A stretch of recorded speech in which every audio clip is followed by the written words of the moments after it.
My name is Song Qingxiao. 10 minutes ago, I got a report about a disturbance on Chang'an Street, near the City Hall. I rushed over immediately. That area is at the heart of the imperial capital, close to the prestigious Imperial Tech University. Any trouble near the university could upset the royal family, the Shi family, who hold great influence despite the monarchy's reduced power. When I arrived, the campus guard was skeptical of me. I could see it in his eyes. Dressed in my ill-fitting patrol uniform, I looked weak and out of place. My pale face and thin frame didn't inspire much confidence. Women rarely did patrol work here, and I knew the guard doubted my ability to handle the situation. But I had no choice. This job wasn't easy to get, and I needed it. My family situation was dire debts, a mother addicted to alcohol, and a criminal record left by my father that stained my file. I promised the guard I'd handle it quickly, and ran to the disturbance. It was a group of rowdy teenagers, not easily intimidated. Their laughter and taunts stung, but I tried to stand firm, even though fear coursed through me. Suddenly, a black car stopped nearby. A man inside glanced at me, his expression unreadable. Moments later, one of his people intervened, scattering the teenagers effortlessly. I was left standing there, shaken but relieved. My first day on the job had almost ended in disaster, but thankfully, there were no complaints. As I walked home that evening, the sky darkened and a storm began. I hurried through the dangerous alleys of the Western District, hoping to beat the rain. But then I saw him, a tall figure in a raincoat, coming straight toward me. Something about him felt wrong. He moved closer, and before I could react, his hand shot out and a knife slashed toward my throat. The pain was overwhelming, and I collapsed, choking on my own blood. As I lay there, struggling to breathe, the man casually walked away, humming a tune. Lightning lit up the alley, revealing his retreating figure. Who was he? Why did he attack me? My mind raced with questions as my vision blurred, and everything faded to black. I was dying. My vision blurred, and I could barely hear the rain over the pounding of my heart. A strange countdown echoed in my mind, relentless. 10. 9. 8. Memories of my mother, long forgotten, flashed before me. I didn't want to die. I had just started my life, graduated, found a job, and survived my first day. But here I was, bleeding out in a filthy alley. The countdown continued. 4. 3. My fingers twitched weakly, my consciousness slipping. 2.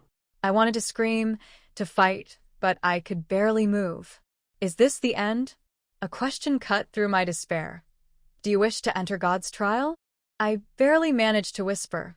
Yes, rainwater and blood dripping from my lips. Suddenly, the cold, wet ground beneath me vanished. My hand touched smooth flooring. I opened my eyes with a gasp. The dark alley was gone, replaced by a misty, gray space. Around me, 7 or 8 strangers stood or sat, their eyes wide with fear. No rain, no knife, no death. Instinctively, I touched my throat. It was unscathed. Yet my blood-stained clothes reminded me that what had happened was real. Where am I? What's going on?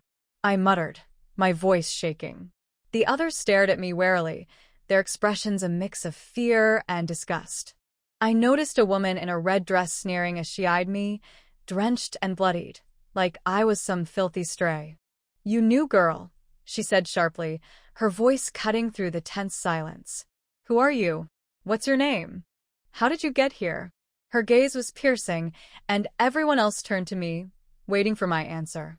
I felt the weight of their stares, but couldn't trust any of them. Tonight had taught me to be cautious. I took a step back, distancing myself from the group, and finally said, "I'm Song Qingxiao. I don't know how I got here. I'm just as confused as you." That seemed to satisfy them for now, though I didn't mention the strange voice or the mention of a trial. I found a quiet spot and tried to calm my racing heart, listening to the others while observing them closely. There were 9 of us in total. The woman in red had an air of arrogance, and a muscular man with tattoos loomed menacingly. A short, middle-aged man in business attire clung to a corner, while a bespectacled man spoke with forced calmness. Two teenagers, awkward and scared, huddled together. Another woman in a professional outfit sat with a young man in a white coat who had a cold, distant expression. The bespectacled man suggested we introduce ourselves and work together to figure out where we were, but the tattooed man scoffed. "Who made you the leader?" he sneered, his voice dripping with hostility. I stayed silent, watching and trying to piece together what was happening. I had no idea why I was here, or what this god's trial meant, but one thing was clear: I couldn't let my guard down. Not in this strange, eerie place. The tension in the air was thick as the bespectacled man introduced himself as Zhou Jing, a government employee. His confidence and polished appearance seemed to calm some of the others, even the intimidating muscular man who had just mocked him. Zhou Jing suggested we share our backgrounds and experiences, hoping it would help us understand our situation.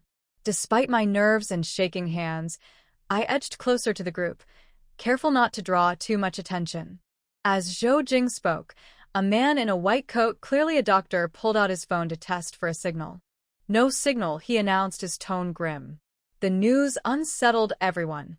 People scrambled to check their own devices, only to find the same issue. Zhou Jing speculated we had been kidnapped and that our captors had blocked communications. He spoke with such certainty that many began to believe him, but something about his explanation didn't sit right with me.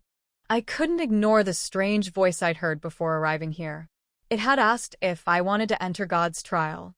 And how could kidnappers accomplish something so surreal, like transporting me from a rainy alley to this misty space in an instant? The doctor voiced his doubts, questioning Zhou Jing's theory. "This is impossible. I was at work when I suddenly appeared here. No one could have done this." Zhou Jing wasn't happy with the challenge. He claimed hallucinogens could make us lose consciousness and distort our memories. His arguments were persuasive, and some seemed convinced, but I knew he was wrong. My death had been real. There was no drug that could fake the sensation of a knife piercing my throat or the sight of my blood mixing with rainwater. As I listened, I pieced together more clues. We came from different places, and judging by my wet clothes and the blood still on me, even the times and conditions we were in seemed different. No human could coordinate such an event, not even with preparation. It didn't make sense unless the voice I heard was real, and this truly was God's trial. The doctor stood his ground, pointing out something chilling. His watch had stopped working, its hands spinning erratically. "This isn't just a loss of signal," he said. "It's a disruption of magnetic fields. I believe we're in a completely unknown space." His words startled the others, but for me, they confirmed what I'd feared. This wasn't a kidnapping or a trick, it was something beyond human explanation. As the group descended into confusion, I felt oddly calm. The doctor's words matched what I'd already suspected, and though I didn't know what this trial entailed, I realized that I couldn't rely on anyone here. I would have to face whatever came next on my own. The situation kept spiraling out of control. The doctor's discovery about his watch, with its wildly spinning hands, confirmed what I already feared: this wasn't a normal place. The others were panicked, some mumbling about the strange God's trial message they'd heard before arriving here. I stayed quiet, hugging my knees, trying to process everything. The doctor quickly took charge, asking questions and organizing thoughts. He asked who arrived first, and a timid girl with black hair admitted it was her. She explained that when she first came, the space was empty and filled with mist. The others had trickled in one by one, me being the last. Her shaky answers didn't reveal much, but her fear mirrored my own. The doctor suggested splitting into teams to explore the space and search for an exit. His words made sense, but Zhou Jing, the man who first introduced himself, wasn't happy. He argued that we should stay put and wait for more instructions from the mysterious voice. The group quickly divided into two camps: those willing to follow the doctor's plan and those who preferred Zhou Jing's cautious approach. Tensions rose, but eventually, the doctor's logic won. We split into 4 teams, each heading in a different direction through the dense fog. I ended up in the weakest group: a timid girl, a nervous middle-aged man, and me. The man looked at us with clear disappointment, but there was no point arguing. As we hesitated near the edge of the mist, I couldn't shake the fear gnawing at me. The unknown stretched out before us, and I had no idea what lay ahead. When the doctor's group finally stepped into the fog, we all followed suit, one group after another. The moment I stepped into the fog with my group, the voice returned in my mind, cold and ominous. "Welcome to God's trial." A chill ran down my spine. Whatever this trial was, it was about to begin, and I wasn't sure if I'd survive. As I stepped into the fog, my mind was suddenly filled with the image of 9 black cards lined up in rows. Their appearance sent a chill down my spine. Before I could make sense of it, the girl in my group screamed in terror, her cry piercing through the silence of the strange space. "Shut up!" The middle-aged man snapped at her, clearly just as unnerved as I was. The girl whimpered about wanting to go home, but her fear only made the tension worse. The man cursed under his breath, clearly overwhelmed by the situation, and his words about death made us all shiver. I ignored their bickering and focused on the cards in my mind. Each was black with red patterns, giving off an oppressive feeling. 9 cards matching the number of people here. What did it mean? My palms grew clammy as unease twisted in my gut. My mind couldn't stop replaying the memory of my death, the sharp pain of the knife, the rain mixing with my blood. Then, a voice echoed in my head.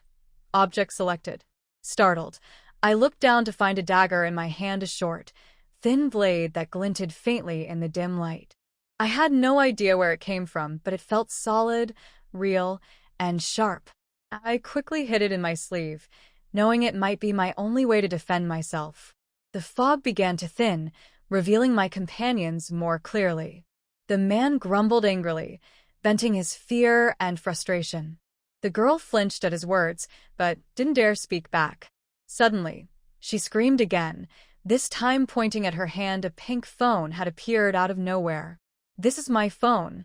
But I put it in my pocket. She stammered, terrified. The man, too, froze as he realized a wired computer mouse had materialized in his hand. His panic mirrored hers, and he flung it away as if it burned. I stayed quiet, clutching the hidden dagger tightly, unwilling to reveal what I had. As they pieced together their thoughts, they realized the objects must have been the last things they touched before arriving here. The girl had been playing with her phone, and the man had been holding a mouse. My heart raced as I realized what that meant for me. The dagger in my sleeve must have been the same one that had killed me. The man turned to me, suspicious. "What about you? What did you get?" His sharp eyes bored into me. I lowered my gaze and lied, shaking my head. "Nothing." My grip on the dagger tightened. In this mysterious trial, keeping secrets felt like my best shot at survival. Ever since she received the tip and entered the space, she has not figured out what this so-called trial of God is, and the clues she has learned so far are limited. After splitting up into teams and walking out of the previous space, they received a task prompt, and 9 cards appeared in their minds. They didn't know what the relationship was with the 9 people who entered the space. Before things are clarified, the existence of a dagger can make Song Qingxiao feel a little more at ease. When I came in, I was on my way home from get-off work, and something unexpected happened. Song Qingxiao did not mention the murderer she met on the road, and the middle-aged man did not suspect that she would lie. After all, judging from the current situation between him and the girl, the things they were holding in their hands were related to the things they grabbed when they entered the trial of God. But whether it was the girl's mobile phone or the mouse he threw away, they were obviously useless in such a place. The short and fat man subconsciously thought that it was normal for Song Qingxiao not to take anything when she entered the space. Even if she had some reservations, the things she got might not be of any use. But even so, the man looked at her, and she looked a little embarrassed at the moment. After entering the space, the wound on Song Qingxiao's neck disappeared, but her hair and clothes were wet by the rain, and her long hair was covered with mud and stuck to her face. The thick bangs were wet by the water and covered half of her face tightly. The contrast between the black hair and pale skin made her complexion look even paler without a trace of blood. She must have been frightened by this strange space. She was still shaking uncontrollably. The middle-aged man just glanced at her and immediately turned his head away with a look of disgust. On the contrary, although the girl is also timid and cowardly, she is undoubtedly more pleasing to the eye than her appearance. Did you receive any hints? The middle-aged man calmed down, as he did not find any danger for the time being. He raised his head, imitated the doctor's tone of voice in the previous space, put on a controlling tone, and asked about the two girls. Song Qingxiao didn't say anything. The girl was obviously very innocent. When the middle-aged man asked, she answered honestly. Yes, I received a picture as soon as we came in. Like Song Qingxiao, she also saw 9 cards with mysterious patterns in her mind. She didn't know what the cards were for, but the strange patterns on the back of the cards made her feel a little uneasy. What about you? At this point, Song Qingxiao guessed that all the hints of the mysterious space should have been received by the 9 people who entered here. Perhaps the opportunity to leave this space lies in these hints. Since everyone received the same message, there was no need for her to hide it. So when the girl asked a question, she nodded, indicating that she had received the same hint. The middle-aged man's expression changed for a long time, and it seemed that he still couldn't figure out the purpose of this card. So he admitted that he had received such a hint. Now it seems that I should go back to where we were just now and talk about it after we meet up with everyone. When he said this, the girl naturally wanted it. Song Qingxiao was silent for a while, and then reminded him quietly, "The space is gone." After she said this, the middle-aged man and the girl seemed to realize the problem and looked around. The thick fog around had dissipated a little, but not completely, and the light and visibility were only slightly better than before. The place where the few people were was an open space. In the distance, there was a thick gray fog. There were some vague black shadows, like monsters that wanted to eat people. The space where everyone was previously staying had indeed disappeared. It was not even clear where the 3 people came from, or where they were at the moment. The middle-aged man suddenly felt a little desperate. He cursed, "What the Hades is this place?" The girl was trembling. Song Qingxiao was actually afraid too. She touched the dagger hidden in her sleeve again. The sharp edge of the dagger gave her a sense of security in such an environment. She forced herself to muster up her courage and looked around carefully, trying to find a landmark to mark the place so as not to get lost in this place. Among the 4 teams of 9 people who entered the space, Song Qingxiao's team was the weakest. The girl was timid and cowardly and too young. In such a situation, let alone bringing any help to everyone, it was already very good that she did not cause trouble to others. The middle-aged man looked older and should have more experience, but this man had a lewd look in his eyes. Judging from his previous behavior of being unhappy and almost hitting someone because of the girl's scream, this man was also unreliable.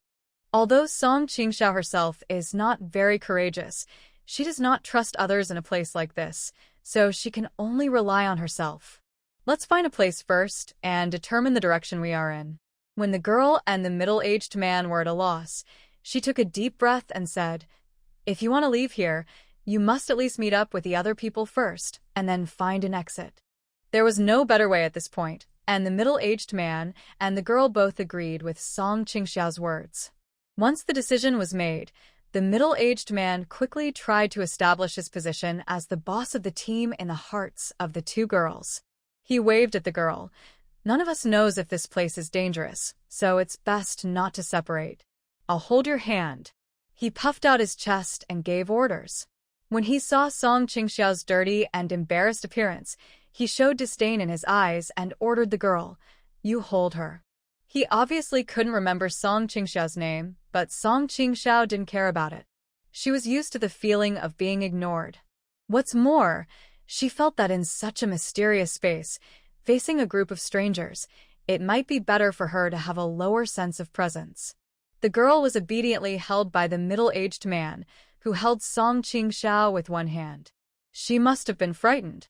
Once she held the middle-aged man and Song Qingxiao, even though Song Qingxiao's hands were not clean, she held them tightly and did not let go. It can be felt that the girl's family is well off and her parents are quite protective of her. Her palms are soft and tender, and one can tell from the touch that she has never done housework, which is why she has such a soft touch. Your mouse, do you still want it? As the group was about to leave, Song Qingxiao glanced at the mouse thrown on the ground and spoke in a low voice. She has too few things she can use now, and she doesn't know what will happen in the future. Holding something in her hand, even if she knows it won't be of much use, can at least give her a sense of security. Although the middle-aged man disliked the mouse for being useless, when he heard Song Qingxiao's intention to use it, he didn't want to be taken advantage of by her. When he heard her question, he naturally said, "Of course." As he spoke, he bent down and picked it up. The three of them held hands, chose a direction, and started moving. After walking for about 10 minutes, they did not see any people. The ground was covered with a lot of weeds. The further they walked in a certain direction, the denser the weeds became, reaching above several people's ankles. Is there anyone? Is there anyone? Doctor? Zhou Jing? They didn't know how long they walked. After their cell phones and watches became useless in this place, the middle-aged man gradually became impatient. They were getting closer and closer to the huge black shadow they had discovered earlier, causing cold sweat to break out on their palms and backs. The middle-aged man gradually lost his patience, stopped, and shouted loudly. His voice was a little hysterical. The two girls did not dare to speak. He stopped for a while after he finished shouting. After a long time, a faint echo came. Is there anyone? Is there anyone? Zhou, respectfully. The last word respect was rang many times in succession. The shrill echo scared several people. The middle-aged man's legs went weak, and he almost collapsed to the ground. Song Qingxiao licked his dry lips, bent his arms, and felt the presence of the dagger. His heart, which had stopped for a few beats, began to beat rapidly again. After this wave of echoes, the middle-aged man didn't dare to shout loudly anymore.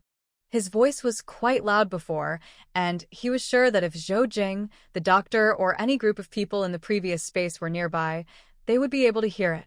Since there was no response, it either proved that they were no longer in the same space, or that the other three teams were not nearby, and might be quite far away. This is troublesome because everyone is far away from each other, which means that if danger occurs, they may not be able to come to each other to help or rescue. Song Qingxiao keenly noticed that the middle-aged man was becoming more and more irritable and restless. The environment she had grown up in and the situation where she almost died at the hands of a stranger tonight made her very sensitive to crises. She should be careful with this man. The 9 cards in my mind have not changed for the time being. At this moment, I don't know whether this is a good thing or not. After walking for an unknown amount of time, the middle-aged man finally couldn't bear it anymore. He stretched out his legs and kicked the bushes in front of him. He was about to curse, but when his foot landed, he stepped on empty air. The middle-aged man couldn't retract his foot in time, and in the end, not only did he fall to the ground, but the girl he was holding and Song Qingxiao, who was held tightly by the girl, were also dragged down with him. The girl screamed, and her voice seemed somewhat shrill in such an environment. Song Qing's eardrums were buzzing from the vibrations. The middle-aged man was already extremely irritable because he had not been able to find a way out for a long time. On top of that, he was hungry and tired, and he was frightened out of his wits by the sudden slip and fall. The girl's scream became the catalyst that ignited his emotions to the extreme. Once he came to his senses and relaxed his strength, he raised his arm without hesitation and slapped the girl hard in the face. With a loud bang, the girl's head was knocked to one side. The force was so strong that Song Qingxiao had just managed to sit up straight, but was pulled back to the ground by the girl who was holding her hand tightly. If you scream again, I'll kill you. The girl's scream stopped abruptly, and after the silence, there was an eerie silence everywhere, as if the surrounding area was a dead city except for the 3 people. The middle-aged man was on the verge of collapse. Once he started to act, all the negative emotions such as fear, anxiety, fatigue, etc., seemed to find a breakthrough through violent actions in an instant. His eyes were red, and his expression was ferocious. The previous slap had already caused the corner of the girl's mouth to be broken and bleeding. If this goes on, someone might die, so Song Qingxiao subconsciously stopped him. She grew up in the western part of the imperial capital where violent incidents were frequent. The area was called slums and chaotic streets. She had seen many fights and knew the feeling of being on tenterhooks. She understood the girl's fear. In such an environment, even the slightest disturbance would be enough to make people tremble with fear. She was just suppressing her fear for fear of bringing about some danger. The girl was originally cowardly and timid. She fell down after being dragged by the middle-aged man. She screamed in shock and was slapped in the face. The middle-aged man lost his mind and attacked her, which might cause her to have serious injuries. It was not easy for the three of them to get here in the first place. Once the girl was beaten up, it would not be easy for the remaining two to take her on the road and find the other 6 people in the team, not to mention taking her to find a way out of this space. Of course, the most important reason was not just Song Qingxiao's pity for the girl, but her worry that once the middle-aged man beat the girl into something, the balance of the rest of the team would be disrupted. There were only 2 people left in the group of 3, and she was alone with the middle-aged man, which undoubtedly aggravated her crisis. The middle-aged man with a history of violence is likely to attack again in the process of finding a way out, and her situation will be very bad. Thinking of this, Song Qingxiao grabbed the dagger hidden in her arm with one hand in case the man suddenly attacked, and at the same time used the strength of her body to push her shoulder towards the middle-aged man. "Stop fighting." When she said this, her voice was a little dry, and only Song Qingxiao herself could hear how fast the blood was flowing in her body and how her heart was pounding. Perhaps it was because the middle-aged man was short and fat and looked strong on the outside but weak on the inside, or it was because he had been frightened, tired, and hungry during the journey. Song Qingxiao succeeded in hitting the girl, and the middle-aged man let go of the girl and fell to the ground. In his rage, he wanted to get up and attack again. Song Qingxiao acted decisively and endured the numbness and weakness of his shoulder after hitting the man. He used all his strength to drag the girl who was limp on the ground and tried to pull her away from the middle-aged man while shouting, "Do you want to kill her?" She stopped him in time, causing the middle-aged man to pause in raising his hand. Although this space is detached from reality, abiding by the law is a deeply rooted concept for many citizens of the empire. When morality has not yet been completely corrupted, Song Qingxiao's restraint did calm the middle-aged man down, and he retracted his clenched fist. The girl's body was still shaking like a sieve, and red and swollen finger marks quickly appeared on her cheeks. She was extremely afraid of middle-aged men, and her character was too cowardly. When she was beaten, she didn't even dare to cry loudly. She curled up her legs and hid behind Song Qingxiao. No one knows how to escape from this place. It's already very difficult for 3 people to find an exit together. Song Qingxiao considered what she was going to say, being careful not to anger the middle-aged man and cause more trouble. At the same time, she held her arm tightly and pressed the handle of the knife through her clothes. If someone gets into an accident, it will be a little less power, which will not be good for us. She was not a talkative person, but her words hit the point. The middle-aged man's expression eased a little, and he was obviously calmer. Song Qingxiao breathed a sigh of relief and continued, "We haven't found Zhou Jing and the others yet. If we all meet up by then and try to find an exit to leave this place, it would be troublesome if someone gets hurt." Her mention of this not only gave the middle-aged man some hope, but also tried to calm him down and make him restrain his behavior.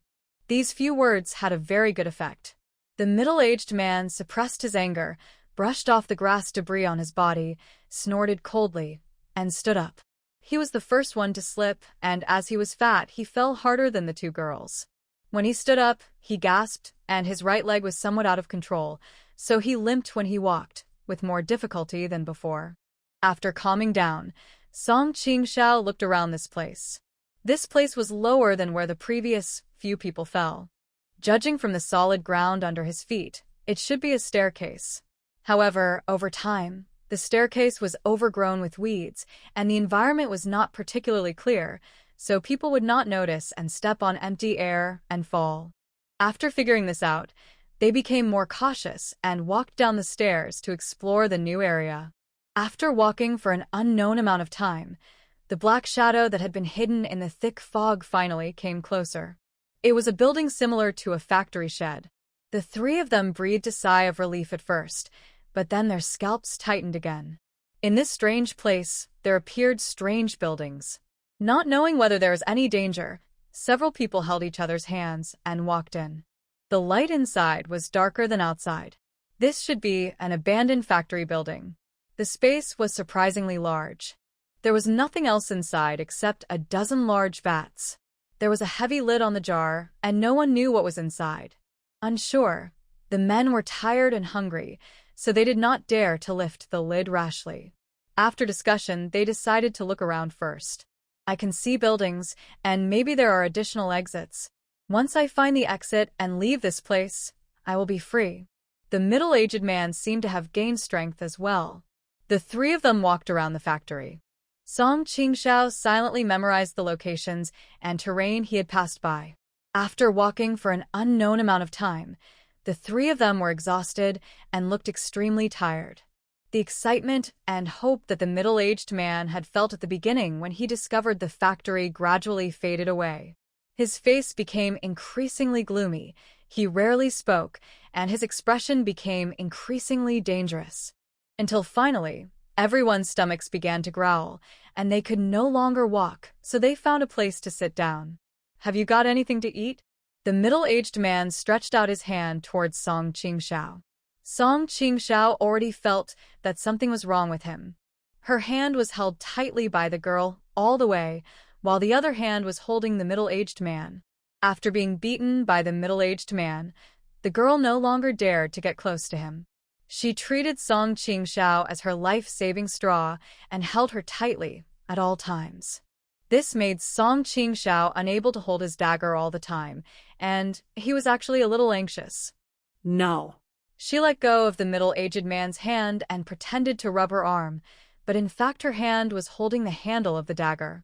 The middle-aged man noticed her actions. She made several such movements along the way. At such a sensitive period, the middle-aged man asked gloomily, "Why do you keep touching your arm?" He was already on guard. Song Qingxiao forced a smile and pretended to be calm. "When I fell earlier, my arm was bruised and I scratched a piece of skin and bled." When she said this, the middle-aged man dispelled his doubts. After the three of them fell down the stairs, he was also seriously injured. His right leg was still aching. He looked away from Song Qingxiao and landed on the girl who tried to stay away from him. His eyes were even more sinister and full of hostility. "Do you have anything to eat?" As soon as he spoke, the girl began to tremble. As soon as the middle-aged man finished speaking, the girl quickly shook her head. No. She was afraid that the middle-aged man would not believe her, so she opened her pockets and even opened her coat to prove that she was not lying. Song Qingxiao was concentrating on the cards in her mind. After such a long time, there was still no movement of the cards. The girl's action of taking off her coat set off alarm bells in her heart. In this situation, the girl's actions were extremely dangerous. Unfortunately, she was too young to realize this. The middle-aged man's gaze gradually changed, and his aura also changed. Song Qingxiao shook off the girl's hand that was clinging to him tightly and lowered his voice to scold her. "Everyone can see you have no food." Apart from the girl's extreme innocence, the middle-aged man and Song Qingxiao had already been on guard against each other. The middle-aged man had attacked someone before, and he was also worried that the girl would cause trouble to him again if she found a way to leave the space. Therefore, no one wanted to introduce themselves anymore. They called each other according to the order in which they entered the space. The girl was number 1, and Song Qingxiao was the last to come in and was number 9. After the girl was named by the middle-aged man, even if she was slow-witted, she could still sense that something was wrong. She had been beaten by the middle-aged man before, and she had a deep memory of his ferocious expression. She was afraid of middle-aged men in her heart. When the middle-aged man called her, her body shrank and she instinctively hid behind Song Qingxiao, sobbing and trying to hold back her tears. "I told you to come here." When the middle-aged man saw that the girl did not move after he called out to her, his face darkened and he raised his upper body as if to get up. The girl became even more frightened when she saw him like this, and she held Song Qingxiao tightly with both hands, as if she was his life-saving straw. Song Qing sank straight down carefully. At this time, without water or food, and unable to contact other people, and unable to find an exit to leave the space, all these situations could almost wear away a person's sanity. The man was obviously on the verge of collapse. Once he had evil thoughts, it was like opening the gates that were holding a ferocious beast. Number 6. Although Song Qingxiao is older than the girl, she is thin and frail. Even for a middle-aged man, she is not considered strong, but there is an obvious difference in physical strength between men and women. If a real conflict occurs, her situation will be very dangerous. Fortunately, she still has a dagger as her trump card. As long as the existence of the dagger is not exposed, she may be able to fight for a glimmer of hope at the last moment. But before that, if the dagger was discovered by the middle-aged man, she would have no chance of winning. When Song Qingxiao thought of this, his breathing became a little difficult. She had escaped death tonight and cherished her life very much. She tried to persuade the middle-aged man to calm down, but the words that had calmed him down before were obviously no longer effective.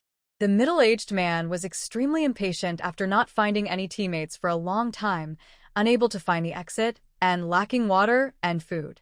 When he finished speaking and the girl hid and dared not show up, his already limited patience was once again exhausted. He stood up and walked towards the two girls. "Shut up now." He looked at Song Qingxiao calmly, with an evil thought flashing in his eyes. "We can't get out." The oil from his scalp and the cold sweat stuck his hair into clumps, which he rubbed into a mess. The middle-aged man's eyes were bloodshot, and veins on his temples popped out. This expression, compared with his calm tone, made Song Qingxiao feel even more dangerous. "This is the demon space. It has locked us in here. We can't get out. Do you understand?" He raised his chin nervously. "Without food and water, we can't last a few days." Calm down. The girl was so scared that she kept crying, but she remembered the previous beating and did not dare to make too much noise, for fear of attracting the attention of the middle-aged man and bringing harm to herself. "Tell me where the exit is. Tell me where the food and water are, and I'll calm down immediately." He roared a few words, and then his emotions calmed down strangely and quickly. He even grinned and said to himself, "We're all going to die anyway." He said to himself, "Before I die, it's worth it to have a good time." Number 1, I have one last word for you. Come here. The environment and reality finally tore off the civilized code on the middle-aged man, and the thing that Song Qingxiao was most worried about along the way finally happened. The girl shrank tighter behind Song Qingxiao, as if she wanted to curl up into a ball. The middle-aged man reached out to grab her, and she let out a shrill scream. At the critical moment, she burst out with great potential and hugged Song Qingxiao's neck tightly with both hands. When the middle-aged man grabbed her, he strangled her so tightly that Song Qingxiao almost couldn't breathe. "Help! Help!" The middle-aged man tried to pull her hand, without holding back his strength. Song Qingxiao was restrained by the girl at this time, and it was difficult for her to breathe. He couldn't free up his hands to help her. The man pulled for a while, panting with exhaustion. Not being able to succeed made him even more angry. Without thinking, he raised his fist and punched the girl in the face and head. After 2 punches, the girl's arms around Song Qingxiao's neck loosened a little, and Song Qingxiao finally broke free with some effort. "Help!" The girl was still shouting and kicking her legs. After Song Qingxiao recovered for a moment, he also came over and tried to push the middle-aged man away. If the 2 women did not resist at the same time, once the middle-aged man succeeded, after the girl was in trouble, it would be even more difficult for her to face the middle-aged man alone. The middle-aged man freed one hand and waved Song Qingxiao away with one hand. His action of letting go freed one of the girl's hands, and when she waved her hand, her nails scratched the middle-aged man's face. The long nails ran from the middle-aged man's left eyebrow down to his right cheek, leaving a bloody mark, and even his eyeball was not spared. Such fierce resistance angered the middle-aged man. He changed his original idea and took out the mouse he got when he entered the space earlier from his clothes. At the same time, he grabbed the girl's hair and wrapped the mouse cable around the girl's neck in a few seconds. Adada, the girl desperately grabbed his neck with both hands and grabbed the back of his hands at the same time.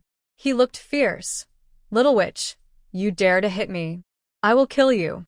When Song Qingxiao staggered to her feet, the girl's pupils had already begun to dilate. Her legs were still struggling instinctively, leaving 2 long marks on the grass with her heels. Her face was gray, and it drooped weakly to one side, and her bloodshot eyes gradually lost their luster. A real violent murder scene was playing out in front of him, and Song Qingxian felt a chill on his face. The middle-aged man was determined to kill the girl, and in his heart he had already determined that Song Qingxiao was not a threat, so he was not on guard against this thin woman. What's more, he probably subconsciously thought that this woman would not cause any harm to him. Moreover, the girl's previous experience was still in front of him. A smart person would not provoke him and cause trouble for himself at this time. In such a hellish place, it is so difficult for 3 people to survive. If something happens to her, she, a woman, will have no chance of getting out alive. Because of these thoughts, the middle-aged man did not pay attention to Song Qingxiao when he strangled the girl. Song Qingxiao's eyes had turned cold. She had already analyzed the situation.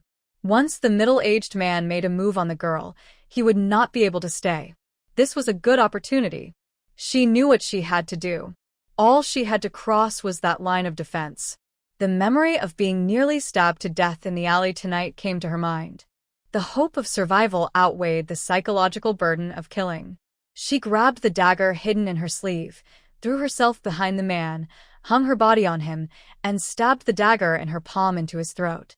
She used all her strength in a desperate attempt to hit the target with one strike. If he fails, the consequences today will not be something Song Qingxiao can bear. She pulled the middle-aged man backwards, her legs clasped tightly around his shoulders, and she held his face tightly with one arm. The middle-aged man cursed angrily, and Song Qingxiao grabbed the dagger and stabbed it hard into his throat. He even imitated the killer's actions in his memory and twisted the handle hard, deepening the wound. Warm blood gushed out, and the middle-aged man's back pressed against her chest and abdomen. His dying struggle almost suffocated her. The middle-aged man tried to counterattack several times. He tried to hit her with his backhand, stepped down hard with his feet, and tried to stand up. Song Qingxiao didn't dare to let go, even though the blood flowed out and soaked her entire palm, which was greasy and disgusting. She was afraid that the middle-aged man would not die, so she suppressed her fear and reached out to touch his wound. The blood from the wound flowed down the middle-aged man's neck, dripping onto her chin and the corners of her mouth.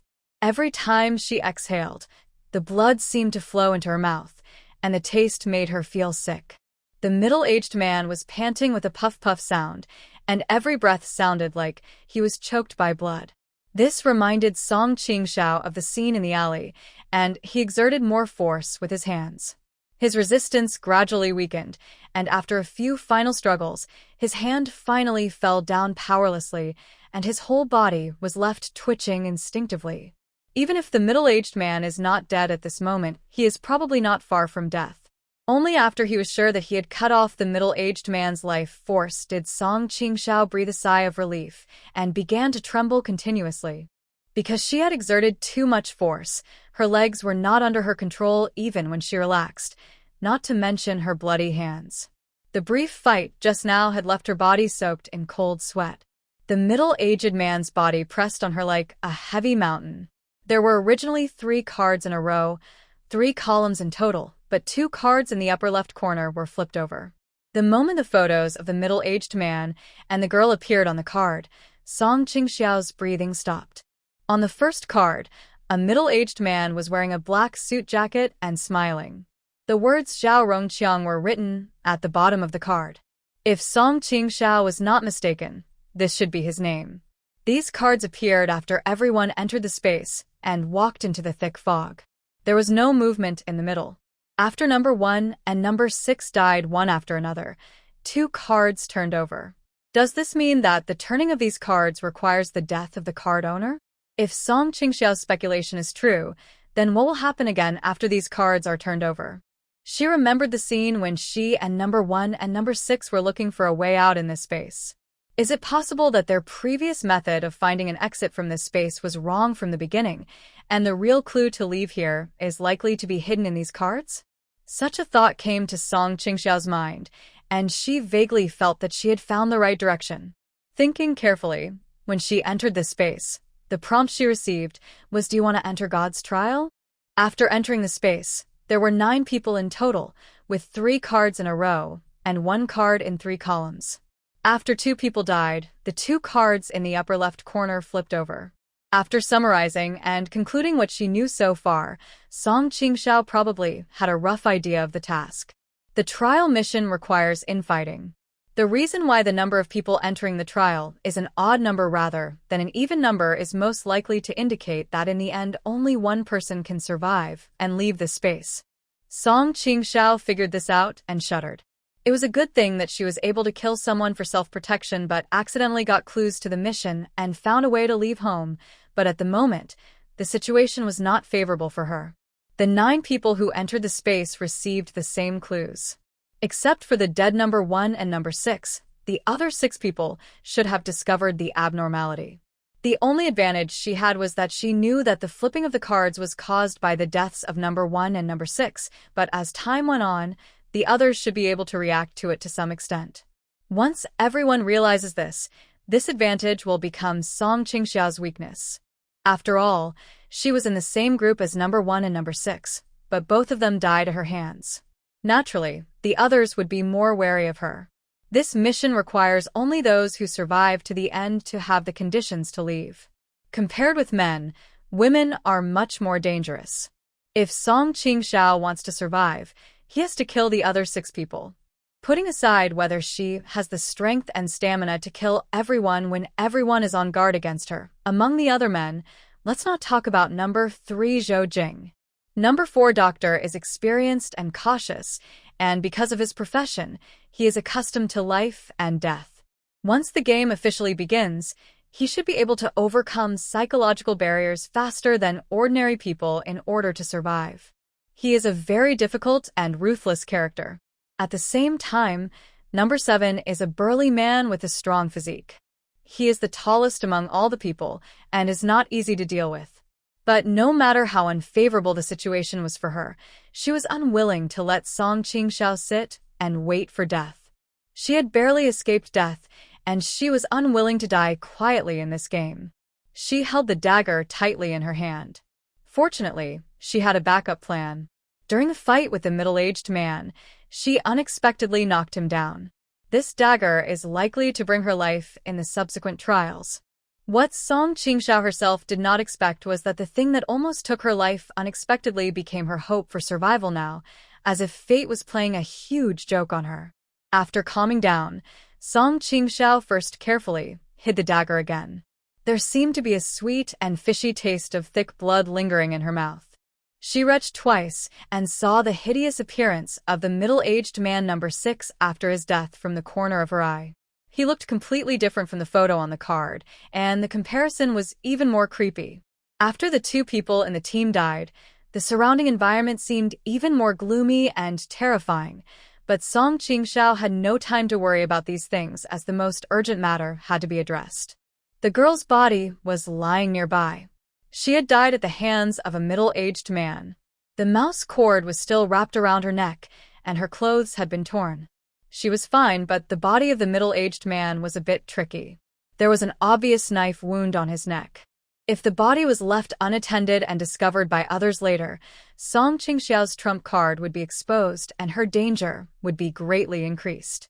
The middle-aged man must be hidden. But where should he be hidden?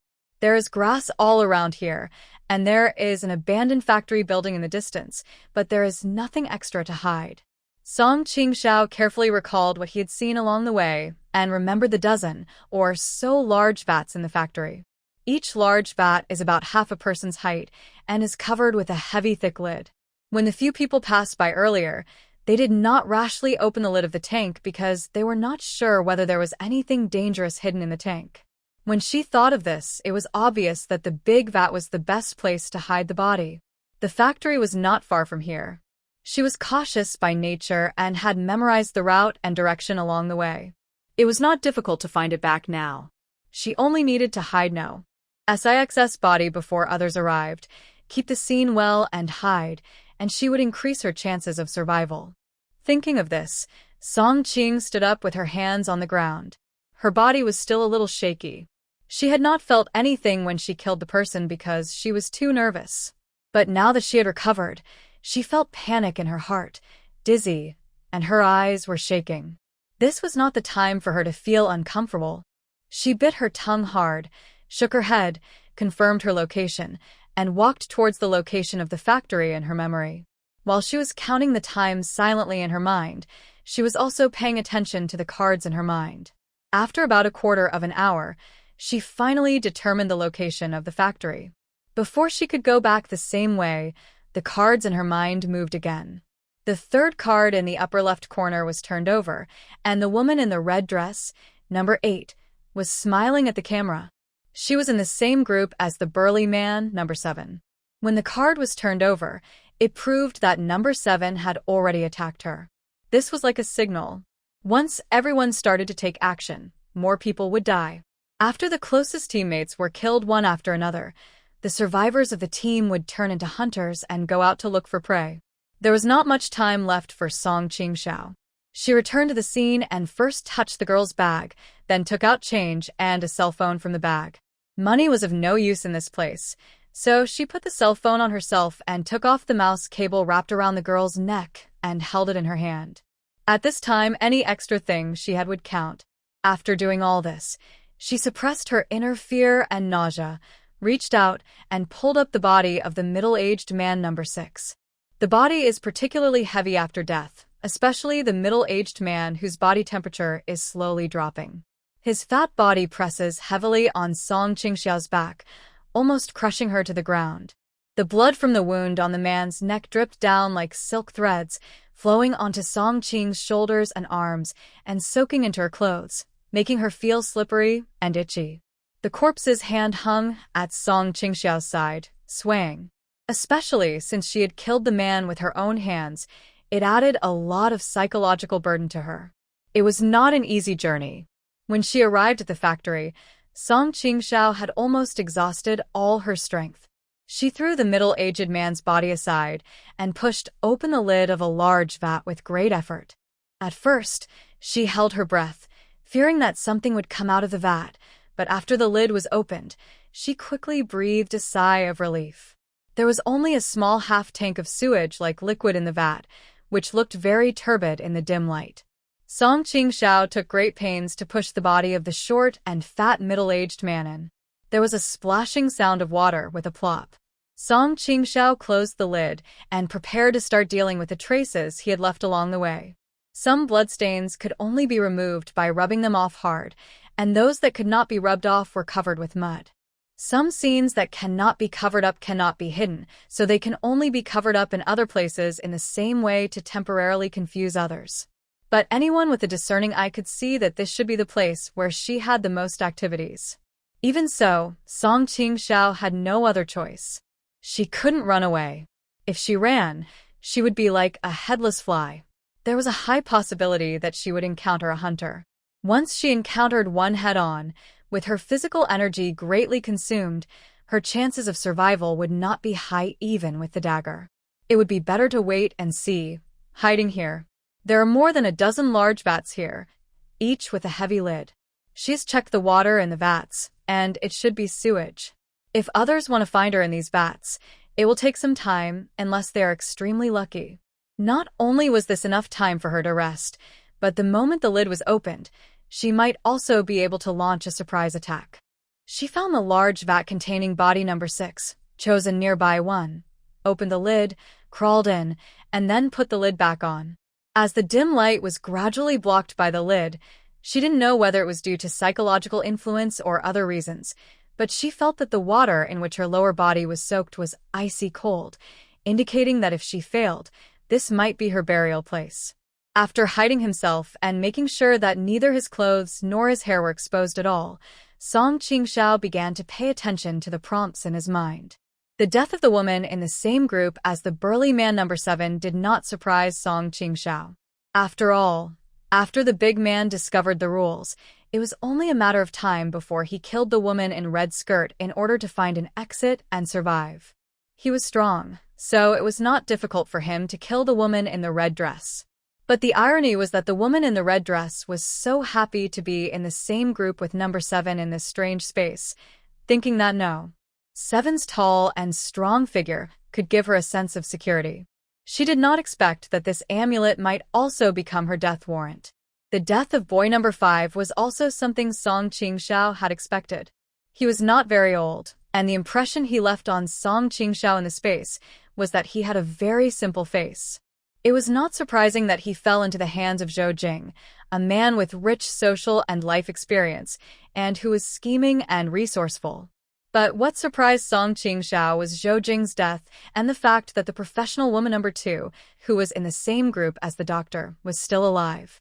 Song Qingxiao, squatting in the big vat, hugged her knees tightly, trying to be calmer and sort out the clues in her mind more clearly. She was alone and weak, the thinnest among the few survivors and also the most dangerous. The slightest negligence could cost her her life. She was busy moving the bodies, cleaning up the scene and guarding against possible sneak attacks from people around. She did not notice the order of death between Zhou Jing and the teenager in time. The cause of Zhou Jing's death could only be determined by her speculation. There may be 2 reasons for Zhou Jing's death. One is that 2 people in the team discovered at the same time that the prompts on the cards in their consciousness had changed, and they deduced a way to leave the space, and they wanted to kill each other. In the process of killing each other, their intentions were discovered by the other party, and they both died in the fight. This possibility is not great. Although this game provides everyone with props to hold in their hands when entering the space, few people are as lucky as Song Qingxiao to hold a sharp weapon like a dagger. In the absence of weapons, it is difficult for both parties to lose their lives in a bare-handed fight.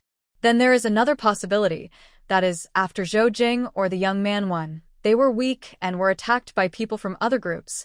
When she thought of this, Song Qingxiao's body shuddered subconsciously, and the water in the tank shook slightly. She didn't know if it was because the environment was too quiet or she was too nervous, but she heard the water shaking gently and making a slight sound when it hit the wall of the tank. This won't do. She immediately became alert and hugged her legs tighter. It was not easy to hold back the instinctive trembling of her body. She tried her best to control herself, even breathing carefully. If the survivor in Zhou Jing's team died from a sneak attack by others, it would prove that the places in this space are interconnected, and it would only be a matter of time for others to find her. The person who killed the survivors in Zhou Jing's team might be the doctor and the second woman, or it might be a burly man. Song Qingxiao held his breath and frowned.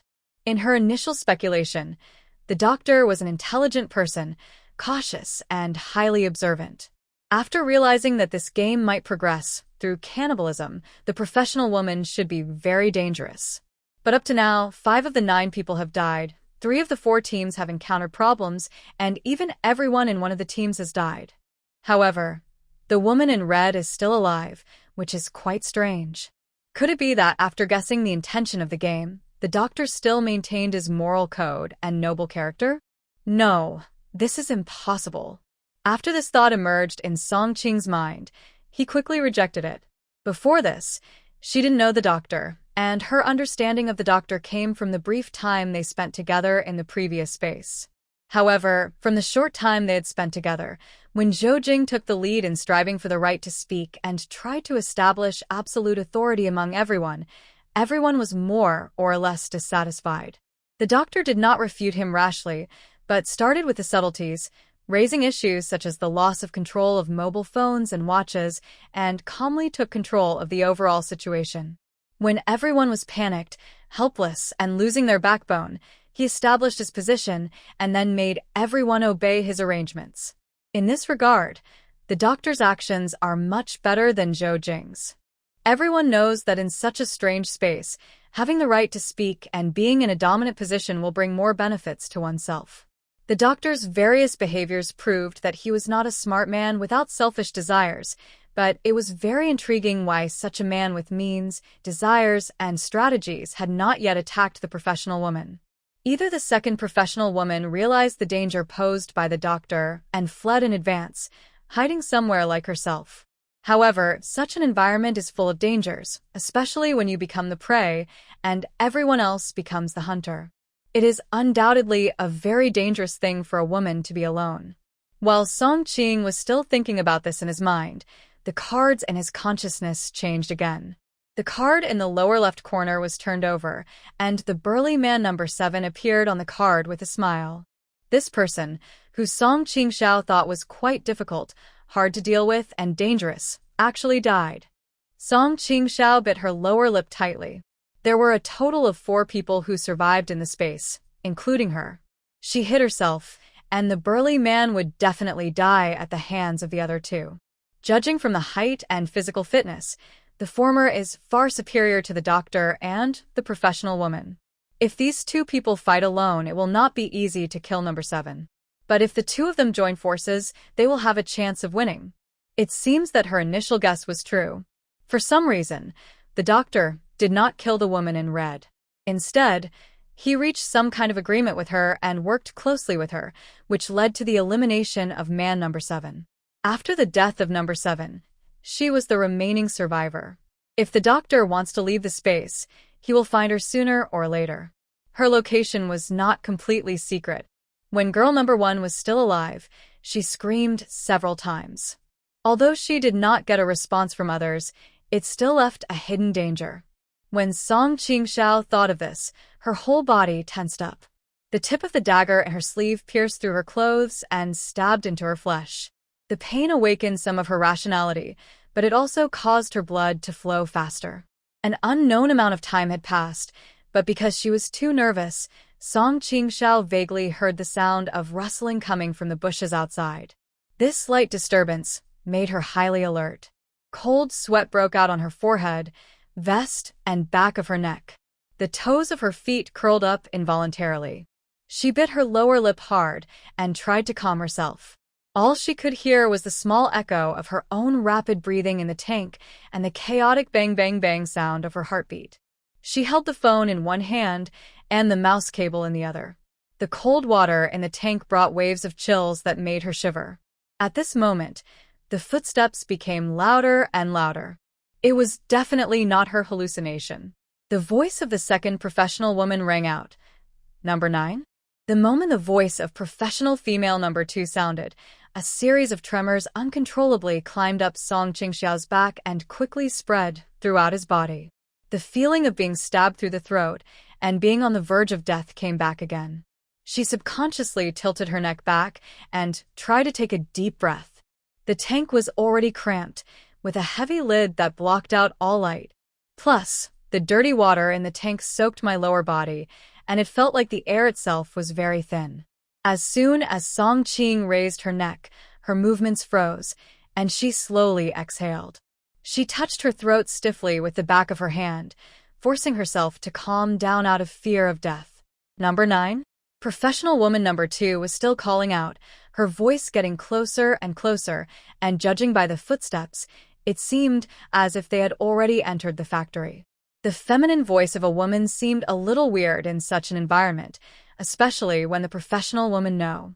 2 intentionally lowered her voice and spoke in a soft and gentle tone. Once the sound spread in the factory and bounced off the dilapidated walls of the building, it had a creepy feeling like crying and complaining, which made people feel cold all over. Number 9, where are you? The sound was getting closer and closer, and the sound of grass being stepped on was heard, and occasionally the footsteps seemed to stop. Song Qingxiao was highly alert, and at this moment, she felt as if her body was split into 2. It was as if her soul had left her body. Another self could see her body curled up in the water tank, not daring to move, her face pale as if she were a corpse, just like the scene when she was stabbed in the throat by a dagger in the alley before.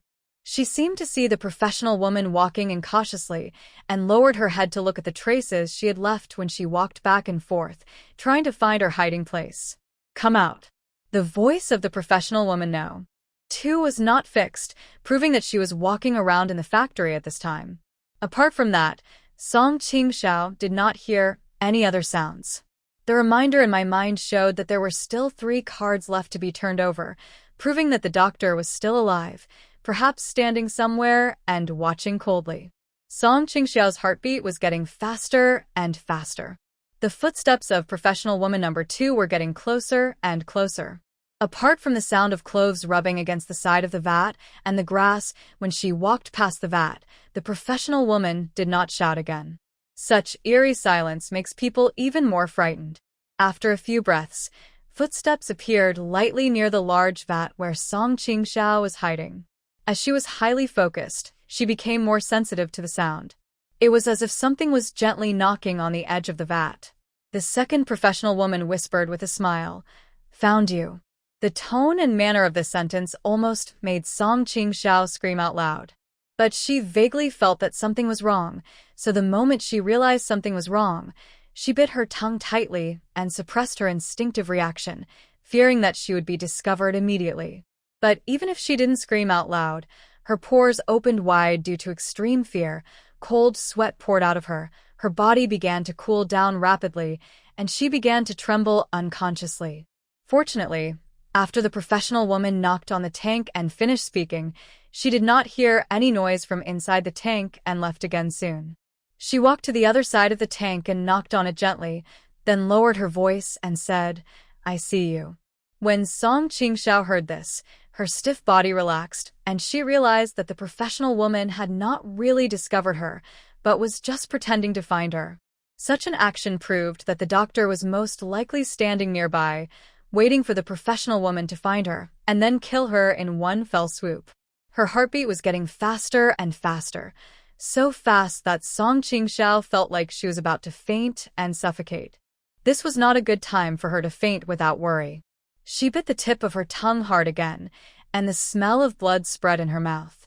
She remembered the blood that flowed into her mouth when she killed the short and fat middle-aged man number 6, and a feeling of nausea uncontrollably surged into her throat. After the tip of her tongue was bitten, due to her nervousness and fear, the scar only brought her a slight dull pain. She bit it a few more times, and under the stimulation of the pain, she barely calmed down a little. After walking around, the professional woman didn't find anything unusual and became impatient. She called out a few more times and finally stopped pretending to be gentle. "Is she not here?" As soon as she said this, Song Qingxiao was almost certain that the doctor was nearby. Perhaps the doctor also realized that the professional woman had exposed herself. He no longer needed to slow down his pace or breathe. After a long while, he finally spoke. "Impossible." In the space, this man who was originally trustworthy now spoke in a creepy way. "The body of number 1 is nearby, but number 6 is missing." He analyzed methodically. "This place is very messy. Number 9 is very smart." He deliberately destroyed the environment at the scene and intentionally interfered with our judgment. She gently moved her fingertips and touched the dagger, feeling a little relieved. The doctor continued, but she was careless. This one sentence was so easy, but it made Song Qingxiao's heart rise to his throat. If I'm not mistaken, she must have disposed of number SX's body and dragged it here. The doctor paused for a moment, then continued, "People's weights are different, so the depth of their footsteps is also different. She carried number 6 on her back, so the footprints were deeper where she walked, and the grass was damaged more." Song Qingxiao raised his chin, pursed his lips, and panted rapidly. The doctor seemed to take a few steps, getting closer and closer to where Song Qingxiao was hiding. Maybe he is hiding here. It was indeed as the doctor said, carrying the weight of a person. The traces left behind would be heavier. Even if Song Qing tried his best to conceal the incident afterwards, he still could not hide it from the shrewd people. There was a knocking sound, as if the doctor was bending his fingers and tapping the edge of the tank lightly.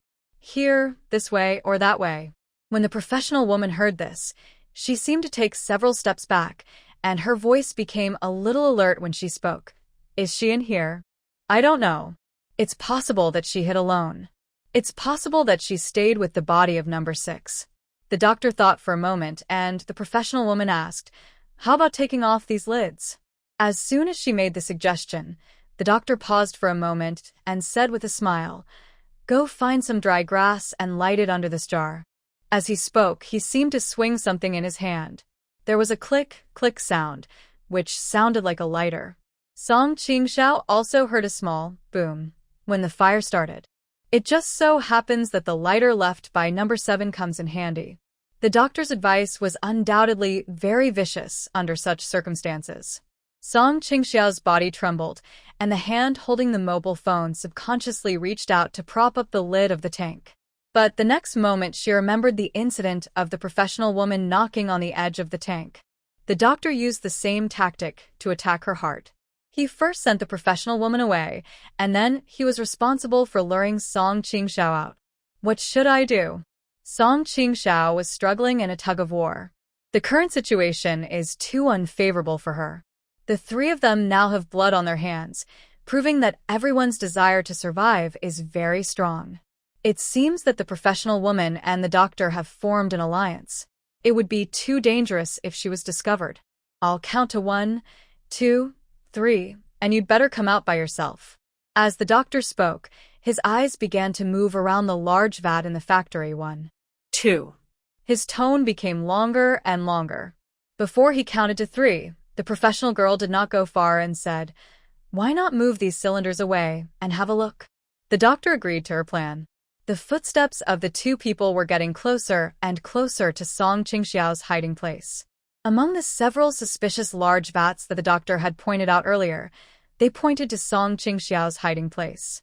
In her fear, she keenly felt the doctor's fingertips sliding across the tank, his nails scraping against the edge of the tank, making a slightly uncomfortable sound. This feeling made Song Qingxiao feel powerless, as if she was the fish and others were the butchers. The next moment, the doctor's finger moved away from the tank where she was hiding, and the doctor pointed to another tank and said, "Uncover here." When the lid was removed, there was a harsh creaking sound. The doctor's luck was obviously not good. The professional woman said disappointedly, "It's empty." Among the 3 large vats selected by the doctor first chose the large vat that did not contain the body of No. 6 and the one where Song Qingxiao was hiding. If Song Qingxiao's hiding place was found first in the remaining 2 large vats, she would be in danger. On the contrary, if the large vat containing the body of number 6 was found first, it might be possible to deceive the doctor and the professional woman, giving Song Qingxiao some chance of survival. Luck was obviously on Song Qingxiao's side. After the doctor made another choice, the two of them worked together to lift the lid open. The professional woman took a deep breath and saw that number 6's body was thrown inside with his head down and his feet up. Here, the professional woman's voice trembled a little when she saw the body of number 6. She didn't know whether she was relieved or a little worried. The tank here is very large. From their angles, they can't see the middle-aged man's face, only his legs that are going up. The doctor frowned and told the professional woman, "Climb to the edge of the tank and take a look." He wanted to know how Song Qingxiao killed the middle-aged man, and he also wanted to know whether Song Qingxiao was hiding under the corpse. The professional woman was obviously quite obedient to the doctor. After hearing this, she hesitated for a while, but still climbed up trembling. The middle-aged man number 6 was short and fat.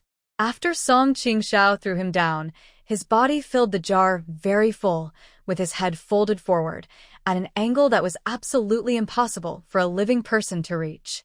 The face was vaguely visible in the sewage. The professional woman took a look and was terrified. "No, number 9 is not here." She fell to the ground with a thud. The doctor seemed a little disappointed. "Really not here? Then let's go look somewhere else." When the two of them said this, Song Qingxiao, who was hiding in the vat, closed his eyes tightly, and his tense body relaxed a little. As the doctor and the professional woman left, her heart, which had risen to her throat, slowly settled down. Previously, because the doctor and the professional woman were too close to her, she dared not breathe and held her breath for a long time. The lack of oxygen caused her body to become limp once she relaxed. The two men reached some kind of agreement to cooperate with each other. If they worked together, their chances of survival should be much greater than that of one person at a time like this. This can be seen from the fact that the burly man number 7 also fell into their hands. Once these two people leave and their whereabouts cannot be found, this fragile alliance will inevitably disintegrate with the passage of time. The professional woman and the doctor have been fighting each other all their lives, guarding against each other, and even killing each other. Only when one person is left, Song Qingxiao has a chance of survival. The sudden change made Song Qing's scalp numb. Before she could react, a series of bang-bang sounds rang out. After 2 or 3 times, the big vat finally fell down slowly under the impact of this force. The vat tilted, and the heavy lid slid down, and the water inside rushed out. Under the force of inertia, Song Qingxiao, who was hiding in the vat, rolled out. She hugged her head with both hands, and her shoulders hit the big vat on the other side heavily. But in such a dangerous moment, in order to prevent being caught and killed by someone the moment she fell, Song Qingxiao endured the pain and did not stand up. Instead, she rolled on the ground twice. After feeling that she was some distance away from the source of danger that had hit the vat before, she stood up with her hand tightly holding the mouse, supporting herself with the fallen vat. "You are hiding in there." The doctor who said he was leaving did not leave. Instead, the two of them made gestures as if they were leaving. They must have deliberately let Song Qingxiao's guard down in order to force her out when she was relaxed. The moment Song Qingxiao rolled out of the vat, the doctor and the professional woman should have stepped forward to subdue him, but because Song Qingxiao rolled on the ground and created some distance between them, the two lost the initiative, so neither of them stepped forward. The doctor showed a little regret in his eyes because he lost the good opportunity to kill Song Qingxiao at the first moment. He looked at Song Qingxiao. From the outside, number 9 was still in a very miserable state. The guard uniform on her body was soaked with blood and dirty water, and was wrinkled and stuck to her body. Her hair was disheveled, her face was pale, her lips were tightly pursed, and her nostrils trembled rapidly due to her breathing. Her eyes were surprisingly bright, revealing vigilance, precautions, and an infinite desire for survival. This woman was the one that was ignored by everyone when she entered the space. She was unremarkable in appearance, and her temperament was not outstanding. Except for the fact that she was covered in blood when she just arrived, she was probably the person whose name no one among the 9 people would remember after just one glance at her. But it was such a woman who had defeated a man and a woman in the same group in this trial similar to an elimination match and survived to this day, becoming a trouble for the doctor. "I really underestimated you." The doctor still had his hands in his pockets.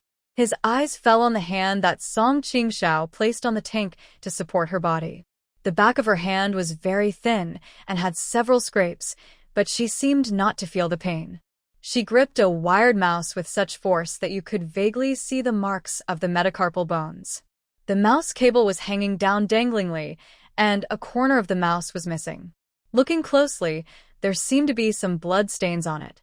While the doctor was looking at Song Qingxiao was also looking at these two people. It can be seen that killing the burly man number 7 was not easy for these two men. Both of them had bruises on their faces and bodies to varying degrees. The doctor's uniform was tattered, and the professional woman's image was not much better, with blood all over her body and face. The 1-on-2 situation was unfavorable to Song Qingxiao, and her heart sank. But the more critical the moment, the more she couldn't panic. Once she panicked, she might be easily killed by these two people. The 3 people were standing in opposite directions, but Song Qingxiao noticed that the doctor and the professional woman were not standing very close to each other, and they left some space for each other. She calmly tried her best to regulate her breathing and force herself to calm down. Her arm that had been hit was still numb and weak, and she almost couldn't hold the phone in her hand anymore. It was shaking non-stop. Number 2. Song Qingxiao raised her head stiffly. She had been used to being cautious and prudent all her life, and was not very good at speaking. But at this moment, she was forced to speak to alienate the two teams that had temporarily formed a cooperative alliance. "I'm really surprised. How did you survive?" The doctor didn't expect that after Song Qingxiao was discovered, the first thing he said was such a sentence. The 9 people who entered the trial space formed 4 teams. In the end, except for you, each team only had 1 survivor left. She stuck out her tongue and licked her lips, which were extremely dry due to nervousness and lack of water. However, she had not drunk water for a long time, and her body had lost a lot of sweat after several nervous moments, so she was already very dehydrated. To leave this space, killing each other might be the last resort. Why didn't the doctor kill you? Why did you survive? She stared at the 2 people in front of her vigilantly, not missing any subtle expressions on the face of professional woman number 2, while also paying attention to the doctor. When the doctor heard her words, his upper eyelids drooped slightly, and his expression was a little cold. The next moment he regained his composure and said with a smile, "Have you received any hint that leaving this space requires killing each other?" He put one hand in his pocket and moved up a little casually. As he moved, he saw that Song Qingxiao also reacted quickly and moved his body as well, trying to keep a distance from them. The doctor's eyes fell on Song Qingxiao's hand that was hanging down and holding the mobile phone. He noticed that after Song Qingxiao rolled out of the tank, this hand had been hanging by her side and had not moved. Was it because she lost some mobility due to injuries sustained during the struggle while killing number 1 and number 6, or was it because of the impact she sustained when she fell out of the tank earlier? After entering the space, number 9 didn't say much except when introducing himself. But now he spoke abnormally. Was he trying to alienate himself from number 2, or was she injured and wanted to take a break while talking? While he was thinking, he was still slowly moving towards Song Qingxiao. At the same time, the number 2 professional woman saw his movements and did the same as him. The 2 of them formed a flanking posture and moved towards Song Qingxiao. When number 1 and number 6 were dying, Song Qingxiao noticed the actions of the 2 people and was extremely anxious, but she did not dare to show any sign on her face. In this situation, if she showed fear, terror, and anxiety, the 2 people in front of her would pounce on her and tear her apart like a wolf. She gritted her teeth, endured the severe pain in her shoulder, and used all her strength to lift up her left hand that had been hit. The pain caused her cheek muscles to twitch slightly, and cold sweat poured down her back. She tried her best to suppress her trembling hands and pointed to her head. "You should have gotten the hint." When the doctor saw her action, his expression paused, and he stopped moving. The professional woman also stopped vigilantly and looked at the doctor with some confusion. There is no situation that would justify killing someone in order to leave here. The doctor spread his hands out of his pockets and said, "I have status and position. There is no need for me to take the initiative to kill people and cause trouble." But number 7 died. Song Qingxiao asked again. The doctor had obviously already thought of the answer. Hearing this, he said without hesitation, "That's because he wanted to kill us. We just wanted to protect ourselves." Regardless of whether everyone believes this or not, the professional woman should believe it on the surface. Song Qingxiao pulled the corner of her mouth. Fine beads of blood oozed out and moistened her lips. "You lied. You kept number 2 because you knew that in a place like this, if only one person was left alive, you wouldn't be able to defeat number 7. Song Qingxiao has been wondering why Dr. number 4 did not kill professional woman number 2. It was not until the death of man number 7 that she finally figured out the matter. After the game officially started, Song Qingxiao regarded the doctor and the big man as the most difficult people to deal with. Similarly, the doctor would also make an assessment of the trial situation in his mind, and number 7's strong physique would be regarded by everyone as the biggest enemy. In terms of IQ, doctors are naturally not inferior to others, but in this game, what is tested is not only IQ, but also physical strength and combat power. If the doctor kills professional woman number 2, he may not win when he meets professional woman number 7. Even if he was lucky enough to kill number 7, the force of number 7's counterattack would definitely injure him. In such an environment, the probability of surviving after being injured would naturally be smaller. Maybe when he met the next survivor, he would fall into the hands of someone else.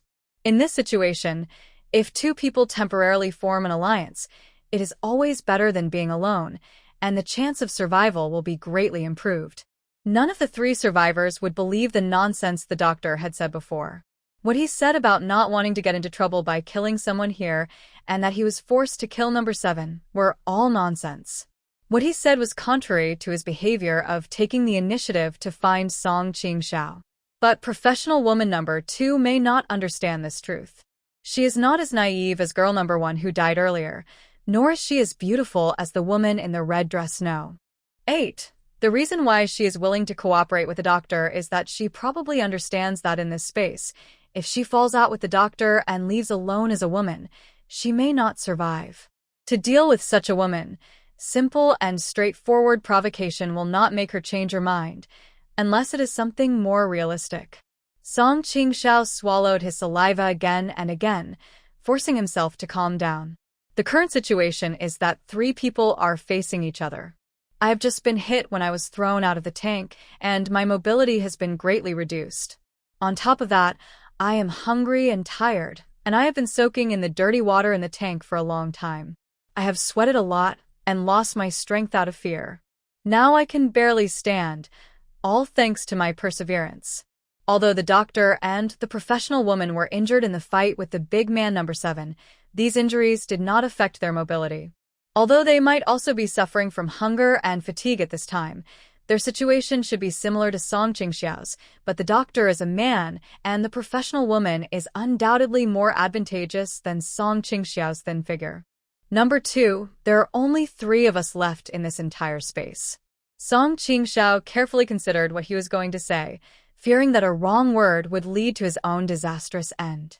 As she spoke, the doctor and the professional woman were moving towards her, and the distance between the 3 of them was getting closer and closer. It would not be a wise decision for her to turn around and run away at this time.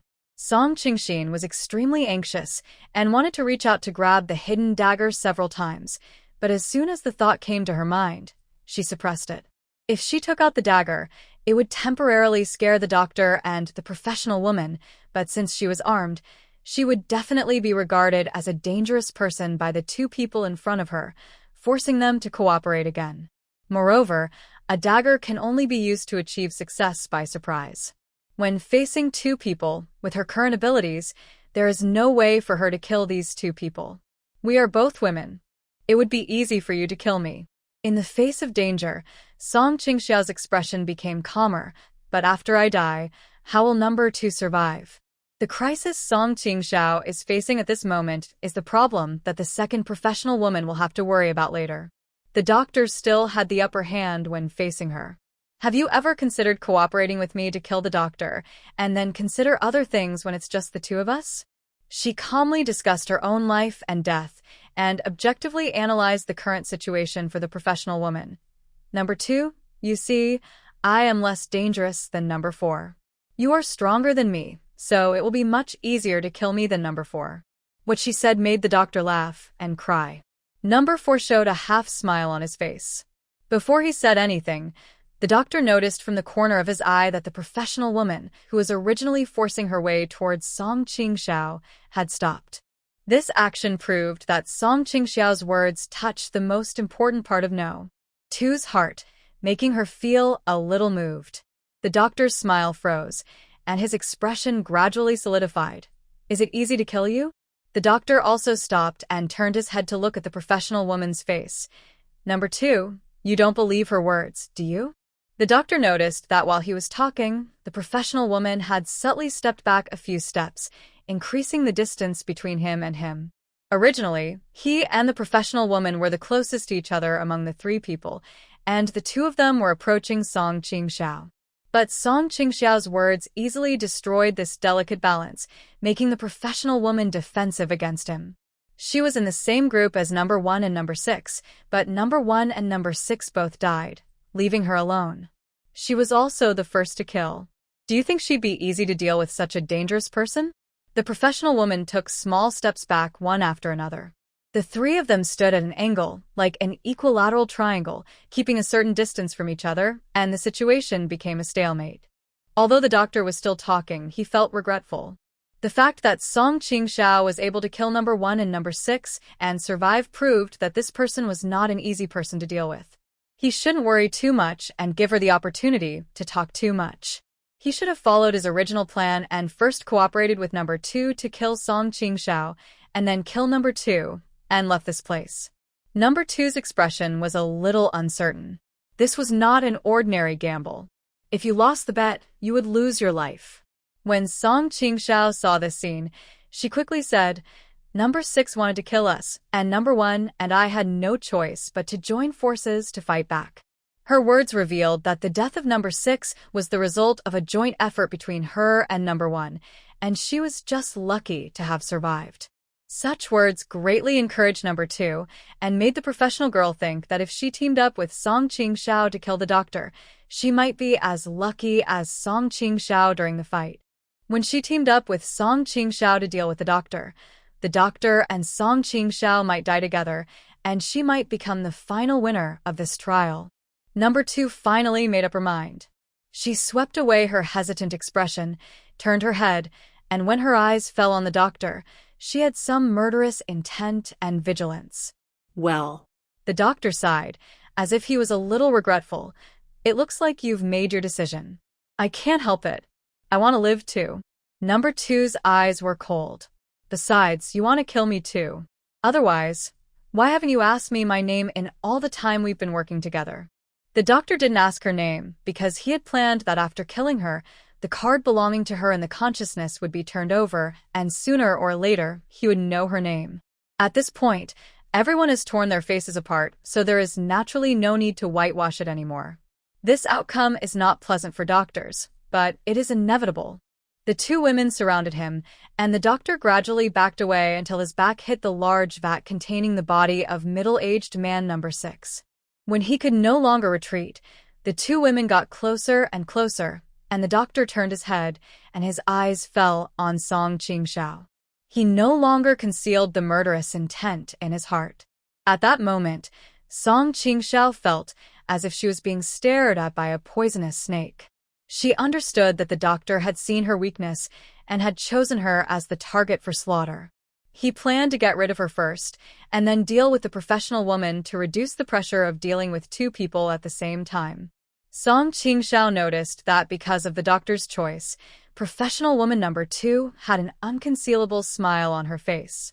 At this point, the situation is dire and everyone's life is at stake. No one will have mercy on others. Perhaps only the person who survives to the end can get out. The alliance between her and the second professional woman is extremely fragile. At this time, she can only find a way to save her own life and cannot rely on others to save her. Song Qingxiao couldn't retreat at this time. Once she retreated, the professional woman would definitely retreat as well, and the team that reached a temporary consensus would fall apart, and the consequences would still be unfavorable to her. When Song Qingxiao thought of this, his eyes became more determined. Now she only hoped that the professional woman would be smarter and realize that if she really died too quickly, it would only save the doctor's energy, which was not a wise move. After the doctor preserved his strength, the professional woman's fate would not be much better. If professional woman number 2 could figure this out, she could lend a hand and buy the doctor some time to relax when the doctor is about to kill herself. 2. As soon as Song Qingxiao opened her mouth, the doctor made up his mind and naturally did not give her any more chance to speak. Previously, because of her arrogance, Song Qingxiao persuaded number 2, which caused trouble for the doctor. At this moment, as soon as Song Qingxiao's lips moved, the doctor rushed towards her first. When killing number 6, Song Qingxiao took advantage of the situation by surprise and relied on the dagger in his hand to succeed in one strike. Only when he really faced an opponent did Song Qingxiao realize how great the pressure was. In fact, her body had already reached its limit, and she was supported only by her willpower. Her legs felt as if they were filled with lead, and her reactions were dull and heavy. The doctor took out his hand, which had been in his pocket, and clenched it into a fist as if he was going to hit her in the eyes. She quickly turned her head to avoid it, but her tired legs showed that they could not support such a big movement. In the critical moment, Her left hand, holding the mouse, instinctively hit the doctor's fist, trying to use the doctor's strength to help her stabilize her body. Song Qingxiao looked extremely weak in the first fight, which made the doctor realize that she was actually at the end of her strength. Although the doctor's first attack failed, the broken mouse left a few bloody marks on the back of his hand, but Song Qingxiao did not gain any advantage either. Although she dodged the doctor's fist aimed at her eyes, the hand still brushed past her cheek.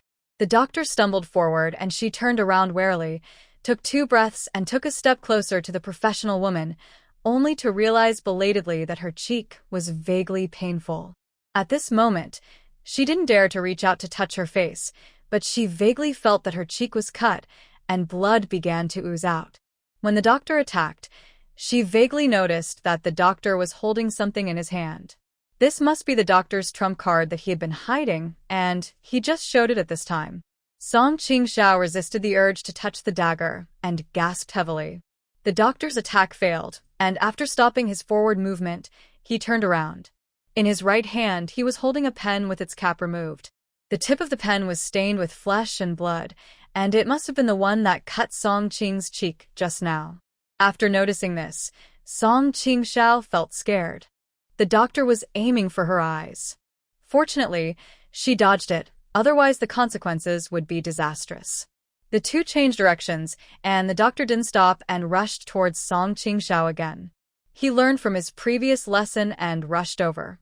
This time, Song Qingxiao was not as lucky as before. Her body could not keep up with her thinking. She was hit by the doctor and fell straight backwards. Once she was knocked to the ground, there was no need to predict what would happen to her. Fortunately, she was not far from the large vat containing body number 6. After the doctor hit her, her body fell backwards and the back of her head hit the vat first, making a crisp bang sound. Although the impact was quite severe, at least the large vat supported her body. The doctor bent his arms and pressed heavily on her with his elbows bent. Her survival instinct was aroused, and she grabbed the mouse and mobile phone with both hands and smashed them on the doctor's face, but this little bit of force was negligible to the doctor. He restrained Song Qingxiao first. To prevent her from resisting violently and wasting her extra energy, the doctor hit her temple hard. Soon Song Qingxiao's eyes became unfocused, and her hand holding the phone dropped limply. The phone fell to the ground with a bang, and the doctor reached out to take the mouse in her other hand. For some reason, her hand held it very tightly, and the doctor pulled hard twice before he was able to take the mouse away. At this moment, she felt the approach of death very clearly. Her eyeballs must have been filled with bloodshot, and the doctor's ferocious face was too blurry to see clearly, overlapping with her memory of the murderer who nearly stabbed her to death with a dagger in a dark alley. Facing danger twice in one day, I am afraid that no one will ever have such an adventure like her in her lifetime. His arm felt as heavy as 1,000 pounds, and his body seemed to not belong to him. His consciousness seemed to be leaving his body in the next second. If he hadn't had a breath to support him, Song Qingxiao felt that he might have fainted and died in the doctor's hands.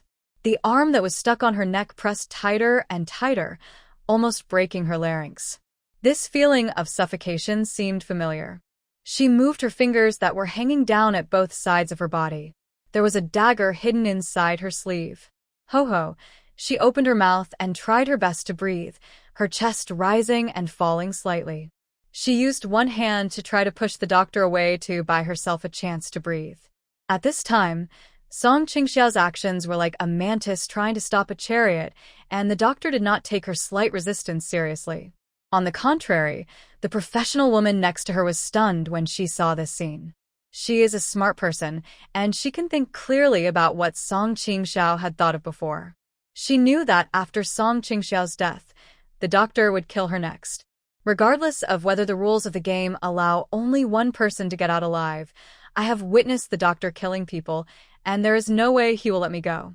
She should take this opportunity to save Song Qingxiao first, and then the two of them should work together to deal with the doctor. But his plan began to waver after seeing the scene in front of him. The doctor held back his strength, and the hand he put in his pocket was not because of an injury, but because he was hiding a pen that was big enough to hurt someone. A look of hesitation appeared on her face, and the next moment, she began to step back. Song Qingxiao had anticipated such a result, but when it actually happened, she still felt extremely chilled. She was resentful of the professional woman's retreat at the last minute, but at this moment, she couldn't even yell loudly. Her chest began to feel dull pain due to lack of oxygen. She shook her arms and felt the dagger hidden in her sleeve begin to slide down. It would be very dangerous for her to reveal her trump card at this time, but Song Qingxiao had no other choice. If she continued to endure, she would probably die in the doctor's hands before the dagger was taken out. At this point, she could only try her best, and whether she lived or died was up to fate. Fortunately, things took a turn for the better in the next second, and the god of luck was on her side again. Of how big the space is after walking around here. If we cannot take the opportunity to kill professional woman number 2 at this time and let her escape, it will not be easy to find and catch someone in such a large place. Especially in the absence of water and food, he may not be able to hold on for a long time, and delaying will only be disadvantageous to him. It would be better to take this opportunity to kill the professional woman first and solve the problem. As for Song Qingxiao, she was already on the verge of death. It would be easy to deal with her after taking care of number 2. Number 2 was not far away from the doctor. Almost the moment she moved, the doctor moved as well. Her hair was grabbed by the doctor, and she fell backwards. She screamed, her face turned pale, and she tried to grab something with her hands to steady herself, but the doctor did not give her a chance. He grabbed the pen that had previously scratched Song Qing's cheek and stabbed it into the professional woman's face and neck. At this moment, everyone was fighting for their lives, and there was no reason to hold back. The professional woman let out a sharp howl and reached out to grab the doctor's eyes. The explosive power of a person on the verge of death is extremely terrifying. The doctor's judgment was correct. The professional woman's resistance was far more intense than Song Qingxiao's. Her legs kicked around on the ground, quickly leaving 2 long marks on the ground. The body was struggling violently like a fish, with the pelvis raised high, and the counterattack before the danger came almost made it impossible for the doctor to control her. She had long fingernails, and at such a critical moment, her nails became like her weapons, digging into the doctor's eyes. Hiss! The doctor's eyes were attacked, and he gasped. He grabbed the professional woman's hair with one hand, with such force that it seemed as if he wanted to pull her scalp off. She involuntarily tilted her head to one side, revealing her neck that had been stabbed by the pen several times. The tip of the pen had curled up, with some flesh and blood on it. A lot of blood was gushing out from the place where it was pierced. The professional woman let out a shrill howl. Her jaw was extremely tense, and she tried to shake her head hard, as if she wanted to escape from this predicament. Things have changed, and the crisis that Song Qingxiao had experienced before now fell on her. Every time the pen pierced her flesh, her body stiffened, and the veins on her neck bulged. After the pen was pulled out, the blood flowed even faster. She shouldn't have been at a disadvantage so easily, but her previous subconscious action of running away made her lose the initiative. Song Qingxiao slid down the vat softly and sat on the ground. She felt as if all her limbs did not belong to her. After being hit on the temple, she had not yet recovered her breath. She opened her mouth and breathed hard like a dying fish.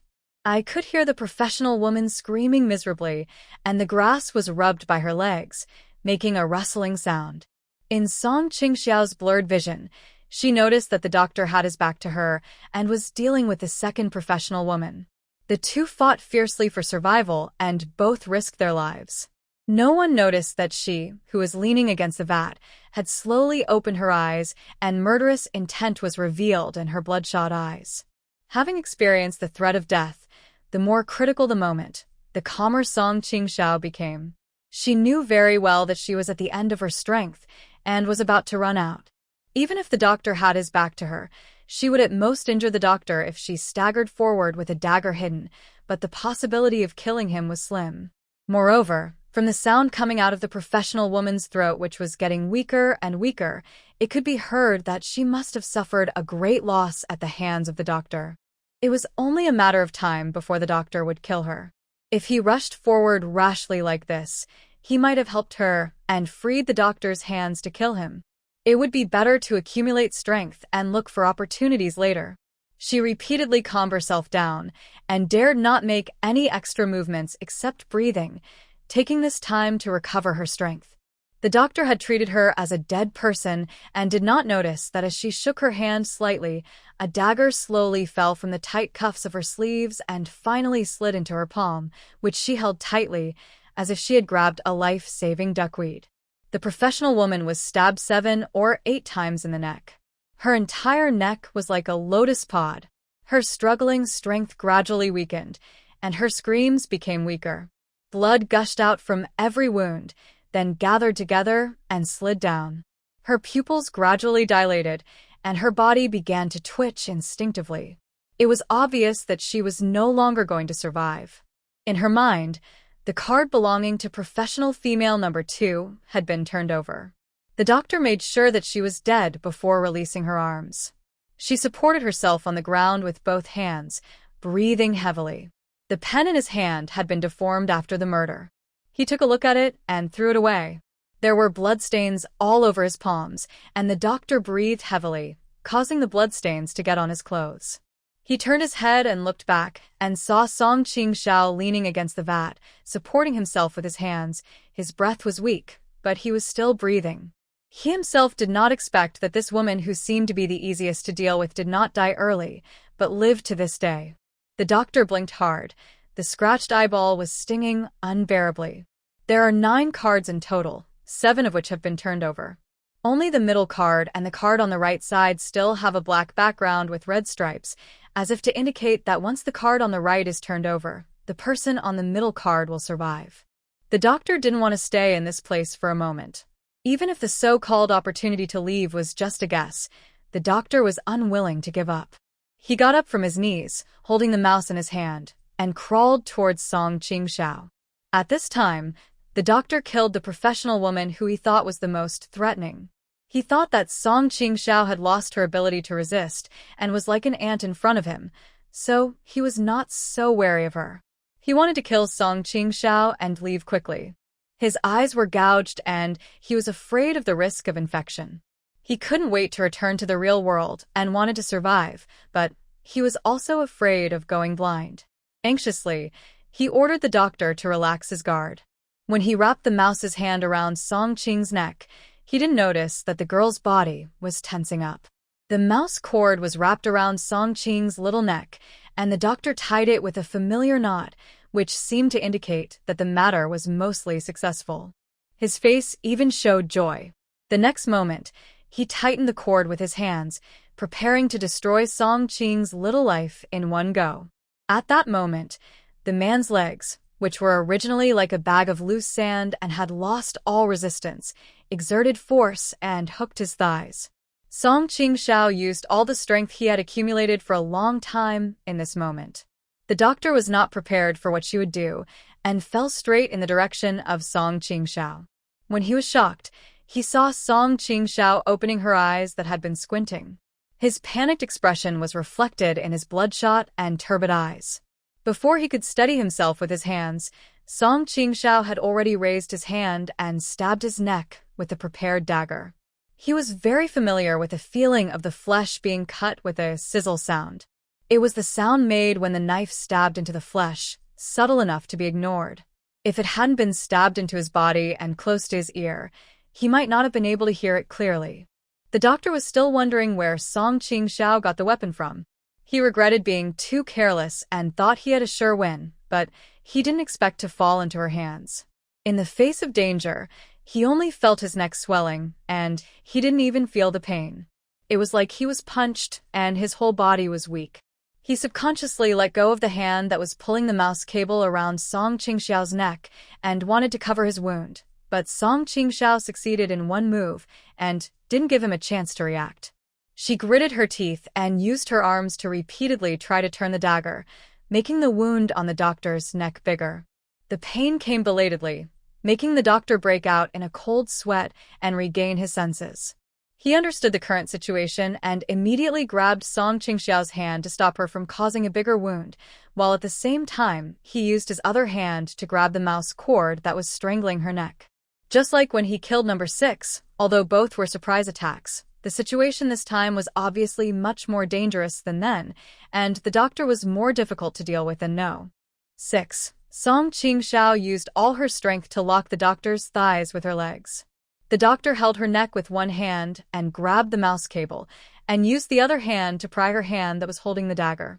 The two were very close, and could see the murderous intent in each other's eyes. Song Qingxiao felt that the doctor was about to break her finger bones. This was her only trump card, and this dagger meant something different to her.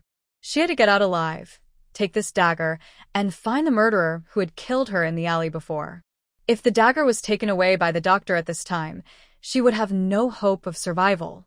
Thinking of this, Song Qingxiao gave up trying to push the doctor's hand holding the mouse cable, endured the feeling of suffocation, put his hand on his hand holding the dagger, and pressed hard.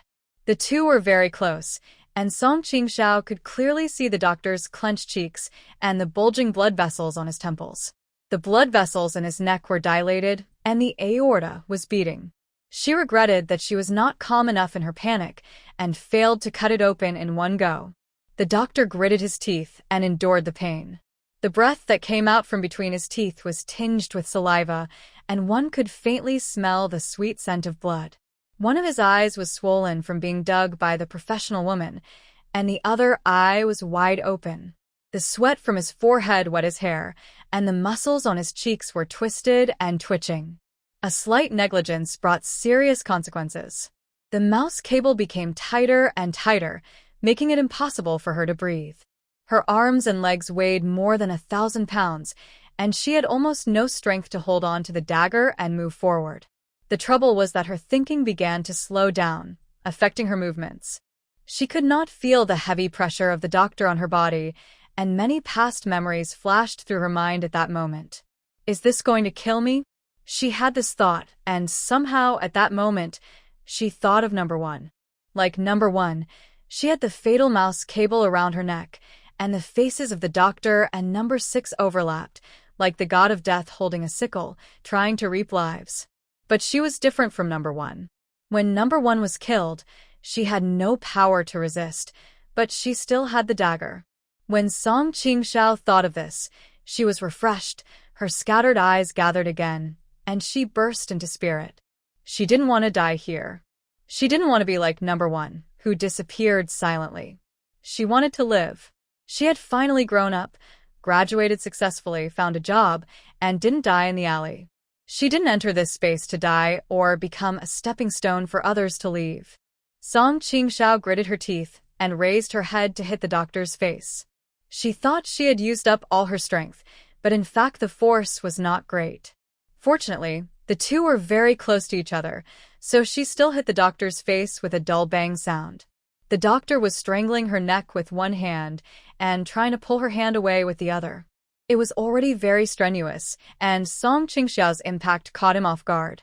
He really didn't expect that this woman could still fight back after being in such a situation. He let out a cry of surprise, and the hands that were holding Song Qingxiao's hands instinctively loosened. The two sides have been in a stalemate until now, and a slight change is enough to bring fatal consequences. Seizing this opportunity, Song Qingxiao gritted his teeth, resisting the pain brought by suffocation, holding the dagger with both hands, pulling it out a little, and stabbing it in again with force. Blood splattered out and flowed down her palm to her arm. All her strength was exhausted in these two actions.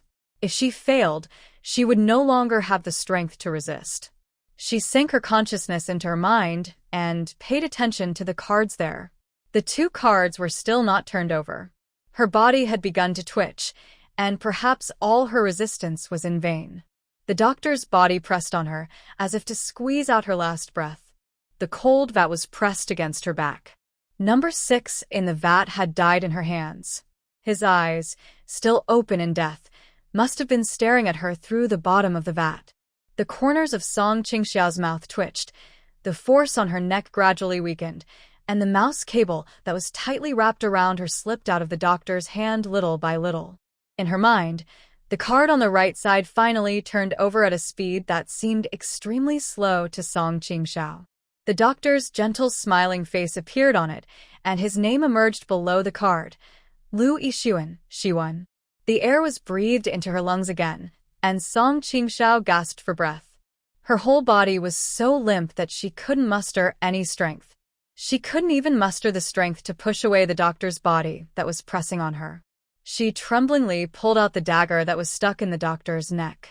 It took her several tries to perform such a simple action before she succeeded. A reminder sounded in his mind. Trial completed, leaving the space in 10 seconds.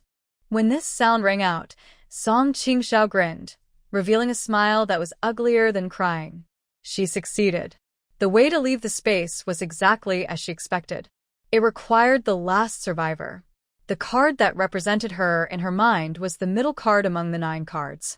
The other 8 people who entered the space were all dead. 10, 9, 8. The prompt voice was counting down. She pushed the doctor away, letting his body roll to the ground, and tried to sit up straight. The mouse cable was still around her neck. She took a long time to reach out and pull off the thing that almost killed her and pushed it aside. The countdown continued. 2, 1. She closed her eyes instinctively, and the next moment there was a loud thunder. Lightning streaked across the sky, and heavy rain poured down on her head, hitting her face painfully. The smell of rain mixed with the smell of earth was not pleasant, but it was much better than the indescribable gloom and depression in the space. She's back. Song Qingxiao was still lying in the position where she had collapsed after being stabbed in the vitals, as if everything that had happened before was just a dream.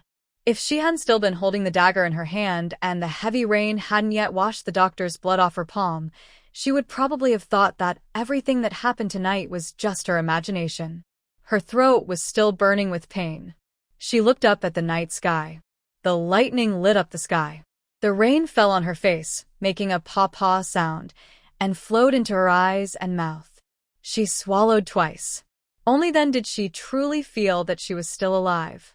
There seemed to be some new changes in his consciousness, but Song Qingxiao did not dare to check it out at this time. This alley was too dangerous.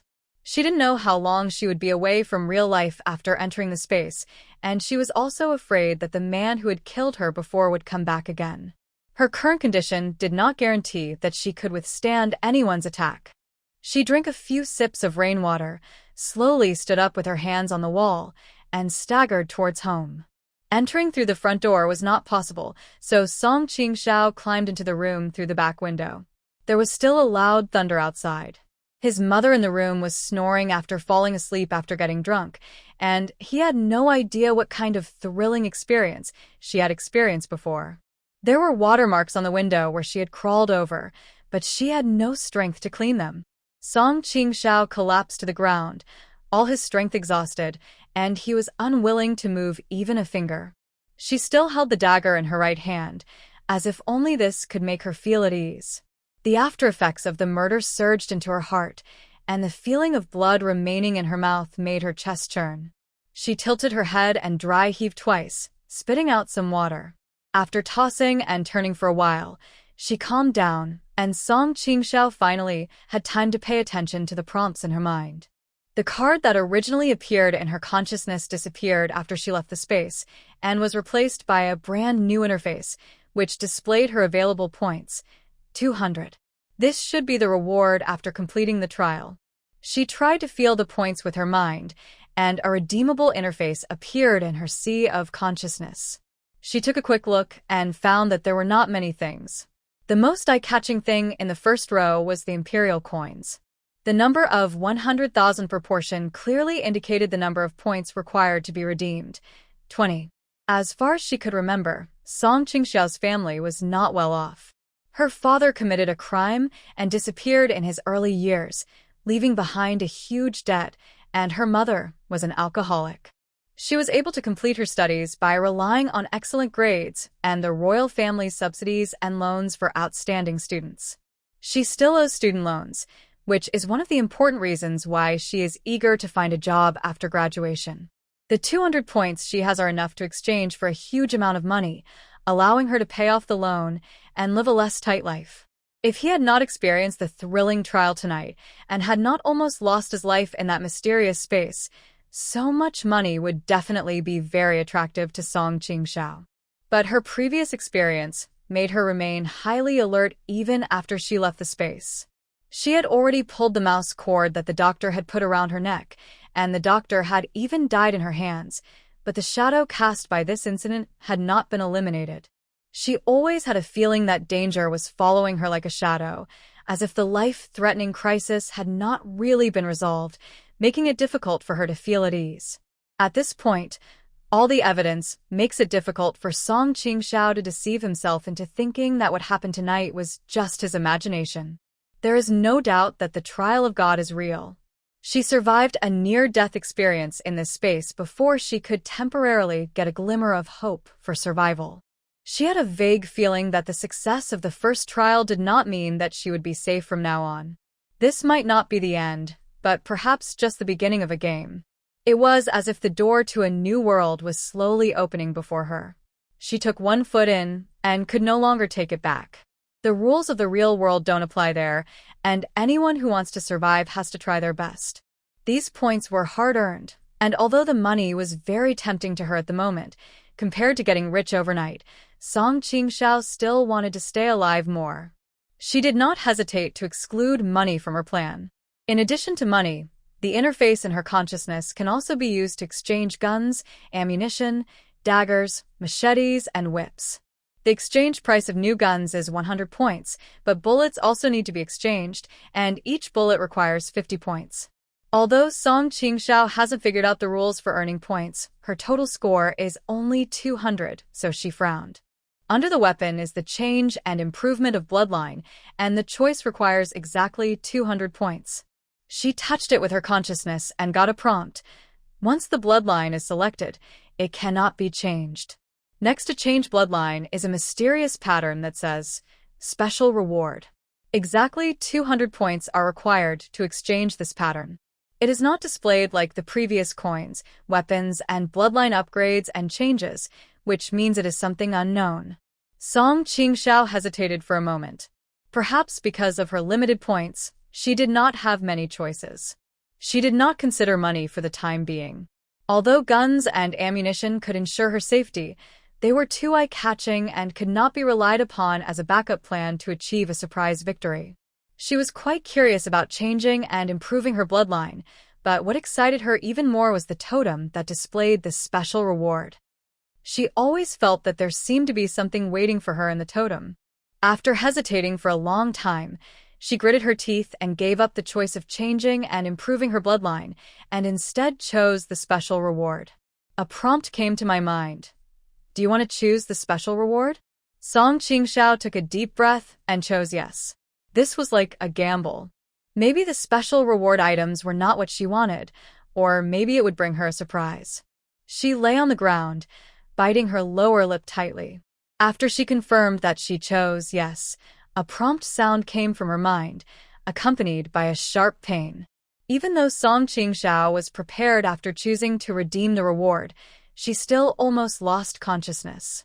In the face of the crisis, Song Qingxiao tightly grasped the dagger in her hand and slashed her thigh without hesitation. The tip of the knife scraped through her wet clothes and cut a hole in her flesh. The slight pain seemed insignificant compared to the severe pain in her brain, but it also allowed her to hold on and not faint. A large amount of unfamiliar knowledge appeared in her consciousness, and her spirit seemed to have been used to the extreme. She felt her brain was hot and her eyes were black. She closed her eyes, but still felt dizzy and nauseous. My head felt like it was about to explode. This period of time seemed particularly long. This pain was far more unbearable than the feeling of suffocation after being strangled by the doctor. Song Qingxiao didn't know how much time had passed before he forced himself to slowly accept the reward. At this moment, she felt even more tired than when she was in the space, after the life and death duel with number 4, as if she was going to faint in the next moment. She opened her mouth wide, gasping silently, and her clothes, which were already soaked by the rain, were once again soaked with cold sweat. She was still frightened by the headache she had suffered before, and it was a long time before she dared to suppress her fear and check the reward she had received earlier. Having experienced being killed, entering the trial space, and finally escaping death, Song Qingxiao should have found it difficult to fall asleep. However, this coma solved many of her problems. But she did not sleep well that night. What happened in the trial space became her nightmare. She kept seeing the 9 cards and was worried that she would see her face when the cards were turned over. She also dreamed of number 6 and the doctor, who she had killed. The doctor's face was extremely ferocious, with bloodshot eyes, as if he was going to strangle her neck and kill her. Huh. Song Qingxiao covered his neck, widened his eyes, and gasped. It took her a while to come to her senses and realize that she had returned to the real world. After returning last night, the wet clothes stuck to her body and were so heavy that she found it difficult to breathe. The sweat and blood on her coat mixed together after being washed by the rain, and every time she took a breath, she was reminded of the suffocating bloody smell in the air. She took off her coat without hesitation and threw it aside, wiping the sweat off her face. She was still holding the murderous dagger tightly in her palm. When she realized this, she subconsciously shook her hand and threw the dagger away. The dagger fell to the ground with a clang. She breathed rapidly and remembered something. After coming out of the trial field, she seemed to have been rewarded and exchanged a mysterious gift for a 9-word secret order. Unfortunately, she lost consciousness afterwards, and it was unknown whether it was her imagination or a real thing. Just as she thought of this, the secret of the 9-word secret order naturally emerged in her mind. This 9-word secret command should not be complete because Song Qingxiao recalled carefully and found that he only knew a small part of the Lin word technique. Activating secret commands requires the assistance of mental power to achieve the purpose of the attack. Song Qingxiao had never seen or even heard of such an attack method before. In the Imperial era, the greatest understanding of martial arts by the world was about punching and kicking and strengthening the body. She had never heard of such a word technique as the 9-character secret order. At present, it seems that the 9-word secret order has no lethality. She is a little disappointed, but now she has made her choice and there is no room for regret. Perhaps because she had experienced too many ups and downs tonight, her mind was in an extremely tense state. Following the guidance of the 9-word secret order, she easily sensed the existence of spiritual power in her sea of consciousness and tried to awaken them. The process was not smooth. She tried many times before she finally formed the hand seal. Even after just this, Song Qingxiao felt mentally exhausted and extremely hungry. It was already dawn, so she paused her practice, propped herself up, cleaned herself up, and found some food to fill her stomach. In a corner of the room, her mother was lying drunk and unconscious among a pile of messy items, unaware that her daughter had just escaped death. Taking advantage of the time before work, Song Qing dragged his mother to bed, prepared food and water for her before getting ready to go out. The alley last night left a shadow on her, so she took a longer route to the guardhouse, but it was already a little late when she arrived. In the locker room, several tall female guards were changing their uniforms. When Song Qingxiao came in, several people who were talking and laughing stopped talking and turned their eyes to her. New here? Everyone in the guard team knew that a weak newcomer had arrived, and they were all waiting with anticipatory eyes to see when the newcomer would be frightened into screaming and running out of the place. Song Qingxiao lowered his head and replied softly, "Yeah." She was not wearing a uniform and looked frail among the group of strong female guards. Her long bangs covered half of her face, making it impossible for the female guards to see her eyes. Her voice was a little hoarse, and a woman laughed out loud, with contempt and provocation in her tone. "I really don't know why the people above would recruit a loser like you. You really lower our standards." As soon as the woman finished speaking, the others started laughing. She also laughed and reached out to push Song Qingxiao. Before she could say anything, she saw Song Qingxiao raised his head and glanced at her indifferently. The woman saw the marks on Song Qingxiao's neck. His skin was torn, and the surrounding skin was purple. He looked extremely dangerous. No wonder her voice sounded a little strange before. The newcomer was so badly injured, but he didn't say a word. The female guard who took action swallowed subconsciously and felt a dull pain in her throat. Song Qing's look of contempt for her made her feel a little creepy. The keen sense brought to her by her many years of professional career made her take back the words that were on the tip of her tongue and lower her voice. "Get out of the way. I want to get out." Song Qingxiao took a deep breath, lowered his head, and stepped aside to let the woman go out. The people around didn't feel anything was wrong. Song Qingxiao only looked up for a moment, and her figure was blocked by the female guard who was pushing people. No one noticed her abnormality. Several people left one after another. Song Qingxiao leaned against the cabinet with her back. She heard the tap-tap footsteps and a female guard asked, "Is there any news from Gao Linlin?" The moment this name entered Song Qing's ears, her whole body tensed up. She didn't know if it was a coincidence. She remembered the first girl who died in the trial space. When the card was turned over, the girl's name was written below, Gao Linlin. "She's been missing for 3 days. I heard that we found a connection with her at the city hall. Olden happens to be in charge of this matter." Song Qingxiao clenched his teeth, resisted the urge to chase after him and find out more, and calmed himself down a little.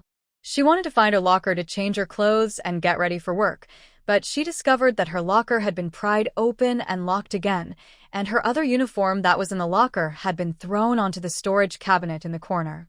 She was the only one left in the locker room. Song Qingxiao changed into her uniform and took the opportunity to take out the dagger from her bag and placed it in her palm. She fiddled with the dagger twice. Although she was almost killed by it once, she had also used it to kill people. Its shape is slightly different from that of ordinary daggers. It is about 15 or 16 centimeters long, with a blade and handle in a crescent shape, and is very heavy to hold. The tip of the blade is extremely sharp, the cutting line is very long, and the blade is slightly thick. After Song Qingxiao checked it over and over again, he noticed that there was a special leaf-like totem behind the handle of the dagger. This dagger with a special shape was not an ordinary dagger in her impression. Coupled with the totem mark, if she continued to investigate in the future, maybe one day she would be able to find out who the murderer was. She still remembered the killer's scent, the ridges on his fingers when he held the knife, and the sound and back of him humming a song after the murder. Song Qingxiao narrowed her eyes. She didn't know if she had offended anyone or if the killer had acted on impulse.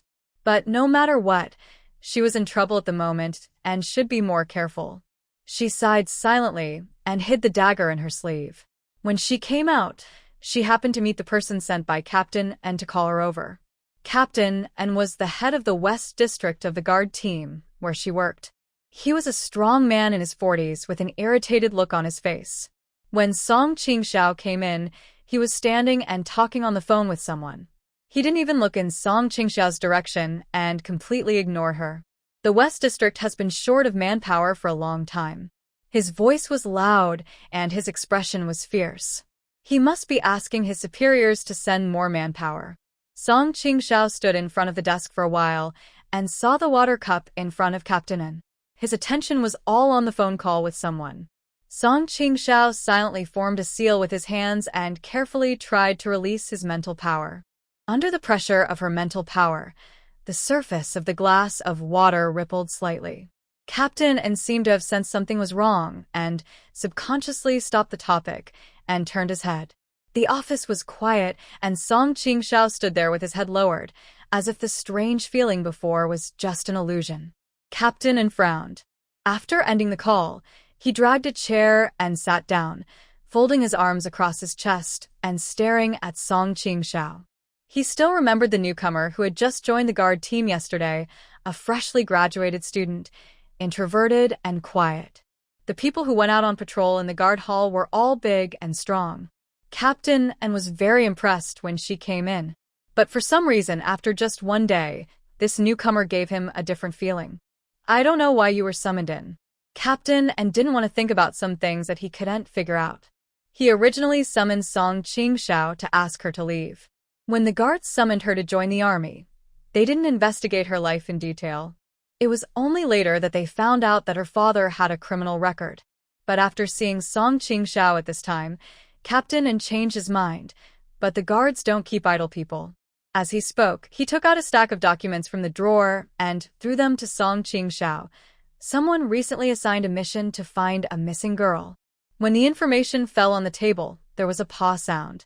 After hearing what Captain N said, Song Qingxiao pursed her lips and couldn't help but think of the name she heard several colleagues discussing outside the locker room. Gao Linlin. This name is the same as the one of the girl number 1 who died in the trial space. She is actually very curious about this matter. Now the task that Captain N gave her just happened to suit her needs. Her expression changed, and she reached out to take the folder on the table. Captain N looked away patiently when he saw her move. There's no one else in the team who can do this simple thing. See if you can find any clues. He didn't even try to hide his disgust. After saying this, he motioned for Song Qingxiao to go out. The patrol guards in the security department and the departments responsible for investigating major cases have always had clear responsibilities. In the case of Gao Linlin's disappearance, other teams must have been unable to find her whereabouts, so the security department also got involved. Thinking of this, even before opening the folder, Song Qingxiao was already 70% sure that the missing Gao Linlin was the girl number 1 who died in the trial space. With the rapid advancement of technology today, any disappearance caused by human factors will always reveal clues. Unless it is a trial space that is beyond the cognition of mortals, such a thing is possible. She came out of Captain N's office with a folder, found a place to open the folder, and 2 folders and a photo fell out. She bent down to pick them up, and the smiling face of girl number 1 appeared in front of Song Qingxiao, making her subconsciously hold the photo tightly. Gao Linlin suddenly disappeared 3 days ago. She was a student at Deity Middle School. Before the incident, she was talking on the phone with her classmates when the signal was suddenly lost. When people searched for her, she had disappeared. After her classmates discovered something was wrong and called the police investigated the surveillance video and found that she had mysteriously disappeared from the camera, but did not appear in any nearby surveillance camera. The use of technology to locate her phone was also ineffective, as if this person had disappeared from the earth out of thin air. She was still a student, from a wealthy family, with a simple background, no financial disputes, and no conflicts with others. There was no possibility that someone would seek revenge against her or harm her. Her information had already been reported to all districts of the imperial capital. After all, the longer a person had been missing, the greater the possibility that they had been murdered, so the case was eventually handed over to Captain N of the West District Guard. After Song Qingxiao confirmed that the missing Gao Linlin was number 1, he put the information back.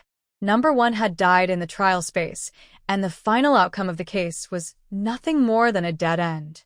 But this incident gave her a warning that the trial space is not an ordinary game. If you die in it, you are really dead, and even your body cannot be found. You will just become a missing person like number 1 and be recorded in the files. At the same time, she also confirmed one thing. Number 1 disappeared 3 days ago, and Song Qingxiao entered the trial space last night. In fact, when everyone was calculating the time later, Number 1 said that Song Qingxiao only entered the space 10 minutes later than her. This proves that the people selected by the trial space do not enter at the same time and place, but randomly. The game has no fixed rules, which means it is impossible for her to make adequate preparations in advance. With this understanding, Song Qingxiao became more wary of this trial. Naturally, she could not tell Captain N that Gao Linlin had died. During the past few days, while investigating the case, she frequently practiced the Lin spell in the 9-character secret order. At the same time, she shortened her sleep time and spent a lot of time running and exercising every morning and evening, trying to increase her physical strength and prepare for the next trial that might come. More than half a month passed, and everything was calm. But Song Qingxiao did not let his guard down. There were no new clues or progress in Gao Linlin's disappearance case. Fortunately, Captain N did not have any hope for her. He just wanted to wait until Song Qingxiao's 2-month probation period was over before asking her to leave. The wound on her neck had scabbed over, but there were still traces left. She had figured out the rules for how to use her mental power, and after practicing diligently, Song Qingxiao could clearly feel that she had made some progress. The thin mental power is much more condensed than before, and the benefits it brings are self-evident. The sea of consciousness that runs the mental power was originally as thin as a hair, but now it has been widened several times. The result is that after Song Qingxiao has made the hand seals, when he casts his spells, at least people won't feel anything like before. She was already quite satisfied with the progress she had made in just a few days. A month later, there was no call from the trial space in her consciousness, as if Song Qingxiao's previous worries were excessive. But the calmer she was, the more frightened Song Qingxiao felt. She went to bed later and exercised her mental strength more frequently. She bought 2 daggers and sewed a simple bandage to hide them inside her clothes. As usual, when she returned home after get-off work, her mother Tang Yun was rarely drunk. Song Qingxiao prepared easily digestible food for Tang Yun and sat down in front of her. Tang Yun had lost most of her hair due to years of alcoholism. She looked much older than her actual age. Her hands could barely hold chopsticks. She stared at Song Qingxiao for a long time, seemingly unable to recognize her daughter. In Song Qingxiao's memory, Tang Yun was rarely awake like this, so the time the mother and daughter sat opposite each other like this was also pitifully rare. For a moment, she didn't know how to start talking to her mother, and even calling her name seemed very difficult. The two were silent for a long time.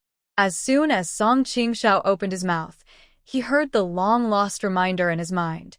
"You are about to enter God's trial." Song Qingxiao's face changed.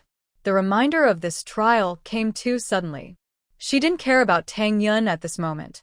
She instinctively stood up and walked to the other side of the room. She didn't have time to see Tang Yun's reaction, nor did she have time to explain to her. The next moment Song Qingxiao took a step out.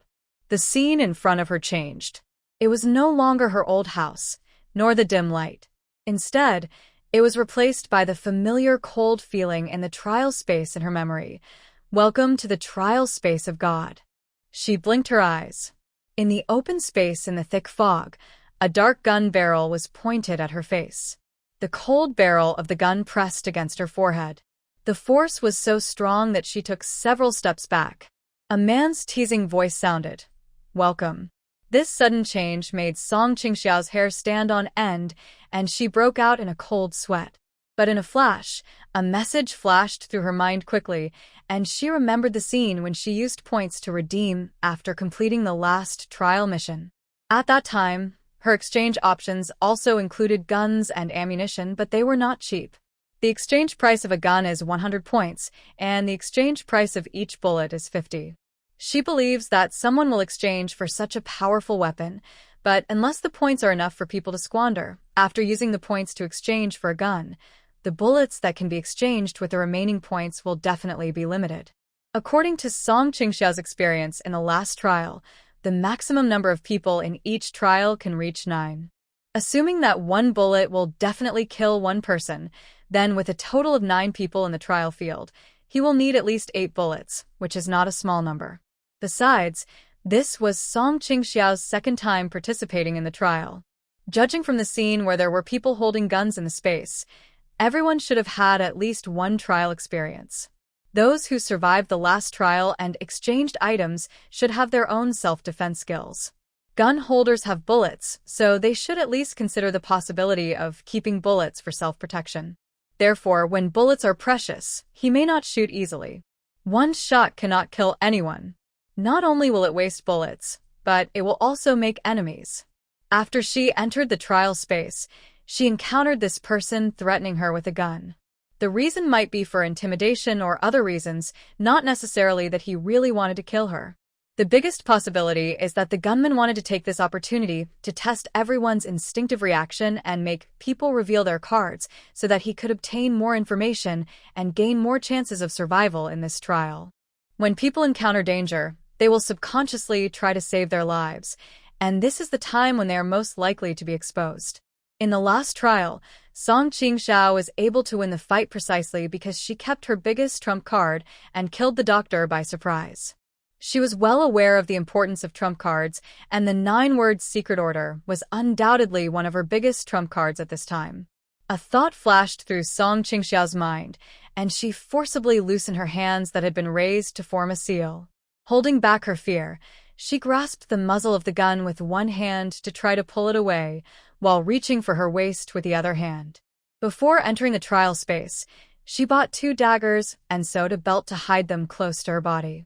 At the same time, she tied the other dagger to her wrist and blocked it with her sleeve. This is just in case I want to have a backup plan. She did this purely out of instinct. If Song Qingxiao's previous speculation was wrong, she still needed to fight back to save her life. But before her fingers touched her clothes, a hand reached out and roughly grabbed her stomach, leaving it empty, and the dagger she had prepared disappeared. Shocked, she lost all her killing intent because of the big man's actions.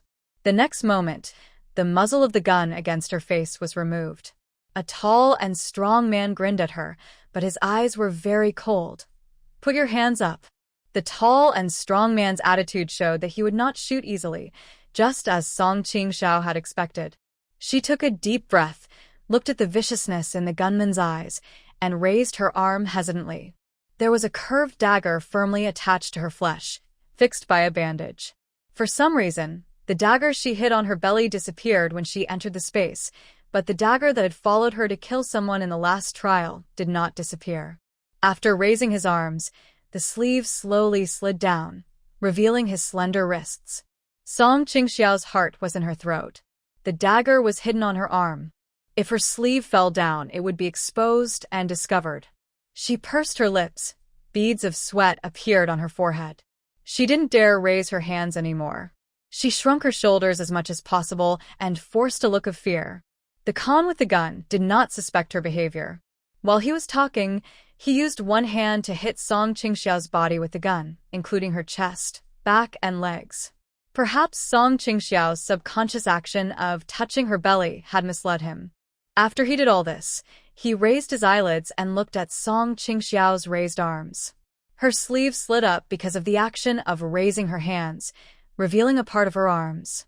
Therefore, the big man did not check Song Qingxiao's raised arms again.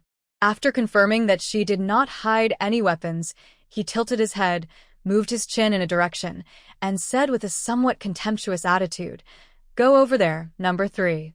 Song Qingxiao lowered her eyelids, still frightened in her heart, until the man raised the gun and pointed it at her again. Song Qingxiao forced herself to calm down and decided to do as the big man instructed and walked to the corner. From the way the big man addressed her, she noticed that 2 people had already come in before she entered the trial space. She saw a thin young man sitting in the west corner. He was wearing glasses and looked quite gentle and reserved. He must have been held hostage by a big man before, so he looked a little alert. When he saw Song Qingxiao's eyes fall on him, he pushed the frame of his glasses on his face. The reflective lenses blocked his eyes, but Song Qingxiao could feel that he was also observing him at the same time. Although there were only 3 people in the space, the atmosphere was quite subtle. Murderous intent, crisis, and vigilance turned into a strange pressure, so heavy that it made people feel breathless. She found a seat about 2 meters away from Glasses and sat down. She keenly noticed that the moment she sat down, Glasses' body tensed up, as if this person would retaliate if she made any unnecessary movement. The environment of the trial space was similar to the first time she entered. It was still an open space, surrounded by thick fog. She glanced at the 2 men in the space from the corner of her eye, guessing the order in which they came in. Judging from the appearance, the man with the gun was very strong, probably nearly 1.9 meters tall. He was wearing a tight vest, and his exposed arms were muscular and firm. He looked extremely dangerous at first glance, not to mention the gun he was holding. But Song Qingxiao did not dare to underestimate Yan Jing. During the first trial, the strong number 7 died at the hands of the doctor. If all participants in this trial can survive the first elimination round, then each of them will be in great danger. She was still haunted by the disappearance of the dagger she had prepared before entering the trial space, and the pain from where she had been shot by the big man was unbearable. This person's attack was quite severe, but he also knew when to stop. He didn't push her to the limit, so as not to make her do something desperate. However, He still caused her some harm in an attempt to influence her performance after the trial officially began. Before she could figure out why the dagger she bought was missing, another woman appeared in the space. She was treated the same way as before. The woman who came in later had obviously not reacted yet, and a gun was pointed at her head. The big man's voice also rang out, "Welcome." The woman was obviously frightened. She twisted her body and instinctively took a step back. Her right hand shook, and with a whoosh sound, a red whip slid out from her wrist like a snake and swung towards the big man. The big man took back the gun and blocked his face with the gun. With a snap, the tail of the whip hit the barrel of the gun, making a very crisp sound. Song Qingxiao, who was watching, could tell that the woman's attack was quite powerful. Perhaps she had strengthened her physique or increased her bloodline. The woman missed the first attack and put away the whip to hit again.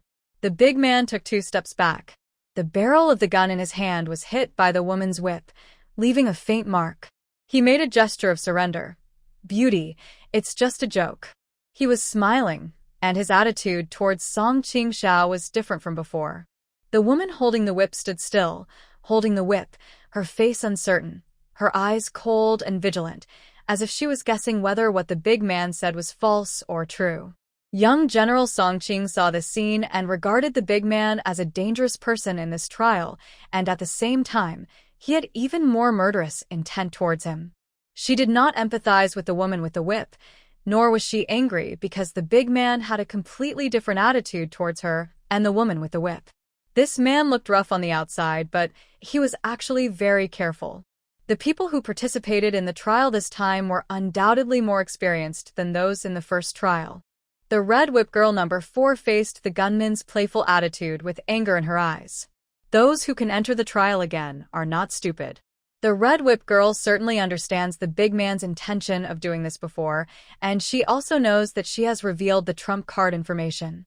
Song Qingxiao and others in the space remained silent.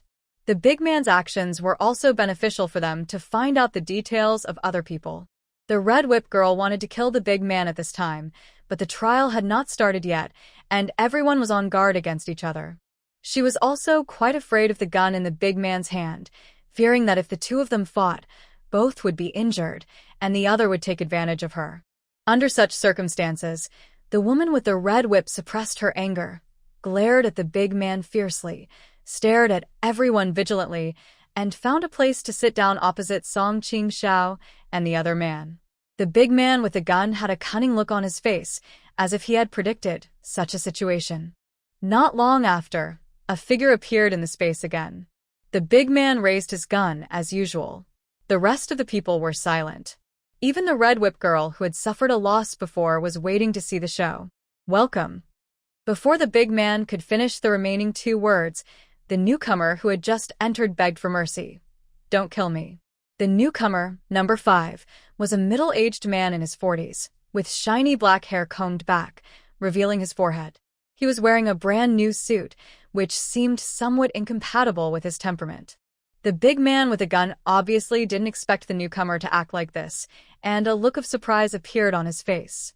But in order to prevent number 5 from playing dumb, he still held the gun, pointed the muzzle at number 5's forehead, and pushed forward with such force that number 5 took several steps back. This situation made the other people in the space frown. Song Qingxiao wondered in her heart, could this number 5 be a newcomer? But she quickly denied her speculation. Number 5 didn't look like he was extremely panicked by his sudden appearance here. In addition to fear, his face also showed helplessness and resignation. "Don't kill me." He first raised his hands to beg for mercy, then seemed to be on the verge of a mental breakdown, holding his head and crying and cursing. "This trial, I want to go back. I don't want to die." Everyone watched this scene in silence. After a long moment, the big man showed a look of disgust on his face. He raised his leg and kicked number 5 on the shoulder, knocking number 5 to the ground. "Get out, you piece of trash." Number 5 collapsed on the ground, unable to get up for a long time. After a long time, he crawled up with a look of despair. He didn't dare to crawl in the direction of Song Qingxiao in glasses, and he was afraid of the red whip girl and the big man, so he had to find a place farthest away from everyone and sit down. I don't want to die. I just exchanged money and haven't had a good life for a few days. He kept on talking, and no one knew who he was talking to. Song Qingxiao glanced at him. He held his head with both hands and pulled his hair, as if he had collapsed. His originally shiny slicked-back hair fell down and hung beside his forehead, looking greasy and disgusting. From what Number 5 said, we learned that his points had been exchanged for money and enjoyment. After confirming that he was just a waste, as the gunman said, no one wanted to pay attention to him anymore. Number 5 was still talking to himself. At this moment, another person appeared in the space. The big man with a gun pointed his gun at the newcomer as before. Before he could say anything, the newcomer grabbed his gun hand, spread his right leg, twisted his upper body, and threw the big man to the ground over his shoulder. Number 6 movements were smooth and seamless, and the big man himself had not expected such a situation to happen. His body fell to the ground with a bang, and at the same time, the gun that he was holding tightly in his hand fell to the ground with a clang. When Song Qingxiao saw this, he subconsciously wanted to stand up. The man with glasses on the other side also supported himself on the ground with his hands, and the woman with the red whip even grabbed the long whip and wanted to take action. The newcomer Number 6 was faster than everyone else. The moment the gunman fell to the ground, Number 6 took a step forward and bent down to pick up the gun. But no one expected that even after falling to the ground, the gunman still held the gun tightly. Even though he suffered some pain because of his insistence on holding the gun, he still did not fire. After Number 6 stepped forward, he reluctantly raised his gun, pointed the gun at Number 6 and warned, "Stand back, I'm serious." As he spoke, Number 6 stood up straight, snorted coldly, and took a few steps back to create some distance. The big man took this opportunity to slowly get up with a vigilant look on his face. Everyone's plan failed. Red Whip Girl Number 4 put the whip back again with some disappointment, sat back in her original seat, and looked at the newcomer. The new Number 6 is a beautiful young girl who catches everyone's eye. She has 2 short braids hanging on both sides of her shoulders, a pink headscarf tied into a bow on her head, a blue plaid short vest, and a low-waist skirt of the same color, revealing a pair of slender legs and a thin waist. But judging from her previous action of knocking down the big man, people should not underestimate her ability. So far, a total of 6 trial participants have entered the trial space.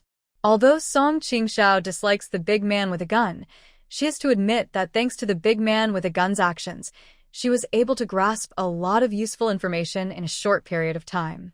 Those who came in first have more advantages than those who came in later. Among the 6 trial takers who have entered the space, the ones who have the most comprehensive information are the ones who entered the space earliest.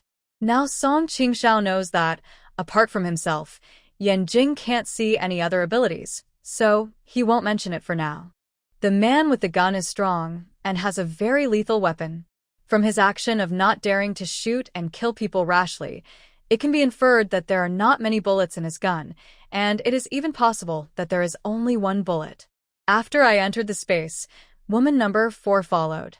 After entering the space, girl Number 4 came face to face with the big man with a gun. She had a long red whip, which left marks on the barrel of the gun in the big man's hand. It can be imagined that this whip should not be an ordinary thing, and it is very likely a space weapon exchanged for points. Furthermore, the fact that the whip could leave marks on the gun barrel not only proves that the weapon itself is extraordinary, but also proves that Number 4 has amazing arm strength, and perhaps he has improved his bloodline and physique. From this perspective, if the Red Whip Girl has really made the above 2 preparations, it proves that her points are not low. The source of points is the reward after completing the trial. Song Qingxiao has not figured out the composition yet, and is not sure whether it is related to killing. But in any case, if the Red Whip Girl has enough points, there are only 2 possibilities. Either she has participated in many trials and therefore has a lot of points, or she performed well in the first trial and therefore got a lot of points. No matter which situation it is enough to prove that the Red Whip Girl is an extraordinary ruthless character and deserves Song Qingxiao's attention. Let's not talk about Number 5 for now. Judging from his performance, he is the weakest in this trial. As for Number 6, she reacted quickly after entering and knocked the gunman to the ground. Although she did not reveal what kind of weapons and trump cards she had, at least from the surface, her reaction was good, and she should be proficient in fighting skills, which is why she almost made the gunman suffer a loss. Song Qingxiao's only advantage at the moment is that she did not reveal any cards under the threat of the armed man. Compared with the three dangerous people, the armed man, the Red Whip Girl number 4 and number 6, she should not be a threat in the eyes of several trial participants. The atmosphere in the space suddenly became a little subtle. Except for number 5, who was sitting alone in the corner, Song Qingxiao and Glasses were quite close, and the other 3 occupied a position each. The big man with the gun stood up and waited for a while. No new people came into the space. When Song Qingxiao was still wondering whether there were only 6 people in this trial, a hint about the game finally appeared in her mind. Protect the people, and be wiped out if you fail. Protect the people, and if you fail, you will be wiped out. Not only were the trial prompts this time much faster than the previous one, but they were also more direct, eliminating the need for everyone to guess and directly pointing out the content of the trial. What surprised and disturbed Song Qingxiao was that in addition to the prompt of the task, there was also a reward prompt after completing the task. Complete the task and get 1,000 reward points. This reward was too generous. Compared to the last time she survived the trial, killed 2 people, and finally survived to get a reward of 200 points, this time the clues were clear, and even the rewards were so much, which made Song Qingxiao feel uneasy. It was as if these 1,000 points were a bait, designed to lure her into the trap. After seeing the points, her fiery thoughts gradually cooled down. Thinking that anything abnormal was a sign of evil, she frowned and did not act rashly. Song Qingxiao raised his head and glanced at the others. The other 6 people in the space showed surprise on their faces at first, but soon regained their composure, and there was no clue to be seen. The big man with a gun sat on the ground, holding the gun, his finger never leaving the trigger. The Red Whip lady had an arrogant look on her face, with her glasses lowered. Number 5, who came in later, scratched his head with a cowardly look on his face. Number 6 crossed his arms and spoke first. It seems that everyone has received the task reminder. Number 6's words broke the strange silence. No one spoke, but no one refuted. Such a trial mission is full of dangers. If you are not careful, you may even lose your life. Everyone is on guard against each other and wants to get information from others in order to increase their chances of survival. I did receive the mission prompt. Perhaps because she was very confident in her own strength, Red Whip Girl number 4 was the first to admit it. After her gaze swept around in the space, it finally fell on man number 5. This man looked the weakest. From his previous mumbling, everyone knew the most about his situation. Even number 6, who came in later than him, knew that he had exchanged the points he got in the previous round of trials for money to squander and enjoy. When he first entered the trial this time, a big man pointed a gun at him, and he collapsed and begged for mercy on the spot, without even the thought of resisting. A person like him probably couldn't survive such a cruel trial. Red Whip Girl no. For looked at him as if he were a dead man. She stood up, pointed at him, and asked, "Number 5, what's your mission prompt?" The moment his name was called, number 5 trembled all over.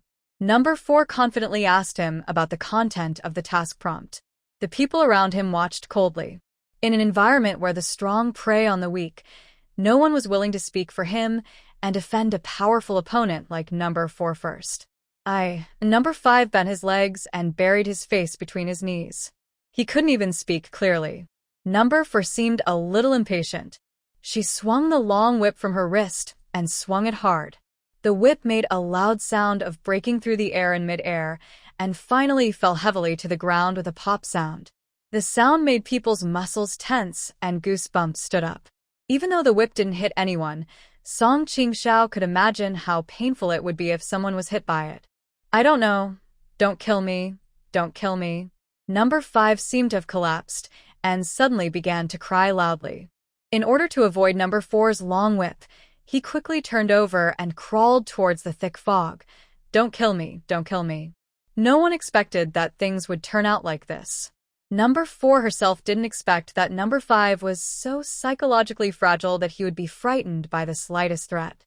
She was stunned for a moment, then she noticed number 5's actions and raised her whip to whip him. Don't let him go.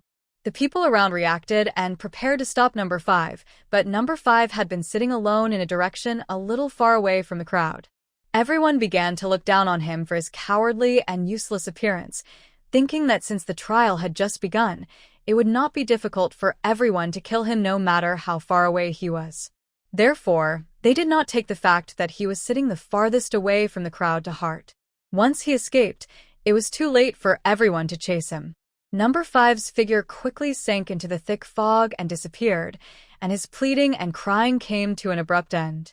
Number 4 had a scowl on her face and swung her whip, but it missed her target. Before she could retract the whip, a reminder sounded in her mind. Welcome to the trial of God. This meant that the game had officially begun. The space disappeared in an instant, and the people around her also lost their trace. Song Qingxiao closed her eyes instinctively. She heard a tick-tick sound in her ears, as if it was the sound of an ancient clock. She was startled and opened her eyes quickly. Soon she saw a digital countdown appearing in front of her, 1:19:59:59. The inexplicable change in the situation made her feel uneasy. She blinked, and the number was still there, proving that it was not her hallucination, and the last number was still counting down with the tick-tick sound in her ears. 1:19:59:54, 1:19:59:51. Song Qingxiao took a deep breath, touched the dagger hidden on her arm, and forced herself to calm down, trying her best to avoid being disturbed by the countdown and the tick-tick sound. She noticed that behind the task prompt in her mind, there was a new choice. Do you want to enter the scene? 10, 9, 8, 7. The continuous countdown made Song Qingxiao panic.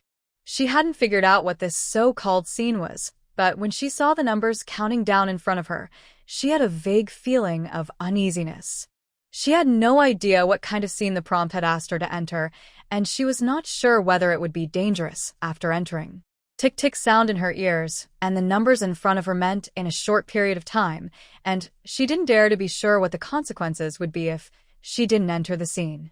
At this moment, Song Qingxiao hated the rules of the game very much. They made her confused, but she could do nothing about it. She had to be cautious in every choice, fearing that a wrong choice would cost her life. After 2 seconds of hesitation, the countdown to enter the scene in my mind has reached 3. There was no time for her to hesitate any longer. Song Qingxiao took a deep breath, clenched her teeth, and made a decisive decision to enter the scene.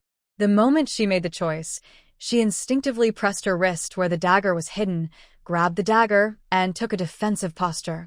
The reminder sound in her mind stopped, but the dangerous situation she expected did not happen.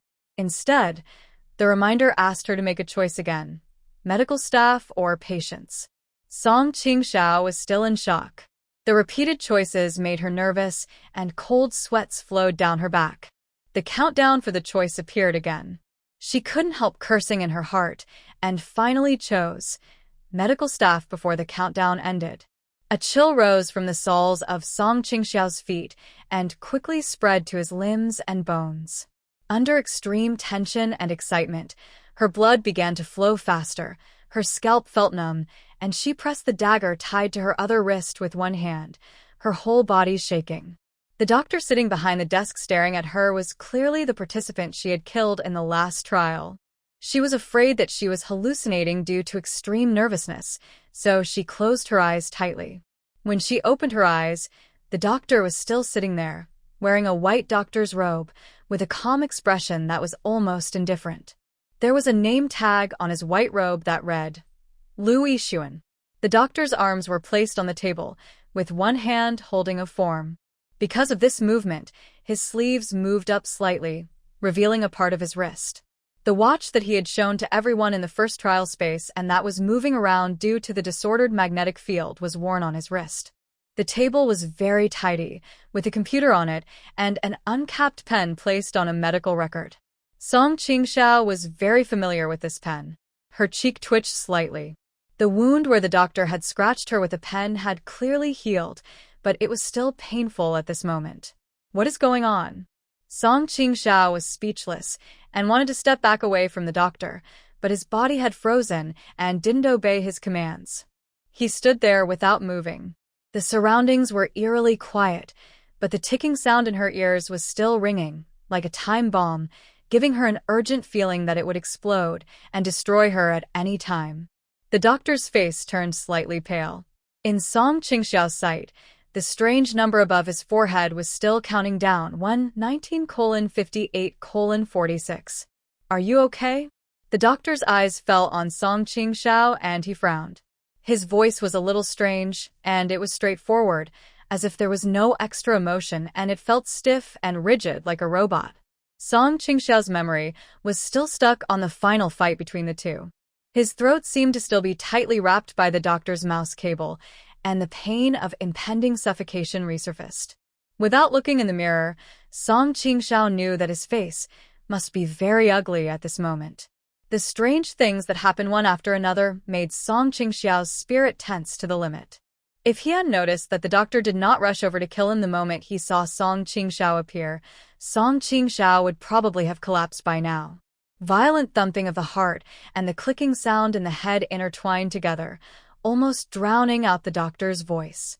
Song Qingxiao suppressed his fear and tried to calm himself down again and again.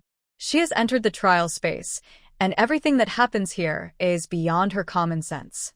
Besides, the doctor wasn't that scary. Since she could kill him once, she could kill him a second time. She touched her wrist, and the dagger tied there eased her disordered heartbeat a lot. Are you okay? The doctor asked again, and his eyes fell on the arm she was covering. Song Qingxiao stiffened her body and swallowed several times. With strong willpower, she restrained her instinctive reaction, released the hand that was pressing the dagger, and nodded slowly. This action seemed to have drained all her strength. The doctor frowned, as if he doubted the truth of her statement that she was fine. But in the end, he still did not dwell on this issue. Instead, he pulled the corners of his mouth stiffly and revealed a strange smile. That's good. I've read your resume. Although you don't have enough experience, the hospital is currently short of staff. He put down the paper in his hand and stood up. Song Qingxiao, welcome to join our hospital and become a colleague. His smile had a kind of fake smile on his face. Not only did it not make people feel relaxed, but his face reminded Song Qingxiao of the photo on the card that was turned over after the doctor died in the last trial, and he felt doubly horrified. Next, I'll ask Nurse Zhang to take you around the hospital first so you can get familiar with the environment and the work, and you can change your clothes. So many things happened one after another in a short period of time that Song Qingxiao was a little numb now. She saw the doctor calling for someone loudly, and someone came in with the sound of a click when the door was pushed open. She thought that if the person Lu Yixuan called in was still a familiar face in her memory, she might not be so surprised. But the scene that Song Qingxiao imagined did not happen. A young woman in her 20s came in, wearing a nurse's uniform, with her hair neatly wrapped in a hat. She held the door handle with one hand and asked, "Dr. Lu, you called me?" Her voice was crisp, as if injecting a bit of vitality into this terrifyingly quiet office. When she saw Song Qingxiao standing in the office, the woman smiled, with the corners of her mouth curved in a beautiful arc, revealing a pair of playful and cute fangs. Compared with Lu Yixuan's smile, which was so stiff that it made people feel creepy, her smile was undoubtedly much more real, which made Song Qingxiao's emotions, which were as tense as a string that could break at any time, relax for a moment. Yes. The doctor nodded, introduced Song Qingxiao's identity, and explained the work assigned to her. Nurse Zhang nodded. When Song Qingxiao came out of the doctor's office, she was sweating profusely and looked like she had been fished out of the water. She kept wiping her forehead with her hand. His legs were tense due to excessive tension, and they did not feel good after relaxing. Every step he took caused his soles to feel numb and tingling, giving Song Qingxiao the illusion that he was walking barefoot on a road full of thorns.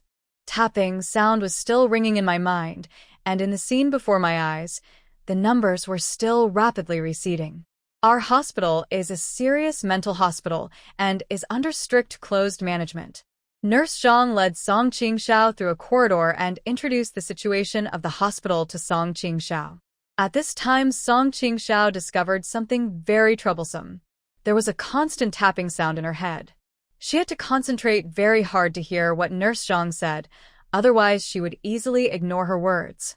The trial scenario this time is different from the last time, and the situation is far more complicated than the last time.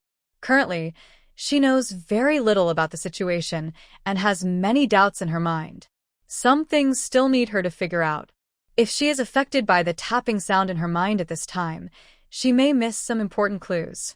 In the current situation, the more information she has, the better it will be for her. Apart from the excitement of seeing the doctor, the ticking sound and the countdown numbers, she learned from Nurse Zhang's words that she was in a mental hospital this time, and it was a closed management hospital, which meant that she would not have too much contact with outsiders. Song Qingxiao tried her best to ignore the strange voice.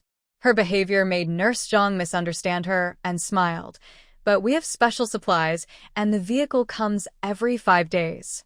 Amid the interference, sound of Tata, Song Qingxiao heard this and keenly noticed a message in her words that was about to be connected to something. She always felt that she had grasped a key, but the interfering information in her mind, the countdown numbers, the changing scenes, and the strange appearance of the doctor kept disrupting her thoughts. The clue seemed to be right in front of her, but it was just a little bit away. In this situation, Song Qingxiao gradually became a little irritable and restless. Nurse Zhang turned to look at her. There are a total of 27 patients, 6 doctors, and 11 nurses in our hospital, but with you in the mix, there will be 12. Nurse Zhang paused when she said this. She noticed that Song Qingxiao kept wiping his sweat, his face was pale, and his body was thin. He hadn't spoken since he came out of Dr. Liu Yixuan's office. She was the only one talking all the way. She quickly stopped and asked apologetically, "Have I talked too much?" No. Song Qingxiao shook her head quickly. She thought she shook her head with great force, but in the eyes of Nurse Zhang, she only felt that her head shook lightly twice. After hearing this and seeing her behavior, she thought that the new colleague was very shy and introverted, and laughed again. "Are you a little scared because of your new job? This is a mental hospital, and a severe mental hospital at that. Most of the patients that come in have aggressive tendencies, and newcomers seem to be a little scared." Song Qingxiao listened to her with full concentration, afraid that he would miss every word she said if he was distracted. When he heard her say this, he nodded along with her words. Yes. She was indeed very nervous, but it was not because of entering the mental hospital. However, Nurse Zhang could think of a reasonable excuse for her, so Song Qingxiao naturally admitted it. When she said this, Nurse Zhang comforted her as she expected. "Actually, there is no need to be so scared. When we first came, we were all scared, but after a long time, everyone got used to it." She smiled. "They are all patients. We shouldn't be too bothered by them." Sunlight filtered through the glass in the corridor. At that moment, Nurse Zhang's face looked warm and gentle in the sunlight. "Just take your time." Tat-tat-tat. Song Qingxiao turned to look at her. Above her cheek, the countdown number had changed to 119:51:23. She blinked her eyes. 119:51:18.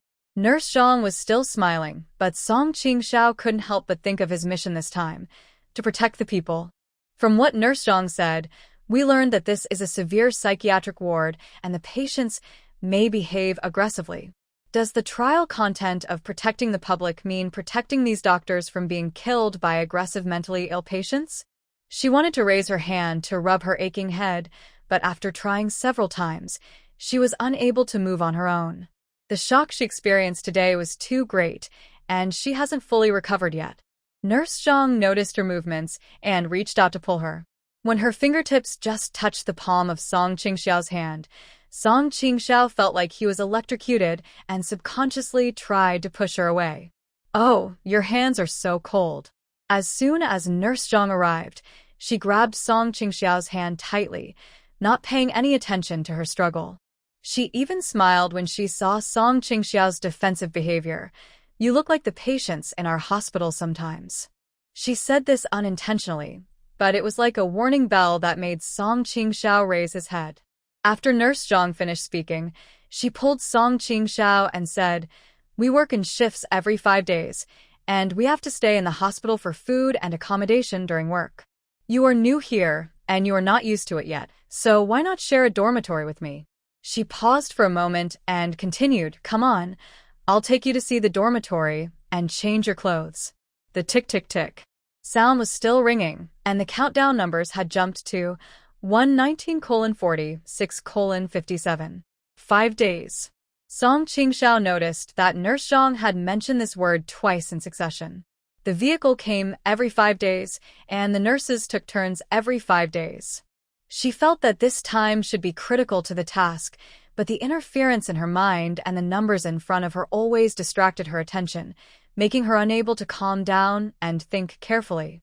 She felt a little restless. What exactly did 5 days mean?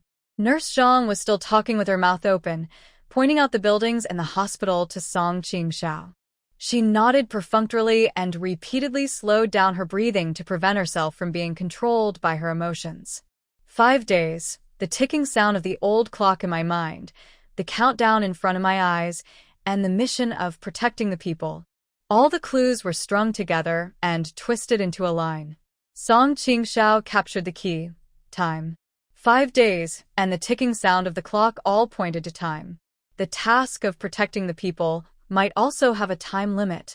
As for the strange countdown number that appeared in front of her, although it had counted down to 119:44:27 at this time, she remembered clearly that when this number first appeared in front of her and she discovered it, it was 119:59:59. She was frightened by the sudden situation at the time, and then the task in her mind asked her to make a choice, leaving her no time to think about it. After entering the scene, she met the doctor she had killed, and she had no time to pay attention to the number. But now when I think about it carefully, this number is like a countdown, and after calculation, it is exactly 5 days. In other words, this set of numbers most likely represents the countdown for her mission this time. She needs to complete the task of protecting the people within 5 days. After choosing her identity, Song Qingxiao entered the trial scene as a nurse. According to Nurse Zhang, this is a fully closed management scene, with medical staff working in shifts every 5 days. These 5 days coincided with the countdown time that appeared in front of her eyes. But the trial did not provide her with a place to stay or go after get-off work. In other words, the trial mission only lasted for 5 days. If she failed to complete the mission within 5 days, she would have nowhere to go. She glanced at the mission prompt in her mind again: protect the people and be wiped out if you fail. Complete the task. 1,000 points. Song Qingxiao took a deep breath and exhaled slowly. The time countdown in front of him had changed to 119:40, 1:18. The ticking sound of the clock sounded like a death warrant at this moment. Although the scene was sunny and the environment was quiet, Song Qingxiao still shuddered. Now that I'm here, and there's no other choice, there's no point in panicking. I have to calm down, understand the situation, find out the whole story of the trial as soon as possible, and leave as soon as possible. Look, Xiaoyu planted some plants over there last year, and they're growing very well. Nurse Zhang was still enthusiastically introducing a corner of the hospital to Song Qingxiao. Song Qingxiao held his breath and concentrated, ignoring the interference of the voice in his mind and the digital countdown that appeared in his sight, and listened to her words, afraid of missing any word. This isolated mental hospital is not large and can be divided into 2 areas, a 5-story building and a leisure area for activities. The building is divided into 2 sections, with the offices and dormitories for medical staff separated out, and the other half being wards and treatment rooms. There was no one in the leisure area downstairs. According to Nurse Zhang, there should be 27 patients in this hospital, and they are all in the same building, but Song Qingxiao felt that it was very quiet around him. Looking out from the transparent floor-to-ceiling glass, one can see the high walls outside the leisure area, which almost blocks all views outward, making this place a space of its own. It's easy to remember the places here, and the time is also very regular. Nurse Zhang listened to Dr. Liu very much. After being asked to teach Song Qingxiao, She was very dedicated and responsible. The lights in the ward are turned on at 6 o'clock. The patients get up to wash their faces and brush their teeth, and we help them trim their nails and hair. She introduced the nurses' work content and mentioned that the daily working hours are divided into 2 shifts, morning and evening. The morning shift is from 8 a.m. to 6 p.m. Because of the shortage of staff and heavy workload, nurses may need to work the night shift, which is more tiring. When Nurse Zhang said this, a complex look flashed across her eyes, as if she was a little apologetic. Song Qingxiao didn't come here for work. She only had 5 days to complete the task. If she couldn't complete it within 5 days, she would lose her life. So she didn't care whether it was hard work or not. She even hoped to get started and familiar with the job as quickly as possible so that she could understand the details of the trial mission. It's okay. She endured the distracting, clicking sound in her head, pursed her lips, and showed a small smile. I just hope to study hard and get familiar with the work content as soon as possible. If possible, please assign me to the night shift recently. Her initiative to volunteer won Nurse Zhang's great favor, because at that moment, Song Qingxiao clearly felt that Nurse Zhang's eyes looked at her more tenderly. In such a bloody and weird trial space where one could lose one's life at any time, the appearance of a gentle and kind person like Nurse Zhang made Song Qingxiao feel dazed for a moment. Soon, Nurse Zhang took her hand and asked her to suppress this awkward feeling. Qingxiao, you're so nice. But since you just arrived today, there's no need to rush. Familiarize yourself with the work content with me in the afternoon and have a good rest. We'll talk about the night shift tomorrow.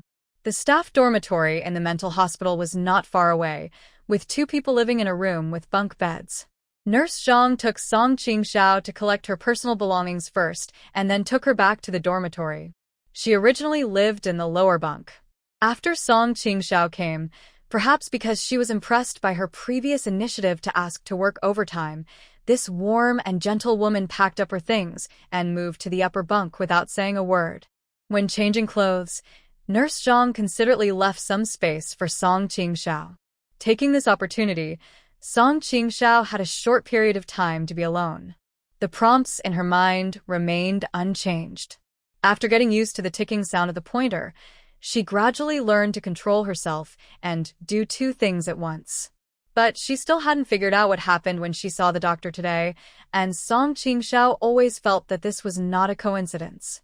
A group of people entered the trial space at the same time as the mission began, not knowing where they were or what roles they would play in the trial. She suppressed her thoughts, changed into her uniform, and came out. Nurse Zhang was waiting outside. When she saw Song Qingxiao, she smiled and handed him a name tag. While you were changing, I just want to get your name tag for you. While Nurse Zhang was speaking, Song Qingxiao noticed that she also had a name tag on her chest with Nurse Zhang's name written on it. Zhang Xiyu. Song Qingxiao's name was written on the badge. Nurse Zhang explained, You just came. Due to time constraints, we haven't made your work badge yet. After it's done in a few days, you won't have to wear this. It will be much more convenient. Song Qingxiao nodded, hung his work badge around his neck, and followed Nurse Zhang to the ward area. Originally, the hospital's ICU was divided into Level 1 and Level 2. The closer we walked to the area where the patients were, the gentler Nurse Zhang's voice became, as if she was afraid of waking something up. It was very quiet around us. She was wearing soft-soled shoes, and she walked like a ghost without making any sound. But we don't have many patients in our hospital, and their conditions are all very serious, so there is no division. The door of the ward was visible from afar. The huge iron door divided the ward into 2. The iron door had 3 layers. Looking inside through the gaps in the iron door, the long passage was deep and terrifying, like a giant beast from the abyss with its mouth open, wanting to swallow people into its stomach. Nurse Zhang inserted the key into the hole, and the lock was opened with a creaky sound. The door was pushed open by her hand, making a harsh and unpleasant sound, which made Song Qingxiao frown. A cold wind blew over, and Song Qingxiao seemed to hear someone crying, vaguely. She glanced at Nurse Zhang, but Nurse Zhang didn't know whether she didn't hear it or was used to it, and there was no change in her expression. Goosebumps spread across her arms. After the 3 iron doors opened, Song Qingxiao seemed to have entered a completely new scene.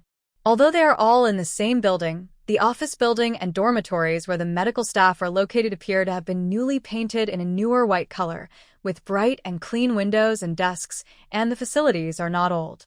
The ward area is painted mainly light blue, and the doors and windows are made of special materials. There is a corridor in the middle, the ward on one side, the office of the doctor on duty, the treatment room, etc. on the other side. Someone was crying, and Nurse Zhang heard it. She turned around and asked Song Qingxiao in a soothing tone, "Are you scared?" Song Qingxiao shook her head.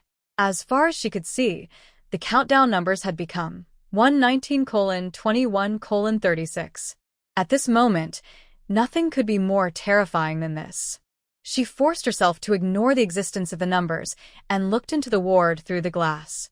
There were 2 beds in the ward on the left, and on each bed sat 2 patients with dull expressions, staring at her with stiff movements and dull eyes, without blinking or moving. Neither of these 2 faces were familiar to her. She looked away and was about to speak when suddenly someone seemed to approach her from behind. There was a strong force grabbing her, and someone grabbed the blue strap of the work badge that had just been hung around her neck and pulled it back, strangling her neck. She was forced to lean back by the person who was pulling her so hard that she lost her balance for a moment. Her knees bent, and she fell to the ground with a bang. The force that was pulling her down did not let go after she fell, but instead pulled her backwards. In the blink of an eye, she was about 1 meter away from Nurse Zhang. This is really an inextricable relationship with being strangled by the neck. Cough, cough, cough. Song Qingxiao was strangled to the point of being unable to breathe. After being strangled by the doctor with a mouse wire in the last trial, she was strangled again in this trial. Let me tell you the reason why I am late. The day before yesterday, my computer keyboard had a problem. The delete key was broken. I called the computer after sales service hotline, and after the order was sent, the engineer brought a new keyboard to repair it. I finally spent some time fixing it today, before I could get excited. One of the keys on the new keyboard turned out to be broken. So I had to place a new order and wait for the engineer to come again after the keyboard arrived. The force that was strangling Song Qingxiao was incredibly strong, and when the force was reduced, she felt her neck being tightened by a thin rope, which seemed to cut into her flesh, causing her a burning pain. His trachea was compressed, and he could no longer breathe in fresh air. Song Qingxiao raised his head, his face turning blue from suffocation. She subconsciously reached out for the dagger hidden on her wrist, trying to change the situation, but the moment she raised her hand, reason overwhelmed her body's instinctive reaction. Perhaps because she had experienced being strangled once, she quickly calmed down and analyzed the pros and cons. This is a hospital, there are people in front of her, and the dagger is her trump card. It will not be good for her to show it too early.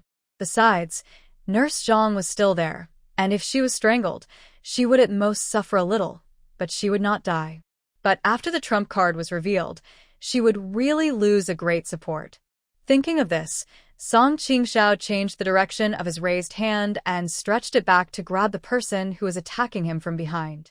All this happened in a flash. After Song Qingxiao was dragged 1 or 2 meters away, Nurse Zhang seemed to react and exclaimed, "Qingxiao."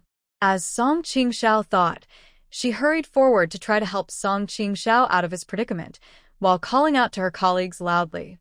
There were hurried footsteps coming from a treatment room on one side, and someone came over from the nurse station. The door of the ward was opened, and a group of patients came out with cold expressions. Song Qingxiao felt that the few seconds passed extremely long. Nurse Zhang came forward to help, and the person who was pulling her was tripped and fell to the ground during the struggle. But this did not solve Song Qingxiao's crisis. The person who held her work badge did not let go after falling down. Instead, he held the rope even tighter. In the chaos, Song Qingxiao even felt a pair of feet stepping on her shoulders, increasing the force of strangling her neck. The situation was now even more dangerous than before. Song Qingxiao struggled several times, but was unable to escape from this danger. Fortunately, someone came out of the treatment room, and the nurse from the nurse station also hurried over. Everyone worked together to subdue the person who was dragging Song Qingxiao. But this struggle also caused Song Qingxiao a lot of pain. Finally, Nurse Zhang took a pair of scissors and cut the rope of the work badge that was strangling Song Qingxiao's neck, thus relieving Song Qingxiao of the crisis. "Are you okay?" Nurse Zhang handed the scissors to her colleague, then bent down with some concern and tried to help her up. The air was lost and then recovered. Song Qingxiao took a big breath of air with a slight smell of medicine. After her trachea was compressed, the foreign body sensation in her throat made her cough violently. She blinked hard several times to squeeze out the tears that were strangled in her eyes. She put her hand on Nurse Zhang's arm, unable to speak, and shook her head with difficulty. Nurse Zhang looked a little disheveled.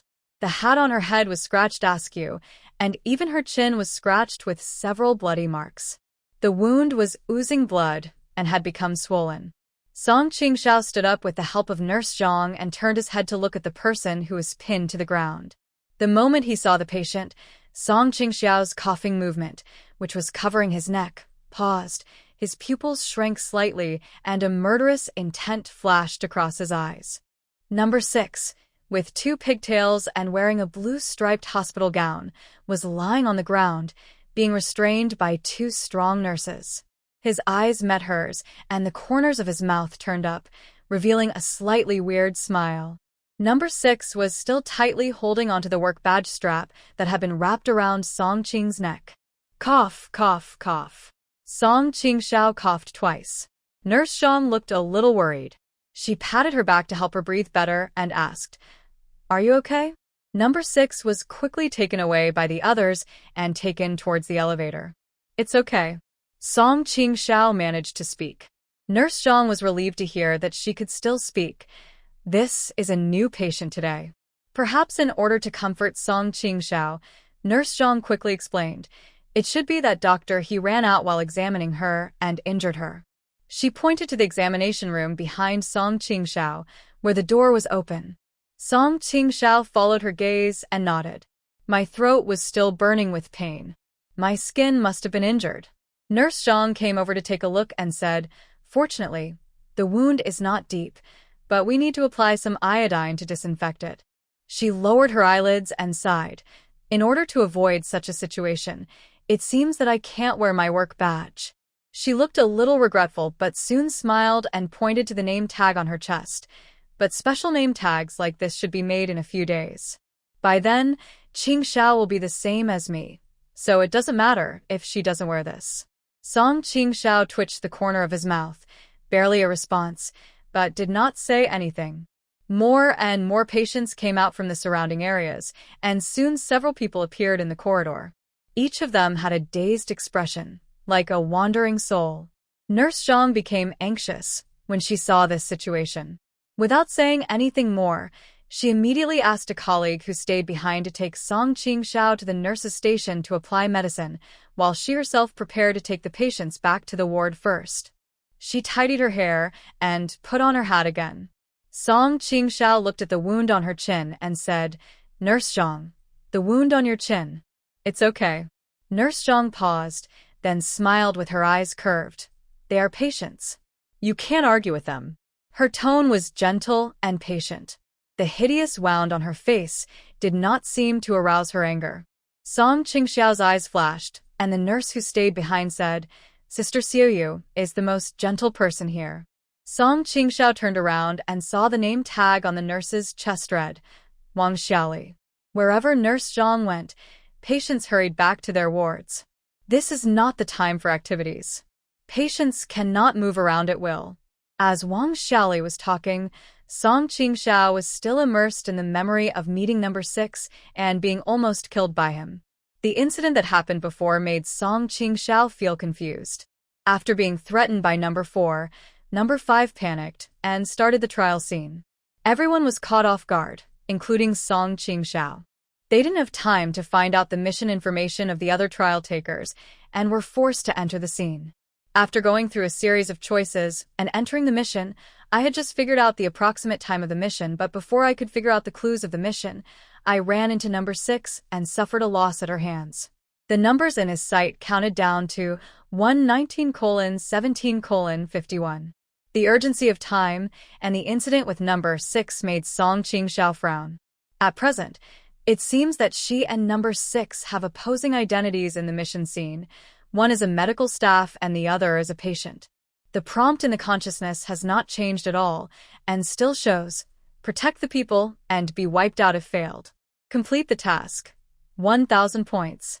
This proved that the previous incident did not trigger the mission conditions. It was very likely that this trial would be like the last one, and only after the trial participants killed each other and someone died would the prompt be triggered, causing the mission to change, and then the surviving trial participants would be informed of the mission information. According to this logic, it would be in line with the rules of the game for number 6 to attack her as soon as he saw her, but Song Qingxiao remembered the scene when number 6 first appeared in the space.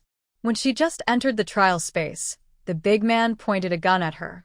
Number 6 reacted quickly and nimbly. Not only did he escape danger, he also knocked the big man to the ground and almost confiscated his gun. This is enough to show that this man has a high level of fighting power and is quite dangerous. Although she was a patient after entering the scene, Song Qingxiao knew that this was just an adaptation to the rules of the game, and number 6 was not a real patient. If such a person really wants to kill himself, there is no way he will fail. She couldn't help but touch her neck again. The wound there was still burning with pain.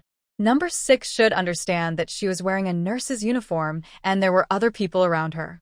This was a hospital and the trial participants were in competition and even hostile relationship with each other. In this situation, if she acts rashly, even a sneak attack will not succeed. What is her intention in doing this? The questions in her mind were not answered.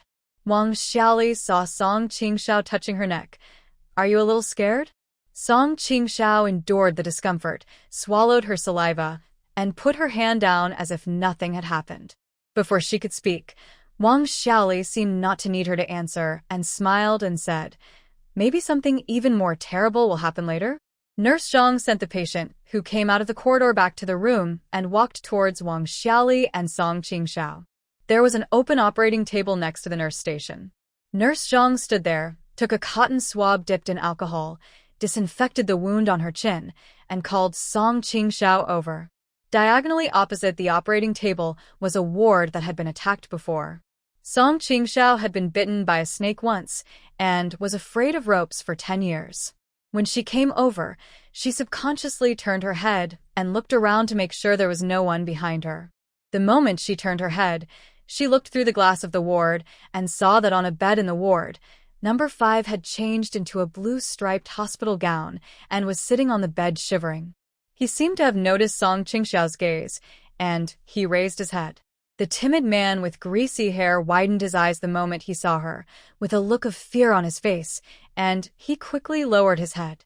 After meeting number 6, a familiar person appeared again in the mission scene. There are a total of 6 participants in this trial, and 3 of them have already appeared in the hospital, including Song Qingxiao.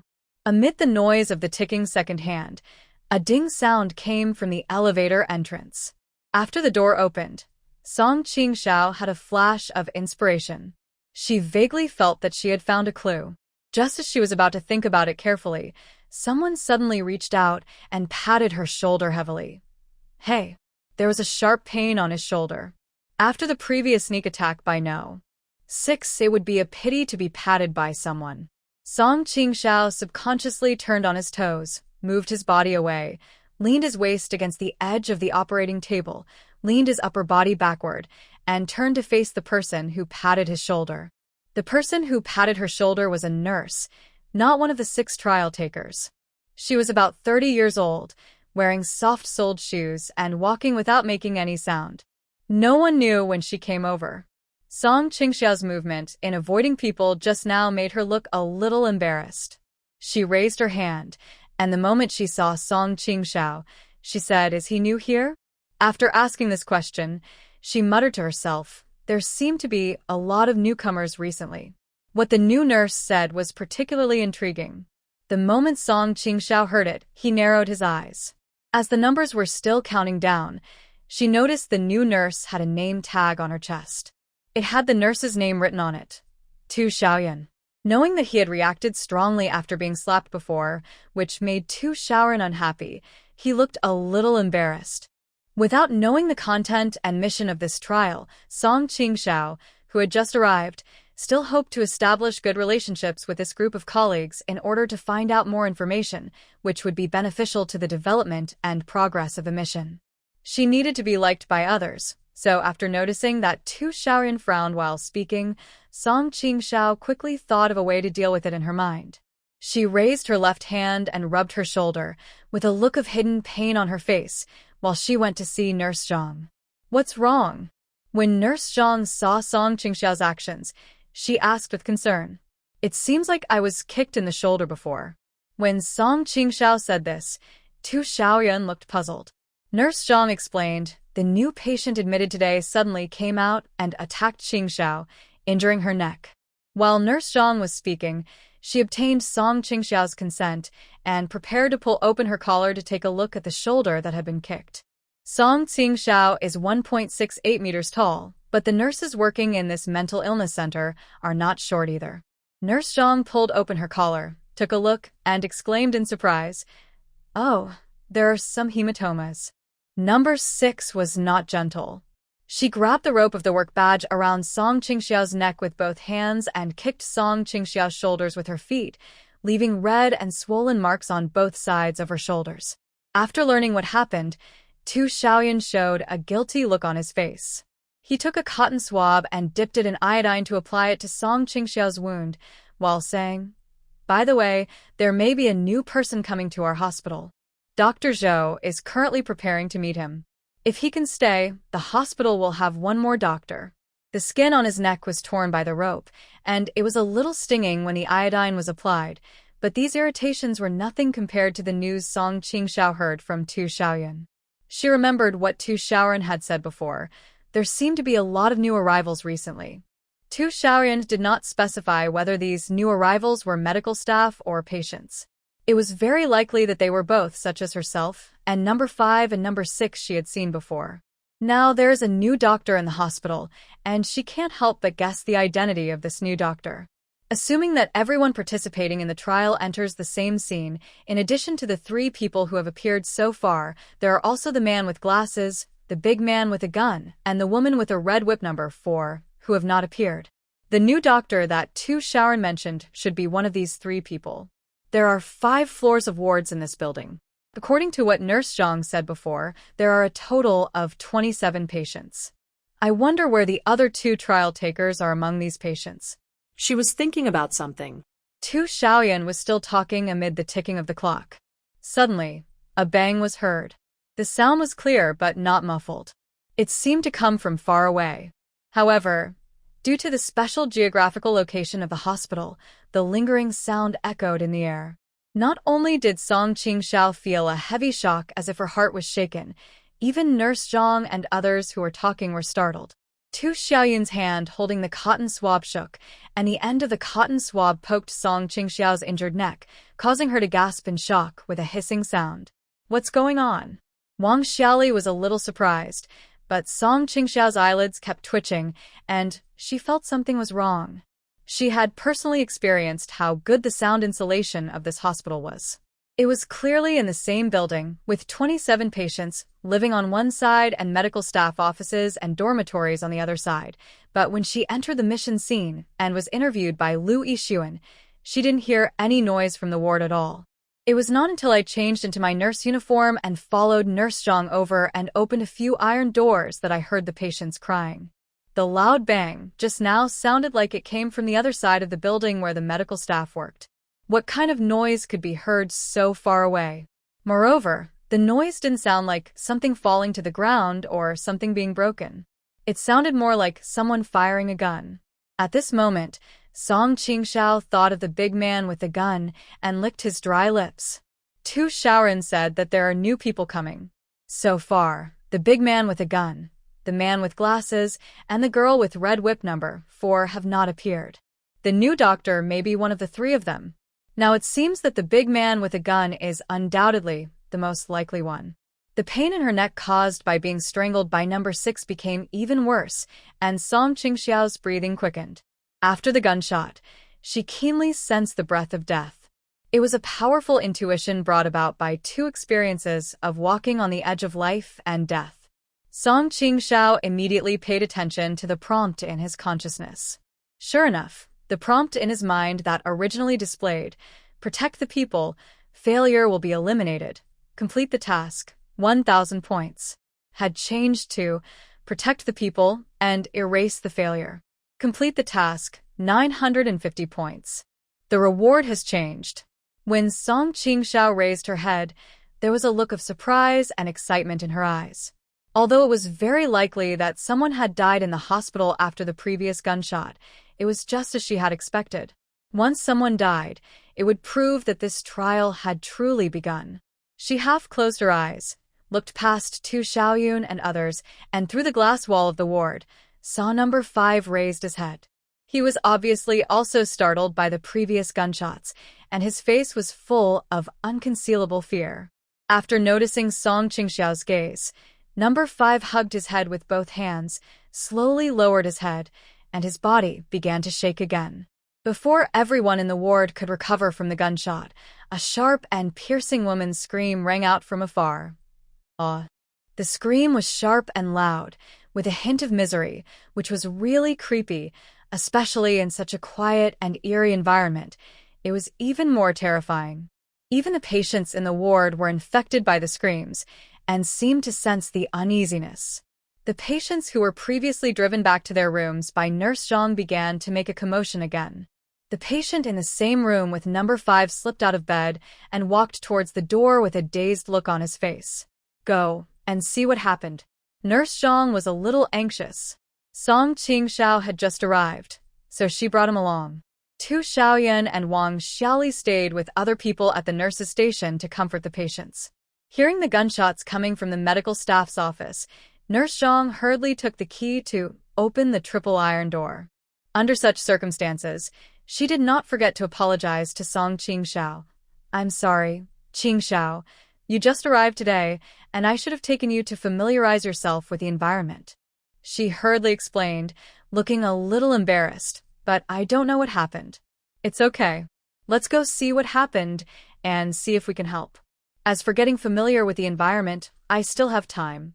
As she said this, the ticking sound was still ringing in her sight, and the numbers in her sight changed to 119:06:27, as if maliciously mocking her statement that there is still time.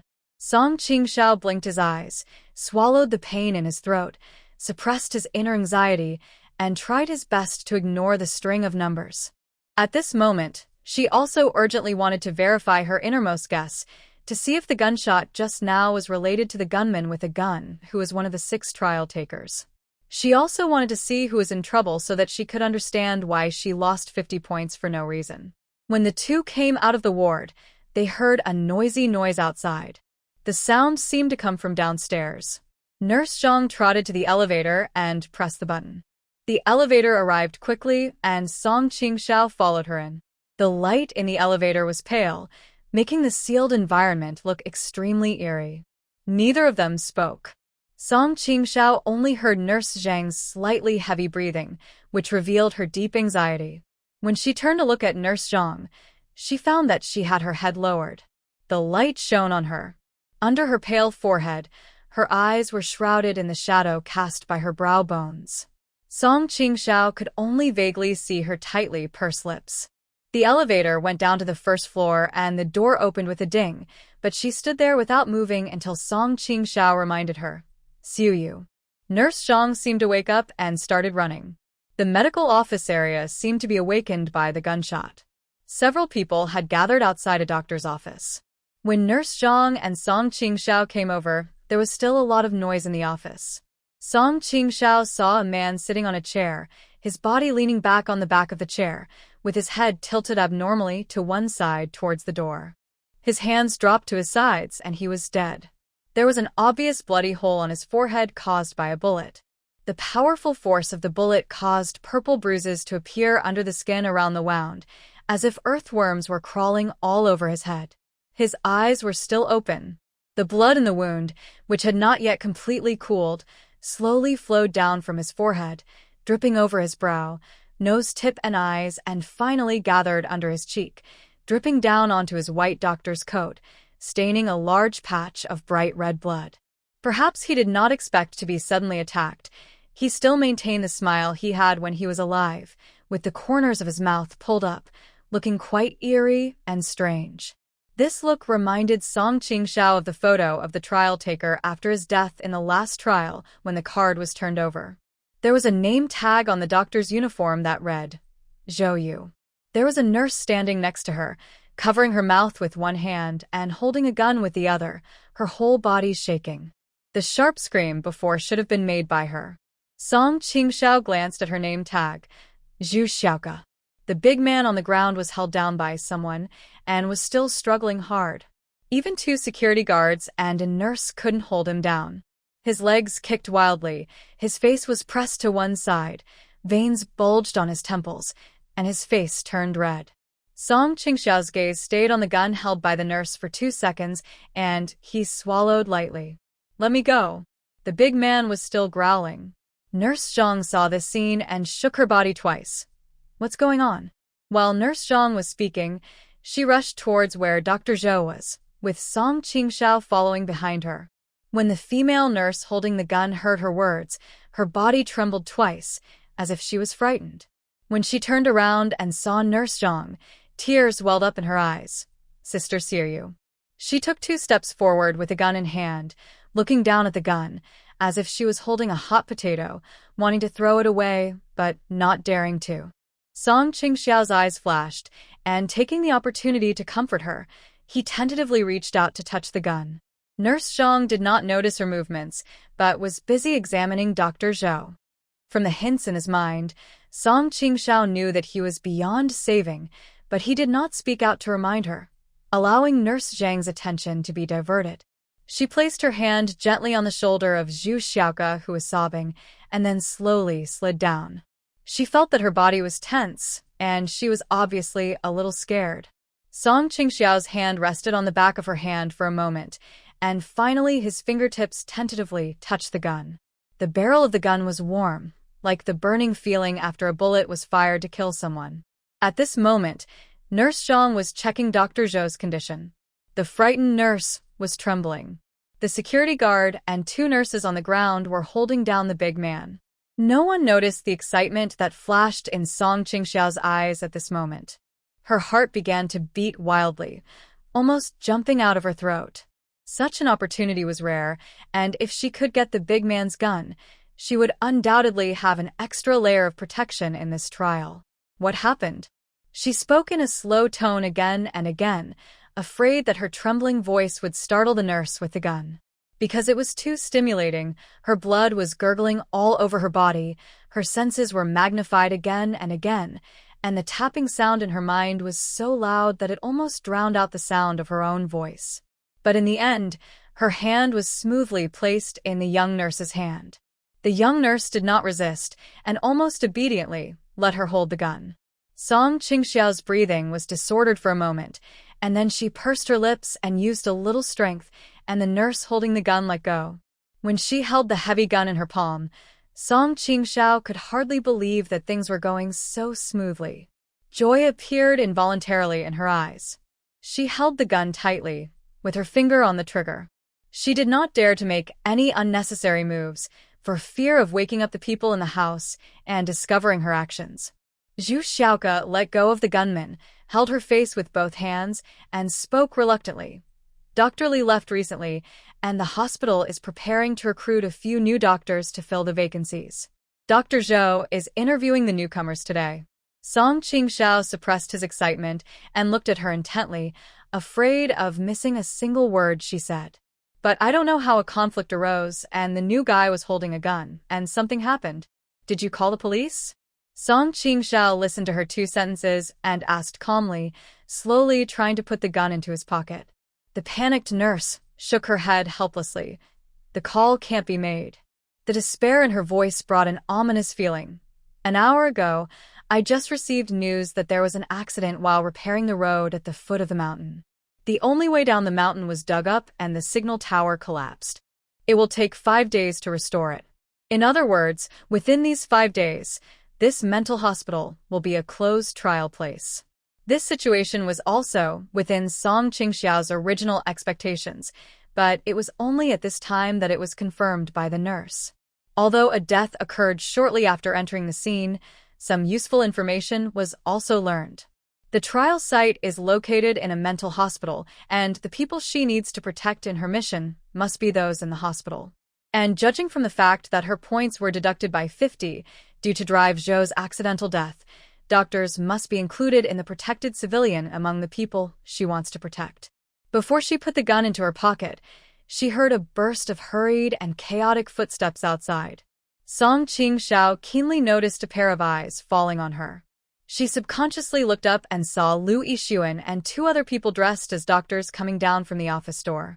The thin man with glasses in a white robe was also among the 3. When he noticed Song Qingxiao's gaze, he subconsciously raised his glasses, and the reflective lenses blocked the look in his eyes. Everyone who entered the office was first attracted by Zhou Yu's death, but the man with glasses noticed her first. Although he quickly looked away like the other 2, Song Qingxiao still did not forget the feeling that made the hair on her back stand on end at that moment.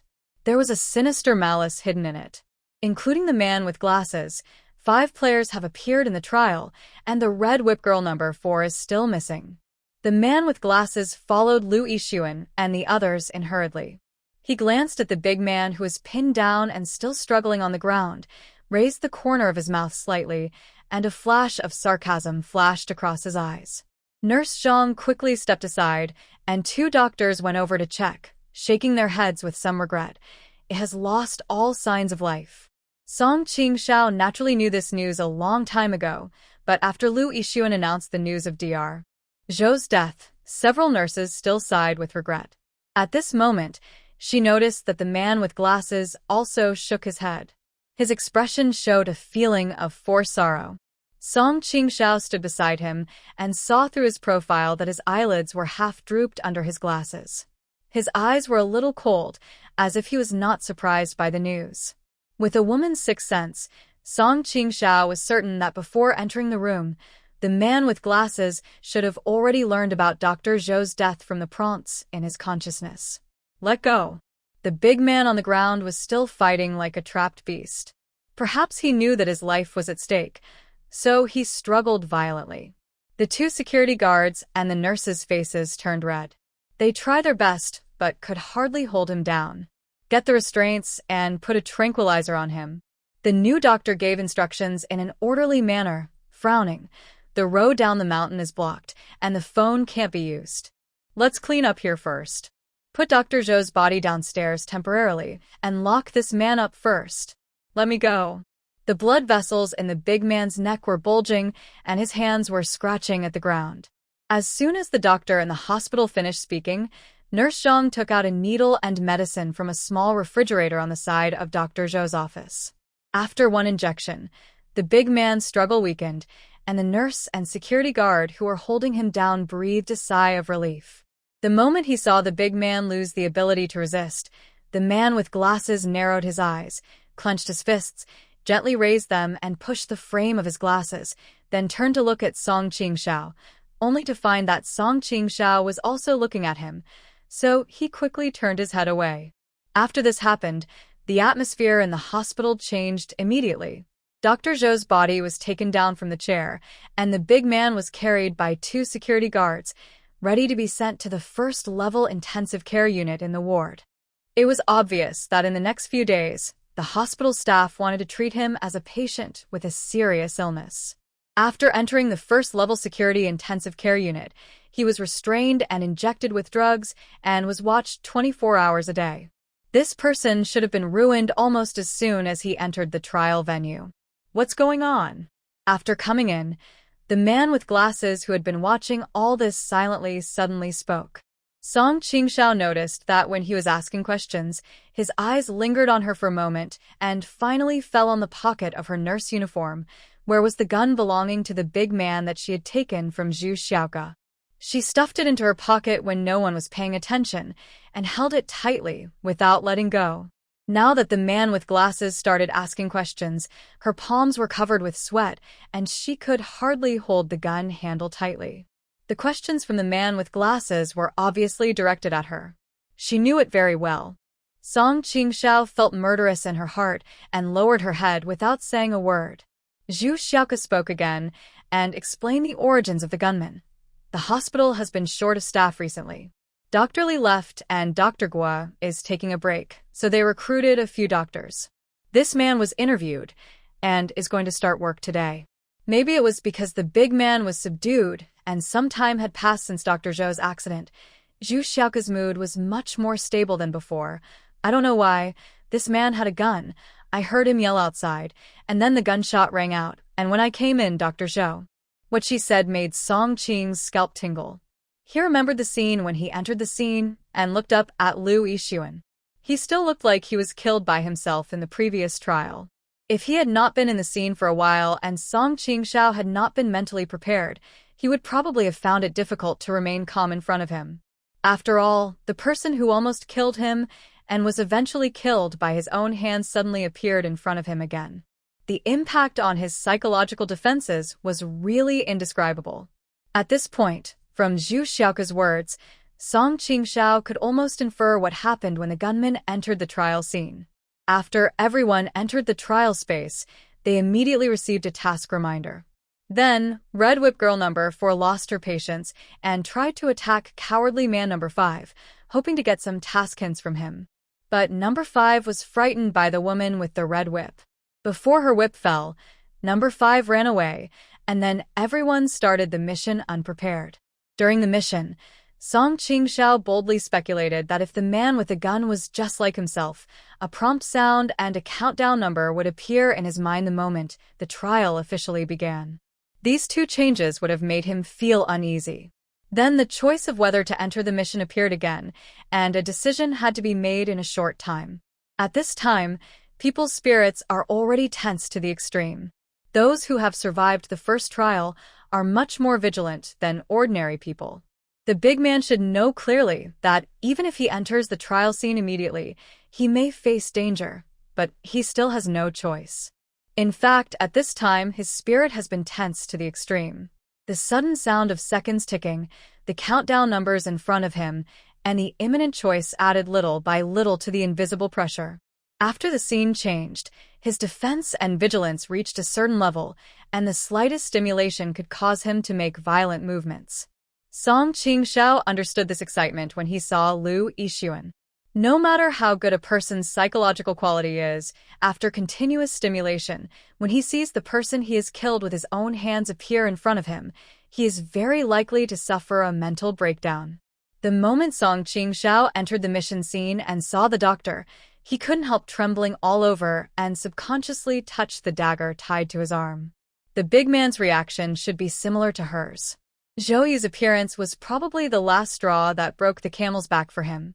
He reacted quickly and killed Dr. Zhou in an instant. After realizing this, Song Qingxiao couldn't help but feel a little scared. She also saw the fate of the gunman. He was instantly transformed from a medical worker to a patient, and from being active to being passive. In such a trial, all his advantages were lost. This also proves that the choice made when entering the scene is not the real choice. Each person's different on-the-spot reactions and psychological qualities will lead to different results. If she had officially entered the scene before, after a series of stimulations, and saw the doctor appear, she would have lost her temper and attacked like the big man. Even if she could kill the doctor again, the final result might be the same as the big man before. After being subdued, her identity would be changed from medical staff to patient, and finally she would die in the trial. This time, even though the task was clear and the rewards were generous, the danger was far greater than the last time. Song Qingxiao gritted her teeth and raised her head with some difficulty to look at the man with glasses in a doctor's uniform. The man with glasses was also looking at her. The two looked at each other and became more wary of each other. The gunman failed the psychological test before entering the mission and was useless. If every participant who chose to be a medical staff had the same test as him, the man with glasses could keep his composure and successfully become an intern in the hospital. It can be imagined that this person is good at forbearance, has a deep mind, and has good psychological quality. Similarly, when they were in the space, the performances of the man with glasses and Song Qingxiao were not outstanding. At least in the eyes of the man with glasses. When Song Qingxiao was pointed at by a gun, her performance was mediocre compared to the two women number 4 and number 6 who later entered the trial space. Now that she was able to join the job smoothly, naturally the man with glasses would no longer underestimate or look down on her. Zhu Xiaoke stammered as he recounted what had happened, and everyone's attention finally turned to the murder weapon, as the man with glasses had wished. "Where's the gun?" The doctor who came in with Louis Xuan asked a question, and the man with glasses lowered his head unconsciously. Song Qingxiao held the gun, feeling a conflict in his heart. At a moment like this, multiple guns mean multiple protection for her, and their importance is self-evident. But she knew clearly that in the current situation, it would be difficult for her to keep the gun. After the security came in, they subdued the newcomer. "I got the gun." Zhu Xiaoke panicked when asked. Then she looked around the office. She was obviously at a loss and couldn't remember who got the gun in the end. The people who had entered the office had not left yet. Although the gunman had been subdued, he had not yet been sent to the ward. The man with glasses was moved and was about to speak, but Song Qingxiao would not let him take the lead, so he quickly said, "He's here with me." She raised her wrist, and a gun was lying in her palm. The moment the man with glasses saw the gun, there was a hint of excitement in his eyes, but when he heard Song Qingxiao's words, his eyes became a little gloomy again. If he spoke first and suggested searching her body for the gun, Song Qingxiao would be put in a passive position. She could not hide the gun, and at that moment, if someone discovered the gun on her, it would inevitably arouse suspicion. But now that she has voluntarily handed over the gun, naturally no one would think of going anywhere else. The bespectacled man's plan failed, and he quickly regained his composure. Song Qingxiao continued, "Miss Zhu was too scared before, so leave it to me for the time being." Such remarks did not arouse suspicion, as everyone knew Zhu Xiaoke's reaction when he picked up the gun earlier. The two doctors nodded. After they found the murder weapon, the doctor suggested, "Xiaoke should keep the gun and lock it up first. Wait until 5 days later, when the road leading down the mountain is repaired, call the police, and hand it over together." After the doctor finished speaking, Louis Xuan took out her cell phone and looked at it. This action reminded Song Qingxiao of the first trial when number 4 held the cell phone and found that there was no signal. She clenched her sweaty palms. After such an incident happened in the hospital, the atmosphere became even more depressing and eerie. The big man was carried by 2 security guards towards the ward, and the dead Dr. Zhou was lifted up and put into a body bag. There were still traces of blood in the office. Sunlight shone into the room through the glass. Fine dust was visible floating in the light. Everyone subconsciously held their breath and did things very carefully, making the atmosphere even quieter and more eerie. The nurse sipped up the body bag very slowly, making an uncomfortable sound. Song Qingxiao was still regretting that the thing about her was gone, but fortunately she didn't get the gun, and the man with glasses didn't get the advantage either. What's more, she still has a chance. During the mission, as long as she pays attention to who has the gun, she may be able to find a way to get it. The sound of chaotic footsteps could be heard one after another. Before anyone arrived, a female voice rang out. "Dr. Zhou, is there something wrong?" As he was speaking, a woman in a doctor's gown hurried over. The red whip girl number 4, who had not appeared before, was also dressed in the same attire and followed closely behind her. When Song Qingxiao saw her, he breathed a sigh of relief. The 6 trial takers are now all present. Number 4 also noticed the man with glasses dressed as doctors and Song Qingxiao in the office. They looked at each other at the same time, and then turned their heads away at the same time, as if they didn't know each other. The last doctor to arrive had been in the ward area and only rushed over after hearing about the accident. Doctor number 4 was one of the new doctors and was interning with her. After finishing the work here, the man with glasses left with Dr. who arrived later. Louis Xuan also followed the 2 nurses to arrange for Dr. Zhou's body. Song Qingxiao and Nurse Zhang were responsible for cleaning the office. When they came out, it was already late, and the sun was setting. It was time for dinner, and shouting could be heard from the cafeteria. Someone died in the hospital, and everyone was feeling heavy-hearted. Nurse Zhang and others were feeling heavy-hearted because of the death of Dr. Zhou, while Song Qingxiao was feeling heavy-hearted because the time was gradually counting down. The numbers in his sight had become 114:53:21, and there were only 4 days and 19 hours left for the mission. She had just arrived tonight and did not have to work the night shift. After dinner, she followed Nurse Zhang to patrol the ward and then returned to the dormitory. After washing up and lying on the bed, Song Qingxiao's tense mind did not relax. Nurse Zhang had turned off the lights. There was an indescribable, eerie feeling in the hospital at night. Perhaps it was because she was in a trial scene at this moment. She always felt that there were dangers everywhere. During the day, no sound from the ward could be heard, but the silence of the night made the sound very loud. She heard someone babbling, as if singing loudly. She closed her eyes, and the tick, tick, tick sound followed her in her mind like a shadow. When I opened my eyes, even in the dark, the numbers showing 109:47:35 were still very clear. Qingxiao, are you asleep?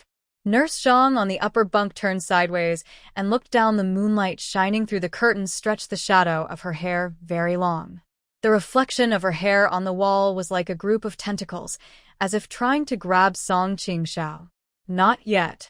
After Song Qingxiao opened her mouth, she realized how hoarse her voice was.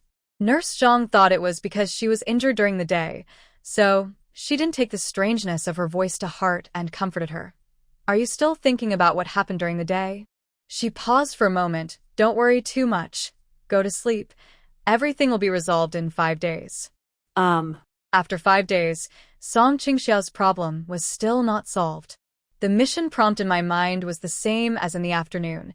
Protect the people and be wiped out if failed. Complete the task, 950 points. Countdown time, 109:45:55. Nurse Zhang comforted her with a few words, then lay back on the bed and fell into a deep sleep. She slept without making any sound at night. The silence in the room formed a sharp contrast with the singing outside. The ticking of the old clock in my mind became increasingly heavy and hard to ignore. Since he couldn't fall asleep for the time being, Song Qingxiao began to think carefully about what had happened today. The trial mission was held in a mental hospital. There were 6 participants in total, with 2 options: medical staff and patients. She remembered that when she first came yesterday, Nurse Zhang introduced the situation to her and talked about the situation in the hospital. There were 27 patients, 6 doctors, and 12 nurses in the hospital, including her. Among the 27 patients, including patients number 5 and number 6, she is the only nurse at the moment.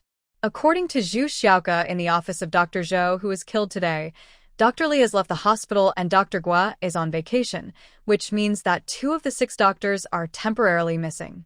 However, the new trial participants, the man with glasses and the woman with red whip number 4, filled these 2 vacancies.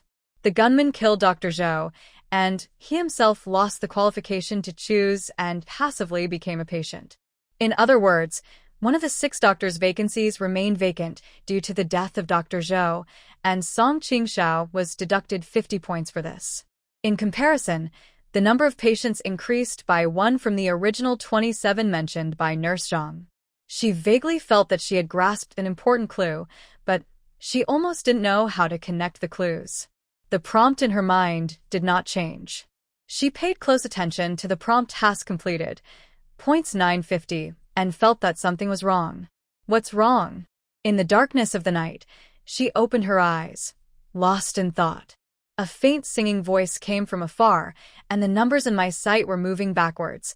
109:40, 1:27. 109:40, 1:26. 109:40, 1:25. 109:37:31. Song Qingxiao sat up with a whoosh. Her movement was so large that the bed creaked harshly. She was sweating profusely as she thought of a serious problem that she had previously ignored. She had been misled by the mission instructions, thinking that the only important thing about this trial was protecting the people, being wiped out if failed, and that the mission would only last 5 days. After Dr. Zhou was killed today, 50 points were deducted, and she only thought that she had triggered the task prompt.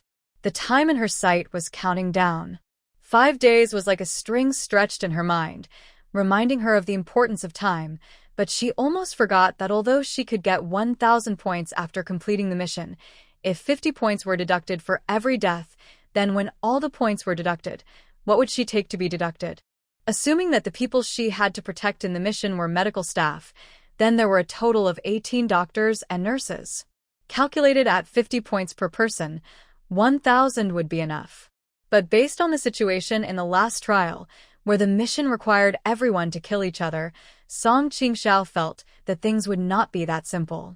And if the people required by the task include doctors, nurses, and patients, then the total number will be very considerable. When these people are added together, the total number reaches 45. Once more than half of them die, her points will be deducted and reset to 0. She may die in the mission before she can even wait for the 5 days stipulated in the mission. Yiya singing made people fail upset. Song Qingxiao closed her eyes. She knew that this time the task prompt was clear and the reward was generous, so there must be a big problem. If her guess was correct, when the trial participants first entered the scene, they had 2 choices, medical staff and patients, so the mission was most likely to be a confrontation between 2 factions. One faction kills, the other protects, and the loser dies. This was the same scenario as the first trial, where the trial was divided into 2 camps and allowed to kill each other. Dr. Zhou's death resulted in her being deducted 50 points. Song Qingxiao reached out and grabbed a handful of hair. Her eyes sank slightly. Does that mean that if her speculation is true, there really is a trial takers camp whose mission is to kill civilians? If she finds them and kills one, will her points also increase by 50? Such thoughts flooded into her mind, and her heart seemed to be stimulated. It began to beat faster with excitement. She bit the corner of her lip. Only at this moment did she feel that she had a basic understanding of the mission. As long as she could find the trial taker, whose main focus was killing and eliminate the source of danger, she might be able to complete the trial and leave this space in less than 5 days. The mission of protecting the people does not mean she can just sit there and wait for death. On the other hand, it may be a disguised way for her to take the initiative. The rules of the trial allowed mutual hunting. She was too misled at first, and the goal of protecting the people was too vague. When she saw the word protection, she preconceived that this mission would not be like the previous trial that required simple and rough killing. However, this trial was still an elimination, but it was more cruel and intense than the first trial. Among the 6 trial takers, except for her, the gun-wielding man was already disabled. Among the remaining 4, number 5 and number 6 chose to be patients, number 4 the red whip girl, and the glasses man chose to be doctors. Among these people, she didn't know who was the protector and who received the task prompt to be the killer. If she really couldn't tell them apart, she could only find a way to eliminate them one by one. In the darkness of the night, the numbers within her sight were still counting down with the sound of ticking. 1:09:17:26. Nurse Zhang on the upper bunk was sleeping very soundly. Even though Song Qingxiao made such a big noise when he stood up, she didn't even turn over. She felt cold all over, and after touching the dagger, her expression slowly calmed down. When she slowly lay back on the bed, she was nervous at first, worried that something might happen that night. She kept her eyes open without any sleepiness until she saw through the thin curtains that it was getting light outside. Nothing terrible happened that night, so she fell into a deep sleep. She was woken up by Nurse Zhang in the morning. Qingxiao. Before Nurse Zhang reached out to push her, Song Qingxiao had already opened her eyes and sat up instinctively. You seem to be sleeping soundly. It was already light outside, and Nurse Zhang had obviously washed and dressed. You will work with me today. Our working hours are from 8 a.m. to 3 p.m. and then from 8 p.m. to 8 a.m. tomorrow morning. Song Qingxiao quickly came to his senses after hearing her talk. She bent down to put on her shoes. When she came out after washing up, it was already 7 o'clock. While eating breakfast, Nurse Zhang looked at her bloodshot eyes with some concern. "Did you not sleep well because of what happened with Dr. Zhou yesterday? You look very tired." Song Qingxiao shook his head and turned to look at the cafeteria. This was the dining area prepared for medical staff, separated by transparent glass. Outside, nurses were arranging the patients in hospital gowns to eat in an orderly manner. There are 2 windows for picking up food in the internal cafeteria, and there are 2 long tables. Nurse Zhang and Song Qingxiao arrived earlier, and there was no one inside when they came. As soon as they sat down with their food, people came in one after another. It can be seen that Nurse Zhang is popular. The nurses who came in all sat down one after another. Song Qingxiao talked to Nurse Zhang while paying attention to the people who came in. A man and a woman dressed as doctors came in at the door. They were the female doctor, who led the woman with red whip number 4 yesterday, and a doctor named Hu. The woman with red whip number 4 and the man with glasses were nowhere to be seen. When Nurse Zhang was talking, Song Qingxiao turned around and glanced at the 2 of them. When he came to his senses, he responded, "Not bad." After hearing this, Nurse Zhang comforted Song Qingxiao. "It's okay. After work this afternoon, you can go back to the dormitory and take a nap. Maybe you will feel better." Song Qing nodded and glanced at Zhu Xiaoke, who looked listless beside him. Did Xiaoke not sleep well either? She was poking the food on the plate with a fork, her face was pale, and she looked even worse than Song Qingxiao. It was obvious that witnessing Dr. Zhou's death yesterday had given her a great shock, and she did not sleep well. When Song Qingxiao called her name, she raised her head woodenly, and it took her a long while to react. She seemed to remember what happened yesterday, and her expression became even uglier. "I've been with Dr. Zhou for a long time, it's a pity." Having said this, she lowered her head again, as if she was about to cry. Song Qingxiao paused, put down the fork in his hand, patted her shoulder in a soothing manner, and said, "It's strange. Why did the newcomer yesterday have a gun in his hand? Where did he get the gun?" As soon as this question was asked, several nurses started discussing. "Yeah, why did they open fire out of nowhere? Where did you get that gun?" As Song Qingxiao wished, the topic turned to guns. She paused for a moment, letting everyone discuss it in a low voice for a while, then lowered her voice and asked, "What about the last gun? Is it stored away?" She was still thinking about the gun. After yesterday's incident, the gun was finally handed over to Zhu Xiaoke for safekeeping and finally locked up. The hospital is so big that if she wanted to know the whereabouts of the gun, she could only get information from Zhu Xiaoke. But she had just arrived and was not familiar with Zhu Xiaoke, so she took the opportunity to chat and asked a question. Zhu Xiaoke really did not doubt her and said as soon as she asked, "It's all right. Dr. Liu said to lock up the gun as evidence and have it kept by old Huang. He has the key. Once the road is repaired and there's a signal to call the police, we can send the gun out." When Song Qingxiao heard this, she felt both happy and worried. She was happy because she knew the whereabouts of the gun, but she was worried about how she could get the key from Lu Yixuan and take the gun out without anyone noticing. Someone looked at the time, and it was already late, so several nurses quickly finished their meal. Song Qingxiao followed Nurse Zhang into the ward area and started working officially. On her first day at work, she took a special look at today's duty roster before starting work. The doctor on duty last night was Lu Yixuan, and the doctor working during the day today was named Hu, the male doctor Song Qingxiao had met in the cafeteria before. Behind him was the name of an intern, Jiayu. Song Qingxiao guessed that judging from the fact that the man with glasses followed Dr. Hu yesterday, he might be an intern with Dr. Hu, or it was very likely that he was interviewed by Dr. Hu and entered the hospital. In other words, if nothing unexpected happens, the man with glasses has also experienced a trial, and Dr. Hu is very likely the trial taker who had died at his hands. The doctor on duty at night is a woman named Oh. What a coincidence. She is with Red Whip Girl number 4, and we will meet tonight. During breakfast, after Song Qingxiao learned from Zhu Xiaoke that the key to the gun was in Lu Yixuan's hand, he began to pay attention to the location of Lu Yixuan's duty room. While Nurse Zhang was preparing medicine for the patient, the other nurses around were busy. The ward was not peaceful.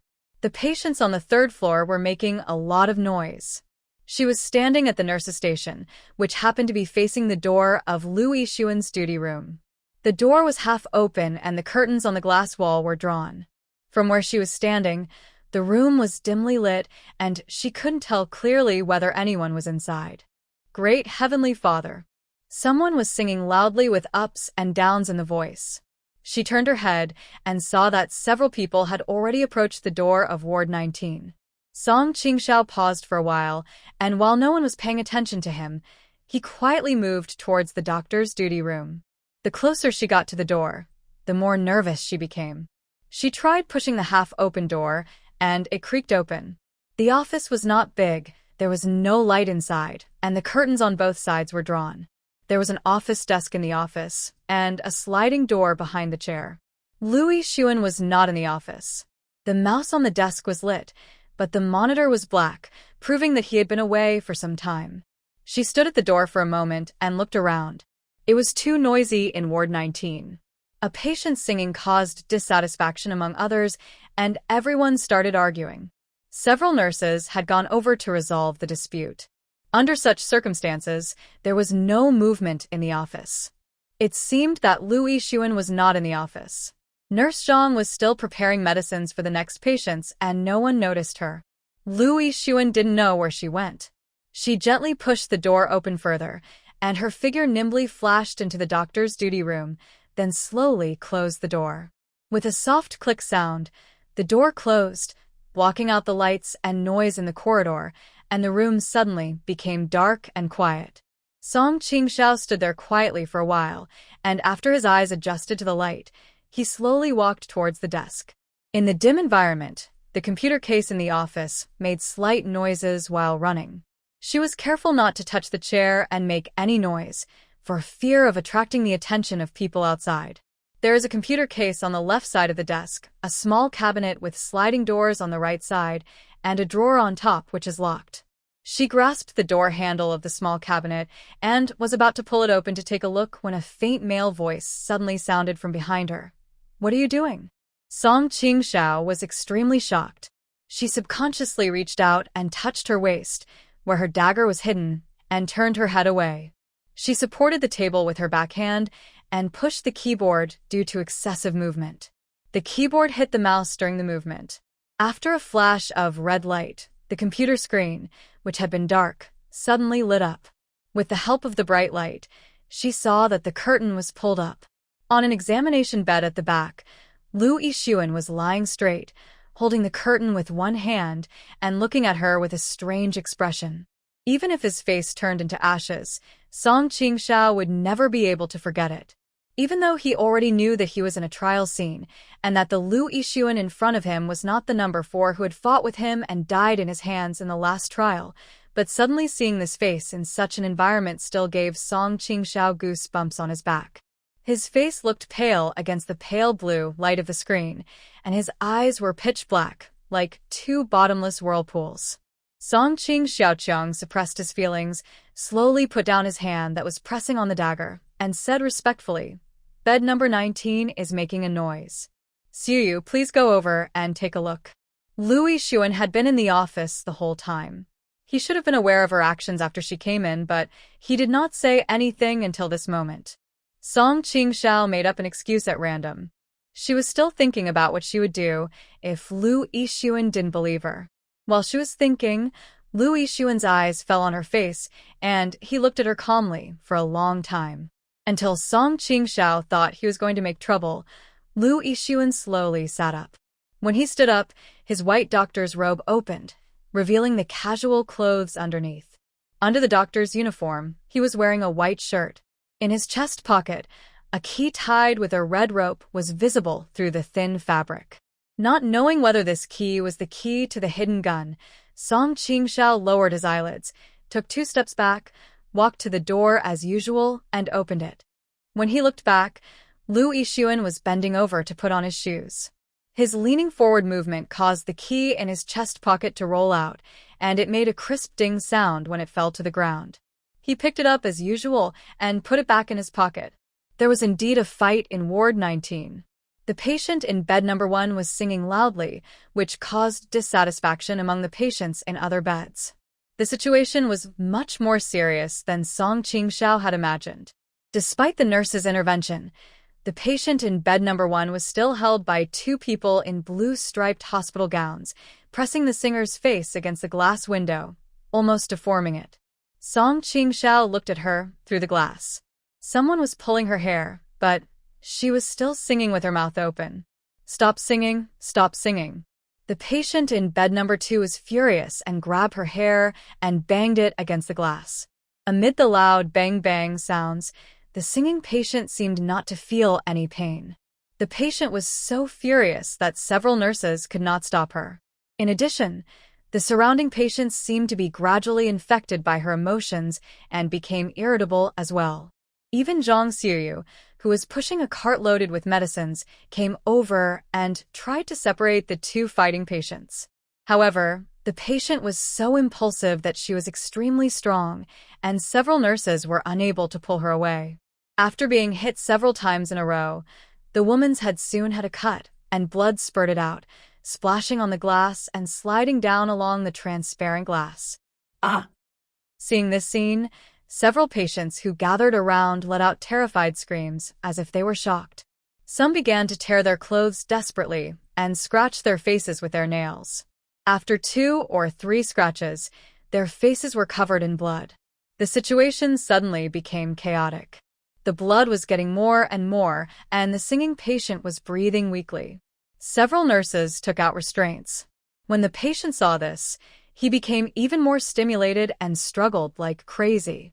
In the chaos, someone was pushed and knocked over a medicine cart, and the medicine inside scattered all over the floor. There was a loud clang, and the ward was in chaos. In a panic, Lu Yixuan pressed the call bell. Song Qingxiao saw Zhang Xiuyu being pinned to the ground by a female patient. The patient was pinching her neck and sitting on her with a ferocious look on her face.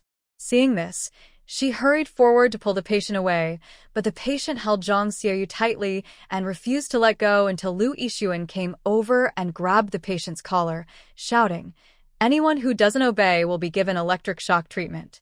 After this shout, the patient paused, and Lu Yixuan successfully pulled the female patient away. Zhang Xiuyu, on the ground, finally caught her breath.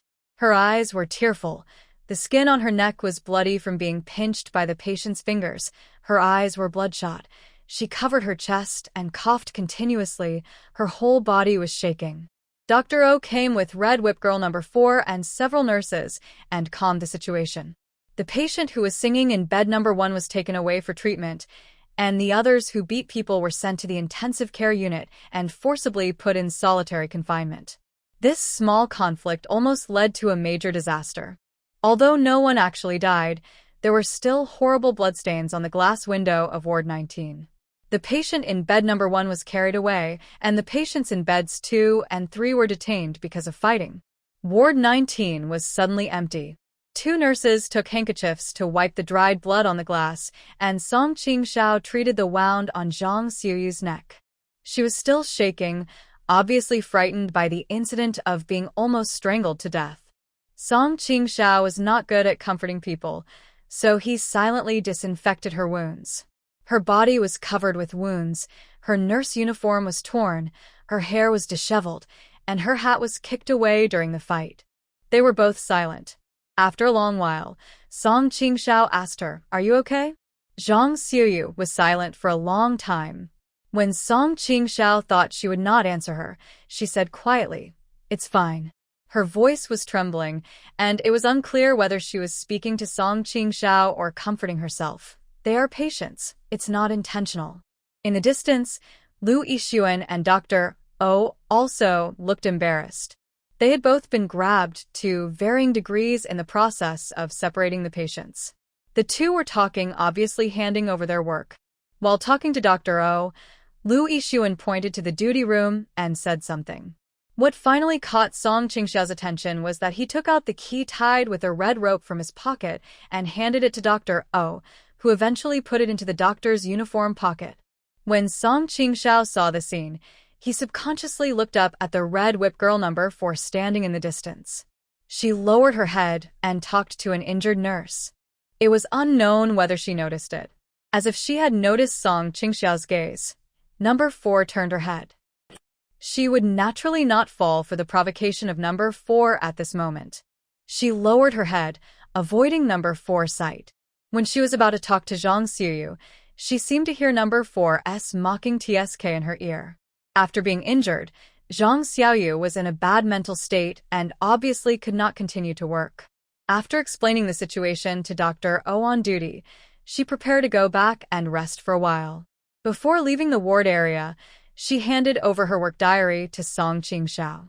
The first floor is the activity area, including the cafeteria and sports venues. The second floor is for male patients. As she spoke, she took out a bunch of keys and handed them to Song Qingxiao. The third floor is for female patients, and the fourth floor is a restricted area for patients with severe mental illness. There were more than a dozen bunches of keys, each carefully labeled with the different uses of each key. She seemed to have come out of the shadow of her previous injury. She looked calm and even smiled. She straightened her messy hair. Unfortunately, she couldn't find her dropped nurse cap and finally left the ward area a little disappointed. After Zhang Xiaoyu went back to rest, Song Qingxiao was in a state of tension. The existence of number 4 made her feel like a lump in her throat. Everyone around her was busy mechanically. The prompt in her mind had not changed, and the score was still 950. She originally wanted to find an opportunity to go to the fourth floor, but she had never succeeded. After the afternoon shift change, when Song Qingxiao returned to the dormitory, Zhang Xiuyu was still lying on the bed, motionless, and it was unknown whether she was asleep. As time passed bit by bit, there was no unusual movement in the hospital before night fell, but Song Qingxiao vaguely felt a faint undercurrent surging in the air. The numbers in sight have counted down to 87 hours, 55 minutes, and 36 seconds. There are more than 3 days left for the mission. Every trial taker is in a strange calm. There are not many nurses on duty tonight. Zhang Xiuyu has rested for a day and feels much better, so of course, she has to go to work. Because there were not enough staff, naturally all the nurses had to act separately. Song Qingxiao was assigned to the second floor to distribute medicines to wards 6 to 10.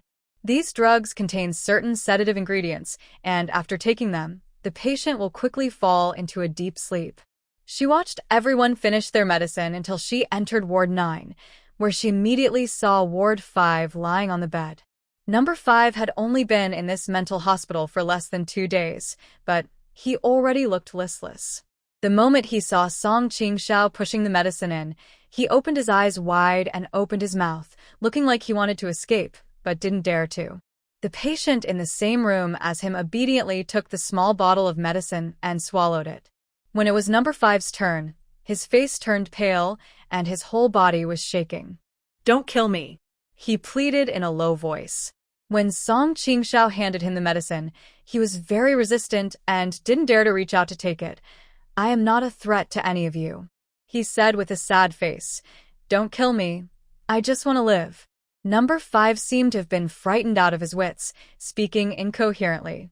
Song Qingxiao was still pondering the message revealed in his words. The prompts in his mind that had not moved for a long time finally showed changes. Protect the people and erase the failure.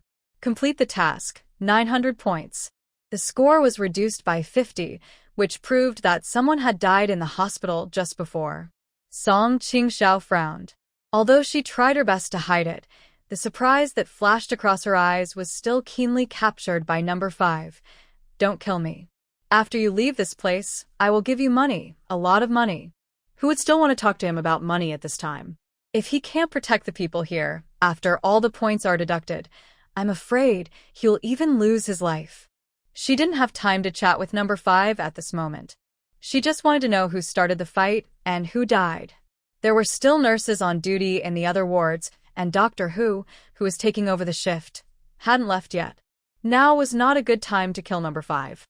Although number 5 was cowardly, He was a man after all, and fighting would make noises. She was on duty tonight and had plenty of time. Thinking of this, Song Qingxiao picked up a jar of medicine and handed it to number 5. Of course, you take the medicine first. There was no sign of joy or anger on her face, but she did not take action immediately, which obviously made number 5 relieved.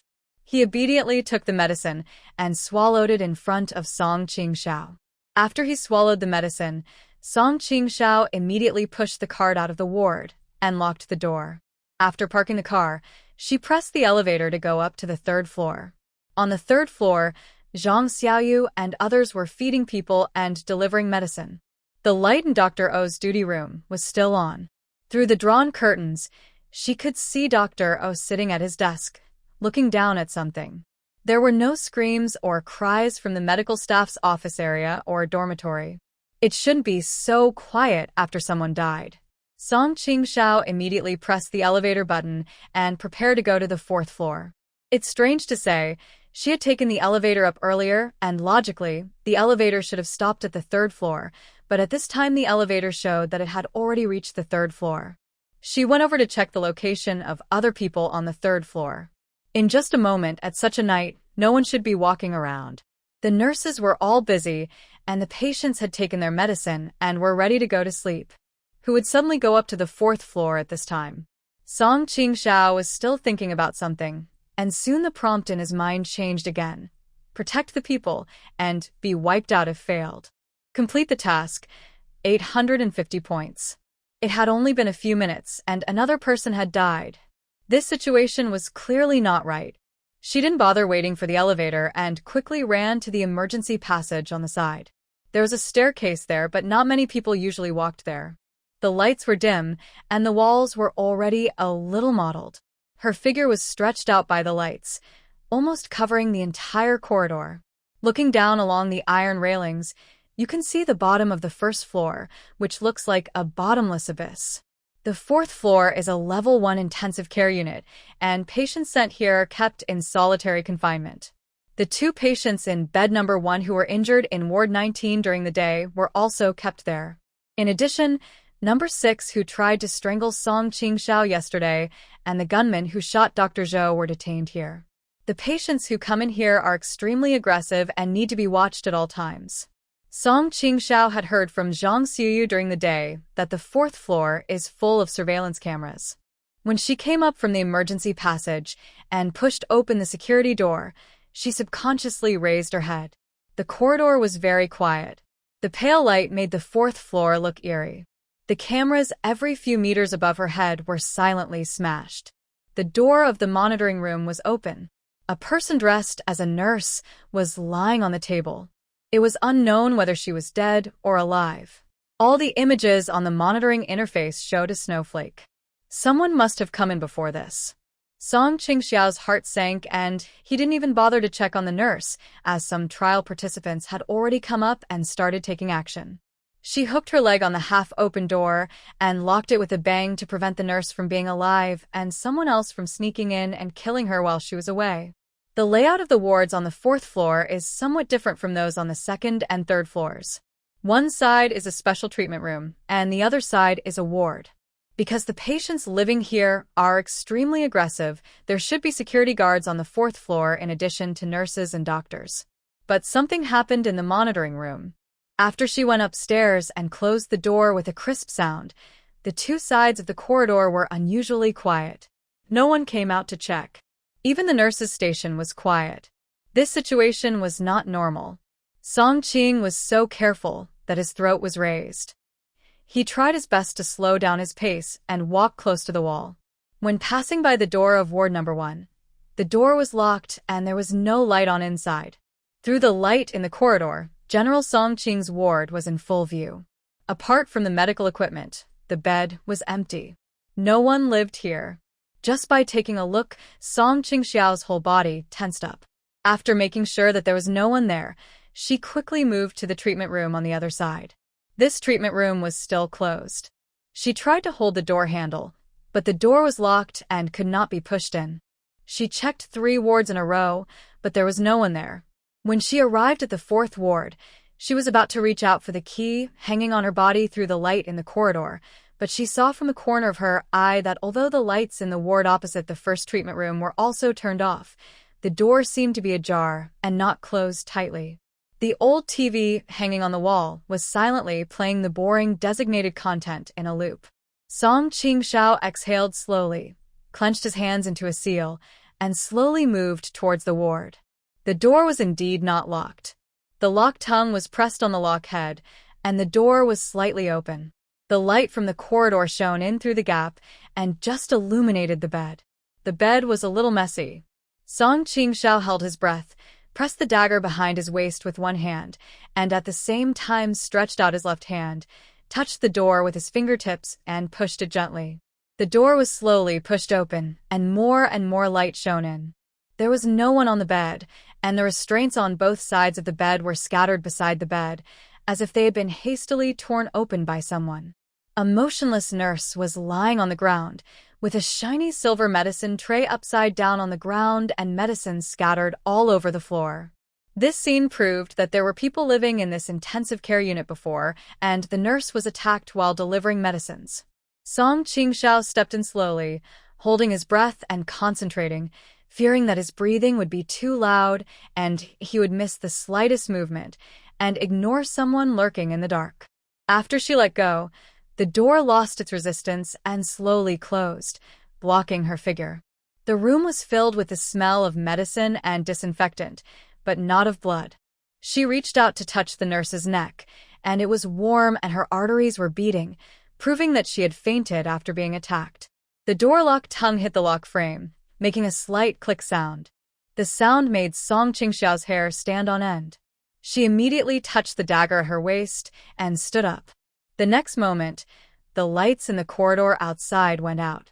The room was suddenly plunged into pitch-black darkness. Song Qingxiao dodged to the door, not daring to move again. There was someone hiding in the dark on the 4th floor who might have known of her existence. The 100 points she had lost previously might have been meant to lure her into a trap. The door was half open. It is impossible to hide here and not go out. Her mission is to protect the people. On the 4th floor, there are 2 patients sent here today, plus 3 nurses, security guards, and care workers on duty, as well as other patients. If something happens to these people, the consequences will be unimaginable. 2 people died tonight, resulting in her only having 850 points left after all points were deducted. If more points are deducted, her life will be in danger. Song Qingxiao grabbed the door handle, calmed his breathing, and opened the door. It was extremely quiet outside, as if there was no one alive on the entire 4th floor. Fortunately, the prompt in her mind did not change, and the remaining points remained at 850. This showed that when she was cautious, her opponent was not completely careless either. She carefully took out the key that Zhang Xiyu gave her today and locked the door. In the quiet darkness, the keys collided with each other and made a crisp clang-clang sound. Song Qingxiao did all this calmly before moving forward along the wall. Such a noise happened on the 4th floor, but for some reason it did not alarm the people on the 3rd floor. In the darkness, she always felt that someone was staring at her, but when she turned around, she could never see anyone. In such an environment, her senses were magnified to the extreme, her heart beat very fast, and the accelerated blood flow caused her hands and feet to be cold, and she felt a dry mouth. She touched the wall with one hand and placed the other hand on her waist. Soon she touched the door frame. Song Qingxiao moved forward along the door frame, and her hand touched the heavy door. She pressed her back against it. Before she could exert any force, the door creaked open. It was not locked. There was something strange in the house. She had been on the verge of life and death before and was very sensitive to this kind of smell. Something must have happened in the house. She leaned her back against the door and pushed it open. After her eyes got used to the darkness, she vaguely saw that there was a person lying on the bed. She stood for a moment. There was no other smell in the room. She approached the bed cautiously, reached out to touch the end of the bed, and felt a pair of feet. The feet were not yet completely cold and were quite large, unlike the 2 female patients who were sent here to fight today. Sure enough, she walked 2 steps forward along the bed, lowered her head, and looked carefully. Even though she couldn't see clearly, she still recognized the gunman at a glance from his height, body shape, and hair. His hands were tied with restraints, restricting his movement. His head was tilted to the left side of his shoulder at an abnormal angle. It was obvious that his larynx was broken, and he had lost his life. What surprised Song Qingxiao was that among the 6 trial takers, the big man with a gun was the first to be eliminated. If the big man was one of the 2 people who died tonight, then could he also be an ally, or was he already considered a patient by the trial space when he first entered the scene? When the incident happened tonight, number 5 was right under her nose. The one who killed the big man with a gun was either the man with glasses, number 4, or number 6. These people all had a grudge against the big man. After the mission began, when the big man lost his weapon and was controlled by others, everyone picked him first, and it was reasonable to eliminate him. If someone hadn't taken action first, Song Qingxiao was going to do the same. But who killed the big man now?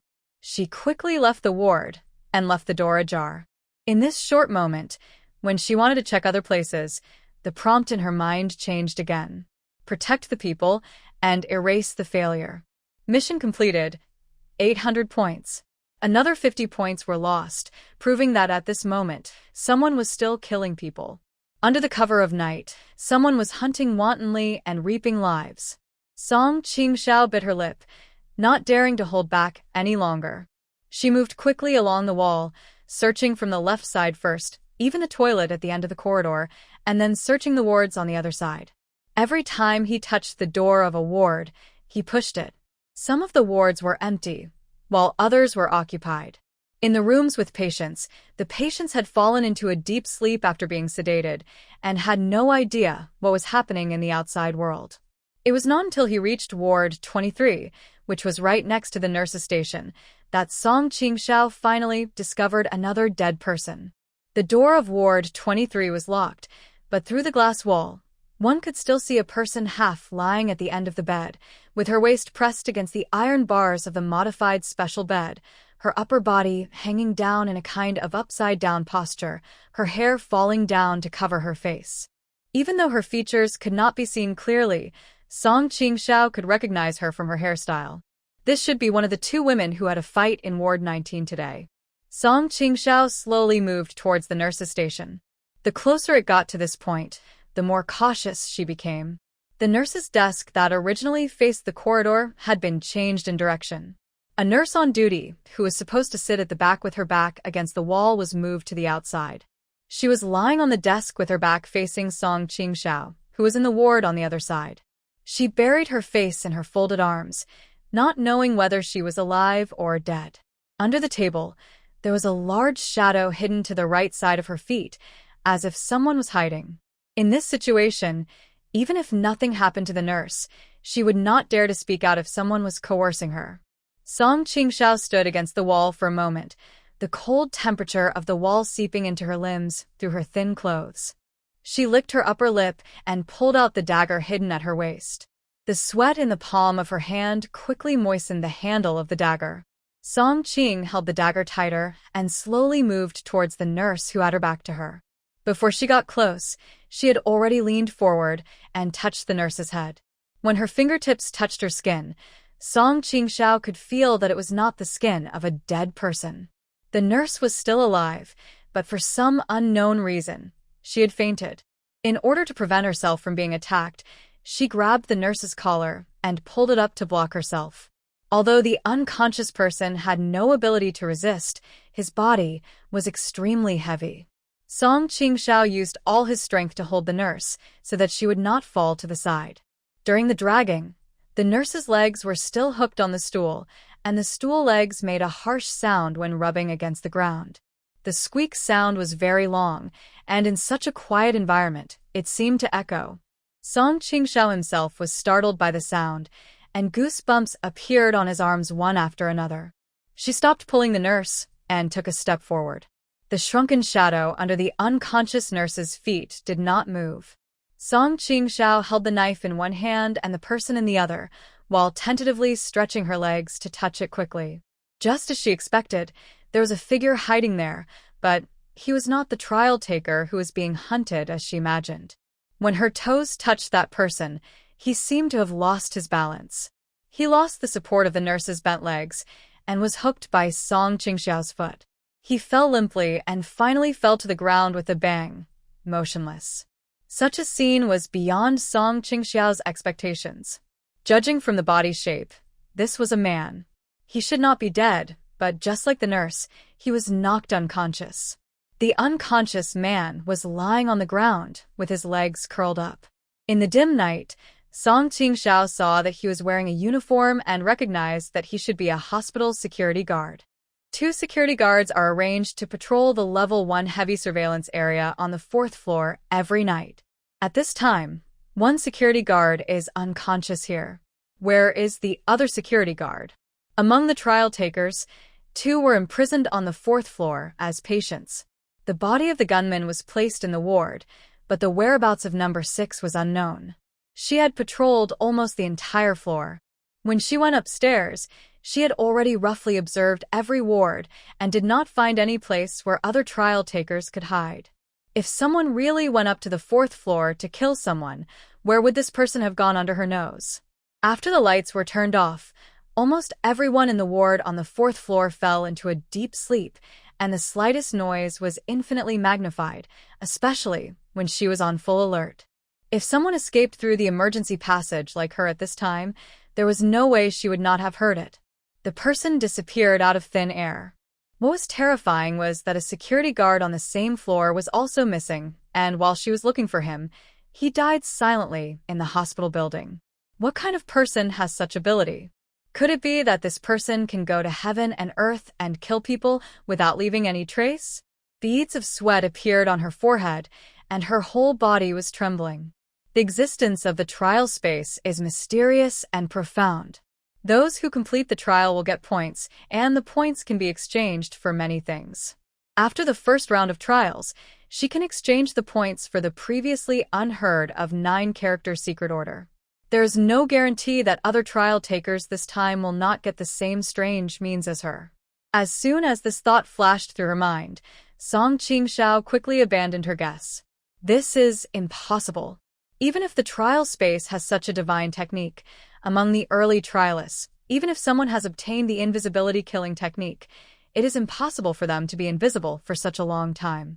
If the murderer is really on the 4th floor, then he or she must be hiding in the dark, waiting for an opportunity to strike again.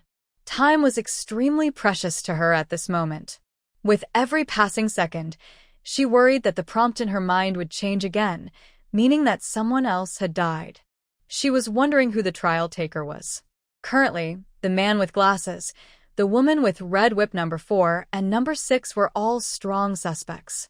While guessing, Song Qingxiao recalled a detail. As soon as she heard the reminder of the death, she hurried to the 4th floor. The first thing she noticed was the monitoring room. The door was half open, and a nurse was lying on the table. She was anxious to find out who had committed the crime, so she did not enter the room to check, but just locked the door in a hurry. At that time, she did not check who the nurse lying inside was, nor did she take a closer look to see if there were other people hiding in the room. Now that I think about it, it was a bit of an oversight. Song Qingxiao put the nurse in her arms back on the table and prepared to go over to take another look. As she was carrying the nurse, she noticed the closed elevator door next to the nurse's desk out of the corner of her eye, and something flashed through her mind quickly. She received a reminder from the trial space that someone had died, so she immediately pushed the cart loaded with medicine and took the elevator from the 2nd floor back to the 3rd floor. On the way, she noticed that the nurses on the 3rd floor were all busy and no one noticed what she had done. When she was about to wait for the elevator to go to the 4th floor, she received another reminder from the system that her points had been deducted by 50 points. In desperation, she gave up taking the elevator and took the emergency passage instead. She remembered that the elevator indicated that it was descending. While she was returning to the 3rd floor, someone took the elevator to the 4th floor. Song Qing's eyelids twitched, and he took a deep breath. At the same time, the red indicator light on the elevator door, which had been silent, flashed. Then there was a crisp ding sound, and the elevator door, which had been tightly closed, opened with a clang, and the light in the elevator illuminated a corner of the fourth floor. She tilted her head back, still holding onto the little nurse, when there was a whoosh sound of a whip breaking through the air, and the target was obviously her. The slender figure of number 4 appeared at the elevator door. The light stretched her figure extremely long, almost covering the entire wall of the ward opposite her, like a demon from Hades. She came prepared and had been hiding in the elevator, determined to take Song Qingxiao's life. The two were very close, and Song Qingxiao instinctively threw the nurse in his arms, squatted on the ground, and hid under the table of the nurse's station. But she knew very well that number 4's whip was incredibly powerful. When she first entered the space, thanks to the big man with a gun, she had witnessed a brief fight between No. 4 and the big man with a gun. Number 4's red whip should have been exchanged from the trial space. When the whip hit the gun barrel of the gunman, it left a mark. The gun of the gunman also came from the trial space, and it couldn't even remain intact after being hit by her whip. If this whip were to fall on her, even if the tail of the whip touched her a little, she would probably be injured, and her mobility would be greatly reduced. Thinking of this, Song Qingxiao tightly gripped the dagger and at the same time kicked the little nurse with her legs. The nurse had no support and fell to the ground. With this force, not only was the little nurse kicked more than 10 centimeters away, but she herself also rolled on the ground. The tabletop was supported by 4 solid wooden legs, and the outside was just a facade decorated with thin wooden board stone chips, and broken wood debris flew up, cutting Song Qingxiao's exposed cheeks and neck skin. The broken table firmly pressed down the security guard and the young nurse, lying on the ground. The documents, computer monitors, and other miscellaneous items on the desk were scattered all over the floor. The points indicated in the consciousness remained unchanged, proving that the collapsed table at the nurse's station may have caused some injuries to the unconscious nurse and security guard, but it was not fatal. Number 4's attention was clearly on Song Qingxiao, and his intention to kill her was very clear. Song Qingxiao was not worried that number 4 would kill these two people who had lost their ability to resist. She endured the pain, turned over, and crawled forward 2 steps, trying to escape from number 4's attack range. The red whip girl failed to hit the target with her first attack. She sneered, shook her wrist, and retracted the whip. Then she stepped out of the elevator, aimed at the direction where Song Qingxiao was, and swung the whip at him again. The whip was about 3 meters long. With one swipe, it forced Song Qingxiao to retreat and stopped her from escaping. As number 4 stepped out of the elevator, she stomped her feet, and the elevator trembled. A figure leaning against the inside of the elevator door slowly fell down, hitting the ground with a bang, splashing with chips and dust, which just happened to jam the elevator door, preventing it from closing. The light in the elevator illuminated the 4th floor, which was originally pitch dark. When Song Qingxiao saw that number 4 blocked his way, he instinctively stepped back. To the right of the nurse's station was the safe passage where she originally went upstairs, which was also one of her ways to escape. Number 4 obviously understood her intention. As soon as he got out of the elevator, he stood to the right and swung the long whip in his hand, almost blocking her way. On the other side is the glass window leading to the toilet and the outermost corridor, but due to the special nature of the hospital, the glass window has been sealed with iron bars, making it impossible to escape. Although it was also a dead end, she had no choice at all now. She ran away. The red whip girl was stunned for a moment when she saw her move, and then snorted coldly. "Can you run away?" Number 4's words were filled with murderous intent. With the dim light, she saw the dagger in Song Qingxiao's hand and seemed to remember something. The man with the gun is such a loser. He didn't even find this. Song Qingxiao secretly groaned in her heart, retreating towards the glass window with the dagger in her hand. Meeting the red whip girl at this time was the height of her bad luck. The dagger that she had been hiding as a secret weapon was exposed to number 4 too early. Compared with the long whip, the short blade was completely restrained and could not bring out any advantages at all. There was a sharp whoosh sound in the air. She listened to the sound of the wind, and her scalp went numb. The whip seemed to be aimed at the back of her head. If it touched her, her skin would be torn and she would probably lose her ability to move and be torn to pieces by number 4. This woman is decisive and does not drag her feet. It is obvious that she is prepared to end the battle quickly. From the fact that she had hidden under the table earlier and there were nurses and security guards under the table, she was able to act without hesitation, which shows that number 4 did not take the 2 lives seriously. A person also fell at the elevator door. In a daze, Song Qingxiao only noticed the security uniform he was wearing. If nothing unexpected happens, this person should be one of the security guards on duty on the 4th floor. Unfortunately, he fell into the hands of number 4. It was probably because of his previous death that Song Qingxiao was deducted another 50 points. All of the above situations prove that mission number 4 is exactly the opposite of Song Qingxiao. She doesn't care about the lives of people in the hospital. She is a hunter who harvests lives and kills people. When the whip fell down with a force of thunder and lightning, and the situation was extremely dangerous, Song Qingxiao calmed down in his heart. There is no way to avoid or hide here. Even if she manages to escape from number 4's clutches, there are still several patients on the 4th floor, including 3 unconscious nurses and a security guard. If number 4 fails to kill her, he can kill these people in order to complete the task quickly. The excessive number of deaths would have a fatal impact on her. She could escape for a while, but not for her whole life. If she failed in her mission, she would be wiped out and would be bound to the trial space forever. What's more, the whereabouts of number 6 on this floor is still unknown. Her situation was quite passive. Unless she could think of a way to kill number 4 first, she could solve the urgent problem. When Song Qingxiao thought of this, she became furious. She paused, tilted her head to the left, and fell to the side. Her shoulder hit the wall of the ward, and the whip that was originally aimed at the back of her head almost fell off her side at an extremely mysterious angle. Although she dodged quickly and tried to retract her feet, the tail of the whip still touched the edge of her right foot.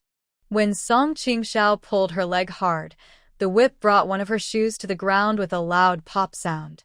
Song Qingxiao rolled on the ground barefoot. Although the whip did not actually hit her foot, the remaining force still made her foot numb. She held the dagger in one hand, supported the ground with one palm, jumped up quickly, and hid towards the elevator entrance. Waste. Number 4 saw her actions and shook her wrist again. The red whip under her control was like a vicious red snake, spitting out its tongue and running towards Song Qingxiao. Just dodging these 2 attacks had already consumed a lot of Song Qingxiao's energy. Cold sweat poured out of her body, and the sweat beads on her forehead gathered into a stream and flowed down into her eyes, but she didn't even dare to blink.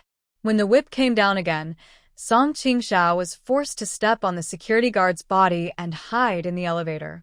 The whip fell on the security guard's back, making a dull whipping sound. The security guard's clothes on his back were pulled open, and his skin and flesh were immediately torn. The edge of the torn clothes was caught on the whip, and the powerful force caused the upper body of the corpse to rise and fall slightly as the red whip girl pulled back the whip. Song Qingxiao's back hit the elevator wall heavily, leaving a dent in the inner wall. With the help of the light, she saw the girl with the red whip standing at the other end of the elevator door. Her movements, when she was retracting the whip, were not as smooth as before. Instead, she frowned and looked a little strained. Seeing her like this, Song Qingxiao suddenly came to his senses. Although number 4 exchanged for weapons and most likely strengthened her physical fitness, there was not much she could do given her limited points. Her physical strength is not endless. After a few whips, when Song Qingxiao is exhausted from coping, she should also feel tired. The more powerful the whip is, the more physical strength she will need to consume. After confirming that she was not without weaknesses, Song Qingxiao immediately calmed down a lot. She took the opportunity when the red whip girl put away the whip to slip out of the elevator. Being trapped in the elevator was tantamount to seeking death for her. The red whip girl took all her strength to force her into a corner of the elevator. Seeing that she was about to succeed in taking her life, she failed at the last moment and became very angry. After Song Qingxiao ran away 2 steps, she retracted the whip and chased after him again. After 2 or 3 unsuccessful attempts to kill, number 4 gradually began to feel impatient. The corridor of the ward was not spacious. Song Qingxiao was helpless. When he heard the sound of a whip, he leaned against the glass on the left. The whip fell on the glass with a harsh sound. Sharp glass fragments flew everywhere, some of which splashed onto Song Qingxiao's head and body. The pain gave Song Qingxiao an idea. When number 4's long whip was retracted from the broken glass, it made a hissing sound. She stretched out her left hand, grabbed a piece of sharp glass, endured the pain of the glass cutting her hand, broke it off with force, and threw it towards No. 4. The broken glass flew towards number 4. She paused while retracting the whip and instinctively bent down. The broken glass flew over her head without causing any harm to her. Song Qingxiao missed the first attack and immediately grabbed a piece of broken glass and broke it hard. With a crisp clang sound, the glass broke, and the sharp fragments pierced into the flesh, causing blood to seep out. But under extreme tension and excitement, Song Qingxiao almost ignored the pain in her palms. The piece of glass that was broken off was larger, so she raised both hands and, while number 4 had not reacted, smashed it at number 4 again. This time she used all her strength and aimed at number 4's face. Number 4 turned her head to the side, and the glass almost brushed past her face. Taking advantage of this opportunity, Song Qingxiao started running. It is not a wise choice to fight head-on with number 4 at this time. After a few rounds of fighting, Song Qingxiao has a rough idea of number 4's strength. At the critical moment, she weighed the gap in strength between herself and number 4 in her heart. She originally had 2 backup plans. One was a dagger, and the other was the Lin spell. But now that the dagger has been exposed in advance, it is almost impossible to use it under the pressure of the whip. It has little effect and is almost useless. Although the Lin character technique has not been performed yet, with her current strength and low mental power, the Lin character technique can only suppress number 4's movements for 1 or 2 seconds at most. At a critical moment, 1 or 2 seconds may save a life, but at this time, 1 or 2 seconds will not affect the overall situation at all. And after being exposed in advance, number 4 took precautions, and I am afraid his situation is even more dangerous. In comparison, although number 4 consumed a lot of physical strength when using the whip, its power was amazing. As she was losing her physical strength, Song Qingxiao's physical strength was also dissipating as she escaped and hid, and his strength was not much better than hers. In addition, number 4 is a hunter who does not care about hurting innocent people. Song Qingxiao is passive everywhere. If he wants to kill number 4, he needs to find another way. She started running towards the right side of the corridor. After she had run 3 or 4 meters away, number 4 retracted his whip and started chasing her. All the lights on the other side of the corridor were out, and the dim light from the elevator could not reach the rightmost corner of the 4th floor. She whipped him with the whip and seemed to be trying to get closer to him. Song Qingxiao clenched his teeth, the wind whistling past his ears, accompanied by the sound of a whip hitting the ground, getting closer and closer to the monitoring room. Number 6 might be hiding here. If number 6 had ill intentions towards her and suddenly opened the door and rushed out at this time, she would be in great danger. She didn't know if it was a psychological effect, but she always felt that number 6 might be hiding in the darkness on the other side of the glass window, watching her. The thoughts in her mind were like a string, getting tighter and tighter, but the situation before her obviously did not allow her to hesitate any longer. Even though she knew there would be danger, she didn't dare stop. Number 4 had already made up his mind to kill her, and she would be caught up if she stopped for a moment. Song Qingxiao took a deep breath and rushed through the closed monitoring room at a faster speed. In the darkness, the door of the monitoring room did not open, and the scene she imagined did not happen. Song Qingxiao rushed to the security door. The huge force caused her body to slide to the right by inertia. She stopped abruptly, turned sideways, and reached out to push the door. In the blink of an eye, number 4 had caught up with her and was getting closer. With a whoosh sound, the whip was swung towards her, and with a creak sound, she pushed open the heavy security door. The light from the security passage shone in through the gap in the door. Perhaps because she had stayed in the dark for too long, she instinctively squinted her eyes when she came into contact with the light, even though it was not strong. Taking advantage of this opportunity, the long whip that number 4 had swung long ago fell on the door with a snap. The thick door panel shook, and the tail of the whip touched the edge of Song Qingxiao's palm. Her body shook instinctively, and she almost subconsciously withdrew her hand that was pushing the door. Hiss! A burning pain came. The place touched by the whip felt like a wound cut open by someone and smeared with chili oil. Song Qingxiao broke out in a cold sweat. This kind of pain was like a maggot attached to the bone. Unbearable. Without looking, Song Qingxiao knew that his hands must be covered in blood. She endured the pain and pushed the door open. While number 4 was trying to make another effort, she slipped into the door with extraordinary agility. The door closed with a bang, and the movable chain on the door made a creaking sound. She hurriedly ran towards the stairs. A few seconds later, there was also a bang sound. Number 4 pushed the door open with a gloomy face. When she first came into contact with the light, she squinted uncomfortably. Then she saw Song Qingxiao, who had already run down 7 or 8 steps of the stairs. Wanna run? At this point, number 4 naturally couldn't let go so easily. She was determined to kill Song Qingxiao tonight and kill all the trial participants in the mission. If she killed enough people, she could complete the mission and leave this trial space early. Song Qingxiao held the railing of the emergency stairs with both hands, her whole body shaking. Sweat poured down her face, soaking her hair and sticking it tightly to her pale and blue face. She looked like her end was near. She held a dagger in one hand, and both hands were covered in blood. It was unknown when she was injured. The stairs were about 10 steps long, and most of her body was leaning on the railing, panting heavily. When number 4 saw this scene, joy showed in her eyes. She should be unable to run anymore, and the reason she was still running away was just a futile struggle. Thinking of this, number 4 chased after her without hesitation. Song Qingxiao was still trying to escape, but number 4, seeing that the prey in his mouth was trying to slip away, would not let her get away. He immediately raised the whip and whipped towards Song Qingxiao. With a snap, when the whip came for the first time, Song Qingxiao's dodging was indeed not as agile as before. When she leaned forward to dodge, her steps were unsteady, her waist pressed against the railing, and she almost fell out. The whip hit the railing with a loud clang. The iron handrail was hit so hard that the paint on it was peeled off. The railing was still shaking and making a buzzing sound. Number 4 chased after him, retracted the whip again, and at the same time, he couldn't wait to swing the whip out again.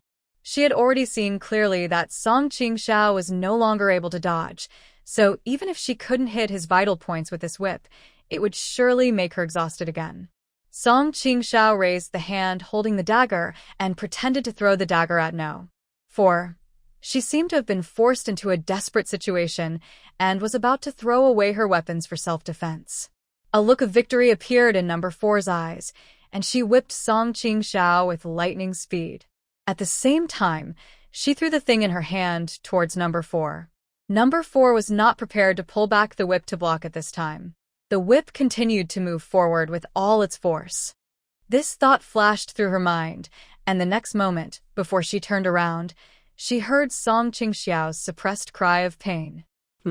Although the red whip girl tilted her head, she was very sure that the whip must have hit her flesh. Song Qingxiao's arm was indeed hit by the whip at this moment. The pain was so severe that it was hard to describe. It felt as if her whole arm had been stripped of its strength. Her whole arm was shaking in pain. However, the whip hit her body and fell on the iron railing she was leaning on, making a loud noise. Because the distance was short and the whip was too long, the remaining force was too strong, and when the tail of the whip touched the iron railing, it actually wrapped around it twice and tied a knot on it, which then locked onto it tightly.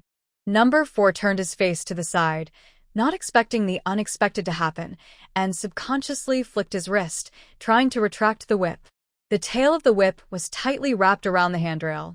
She tried to pull it away, but couldn't. The force rebounded, and she staggered down the stairs. Amid the sound of nails, the weapon that Song Qingxiao had thrown at the red whip girl earlier hit the wall behind her, knocking off some of the mottled wall paint, and finally fell to the ground with a clang. The red whip girl turned her head quickly, trying her best to steady her forward-leaning body.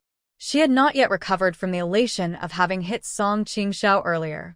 The corners of her mouth were still raised, but her eyes were wide open, and she swung her arms again. One end of the whip was entangled, and the other end was held in her hand. It was swung in an arc in the air, but was not pulled away. Song Qingxiao had been chased by her for so long, and was waiting for an opportunity like this. The Red Whip Girl's powerful weapon was restrained, and she suddenly lost her killing power.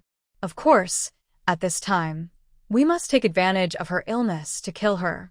She endured the pain in her arm and grabbed the still swinging whip with her uninjured right hand and pulled it hard.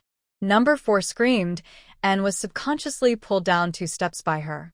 As the two of them got closer, the Red Whip Girl reacted quickly, and the murderous intent on her face turned into fear. This woman was truly extraordinary, cruel and ruthless, but also decisive. Once she realized that the situation was not favorable to her, she didn't even want her weapon anymore and instinctively let go and turned to run. But how could Song Qingxiao let her run away? Their missions were opposite, and they were sworn enemies. He had been hunted by her before, and they had a mortal feud. There was no way Song Qingxiao would let her go no matter what. The distance between the two people was not far, but the girl with the red whip was so anxious to escape that she suddenly ran at high speed. She threw away the whip and raised her leg to take 2 steps up the stairs. The situation suddenly reversed, and the previous hunter became the prey, eager to escape. After a chase tonight, both sides were exhausted, and Song Qingxiao also wanted to end the battle quickly. Number 4 cannot be allowed to escape from this emergency ladder, as Number 6 with unknown intentions is hiding on the 4th floor. Even if I try my best to chase Number 4 and kill him, Number 6 may take advantage of the situation as soon as he appears. She saw that Number 4 took a step forward, closing the distance between them. She hurriedly chased after him, but was covered by Number 4's elongated figure. At this time, Song Qingxiao could no longer hide her strength. At the critical moment, Song Qingxiao immediately formed a seal with his hands, draw a prison on the ground, trap. Her mental power gathered into a beam, suppressing the surrounding air, and the Lin character spell suppressed Number 4 according to her will. Every step Number 4 took suddenly felt as if it weighed more than 1,000 pounds, and the air around her seemed to be squeezed, making it difficult for her to breathe. Time seemed to freeze at this moment. In just 1 or 2 seconds, Number 4's face turned as pale as paper. She naturally heard what Song Qingxiao had said before, and knew in her heart that her current strange behavior must be related to Song Qingxiao. However, despite all her calculations, Number 4 had never expected that Song Qingxiao had such a skill besides the dagger. This trialist who looked as weak as Number 5 and was not taken seriously by her would hide such a killer move and catch her off guard. The trapped in the Lin spell could only trap her for 2 or 3 seconds at most because of Song Qingxiao's weak mental power. But for Number 4, these 2 or 3 seconds seemed like a year. In this brief moment, Song Qingxiao took a step forward. His fingertips touched her clothes and grabbed them. 3 seconds. 2 seconds. Number 4 heard the ticking sound of a clock in her mind. The countdown number in front of her eyes changed twice, and the power that suppressed her gradually disappeared. There was ecstasy in her eyes. She could feel the gravity that was trapping her body weakening. She raised her leg and slowly accelerated from its original state of stillness to moving forward. 1 second. Her toes were about to fall to the ground when a hand grabbed her clothes and pulled them back with force. Number 4 regained control of her body, so naturally, she was unwilling to be outdone. As Song Qingxiao had thought, she had strengthened her physique, and with her life at stake, as soon as she was grabbed, she clenched her fist and turned around without hesitation, wanting to catch Song Qingxiao off guard, knock him down, and then wait for an opportunity to escape. Before she raised her hand in the air, Song Qingxiao had already grabbed the dagger with his right hand and stabbed it towards her waist. Ah! The ferocious look on Number 4's face froze, and she couldn't help but let out a scream. When the knife pierced her body, she only felt her body go cold. Before the pain could reach her mind, she subconsciously reached out to grab Song Qingxiao's wrist, holding the dagger. Taking advantage of this moment, Song Qingxiao took the opportunity to catch her. As the two struggled, they lost their balance and fell towards the stair railing, hitting it with a loud bang. Now that she was restrained by Song Qingxiao, number 4's sanity collapsed instantly. Song Qingxiao endured the headache caused by her mental strength being drained away, hooked her toes on a long whip that fell to the ground, and picked it up. She loosened her grip on the dagger, and the dagger fell to the ground with a clang. After jumping twice, it was kicked away during the struggle between the two. She grabbed the whip and, as number 4 struggled mightily, she wrapped the soft whip around her neck twice. Number 4 was unwilling to wait for death. Her expression became even more ferocious, and she even ignored the scars on her waist and reached out to hug Song Qingxiao's body tightly. Her strength was so great that she was like a giant python. It was obvious that she had understood Song Qingxiao's intention and knew that she would die if she let go. Don't even think about it. She was panting heavily and no longer had the arrogance that Song Qingxiao had remembered before. Her face was pale, her hair was disheveled, and her eyes were filled with cruelty and provocation. Number 4 fought back before his death, with great strength. He hugged Song Qingxiao as if he wanted to break all her bones.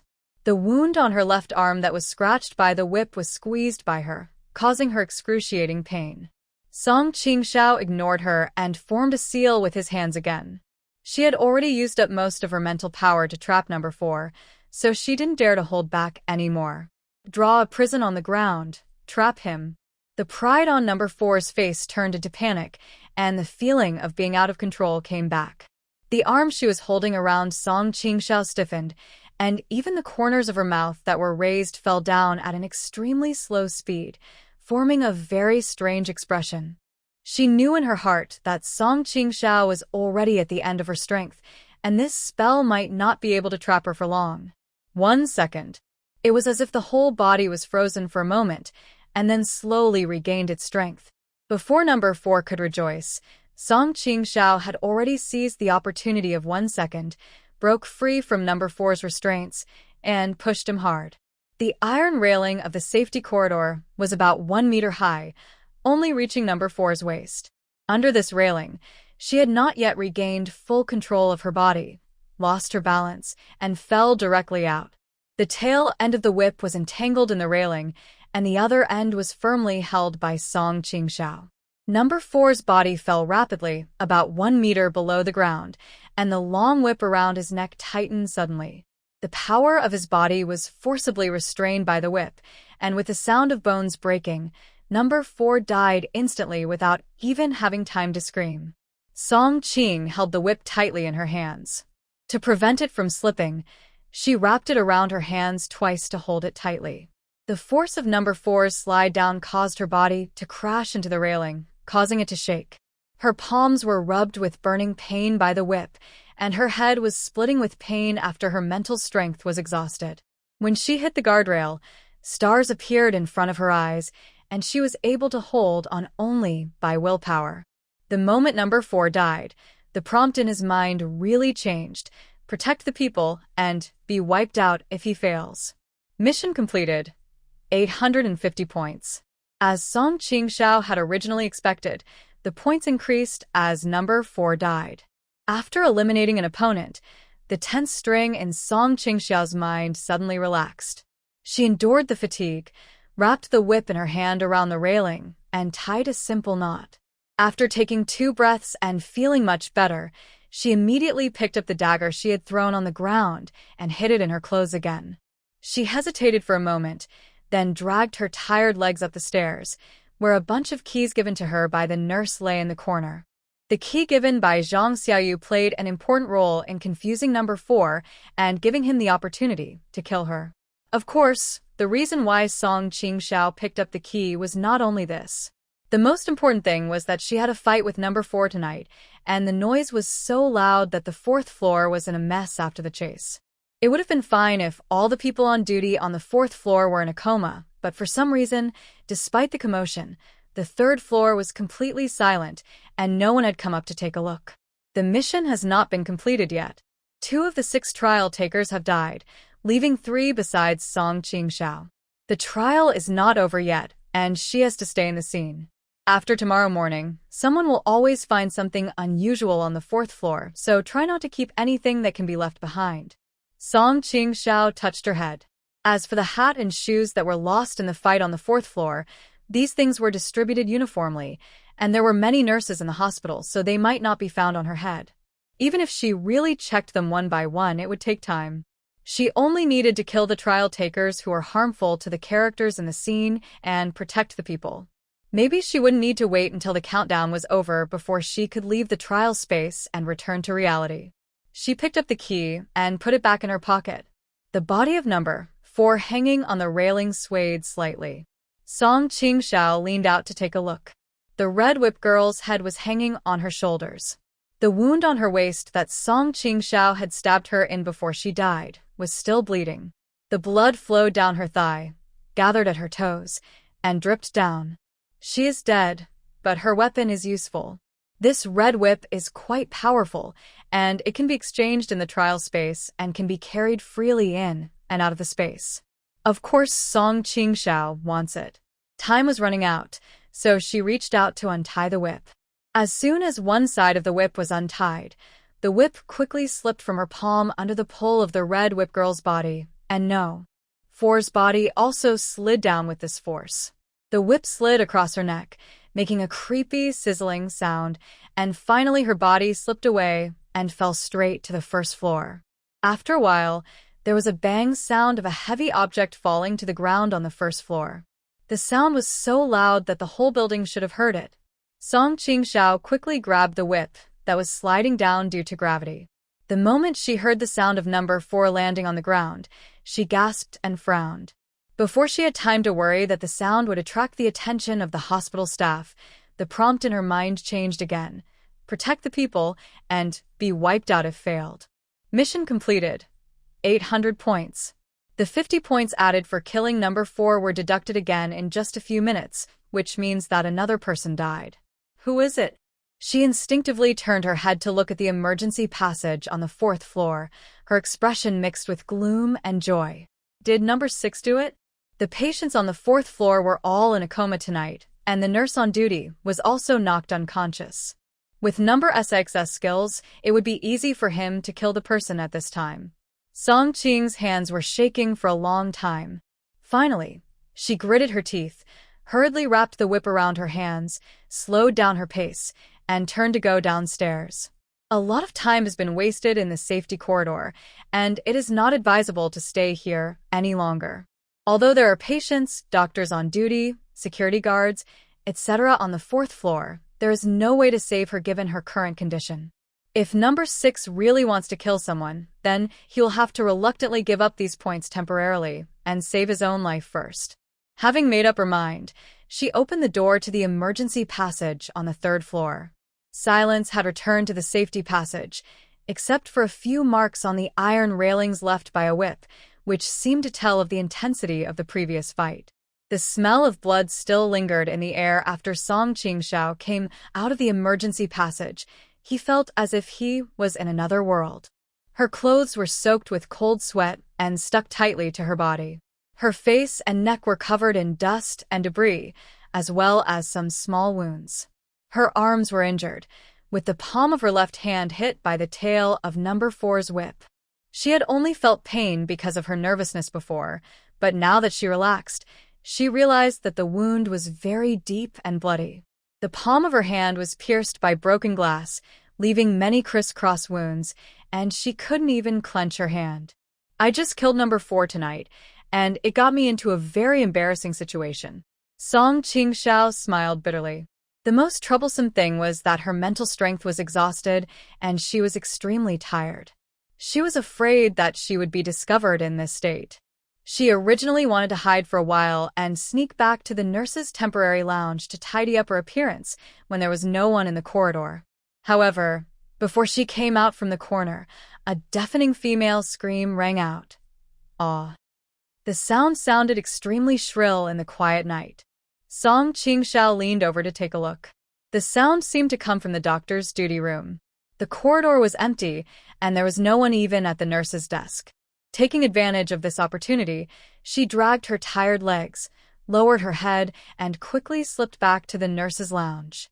She opened the cabinet with her name tag temporarily hung on it, took out a new set of nurse's uniform from it, changed into it, put on a hat and shoes, and quickly wiped her face. She didn't have time to deal with the minor wounds. The sharp screams turned from fear at the beginning into crying. Song Qingxiao came out of the lounge. The nurses on the third floor had been attracted by the screams and rushed to the doctor's duty room. When she came out, several nurses on duty were crying. Zhang Xiuyu was also in the crowd. Her eyes were misty with tears, and when she saw Song Qingshi, she sobbed, "Qingxiao. Oh, Dr. O is dead." Song Qingxiao widened his eyes, barely able to conceal the astonishment in his eyes. She subconsciously took 2 steps forward. The door of the doctor's office on duty had been pushed open. Several nurses on night shift at the door looked panicked. Song Qingxiao had come into this office in the morning. The furnishings in the room had not changed, but the curtain behind the desk was drawn open, revealing a makeshift bed behind the chair. In the dim light, Dr. O was lying on this examination bed, seemingly asleep. The patient in bed 15 refused to take his medicine tonight. A nurse on duty covered her face with her hands, her shoulders still shaking. She looked terrified.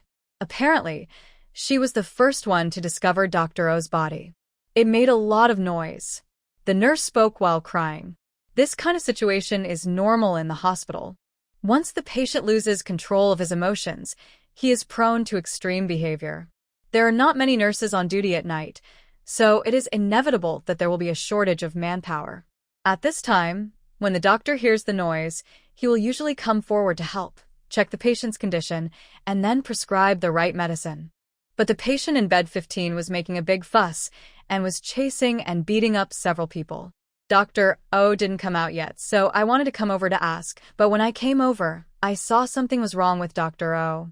The soft cry of the little nurse overlapped with the buzzing tinnitus, and amid the clicking sounds in his mind, Song Qingxiao's face turned pale and blue. When her points were deducted before, she thought that the dead should be someone on the 4th floor. After all, there was an extremely dangerous number 6 on the 4th floor. In any case, Song Qingxiao never thought that the person who died would be Dr. O, who was leading number 4 in this trial. Who did it? She frowned, took 2 steps forward involuntarily, and reached out to touch Dr. O's neck. Her body was not yet completely cold, proving that she had just died. Her eyes were not closed, and the pain of death still remained on her face. There were deep bruises on her neck, but no other scars on the surface. She must have been strangled to death. But what made Song Qingxiao feel strange was that she was lying very flat, and it was obvious that her clothes had been tidied, and even her hair looked like someone had combed it for her. There was a small decoration next to her cheek. Song Qingxiao took a closer look and found that it was a small fish hand-woven from discarded disposable infusion tubes. Apart from that, there was nothing else suspicious in the office. But the more this happens, the more it shows that Dr. O's death was abnormal. She was strangled to death and must have struggled hard before dying. Her clothes could not have been so neat, and she could not have combed her hair herself. The office was clean. As it was the hospital duty room, there were not many things in it. There were a few office supplies and a half-written medical record on the desk. The people who killed Dr. O were mainly the trial participants who entered the scene. But not long after Dr. O died, when Song Qingxiao received the reminder of deducting points in her mind, the man with the gun had already been in trouble, and also died at her hands. Once these 2 suspects were ruled out, the remaining people who took action were number 5, number 6, and the man with glasses. Even if the trial taker has to kill someone because of the mission, why kill Dr. O? Even if it was difficult to attack the security guards and 2 male doctors in the hospital, there were so many nurses and patients. Why did they choose the doctors? This is no coincidence. There was a fierce fight on the 4th floor, and due to the momentum of number 4 at the time, smart trial takers would not show up at that time. According to what the young nurse just said, there was also a patient in bed number 15 on the 3rd floor who was making a fuss, and the attention of the nurses on duty in the hospital was attracted. If someone needs to take action at this time, it should be the patients on the 2nd floor. The patients on the second floor took sedatives at night. Many of them fell into a deep sleep once they lay down and had no ability to resist at all.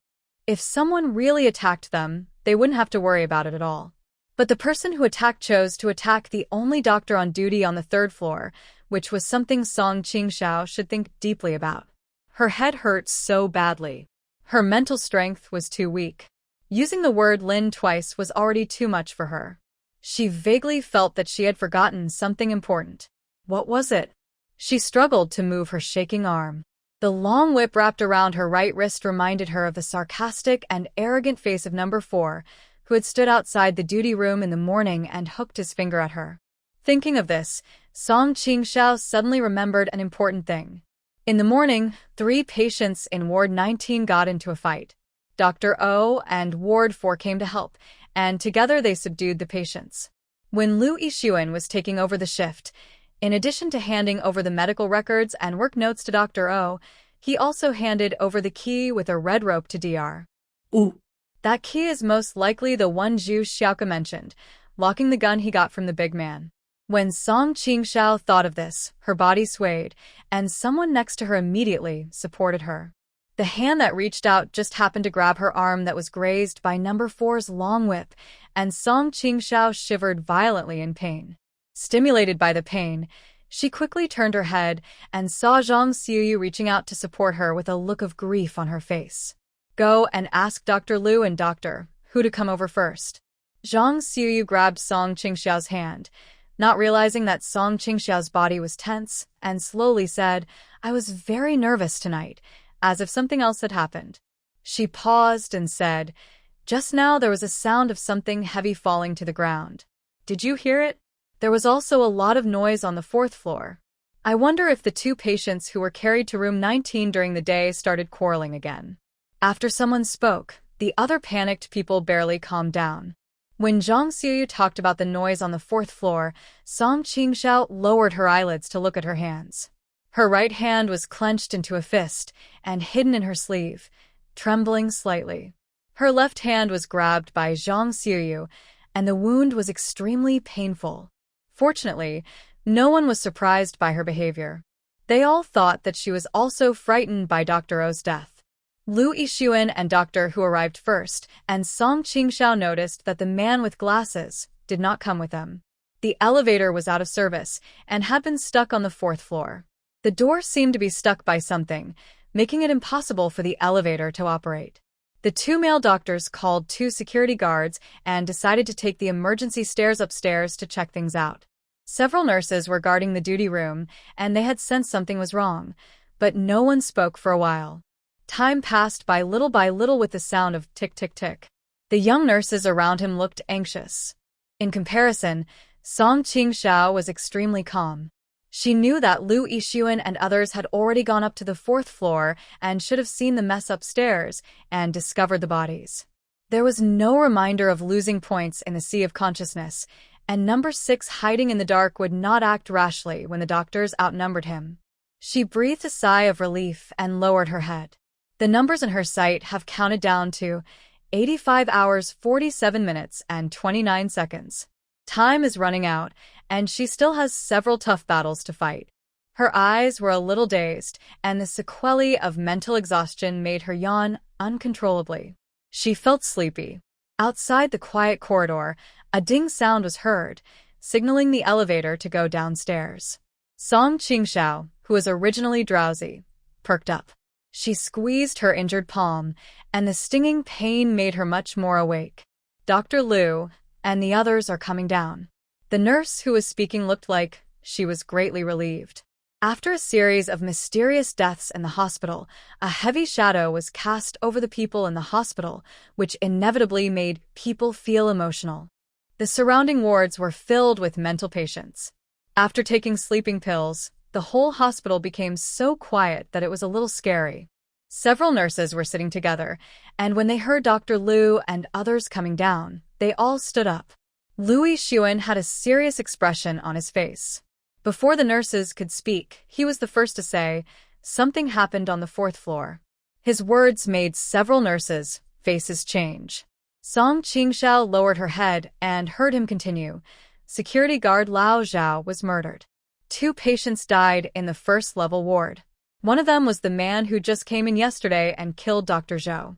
The people who went up to the 4th floor turned on the power again and cleaned up the scene.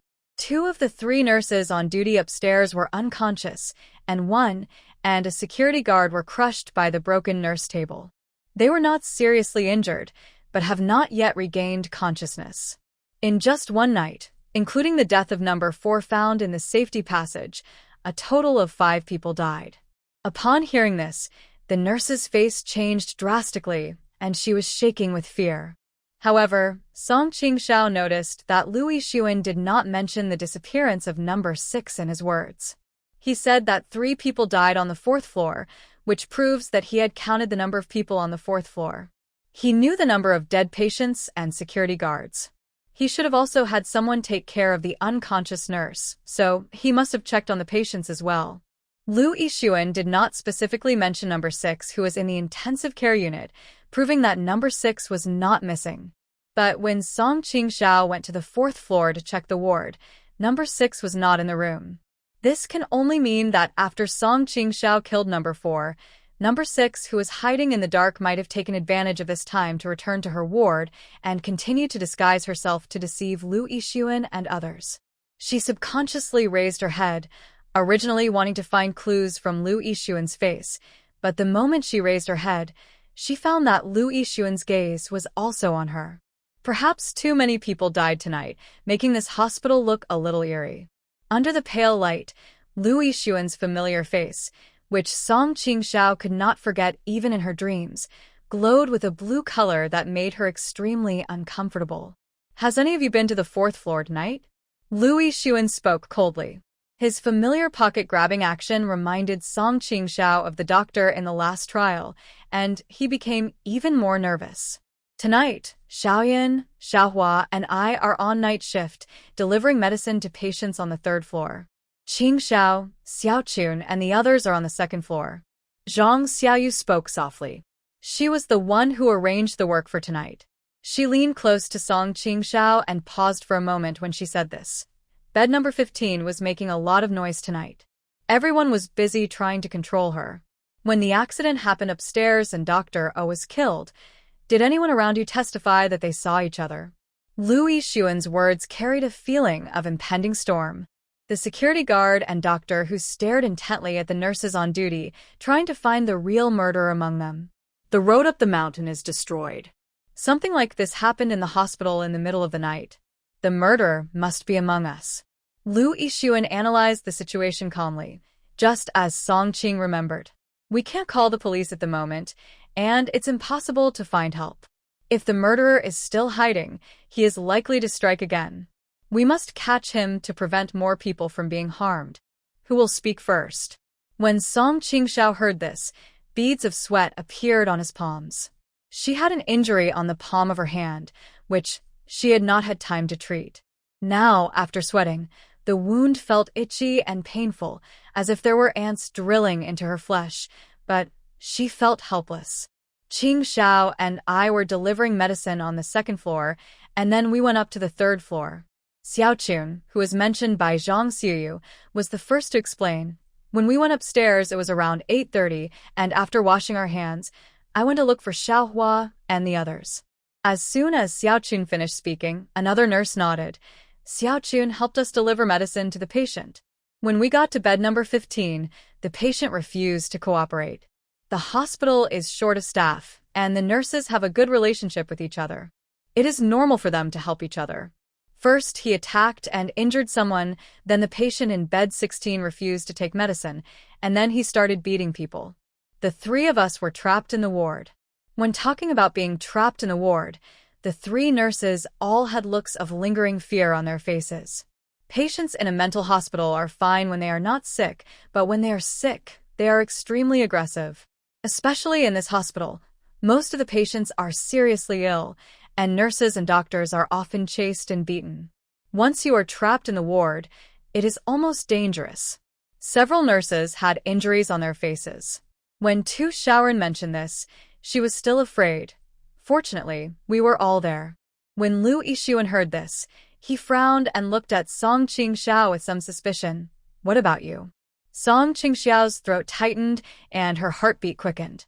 Of course, she had no one to help testify tonight. Anyone who could testify for her that she did not kill the patient, the security guard, and Dr. O had already died in her hands.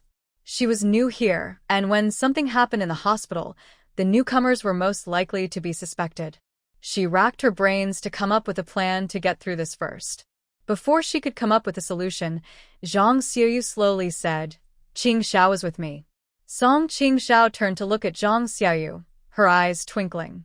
Zhang Xiaoyu held her arm tightly as if to comfort her, as if silently encouraging her. "Qingxiao, come with me after you come up from the second floor. You want to get familiar with the work in the hospital as soon as possible." Song Qingxiao never expected that at such a critical moment, Zhang Xiaoyu would help her get through this hurdle. With Zhang Xiaoyu's words, Lu Yixuan and others would naturally no longer doubt Song Qingxiao. The moment everyone saw the man with glasses, they all breathed a sigh of relief at the same time, and then, as if they had thought of something, they all looked wary. "Jia Yu, why are you here?" Lu Yixuan asked calmly. As he spoke, the two security guards understood his intention and came over at the same time. The atmosphere suddenly became tense. Such a serious accident happened on the 4th floor, and 3 people died in succession. Dr. O on the 3rd floor also had an accident, and the newcomers she brought with her also fell to the 1st floor and died.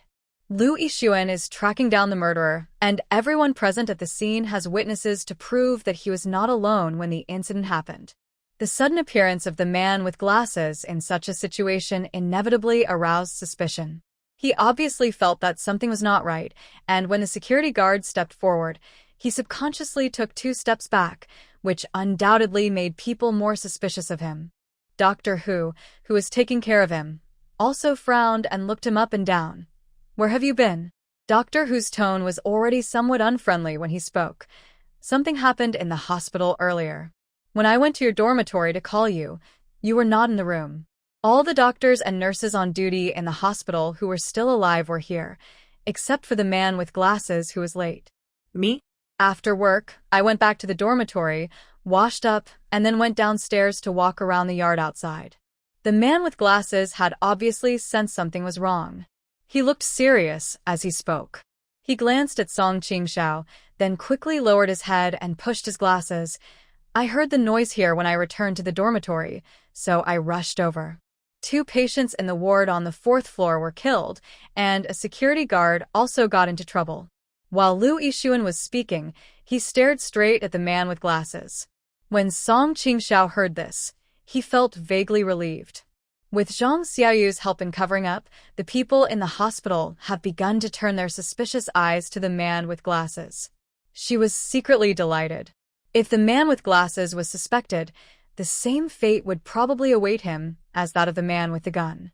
Perhaps the hospital staff would subdue him and temporarily render him incapable of movement. This is a once-in-a-lifetime opportunity. Not only can she clear herself of suspicion, but it will also make it much easier for her to kill the man with glasses. The trial is not over yet. Among the 3 survivors besides her, there must be someone else who is tasked with hunting down civilians like number 4. The man with glasses may be one of them, and she cannot let this person go. Dr. O and the new people she brought in were killed one after another. Can you explain what you were doing during this period? Is there anyone who was with you and can prove your statement? When the man with glasses heard that so many people had died in the hospital, his face twitched slightly. He subconsciously turned his head to look at Song Qingxiao, but he quickly covered up this slight loss of composure. He lowered his head. The frame of his glasses slid down his nose, his eyelids covered the look in his eyes, and his voice was somewhat sad. "Has it happened so badly? Who did it?" "I was taking a walk outside."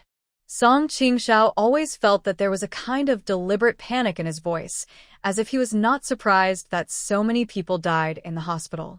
"No matter what, you are now a suspect. So many people died in the hospital overnight, and no one had the patience to talk to him anymore." Lu Yixuan waved his hand, and 2 security guards stepped forward and held the man with glasses. He did not struggle desperately like the big man with the gun, but was quite submissive. The security guard had prepared for his fierce resistance, but he easily handcuffed his arms behind his back and searched his body to make sure he had no weapon that could hurt anyone. It wasn't me. The glasses man's tact saved him from suffering. His submissive attitude made Doctor who had been livid before, relax a little. The tranquilizer and restraint belt that he had originally prepared to force him to use were naturally useless at this time. Seeing his dejected look, Doctor who softened his tone a lot. Whether it was you or not is not up to us to decide. Something like this happened in the hospital. In order to prevent any more accidents, we will lock you up temporarily. After 3 days, when the signal is given and the police come, if it wasn't you, we will naturally give you justice. The matter came to an end, and everyone was terrified tonight.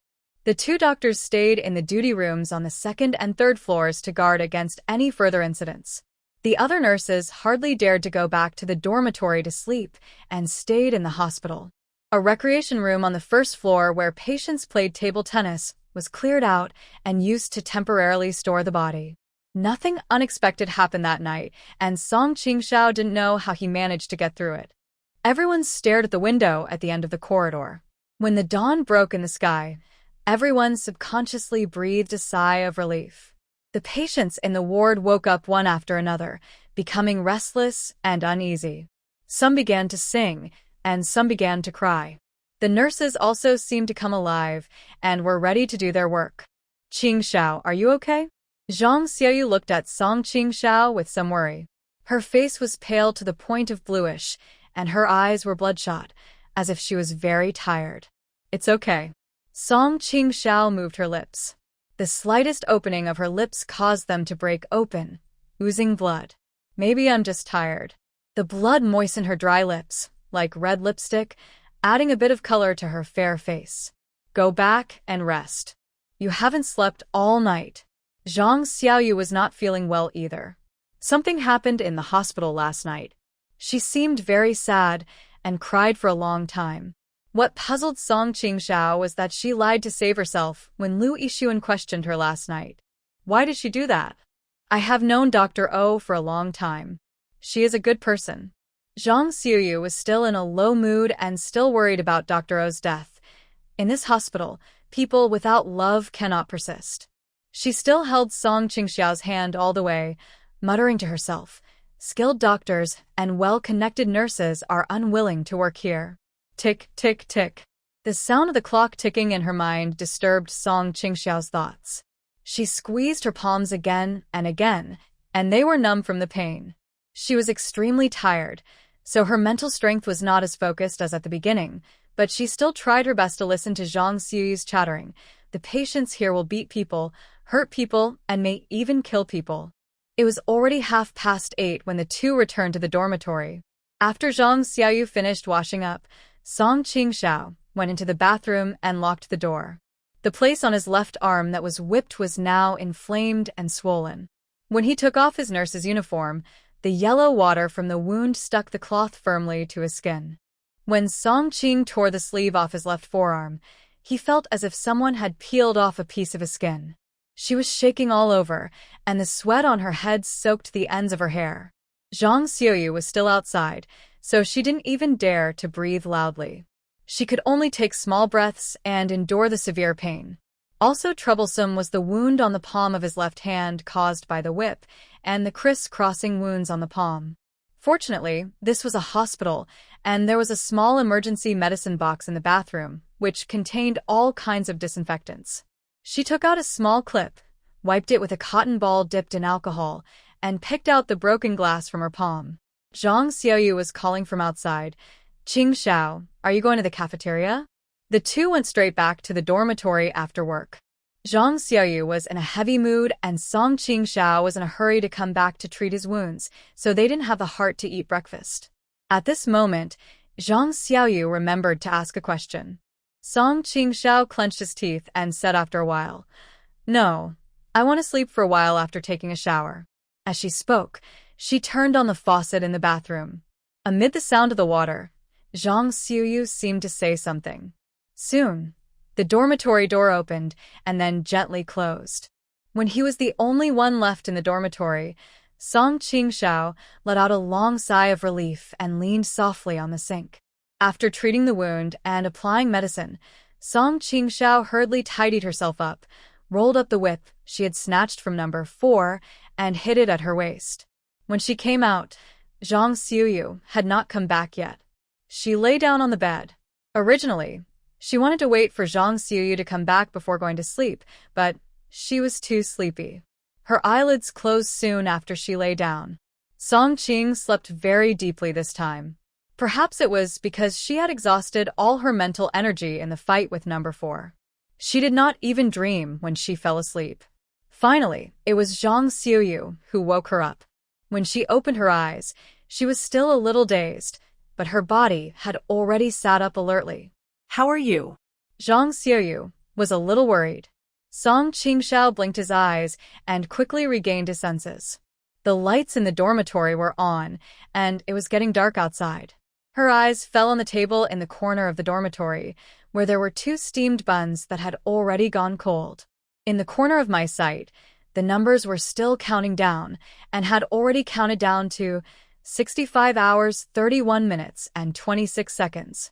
She has been sleeping since she came back from get-off work in the morning and treated her wounds. She felt much better than in the morning, and her wound was aching slightly.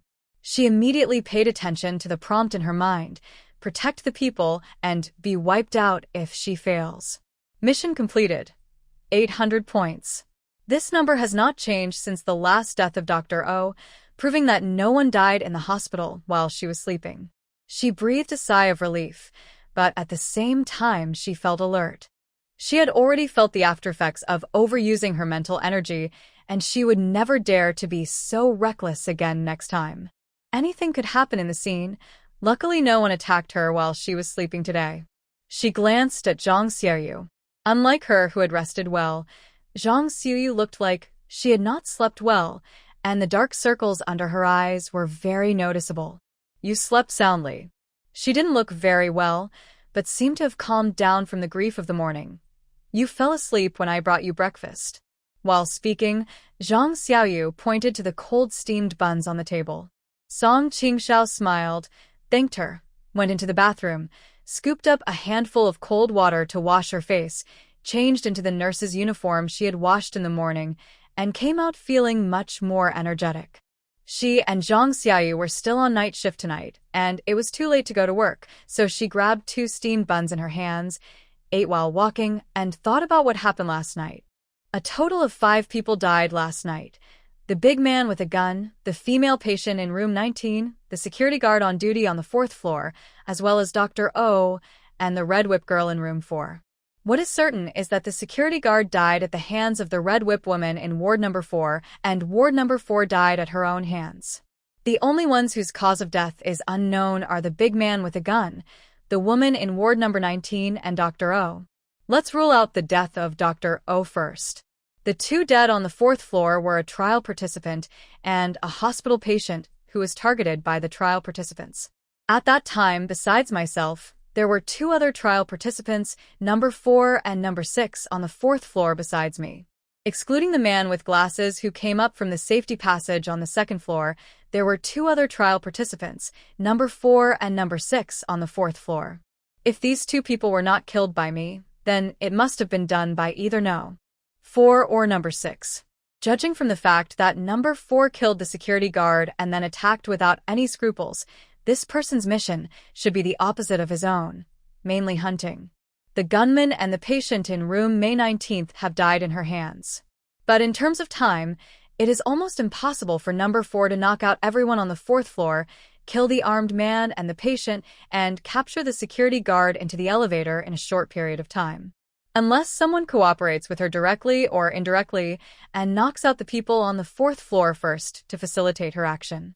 The opposite of number 4's behavior is number 6. This man is agile and dangerous. When she went up to the 4th floor, she hid in the dark. When number 4 was hiding in the elevator waiting for an opportunity, she was the one who turned off the lights on the 4th floor. She did this most likely with the intention of taking advantage of the conflict between the 2 parties to profit from it, but she did not do so in the end. Number 6 was hiding on the 4th floor. She was very skilled. When all the patients, nurses, and security guards on the 4th floor lost consciousness, she did not take the opportunity to kill anyone. Song Qingxiao vaguely felt that number 6's mission might be the same as her own, which should be mainly to protect the people. If this is true, then some of her speculations make sense. After she killed number 4, she was exhausted. If number SX's mission was hunting, he should have taken this opportunity to kill her. Unless number 6 is also a protector, as soon as the battle between Song Qingxiao and number 4 ended, the sudden death of Dr. O not only surprised Song Qingxiao at the time, but number 6 should have also received a hint, so he changed the original plan. Number 6 is an ally, but number 5 doesn't know about it yet. The mission time is still counting down, proving that the source of danger in the hospital has not been completely eliminated, so the mission to protect the people cannot be considered a success. The man with glasses is most likely the hunter. He has been detained since he showed up last night, and more than 10 hours have passed since then, and nothing has happened in the hospital. This is enough to prove how serious a suspicion he is. At this point, the only way to leave this scene is to eliminate all sources of danger. Without these viruses, the hospital will naturally return to its previous order. Without the existence of killers, the people will no longer need protection. After sorting out the clues of this trial, Song Qingxiao felt a lot more relaxed. The only problem is that she now knows that number 6 may be her ally, but number 6 may not know this and may even regard her as an opponent. If that were the case, a battle between her and number 6 would be inevitable in the end. Number 6 is a master. When she fights with number 4, if number 6 hides in the dark, then her trump card will be exposed. Fortunately, she had the Lin spell, a dagger, and a long whip in her hands. Even if no 6 had extraordinary skills, she would not necessarily lose if she was on high alert.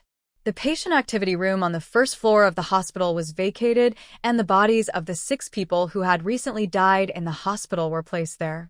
The scene of this trial was originally not large, and this psychiatric hospital was fully closed, so the patient's activity area was already greatly restricted.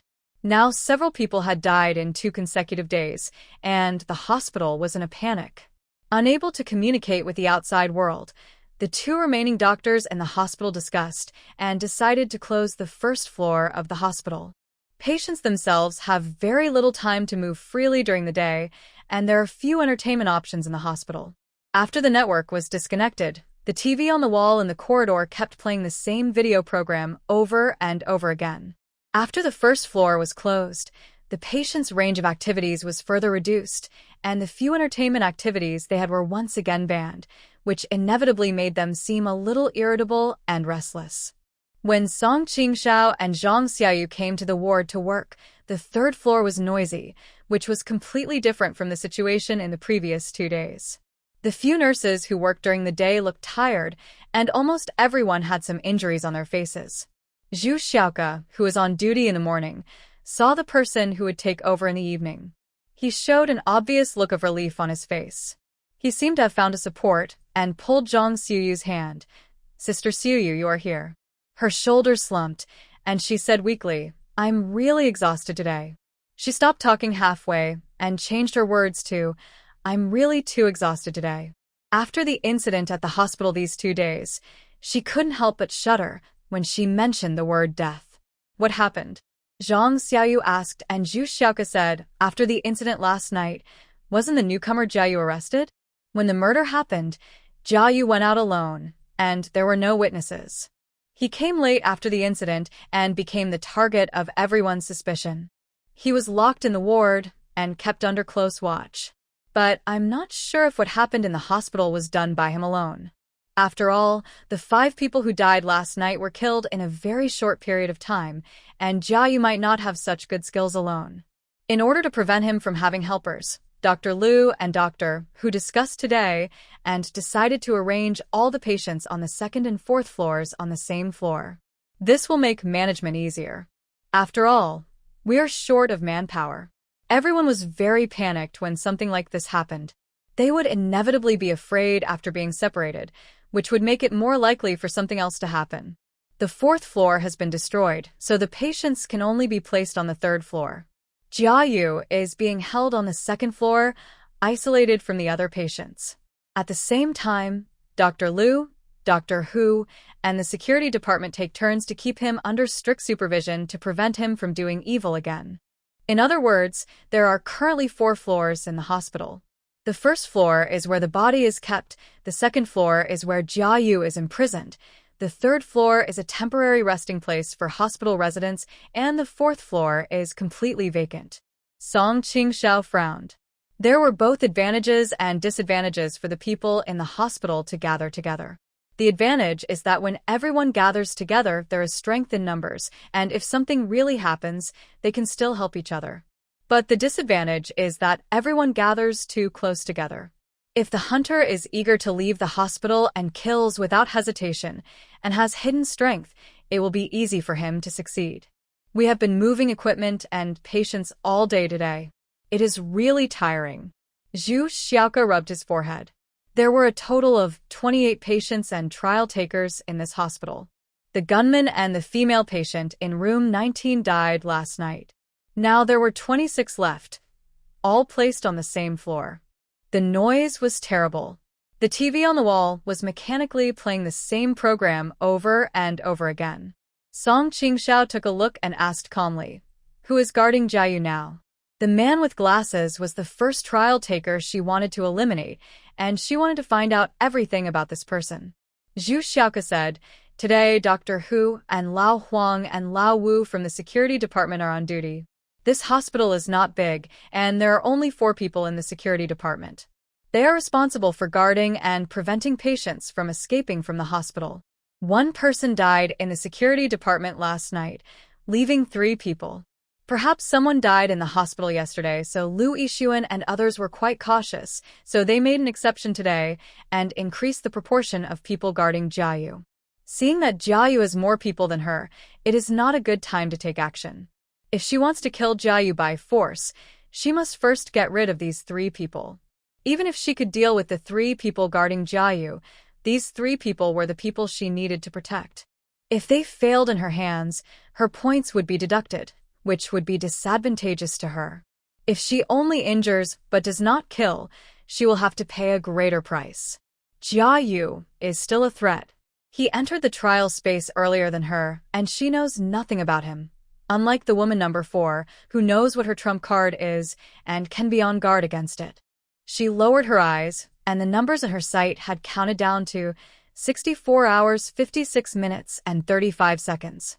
There were still more than 2 days left, and Dr. Hu and the 2 people from the security department would have to change shifts sooner or later.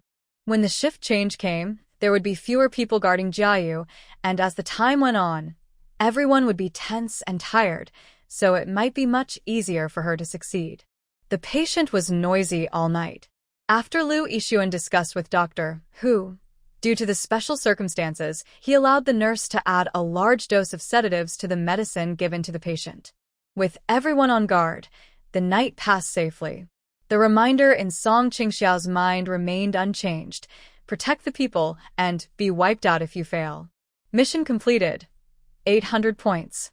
The next day passed in an eerie calm. Time slipped away bit by bit, and the trial takers in the scene were all lying in wait, each one seeming to be waiting for an opportunity to hit the target with one strike. Night fell again, and the time within Song Qingxiao's sight had counted down to 16 hours, 31 minutes, and 26 seconds. There were still 16 hours left for the mission, and Song Qingxiao had already stayed in the trial space for more than 4 days. The wound on his arm had healed a lot, and the wound on his palm where he was whipped had also scabbed over. There was no movement from Jiayu on the second floor, and the entire hospital was calm, yet felt like a storm was about to come. The signal will be restored tomorrow, and the road down the mountain will be almost completed. In the nurse's station, Tu Xiaoyan was preparing the medicine for the patient according to the doctor's prescription, and said excitedly, "We can finally leave." Although the hospital's patients have been moved to the 3rd floor, male and female patients are still divided into left and right. There were 5 nurses who were supposed to be on duty tonight. Perhaps because the 5-day limit was approaching, The nurses in the scene were already facing the relief of going off work and going home, so the few who were supposed to rest tonight volunteered to stay and help. After working for a few days, coupled with a lot of things happening, no one slept well. Everyone had dark circles under their eyes and pale expressions, looking lifeless under the energy-saving lights. Song Qingxiao, Zhang Xiaoyu, and 3 others were assigned to the female patient area to deliver medicine, while other nurses who volunteered to stay and help went to the male patient area. The atmosphere in the hospital is currently heavy. It is difficult for a normal person to endure such a working environment, not to mention the patients who are often trapped on the 3rd floor with nowhere to go. In the past 2 days, the patient's emotions have become increasingly out of control, and he refuses to cooperate when being fed medicine. Song Qingxiao worked together with Zhang Xiaoyu and Zhu Xiaoke to push the cart into the first ward. This ward was not big and only had 2 beds before. But now, due to the shortage of rooms, the cabinets and the TV on the wall had been removed, and 4 beds were arranged. Zhu Xiaoke stood guard at the door to prevent the patients from making a fuss and locked the door, making it difficult for Song Qingxiao and Zhang Xiaoyu to escape. The 2 of them pushed the cart into the ward. When the patients in the ward saw the 3 of them coming in, they suddenly fell silent. Several pairs of eyes were staring at several people at the same time. Especially because these people had been taking medicine for a long time, their expressions were stiff and their eyes were cloudy, which brought great psychological pressure to Zhu Xiaoke. Song Qingxiao was the calmest of the 3. The first moment she entered the ward, she noticed bed number 4 in the corner of the ward. Bed number 6 was wearing a blue and white striped hospital gown, sitting quietly on the bed, staring at her. Song Qingxiao had delivered medicine to her twice in the past 2 days, but the 2 of them had never talked. Every time he delivered medicine to her, she swallowed it quietly. The first person to be fed the medicine was the patient in bed number 1. She stared at Zhang Xiaoyu with a stiff expression for a long time, until Zhu Xiaoke, who was standing at the door, felt a little creepy. Only then did the patient in bed number 1 swallow the medicine under the semi-forced way of the 2 nurses. When it came to bed number 2, the patient refused to cooperate. "What is this? Is it poison? Are you here to harm me?" The woman asked several questions in a row, and Zhang Xiaoyu patiently said, "We are not here to harm you. This is medicine that can help you. You will get better after taking it, and you can leave here in the future. You lied to me." When she said this, she suddenly became furious, jumped up from the bed, and started to pull Zhang Xiaoyu's hair. Zhang Xiaoyu was caught off guard and was caught by her. Song Qingxiao reacted in an instant and wanted to push her, but she grinned, revealing her white teeth, with a sharpened toothbrush head between her teeth, and stabbed it towards Zhang Xiaoyu's face. Although Zhang Xiaoyu turned her head to avoid it, she did not expect that the patient would hide such a thing in her mouth. Even if she tilted her head again, the 2-centimeter-long tip of the toothbrush still cut through her right cheek, leaving a long and deep wound. Ah! Zhang Xiaoyu cried out in pain, and this sudden change made the patients in other beds unable to sit still. Fortunately, Lu Yixuan arrived quickly in the duty room, and several other nurses quickly settled this minor accident and prevented it from becoming a major disaster. The patient was restrained and given a sedative, and then fell asleep quietly. Zhang Xiaoyu covered her face with her hands and trembled all over. After the accident, she was temporarily unfit to continue working. When Song Qingxiao came back from distributing medicine to all the patients, she was sitting at the nurse's station, holding a piece of gauze to cover the wound in her hand. The blood from the wound had soaked the gauze and dyed the seams between her fingers red. Sister Xiaoyu refused to move. Her wound is very deep. Dr. Lu said she needs stitches. Several nurses sat around her, looking somewhat at a loss. "Are you okay?" Song Qingxiao came over. The moment Zhang Xiaoyu heard her voice, her eyes moved. After a long time, her eyes focused on Song Qingxiao. She tried her best to raise her lips and comfort Song Qingxiao that she was fine. But after trying several times, probably because of the pain of the wound on her cheek, her mouth twitched a few times. Finally, she gave up and just shook her head. "It's okay, I'm fine." Her eyelids drooped, and her eyelashes trembled slightly. "They are patients. They didn't mean to hurt me." Zhang Xiaoyu was eventually persuaded to go and have her wound cleaned and stitched. She remained silent and did not speak again. The atmosphere in the hospital tonight was particularly heavy. From one end of the corridor, I could see the window at the end. It was pitch black outside, and there seemed to be no moonlight. Song Qingxiao seemed to be sitting calmly behind the nurse's desk, but her heartbeat had actually begun to accelerate. She kept her hand on the place where the long whip hung at her waist and never left. The TV on the wall opposite the nurse's station was playing silent content in a loop. Song Qingxiao had watched this recorded program by heart in the past few days. The patients around her had already fallen asleep, and the nurses generally did not move around. Even if they had to get up to do something, they subconsciously moved lightly, which made the entire hospital feel terribly dead silent. In the extreme silence, the tick-tick sound in Song Qingxiao's mind became more and more abrupt. The time was counting down every minute and every second. For some reason, several nurses on duty during the day were unwilling to return to the dormitory at this time. Unable to bear it any longer, they simply went into the lounge to rest. 14 hours 51 minutes and 16 seconds, 14 hours 51 minutes and 15 seconds. 13 hours 27 minutes and 33 seconds, 11 hours 13 minutes and 47 seconds. Song Qingxiao kept his attention on ward number 1 and also took the time to pay attention to the men's ward area at the other end of the corridor. Judging from the time, it was already past 2 in the morning. Another girl who was on duty with her at the nurse's station was drowsy, with her head supported by one hand. Time is running out. Song Qingxiao has waited patiently until now, just to take action when everyone is in the most troubled times. She was highly concentrated and was very sensitive to the slightest sound. She stood up whoosh. This sudden movement woke up the young nurse next to her. She sat up straight and stood up. Her movement was too big, and her calves slid back against the chair she was sitting on, making a squeak sound. In such an environment, the sound was very harsh and uncomfortable. What's wrong? The young nurse looked a little confused and spoke in a whisper. Song Qingxiao didn't bother to hide her personality at this time and said in a low voice, "Stop making noise." She vaguely heard some sound. The young nurse saw her solemn expression and was overwhelmed by her aura. She held her breath and dared not speak for a moment. The next second, Song Qingxiao vaguely heard someone shouting, "Help." The voice was extremely thin, weak, and powerless. It sounded in the middle of the night, adding a sense of sorrow and horror. "Help." She listened again to make sure it was not her hallucination, because the young nurse next to her obviously heard it. Her eyes widened, her pupils dilated, and she looked like she had seen a ghost. Her mouth opened wide, but she did not scream. But Song Qingxiao saw extreme fear in her eyes. The sound did not come from the 3rd floor.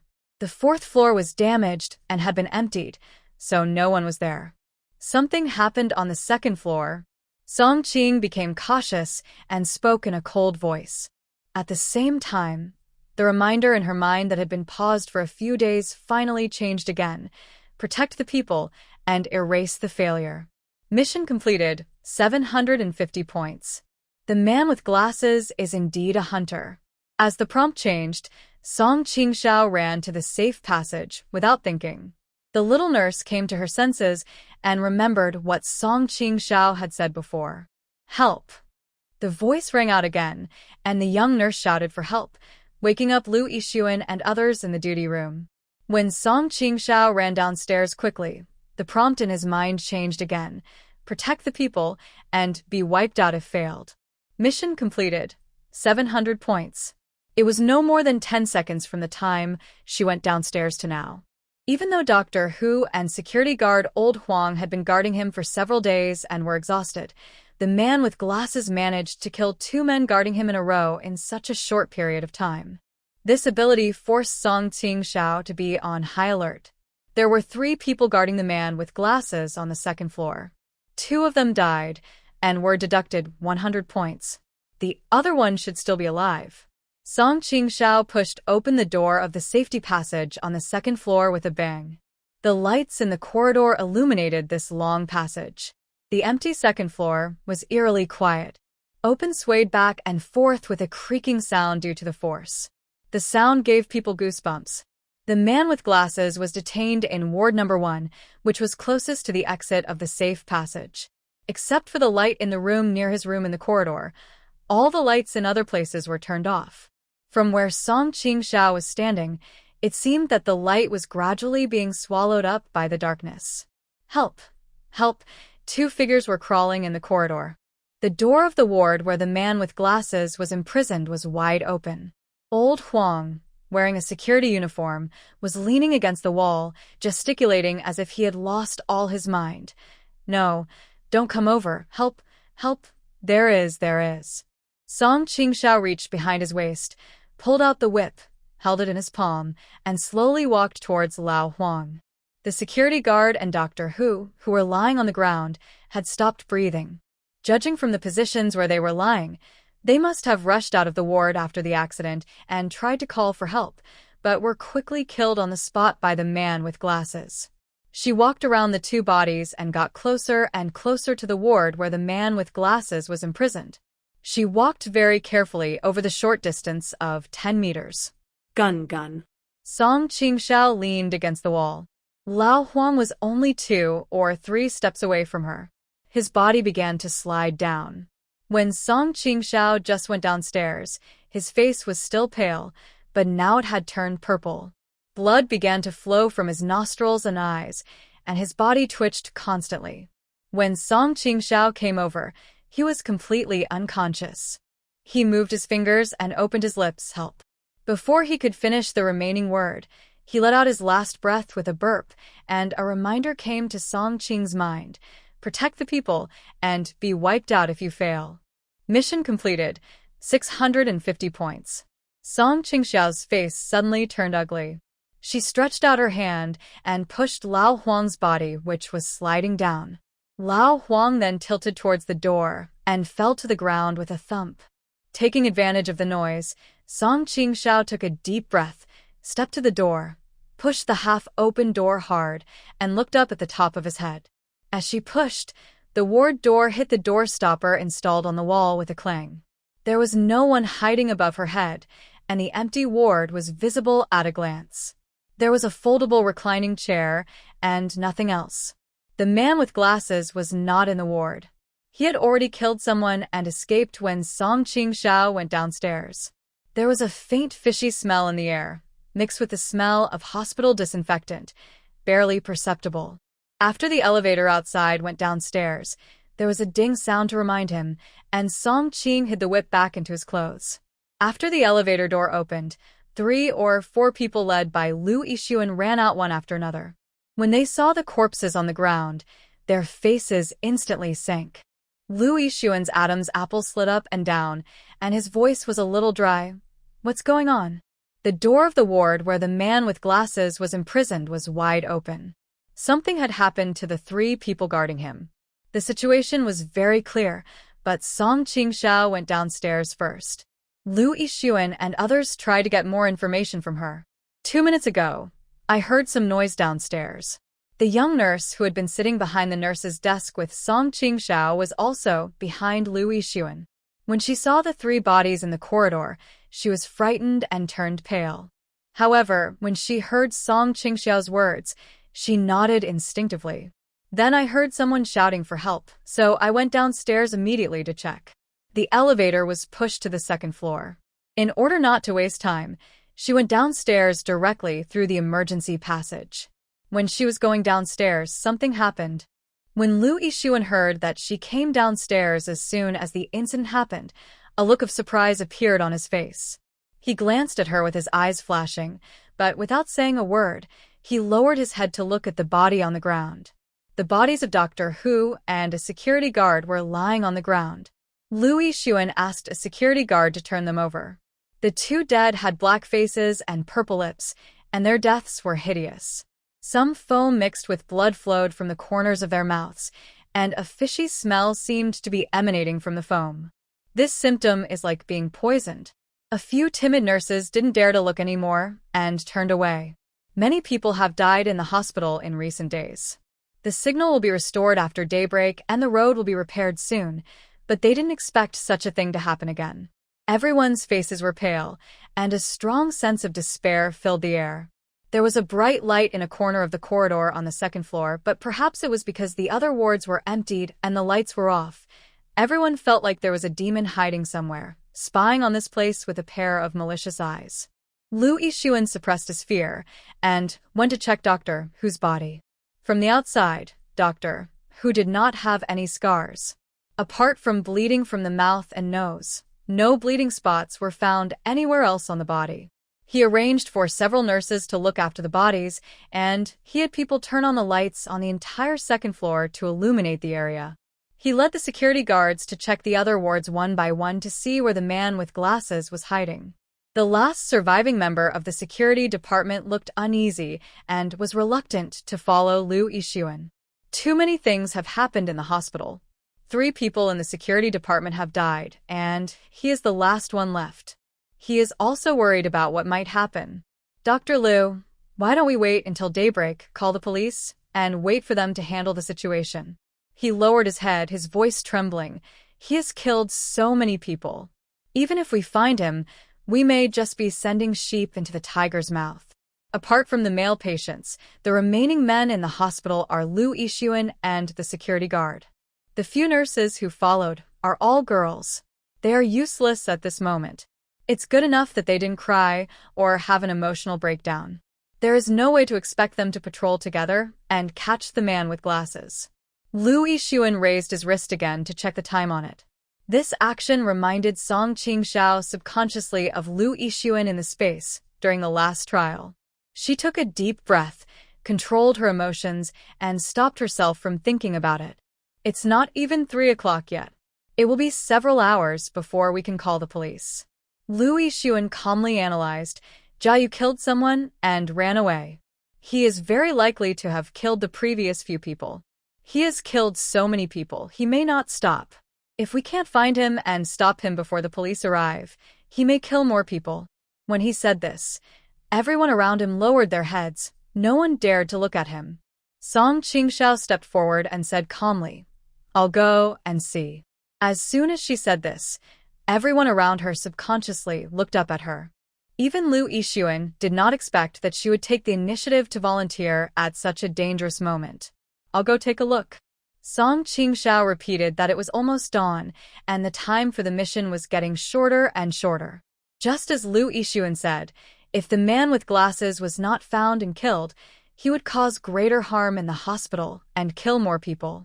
After completing the mission, he would just leave the trial space and she would die.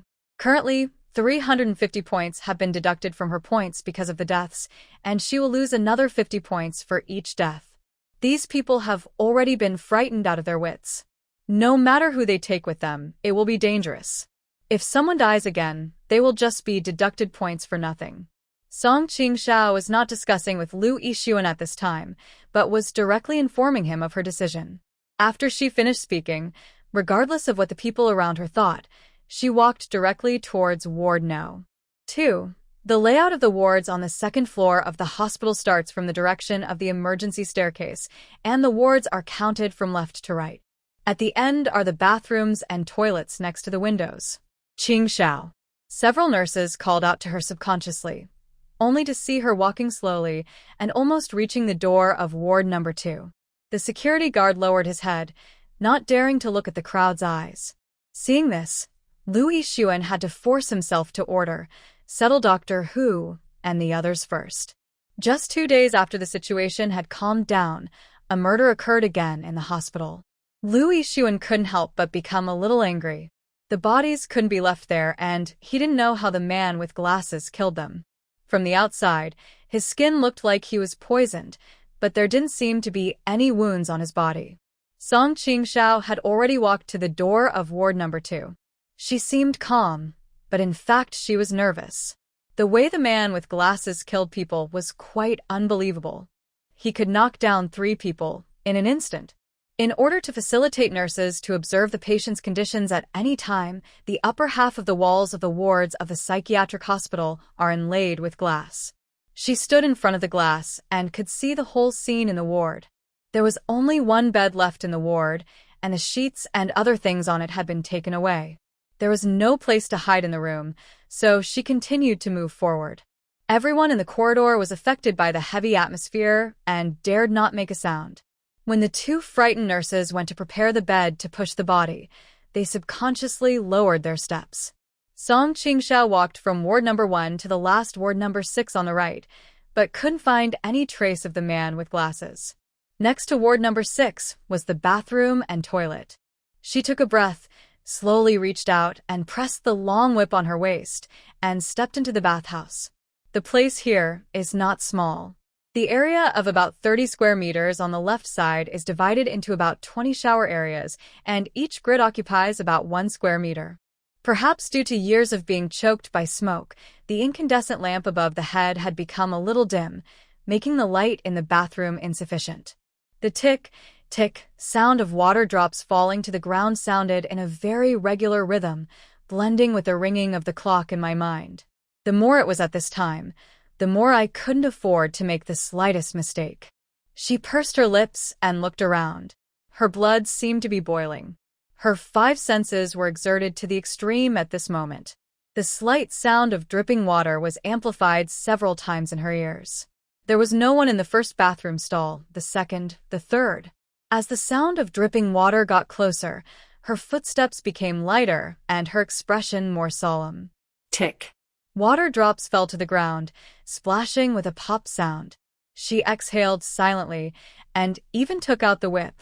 She made a seal with her other hand and quickly turned to the next shower cubicle, but it was still empty. The faucet, which had been in disrepair for a long time, could no longer be turned off, and water was slowly seeping out. This was a false alarm. Song Qingxiao frowned slowly and checked the remaining cubicles one by one, even the toilet on the right.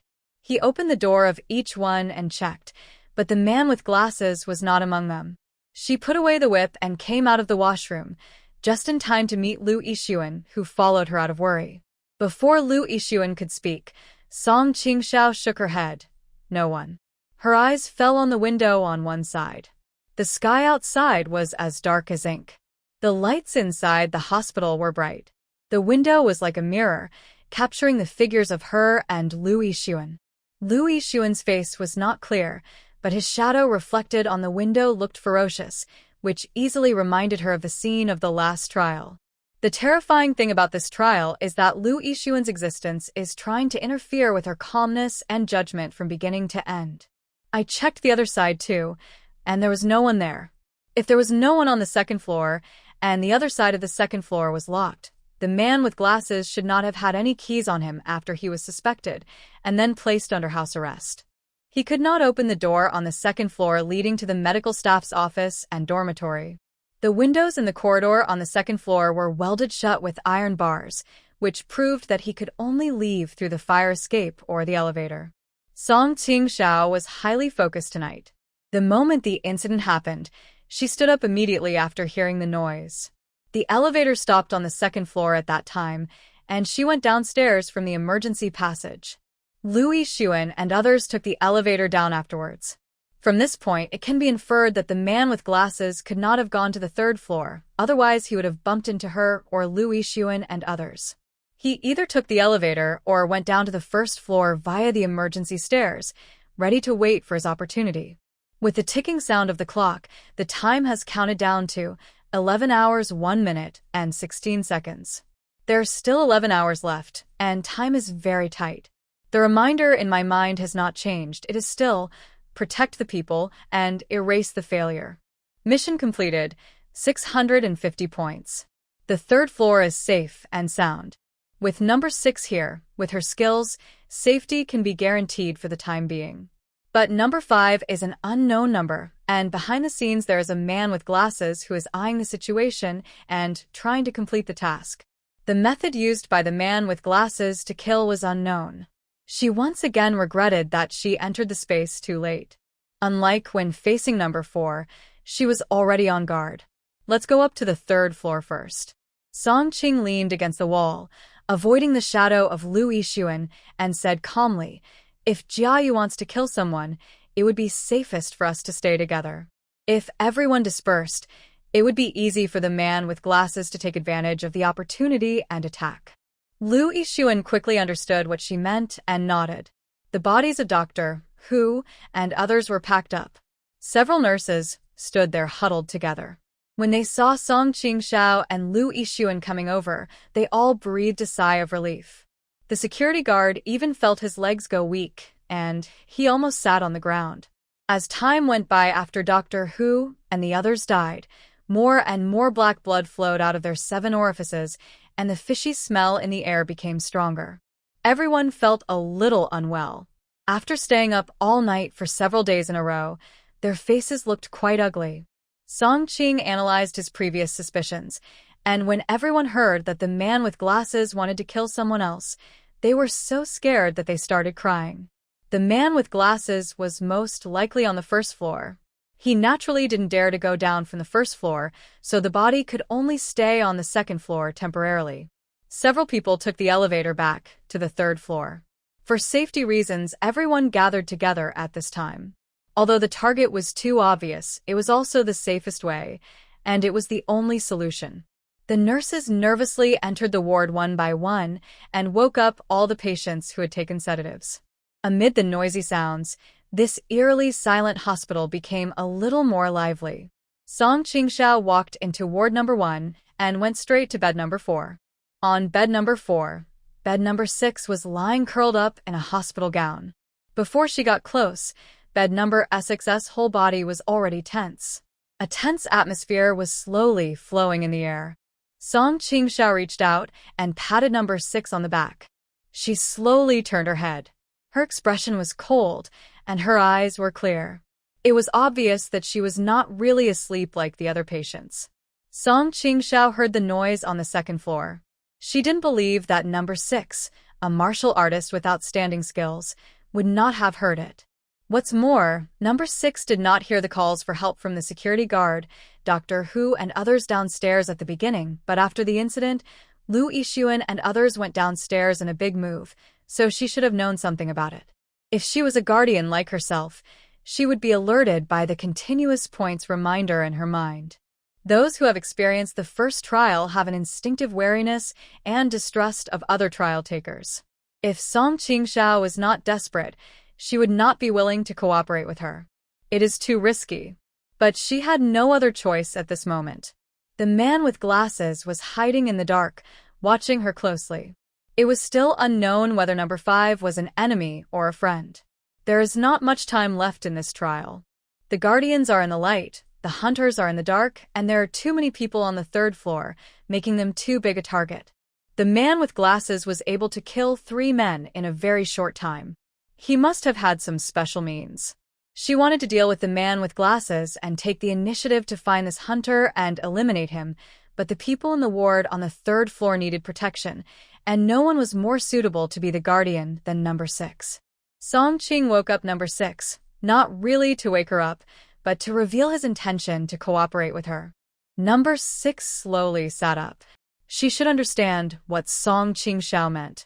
At this point, everyone was like a gambler holding on to his last bet. She stared at Song Qingxiao for a long while, moved her wrists and cervical vertebrae, and finally lowered her head silently. Everyone else in ward number 1 was awakened. The patients were sleep-deprived and made a lot of noise after being awakened. Some people have lived here for too long and their living habits have long been fixed. They are clamoring to wash up, but at such a dangerous moment, the situation is already chaotic enough.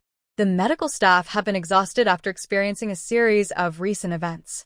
3 people died again tonight, and the murderer is still missing. Everyone has a shadow in their hearts. Once the patients make a fuss again, several nurses will collapse directly. Patients were running around and chasing each other in the corridor. Some were crying heart-wrenchingly because their lives were disrupted. Several nurses who were chased by patients hid together exhaustedly and formed a small team. They looked at the chaos in front of them with helplessness on their faces. This won't work. The man with glasses will easily take advantage of the chaos and catch us. Several nurses and the only survivor in the security room all looked like they wanted to give up. Song Qingxiao grabbed a female patient who was making a lot of noise and pushed her to the ground. There was a bang of something heavy falling to the ground. She said loudly, "Xiao Ke, Xiao Hua. Take her to the treatment room and give her electric shock treatment." Her sudden anger frightened everyone. The noisy patients were stunned for a moment, and the two nurses she named were also a little at a loss. However, Song Qingxiao could not care less at this time. Whoever makes trouble again will receive electric shock treatment. It has been several days since she entered the mental hospital. She has been trying her best to receive information about the hospital and get along well with the nurses in the scene. She has learned about the general situation of the hospital and knows that among the hospital's treatment methods, electric shock therapy is feared by patients. When she mentioned electric shock therapy, a group of patients showed fear on their faces. The female patient who was pushed to the ground by her struggled and cried, "Don't shock me, don't shock me." The situation was quickly brought under control, and a group of patients were arranged in a corner near the nurse's station, where they were huddled together and sat in a circle. 1, 2, 3. Lu Yixuan breathed a sigh of relief and began to count the number of people with a pen.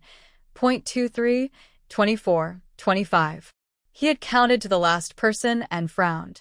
When Lu Yixuan was counting the people, Song Qingxiao was also counting silently. There were originally 12 people, including the nurses and herself, and now the number was complete. The remaining person from the security department and Lu Yixuan were both present. She followed Lu Yixuan's gaze to the patients sitting around the nurse's desk. Zhang Xiaoyu once said that there were a total of 27 patients in the hospital, plus the gunman who originally entered the scene but killed Dr. Zhou, and then changed his identity from a doctor to a patient, a total of 28 people. Among these 28 people, the gunman and the female patient in Ward 19 died on the 4th floor a few days ago. There should be 26 people left, but now there are only 25 patients sitting around the nurse's desk. No matter how calm Song Qingxiao was, he couldn't help feeling confused at this moment. She clenched her fists and forced herself to calm down. The hint in my mind has not changed, and the points have not decreased, proving that the missing person is still alive. Those who are hiding at this time may have sensed that the atmosphere is not right. The patients in the hospital are awakened after taking medicine and are at most uncooperative, and it is impossible for them to hide consciously. Unless she had a clear mind and was afraid of death, an image of a person emerged in her mind. She looked at the patients intently. Among the crowd, some were in a daze, some were laughing foolishly, and some were crying. But as Song Qingxiao expected, number 5 was not among these patients, with different expressions. At this critical moment, number 5 disappeared. There was a big mess in the ward before, and everyone was busy cleaning up the mess. She woke up number 6 and had to guard against the man with glasses, so number 5 slipped away. Time waits for no one. The time within sight has counted down to 9 hours 11 minutes and 36 seconds. There are less than 10 hours left until the end of the mission. Song Qing's forehead was covered with sweat. She wondered whether number 5 was an enemy or a friend. If he is a friend, then his disappearance is fine, and we don't have to worry about his life or death. But if he is an enemy, then it will be troublesome. The mission to protect the people is to eliminate the crisis in the trial space scene. The killer has not been found, and the mission time is approaching. I am afraid that the trial space will regard the Protector's mission as a failure and will eliminate the Protector. Her eyes met with number 6, who was sitting quietly in the crowd. Number 6 also had his brows furrowed, obviously noticing the disappearance of number 5. However, because of the man with glasses, neither of them dared to act rashly. What to do? Zhang Xiaoyu, who had adjusted stitches, forced herself to stay awake and counted again, but after counting, there were indeed only 25 people left. One patient was missing. She subconsciously looked at Song Qingxiao and then at Lu Yixuan. Lu Yixuan raised his wrist to check the time. It's almost 4 o'clock. It's getting light. He raised his head, his eyes flashed. If you have anything to say, let's talk about it after daybreak. His words hinted at his intention to give up on this patient. Zhang Xiaoyu was stunned for a moment, then bit her lip and turned to look at her colleagues around her. The young nurses around her subconsciously turned their heads away the moment her gaze turned towards her. She was stunned for a moment, and finally her eyelids drooped to cover her eyeballs, and she stopped talking. Although Song Qingxiao didn't want to see such an outcome, he was helpless at this time. At this moment, every awake person was looking at the dark sky outside. Compared with the feelings of the doctors and nurses, Song Qingxiao felt that time passed too quickly. Tapping sound in my mind was like the countdown of a bomb about to explode. The disappearance of number 5 added a lot of difficulty to this mission. Apart from the patients, the medical staff were all very quiet, as if they were enduring something. The silent TV on the wall was still playing, and the patients seemed to sense that something was wrong. No one spoke a word, and everyone sat upright with their legs close together. The atmosphere was very depressing. When Song Qingxiao was about to find an excuse to leave temporarily to look for the whereabouts of the man with glasses, the TV screen on the wall flashed, and then there was a sizzle sound, and the screen turned into a snowflake, and the silent content that was playing disappeared. When the surroundings were extremely quiet, a sound suddenly rang out. Not only did Zhu Xiaoke besides Song Qingxiao tremble with fear, but even Lu Yixuan looked anxious. The snowy scene on TV lasted for 4 or 5 seconds, and then the screen jumped, and the previous content appeared again. Congratulations to our hospital for achieving another breakthrough. The screen was playing the content that Song Qingxiao had been able to recite by heart over the past few days. In the hospital, an elderly, unfamiliar doctor in a white uniform was introducing the successful treatment achievements of the mental hospital. His joyful smile on TV matched the scene at the moment, highlighting the weird and eerie atmosphere. The doctor was still introducing, and after a few words, there was another swish sound, and the screen flashed twice, and was replaced by snowflakes again. This situation is unusual, and it is obvious that someone is tampering with it. A few seconds later, the snow on the TV screen dissipated, and the male doctor's cheerful face appeared on the TV again. Congratulations to our hospital for achieving another advanced achievement. This happened twice, and everyone's eyes first fell on the TV. I can't stand it anymore. Tu Xiaoran muttered to himself, holding his head with his hands. I really can't stand it anymore. She burst into tears. These past few days had been difficult for everyone. Death loomed over this hospital. Things happened one after another, making everyone extremely nervous, like a string stretched to the extreme, on the verge of breaking. Starting with Dr. Zhou, every death has increased the burden on medical staff. Everyone is afraid that a murder will happen in the next moment, and they are also afraid that they will be the next to die. They are always worried and can't even sleep. Everyone's complexion was already very bad, and they still had to bear the pressure of caring for patients while working. Patients can roll over and cry when they are ill, but medical staff can only bear the burden by themselves. They have long been overwhelmed.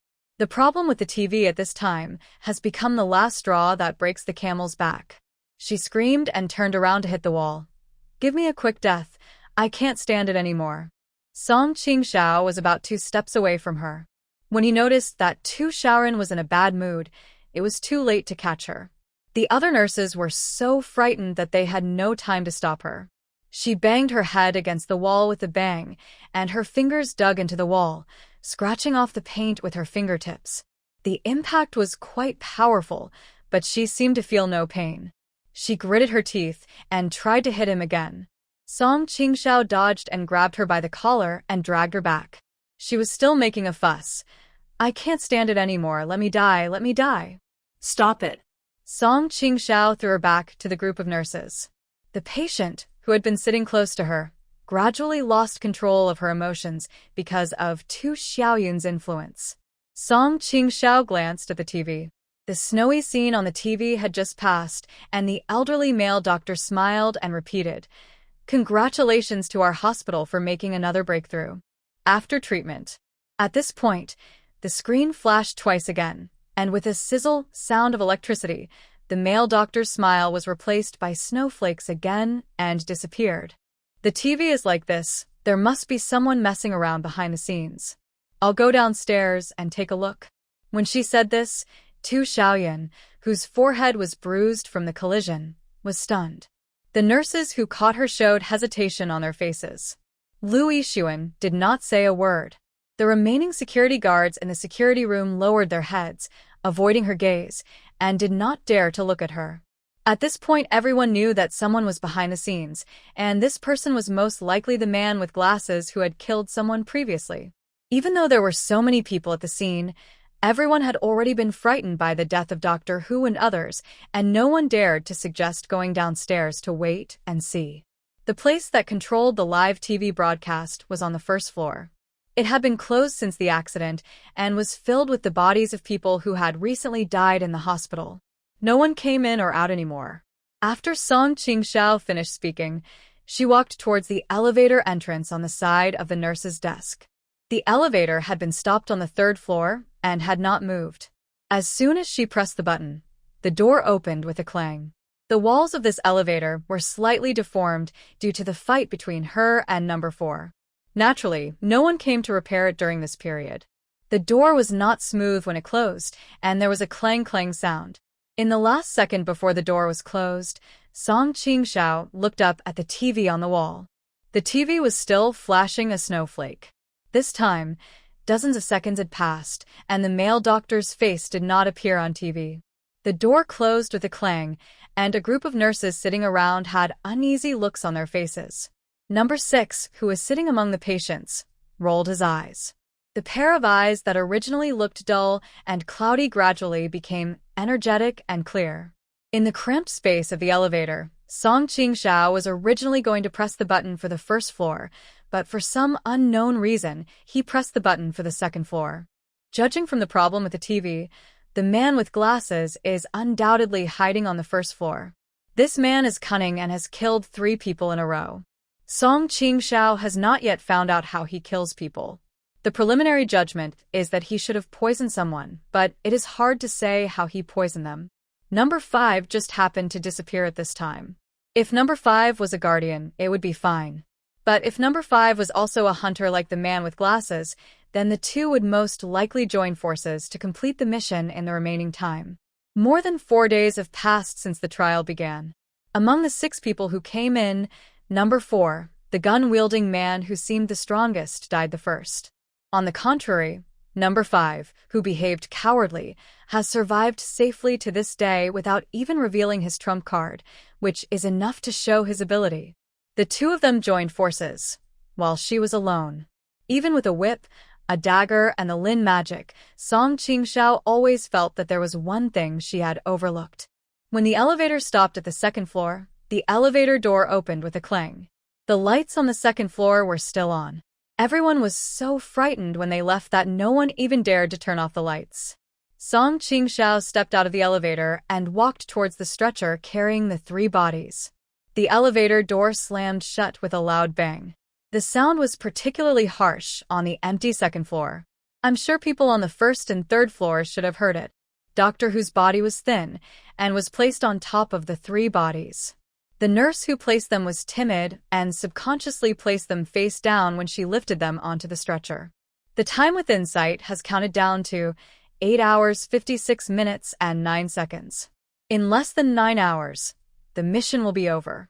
Preliminary judgment is that the man with glasses most likely used poison to kill people, and the poison has a wide-range attack effect, making it difficult to guard against.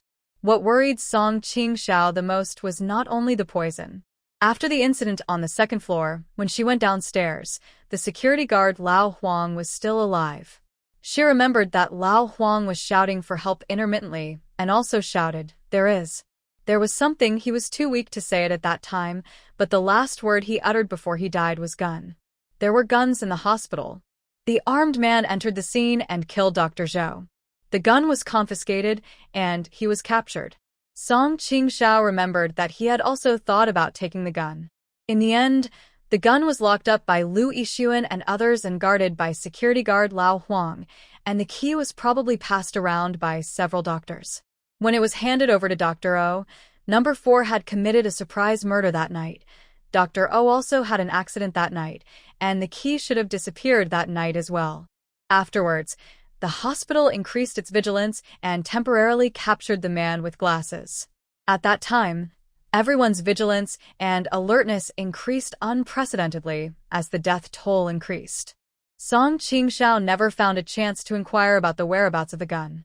The words that old Huang said when he died tonight made Song Qingxiao guess that the man with glasses might have killed Dr. O, got the key to the gun, and snatched the gun from old Huang.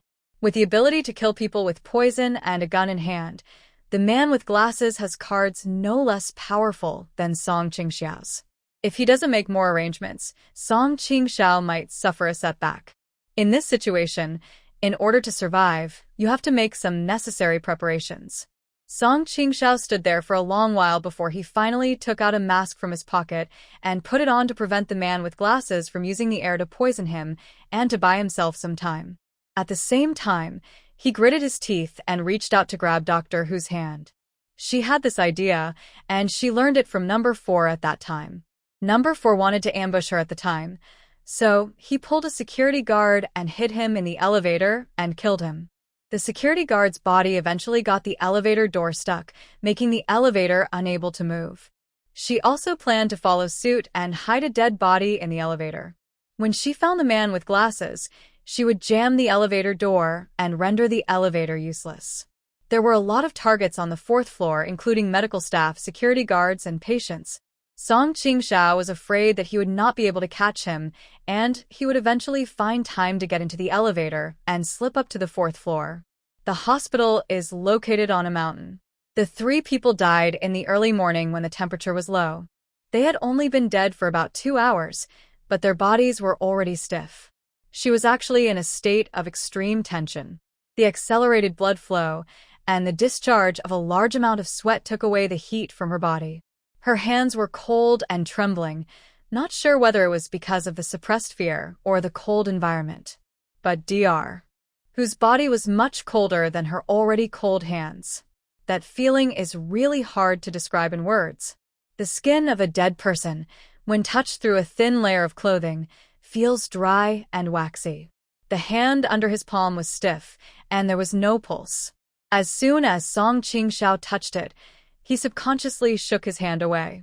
Having experienced a trial, her psychological endurance was much higher than that of ordinary people, but at this moment, there was silence and no one around, and except for her shadow still swaying, everything was dead. The nurses and doctors in the hospital would be afraid, and in fact she was afraid too, but because she could endure it and her will to survive was above all else, she barely suppressed the uneasiness. This was not the first time she had touched a corpse. After killing the short and fat middle-aged man in the first trial, she had dealt with the corpse of a middle-aged man before. However, the middle-aged man had just died at that time, and his body was not as stiff and cold as Dr. Whose body at this time? The chill was like a worm attached to the bones. Once it touched her, she couldn't get rid of it. It spread from the palms of her hands to her limbs and bones, freezing her so much that even her toes curled up subconsciously. Her heart was pounding like it was going to jump out of her throat. The time for the mission was decreasing with the ticking sound of the reminder, leaving her no time to be nervous or scared. She wants to live. She had fought hard to kill people and fight for a way to survive in the cannibalistic environment of the first trial, not to give herself up to death in this trial. She is still young. She has never lived a decent life. She just graduated and found a job not long ago. She wants to live. This thought took root deeper and deeper in her mind. Her breathing gradually slowed down, and her disordered heartbeat slowly calmed down. Song Qingxiao's eyes changed from panic to calm. Lu Yixuan, whom she had killed with her own hands, has been hanging around in front of her during this period. Her psychological endurance is increasing as the mission time goes by. The doctor who in front of her was just a dead man. The fear was just some cowardly emotion deep in her heart that was of no benefit to her. She reached out to grab Dr. Hu's arm again, and this time she didn't hesitate anymore. Although Dr. Hu looks thin, he is about 1.7 meters tall. A dead person's body is much heavier than a living person. Fortunately, after the last trial, Song Qingxiao had been consciously strengthening his physical fitness. Although it was difficult, he was finally able to carry him off the stretcher. After his body was turned over, his face looked much more terrifying than when he had just died. Song Qingxiao carried him on his back, and he remained straight in the same position as before, lying on the stretcher, like a stiff plaster doll. The shadows of the two people were elongated by the light, and it looked like Song Qingxiao's shadow was about to be swallowed up by Doctor Who's shadow. She suppressed her discomfort and walked towards the elevator. She pressed a button. The elevator had been stopped on the second floor and had not moved. Song Qing put the body in and stabilized it against the left wall of the elevator. After thinking for a while, she quickly got out of the elevator before the door closed. There were two bodies on the stretcher. Most of the things on the second floor had been moved away, but some bedding and other items were still left in ward number 1 where the man with glasses was held. Although the man with glasses was temporarily detained by Lu Yixuan and others on suspicion of murder, not so many people died in the hospital at that time. Lu Yixuan and others were still rational and knew that the police could not directly identify the man with glasses as the murderer before the final conclusion. At that time, everyone just wanted to restrain his actions to prevent more deaths in the hospital. They were ready to hand him over to the police after the signal was transmitted. Therefore, in ward number 1 where he was held, bed sheets, quilt covers, and other items were still prepared for him. She walked quickly into ward number 1, pulled down the bed sheet forcefully, and held it in her arms.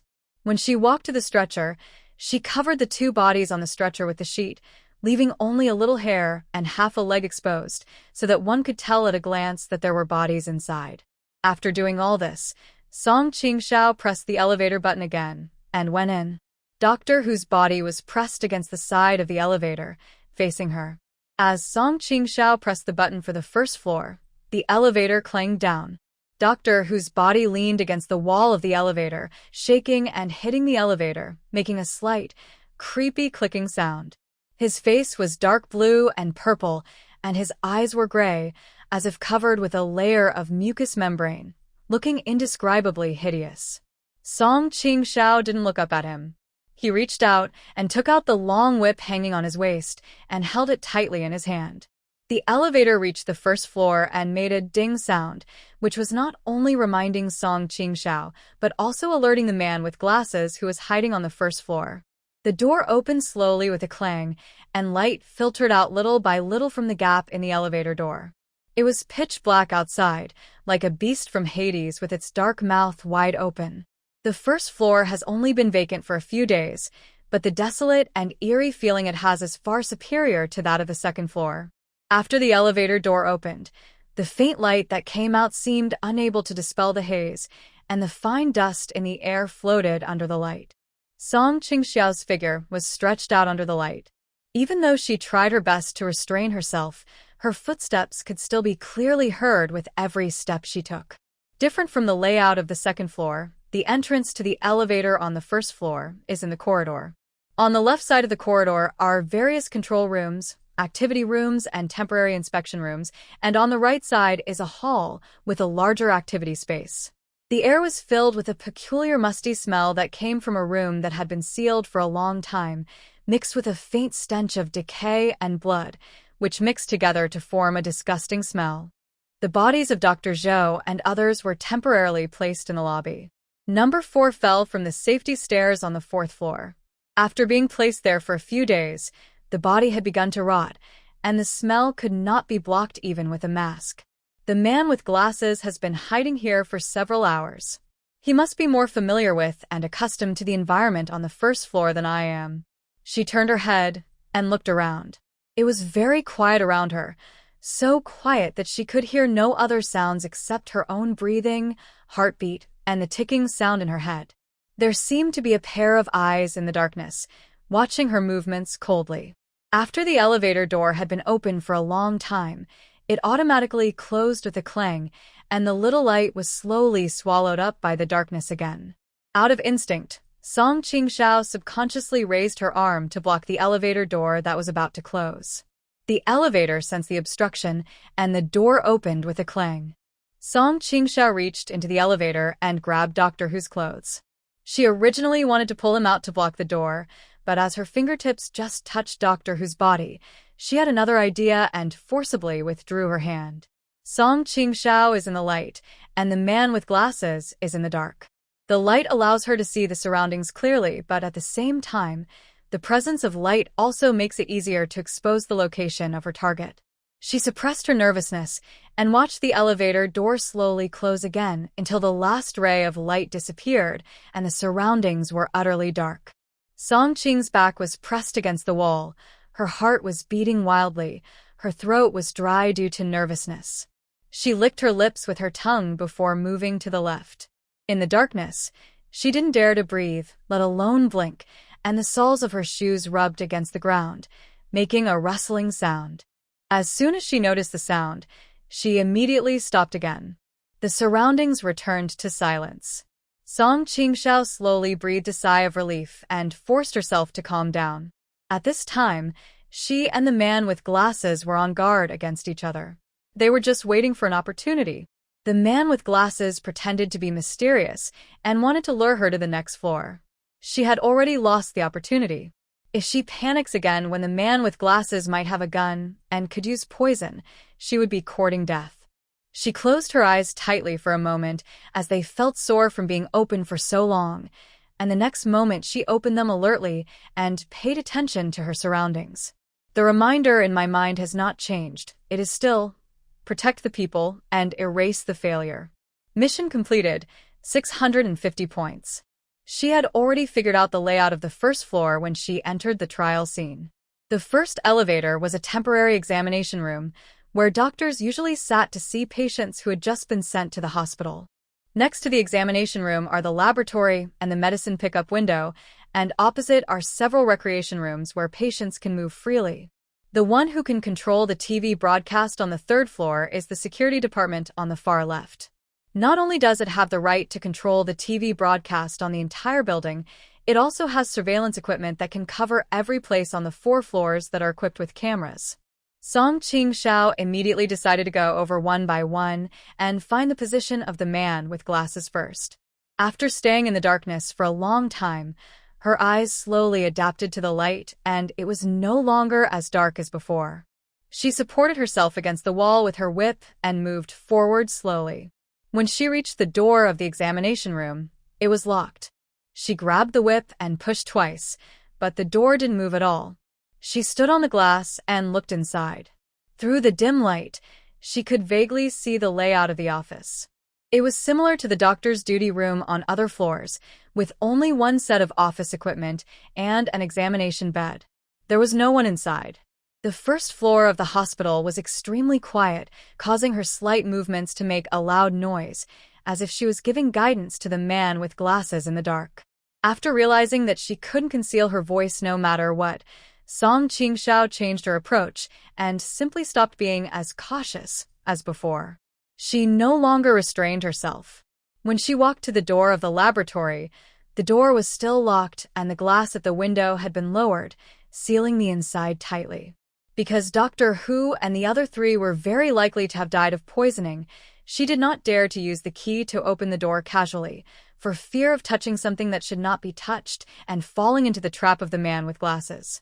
Young Song Qing wrapped the long whip around his hand, clenched his fist, and hit the glass hard, making loud clang, clang, clang sounds that spread throughout the entire first-floor hall.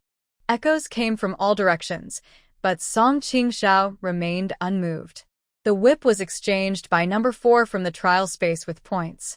The material was extremely special. She punched it again, and the glass shattered with a clang. The broken pieces splashed to the ground with a crisp sound. Song Qingxiao lowered his head and looked inside. Now he could see the laboratory clearly.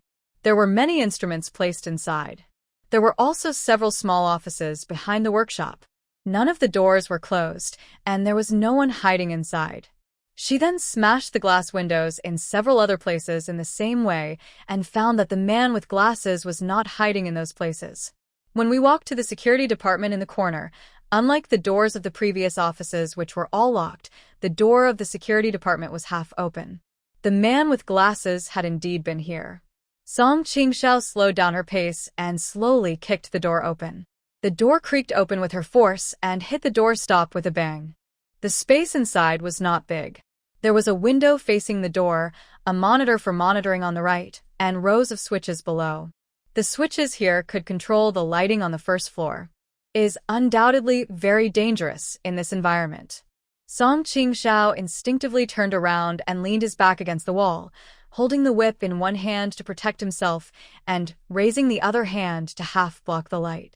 After a few seconds, my eyes adjusted to the sudden light. After the power was turned on, the red signal lights on the monitor hanging on the wall in the security department flashed and then lit up one by one. Except for the top row of surveillance videos indicating that the fourth floor was broken and the screen showed a field of snow, surveillance images of major locations on each of the other 3 floors appeared on the display screen. In front of the nurses' station on the 3rd floor, a group of patients were still sitting quietly in a circle, and several nurses were looking around anxiously. From the screen display and the prompts in the mind, we can temporarily know that the 3rd floor is safe and sound, and the man with glasses should not have gone to the 3rd floor yet. The 2nd floor was empty. The stretcher carrying the 2 bodies was still placed alone in the corridor. The surveillance video number 7 happened to be facing the direction of the emergency passage. There was no movement there. The security door was tightly closed, and the figure of the man with glasses did not appear in the surveillance video. She had already searched the main locations on the 1st floor, but the 2nd and 3rd floors were missing. Where on earth did the man with glasses hide? As time passed, Song Qingxiao gradually became a little impatient as she could not find the threatening man with glasses. Her eyes fell on the surveillance display screen on the 1st floor. The first thing she looked at was the lobby. After going down to the 1st floor, Song Qingxiao turned left immediately and checked the direction of each department and the control room. She had not yet checked the lobby. At this moment, the surveillance footage showed several beds in the hall, each of which contained the bodies of people who had died in the hospital accidents in the past few days, covered with white cloth. She moved the mouse and switched the direction of the surveillance video. The next second, the camera turned to the direction of the toll gate, facing the locked gate. There, on an empty chair, sat a figure with his head raised, who looked like a toll booth staff. As soon as this thought came into her mind, her inner alarm bells started ringing. Not to mention that the 1st floor of the hospital had been blocked off long ago after the accident and was used as a temporary morgue. Even when there were no deaths, the roads leading up and down the mountain to the hospital were dug up due to road construction, and the signal was cut off. For 5 days, no one could come and go. In this case, it would be very strange if there was another person sitting at the fair window. The hairs on her back stood up. The person on the monitor was sitting motionless, with his head tilted back looking at the ceiling. Song Qingxiao watched for 2 seconds and felt something was wrong. The next moment she remembered something. When she came down from the 3rd floor, there was a problem with the TV on the 3rd floor. It was inferred at the time that the man with glasses who killed Doctor Who and 3 others hid on the 1st floor after the crime and hid in the security department, which could control the TV broadcasts on each floor. After the elevator went downstairs, she didn't even think about turning right to check the hall full of corpses, but instinctively turned to the department on the right first. She had fallen for the bespectacled man's trick. After realizing what was happening, Song Qing opened the door without saying anything. When she appeared at the door, she was facing the bespectacled man, who was about 3 or 4 meters away from the elevator. He was walking close to the wall, and the moment he heard the door open, he subconsciously looked up and his eyes met Song Qingxiao's. The man with glasses curled the corners of his mouth, pushed up his glasses, and suddenly ran towards the elevator. He was about 3 or 4 meters away from the elevator, while Song Qingxiao was nearly 20 meters away from the elevator. He planned to trick Song Qingxiao to go down to the 1st floor and then take the elevator to the 3rd floor to kill him. The man with glasses is a hunter. He has killed 3 people in a row. If the points he gets from killing people are the same as Song Qingxiao's, 50 points for each kill, then he now has at least 150 points. He uses poison to kill people, and the mortality rate is high, making it hard to guard against. Once he burns his boats and decides to give it a try regardless of the consequences, since he is poison and is very likely to have a gun, even if number 6 is very skilled, he is still a flesh and blood body, and I am afraid he will find it difficult to resist. All the people in the hospital were gathered on the 3rd floor. He had a high chance of completing the mission after he succeeded. Once he completed the mission and left the trial space, it would be Song Qingxiao's death. Thinking of this, Song Qingxiao didn't care about the gun in his hand and rushed to the elevator. When she was still 15 or 16 meters away from the man with glasses, he had already stood next to the elevator and pressed the button. After she went downstairs, the elevator stayed on the first floor. After she pressed the button, a ding sound was heard, and the door slowly opened with a clang sound. At this moment, Song Qingxiao felt angry and a little desperate in her heart.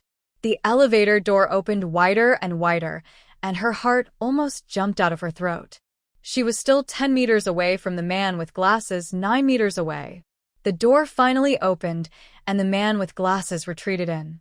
He kept his eyes on Song Qingxiao and remained vigilant, not noticing anything unusual around him. Seeing Song Qingxiao's face flushed with anxiety, he curled the corners of his mouth. Song Qingxiao had already raised the hand holding the whip. He stretched out his hand to press the button for the third floor in the elevator. At this point, the man with glasses could no longer hide the smug look on his face.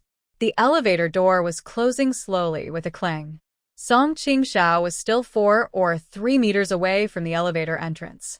The door was already half closed. Through the half-closed elevator door, Song Qingxiao took a look at the scene inside the elevator. He was stunned for a moment, and then pursed his lips.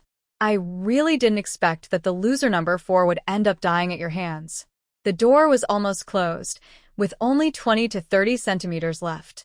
He spoke with a smile, and it was obvious that he had guessed the truth about number 4's death from the long whip in Song Qingxiao's hand.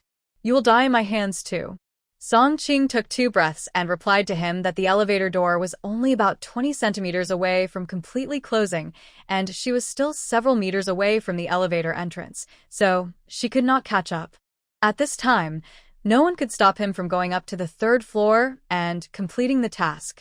The man with glasses just thought that Song Qingxiao was just about to die, so he continued to talk nonsense. The trial takers who can get to this step are not stupid. Song Qingxiao guessed that this trial might be divided into the hunter camp and the protector camp, and the others also had a rough idea of it. There is no doubt that the man with glasses' position is opposite to Song Qingxiao's. He is a hunter, and Song Qingxiao is obviously the protector. By the time he reached the 3rd floor and his protectors were too late and unable to do anything, he had already started killing people indiscriminately and might soon complete the task and leave this place. If he survives, the players of the opposing camp will naturally be punished. When the man with glasses thought of this, he couldn't help feeling happy. He even raised his arm and wanted to wave to Song Qingxiao in a very good mood. The next moment, the body of Dr. who was carried into the elevator by Song Qingxiao, fell towards the back of the man with glasses. Dr. Who's body was already stiff, and it was barely standing. The man with glasses rushed into the elevator with great force, and under the influence of this impact, the body finally found it difficult to maintain its balance. The man with glasses had his back to the corpse, his attention completely focused on Song Qingxiao. He did not notice the movements behind him until the corpse pressed down on his back, causing him to stagger. He instinctively reached out to find a support point to steady his body, and his hand happened to touch the elevator door frame. Such a sudden change was obviously unexpected for the man with glasses. When he turned around, there was even a smug smile on his face. The man with glasses originally thought that there would be another trial taker in the elevator. At the critical moment, he was still calm and confident. The moment he turned his head, he opened his mouth and spit out a purple, slender shadow about the thickness of a fingertip twisted and flew out from his back, directly towards the figure falling towards him. This is his trump card, and also his backup plan to kill Dr. Who and 3 others. The man with glasses was very confident. Even if Song Qingxiao formed an alliance with other trial takers and the 2 of them joined forces to try to kill him, he could definitely fight back with this trump card. But he never dreamed that when he turned around, he saw not the cowardly number 5, nor the skilled number 6 as he had imagined, but Dr. Who's extremely hideous yet familiar face, which he would never forget. The man with glasses came into close contact with Dr. Who's face without any preparation, and the smile on his face froze immediately. His breath blew on Doctor Who's bruised and purple face. The heavy weight of the corpse on his body made him almost unable to stand up straight. At this moment, the man with glasses was so frightened that he even forgot his situation. He never dreamed that he would see such a face when he turned around.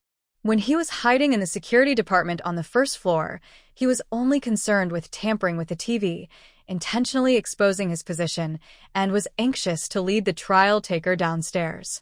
He knew clearly that as the mission deadline approached, the trial takers would inevitably take risks under the threat of death. After revealing his exact location, there would definitely be trial takers coming to find him, and anyone who dared to go downstairs alone at this time must be a leader among the trial takers with outstanding strength. The man with glasses had no intention of confronting such a person head-on. After he had done all the tricks, he did not make any unnecessary moves. Instead, he took advantage of this period of time to sneak into the hall, carried a corpse that was lying on the bed in the hall, and placed it in the cashier's office, then lay down on the bed himself, creating the illusion of being hidden. After going downstairs, the trial taker who receives the protector mission will definitely be misled by him and will subconsciously go to the security department to find him first. At this time, he took advantage of the time before the trial taker entered the security department, secretly got up from the morgue bed, took the opportunity to enter the elevator, went up to the third floor, and completed the task. Even if the trial taker realizes that he has been tricked, it will take a certain amount of time just to climb the stairs without an elevator. This time is enough for him to complete the task. After all, the hospital is now in an extremely tense atmosphere.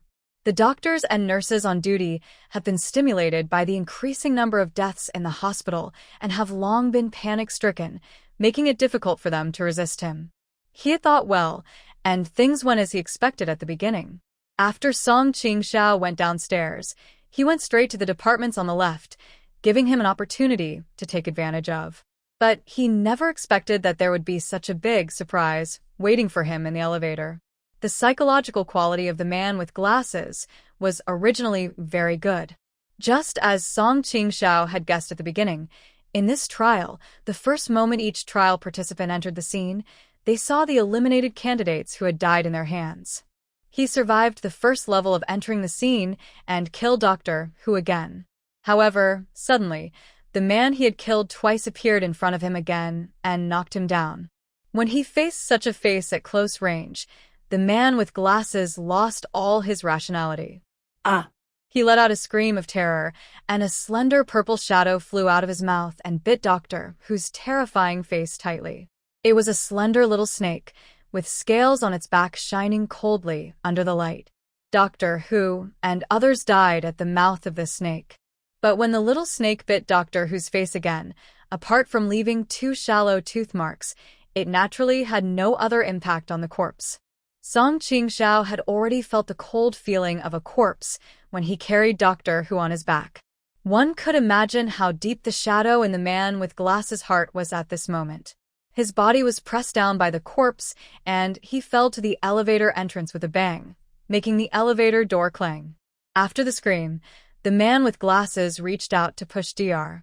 Who's body. Doctor Who's body was stiff and cold. The man with glasses quickly realized that he had been tricked. Before one wave of shock had passed, another came. His head hit the door frame, and the glasses on his face were crooked by the force of the impact. Such a sudden change happened in a flash, and Song Qingxiao herself did not expect that her thought at that time would lead to such a result. The glasses man deserved his bad luck tonight. The elevator door was open, and there was no cover. He was stuck at the elevator entrance, and it was difficult to hide, let alone escape. He saw Song Qingxiao's feet from the corner of his eye, and the whip in his hand was already raised. Frightened to death, the man with glasses whistled hastily, and the purple snake that was biting Doctor Who's face flew to the ground and crawled towards Song Qingxiao like lightning. Even though he had tried his best to resist, at this point he had already lost the initiative and was at a loss. With a whoosh sound, the sound of a whip breaking through the air was heard. When the man with glasses struggled to get up and dodge, he saw Song Qingxiao suddenly stepped on the purple snake and hit it right in the middle. After a hissing sound, the snake's head was crushed. The snake's tail was still struggling instinctively, but it no longer posed a threat to her. Hit the bespectacled man's face with a snap, going straight down from his left forehead, leaving a deep wound on his face that was visible to the bone. The frame of his glasses was shattered, and the glass of the lenses flew everywhere, making a slight sound when it landed in the elevator. After the skin and flesh were torn apart, blood slowly seeped out of the fresh, tender flesh. He was in extreme pain and couldn't even scream. The next moment, Song Qingxiao had grabbed the whip and wrapped it around his neck. At the moment of his death, the man with glasses himself did not expect that he would die at the hands of Song Qingxiao. He was the first player to enter the trial space. Compared with every subsequent trial participant, the advantages he had were self-evident. He had been held hostage by a gunman, and he had seen gunmen holding others hostage. He knew the methods of every person who came in later. At the beginning, he was actually most wary of number 4 and number 6, but he didn't expect that he and number 4 would die one after another at the hands of Song Qingxiao. He recalled his previous conversation with Song Qingxiao, in which he said that number 4 was a waste. At that time, Song Qingxiao said, "You will die in my hands, too." The whip tightened, and the sound of the neck vertebra being broken was heard. The prompt in Song Qing's mind changed: protect the people and erase the failure. Mission accomplished. 700 points. Young General Song Qing loosened the whip that he had tightened, and the bespectacled man's body fell to the ground with a bang. After killing the man with glasses, the points increased. The man with glasses was indeed a hunter, but he did not leave the trial space after killing people, proving that there were still dangers in this space that had not been eliminated. The man with glasses is not the last hunter in this trial space. Before going downstairs to chase him, Song Qingxiao had already prepared himself mentally. But when he really died and the mission was not completed, Song Qingxiao still couldn't hide his disappointment and depression. The approaching mission time is like a blade hanging over her head, which may fall and kill her at any time. Song Qingxiao took a deep breath and forced himself to calm down. If the man with glasses was not the last hunter, then who else was the hunter this time? The outstanding number 6, or the number 5 who hid in the early morning? Of the two, she thought number 5 was more suspicious. If you think about it carefully, at the beginning of this mission, 6 trial participants entered the trial space one by one. Under the coercion of the gun-wielding man, they either concealed themselves like themselves or fought back. However, the performance of number 5 was very different from that of every other person who was threatened. When he was threatened by the gunman, he first begged for mercy loudly, then seemed to have a mental breakdown and cried incessantly. And after no one threatened him, as number 6 entered the trial space, he continued to babble on, revealing everything about himself. He took the initiative to mention that he had exchanged the points obtained from the previous mission for money and squandered it, showing his timidity and cowardice, as if he was showing weakness to others and lowering their vigilance against him and making them think that he was an incompetent person. What number 5 did was indeed deeply rooted in people's minds, so when the task prompt appeared, number 4 Red Whip Girl subconsciously regarded him as the easiest person to bully and raised the whip to force him to answer questions about the task situation. But his panicked escape directly triggered the mission mode. His behavior may seem reckless, but it is actually worth careful consideration. Number 5 might be playing dumb. His performance made all trial participants subconsciously regard him as the least threatening person among the trial participants, including Song Qingxiao. Everyone should have made a list in their mind when completing a task. In Song Qingxiao's initial kill list, he put number 5 at the last place. But if you think about it carefully, this might just be a successful disguise on his part. Anyone who can survive the first trial but is mentally weak and vulnerable will not be able to achieve the final victory. In addition to being full of suspicion towards number 5, Song Qingxiao was also wary of her temporary partner number 6. To this day, her inference that number 6 might be the guardian comes from the night she killed number 4. Number 6 hid on the 4th floor and had not made any movement. But after thinking about it carefully, Song Qingxiao felt that something was wrong. That night, number 4's working hours were the same as his own, both taking over after 8 o'clock. When Song Qingxiao received the first reminder of deducted points, it was not too late. She immediately rushed to the 4th floor, where everyone had been knocked unconscious. The patient's coma might be due to the medication he took, but the fact that the nurses and security guards were also comatose obviously did not happen in a short period of time. Under the circumstances at the time, it was not an easy task for number 4 to knock out so many people quickly and kill 3 people in a row, one of whom was a big man with a gun. It is very likely that number 6 was also responsible for knocking out everyone on the 4th floor. But the most urgent task is to find number 5 first. She suppressed her anxiety, put away the whip, and raised her foot. The upper body of the purple snake under her feet had been crushed into a pulp by her, with only its tail still twitching instinctively. Song Qingxiao grabbed the snake's tail and lifted it up. The snake was about the length of a palm and very thin. A fishy smell came from the snake's corpse, which was similar to the smell he had smelled from the corpses of Doctor Who and others on the 2nd floor. This should be the killer weapon of the man with glasses and the culprit who killed Doctor Who and others. Song Qingxiao had seen clearly before that the man with glasses hid the snake in his mouth. When he opened his mouth to kill someone, the snake would shoot out and take the person's life. This move was indeed hard to guard against. If Song Qingxiao had not acted on the spur of the moment today and moved Doctor Who's body and hid it in the elevator, scaring the man with glasses at the critical moment, causing him to lose the opportunity in shock, I'm afraid that if Song Qingxiao faced him, he would have been caught off guard and would have suffered a great loss. The little snake is fast and very poisonous, but it's a pity that you can't use it for your own benefit. Song Qing threw the snake corpse away and bent down to touch the man with glasses. The man with glasses was only wearing a plaid shirt. She searched his body, but did not find any trace of the gun. Huh. She frowned. Did I guess wrong? When the security guard Lao Huang was dying, he mentioned the word gun. She had always thought that this was a hint that the man with glasses had killed Dr. O, taken the keys, and took the gun, so she was very worried at the time. But he didn't have a gun on him now, and the snake should be his only trump card, so after luring her downstairs, his first reaction was to rush to take the elevator upstairs to kill her, rather than hiding in the dark and attacking her head-on. But if her guess was wrong, and the gun was not on the man with glasses, then where was it? Song Qingxiao stood up with some disappointment.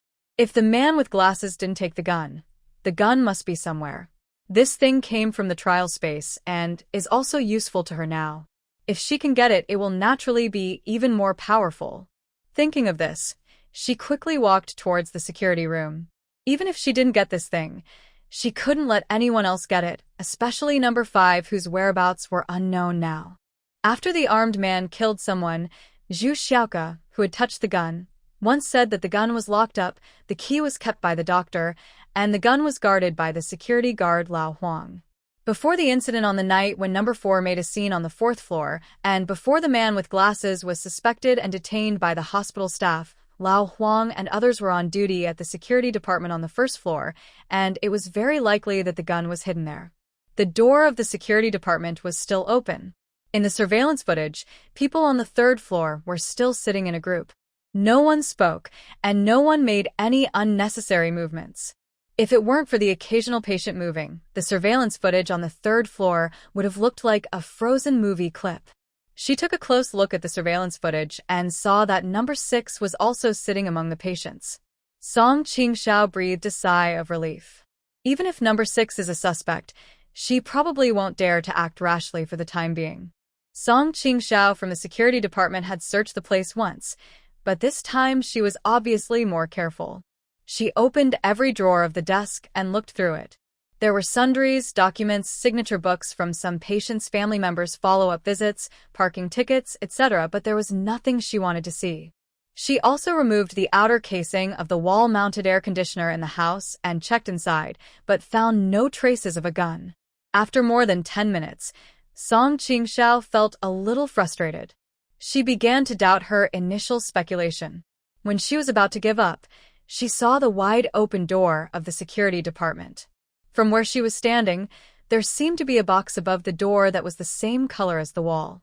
She opened the door and saw an electrical junction box behind it. The outer shell of the box was made of white plastic and looked similar to the wall. If you didn't look carefully, you probably wouldn't notice it. Song Qingxiao picked up the dagger, inserted the tip of the dagger into the gap of the box, and poked it hard. The plastic shell was broken with a click, and the fragments splashed, revealing the scene inside. In addition to the rolls of wires in the box, there was a large open space with an empty, transparent plastic bag inside. She took out the plastic bag and compared it. It was the same size as the gun body, and there were marks of having been loaded with a gun. There was no doubt that this was indeed the place where the gun was originally hidden, but before she found it, someone had come here, took the key, and stole the gun. Things were becoming more and more confusing. Song Qingxiao took the plastic bag and put it to his nose to smell it. In addition to the peculiar smell of plastic, the bag also had a faint smell of disinfectant, perhaps because it was originally from the hospital. She folded the bag and put it in her pocket. She searched the first floor thoroughly. After being wary of number 5, Song Qingxiao was more cautious this time. She checked every department and corner of the room on the first floor and even opened every body bag of the corpses placed in the hall. The corpse had been there for several days, placed in a body bag. She stood in front of Dr. O's body for a moment. Dr. O's face had been deformed, slightly swollen, and there was foam with a lot of black and red blood in his mouth and nose. The dull hair was combed meticulously. Song Qingxiao pulled the zipper of the bag down, revealing more and more of Dr. O's body. Song Qingxiao stopped temporarily until it reached the chest. Dr. O placed his hands on his chest, his palms were deformed, and the surroundings were quiet. Under the light, a large area of livor mortis appeared on the corpse, which looked extremely terrifying. Song Qingxiao stared at Dr. O for a long time and noticed that there seemed to be something placed in the palms of her hands folded in front of her chest. She lowered her head to look carefully and flicked it with the whip in her hand. The hand placed in front of the chest slowly fell down because of this force, stroking the body bag, making a rustling sound, and finally fell on the mat with a thump and did not move. This slight sound undoubtedly made people feel cold all over at this time, but Song Qingxiao didn't have time to be nervous. After Dr. O's hand fell, the thing in her palm fell down. It was a small fish woven with an infusion tube, very lifelike. She vaguely remembered seeing this thing on the examination bed where she was lying on the day Dr. O died. Other people might not notice this. Too many people died that night, and those who were cleaning up the bodies were in a panic. It is not certain that anyone would remember this thing and put it in her hands on purpose. This is definitely not a coincidence. Song Qingxiao walked to the main service desk of the hospital, opened the drawer, pulled out a tissue, took out a long medical tweezers, picked up the small fish, wrapped it in the tissue and put it in his pocket, then closed the body bag again. The hall was filled with the smell of a rotting corpse. After searching for so long, number 5 was still missing. Young General Song Qing turned his gaze to the locked gate of the hospital. Outside was a small garden for people in the hospital to stroll and relax. It was already past 5 o'clock, and the bright lights in the hospital made the outside seem even darker. Her figure was reflected in the locked glass door. She looked cold and slender, but her back was straight, with a kind of stubbornness and unwillingness to admit defeat. She had the key to open the door. Zhang Xiuyu had given her a bunch of hospital keys. She found the key next to the door and slowly pushed the glass door open. The cool breeze from outside blew in, diluting the stench in the hospital a lot. The night was as cool as water. The clouds were very thick tonight, blocking the moonlight and starlight, making it bright much later than usual. After she entered this mission scene, she was trembling with fear, as she had never been to this garden before. The garden is not big. General Song Qing checked every corner. The front door and the back door were locked, and number 5 was not on the first floor. She was about to go back to the hospital building for another checkup. Before leaving, she turned her head to look at a cluster of flowers growing against the high wall of the hospital. The flowers there were blooming beautifully, and the fragrance came from the flowers. On the first day of the mission, Zhang Xiaoyu told her that the bunch of flowers was planted by people in the hospital. After taking a look, Song Qingxiao turned and walked into the hospital lobby. There was no one on the first floor. the bodies of the man with glasses and doctor, who were still leaning against each other in the elevator, occupying the elevator. The elevator door would not close after being open for a long time, making a harsh warning sound of beep, beep. She went upstairs from the emergency passage. There was no one on the second floor, and the triple doors of the isolated ward were locked. If number 5 did not have the ability to fly, he would not be able to leave. Song Qingxiao did not rush to check the third floor, but went directly to the fourth floor and searched the entire fourth floor. The time had counted down to 7 hours, 31 minutes, and 26 seconds. There are still more than 7 hours until the mission ends. The sky was gradually getting brighter, and as the mission deadline approached, the situation would become increasingly unfavorable for her. When she came down from the fourth floor and pushed open the door to the emergency passage on the third floor, Lu Yixuan and others who were sitting in the corridor couldn't help but tremble violently. Song Qingxiao appeared on one side of the corridor, holding a whip. The nurses turned around and breathed a sigh of relief after seeing that it was her. Lu Yixuan's face became much uglier than before. What happened? As soon as she came over, Lu Yixuan couldn't wait to ask. It was too quiet at night. After she went downstairs, the sound of breaking glass and the sound of fighting with the man with glasses were heard on the third floor, scaring the people there out of their wits. However, the louder the noise, the less likely people were to go down to see what was going on. The death of Doctor Who and 3 others cast a shadow over everyone's mind, and the fear of the man with glasses made everyone who was awake dare not act rashly. But the more we don't know what happened, the more torturous the imagination becomes. Everyone is worried that if something happens to Song Qingxiao after he goes down and he dies at the hands of the man with glasses, will these people be the next to be killed? So when Song Qingxiao came back, everyone breathed a sigh of relief. Lu Yixuan rarely pulled the corners of his mouth, revealing a stiff smile, and asked hurriedly.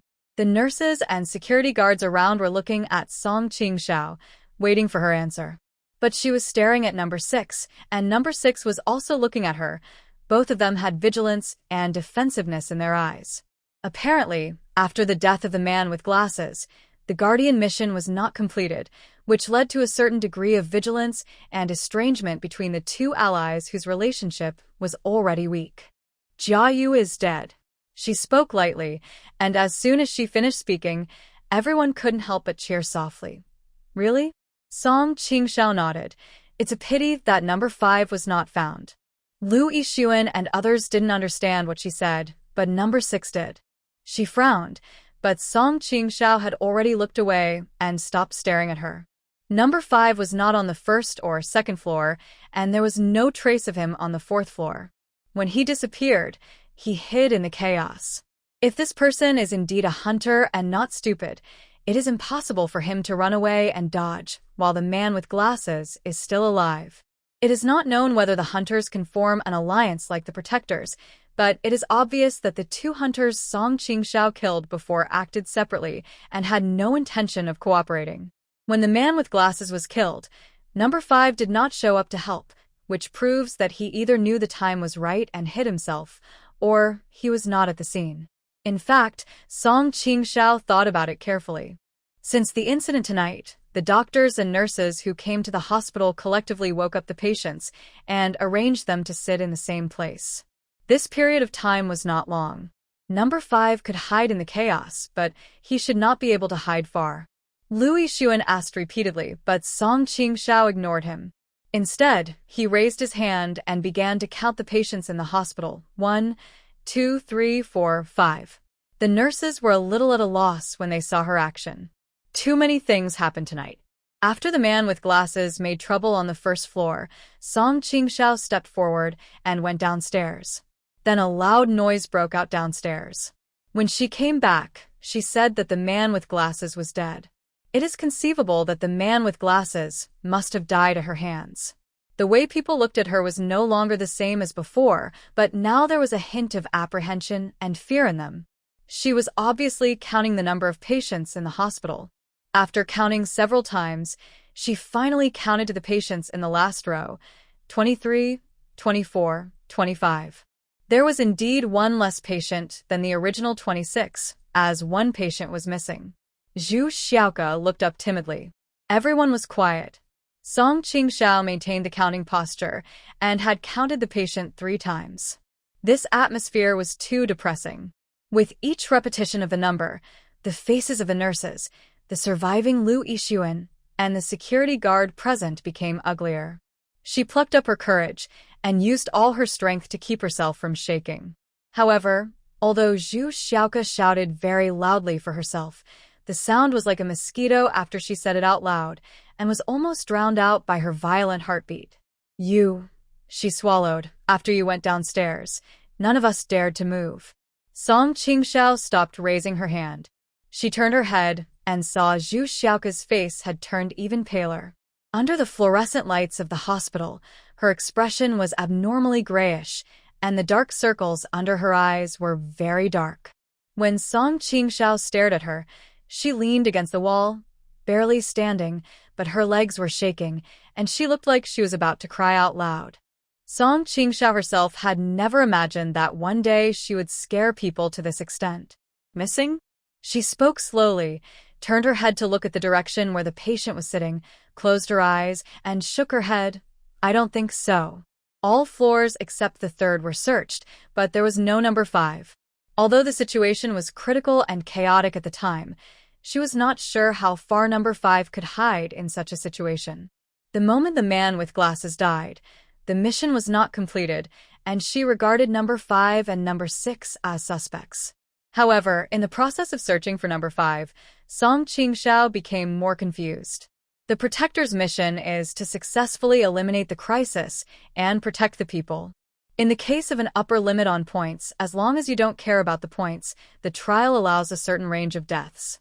Based on this, it can be inferred that the hunter's mission is only to complete the number of kills. If number 5 is a hunter, he absolutely cannot hide too far away if he wants to complete his mission. On the contrary, if he was a protector, then if there was danger outside and the threat of the man with glasses, he might not dare to leave the crowd and be alone. The most dangerous place is the safest place. She figured this out when she recalled how number 5 rushed into the mission scene without hesitation when threatened by number 4, the Red Whip Girl. Is it possible that when everyone thought that number 5 was hiding and was looking for him everywhere, he did the opposite and hid in a hiding place that everyone thought he could never hide? The patients in front of me were sitting shoulder to shoulder and leg to leg.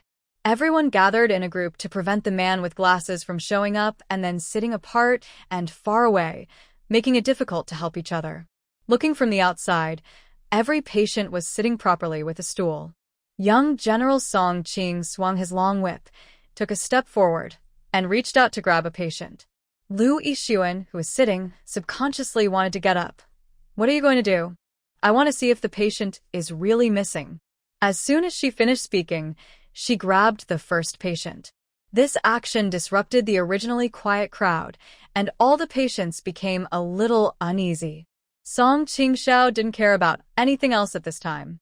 If number 5 was not found, there would be more trouble. The numbers in front of her had counted down to 6 hours 57 minutes and 21 seconds. There were still more than 6 hours left until the end of the mission. The sky was already faintly glowing with blue light. Looking out from the window in the corridor, the scene outside seemed to be shrouded in fog and appeared a little blurry. She grabbed one patient and threw him aside, followed by the second and the third. She broke into the crowd of patients as if she was in an empty space. Some of the patients who were caught cried, some beat and scolded, and the scene was in chaos. The nurses were at a loss. Number 6 sat in the crowd with a look of surprise in her eyes, as if she understood Song Qingxiao's intention.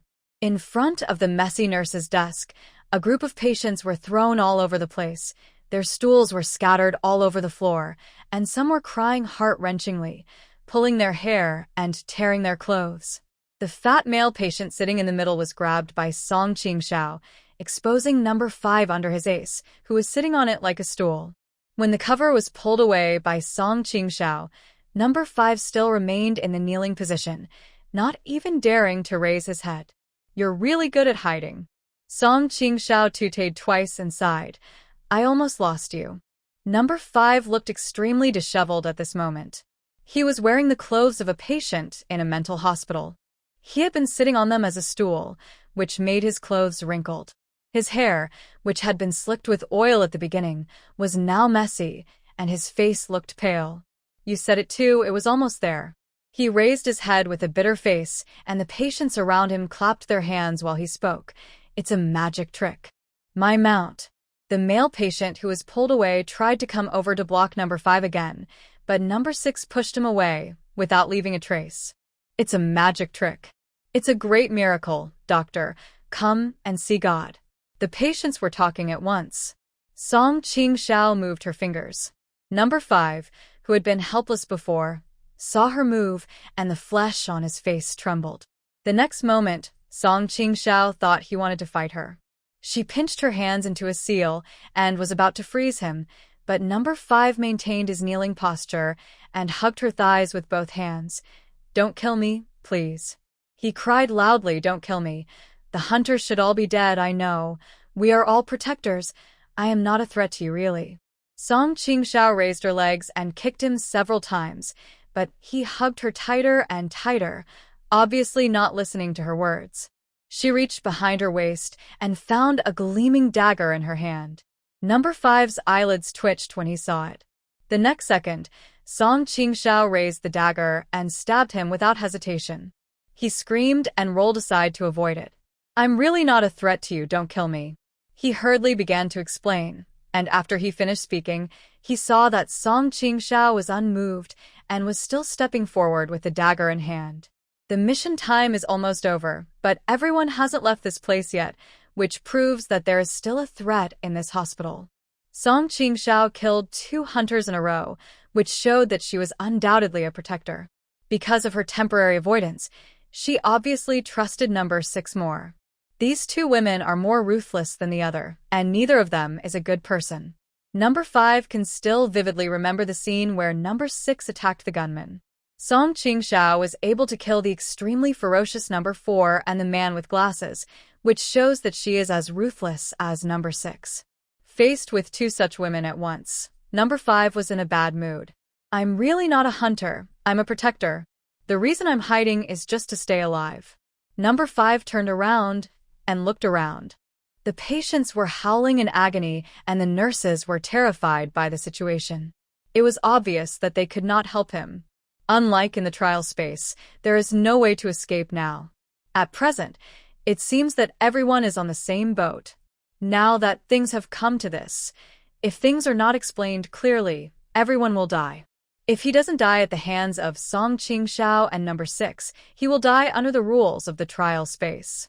Number 5 took a deep breath, wiped his face, and sat down on the ground tremblingly. In order to avoid it, he had been kneeling on the ground and letting the patient ride on him. He had endured it for such a long time that he had actually been unable to bear the heavy burden and was just holding on for a breath. Give me 2 minutes. He raised his hand, sweat pouring down his face. Let me explain. When number 5 said this, he glanced at Song Qingxiao out of the corner of his eye. She pursed her lips tightly, and her drooping bangs blocked her eyes, making it difficult to guess what she was thinking. In fact, when in the trial space, while number 5 was crying, he was also using this opportunity to openly find out about other people's backgrounds. At the beginning, he actually thought that the most difficult and hard to deal with were the man with glasses, number 4 the red whip woman, and the ruthless number 6.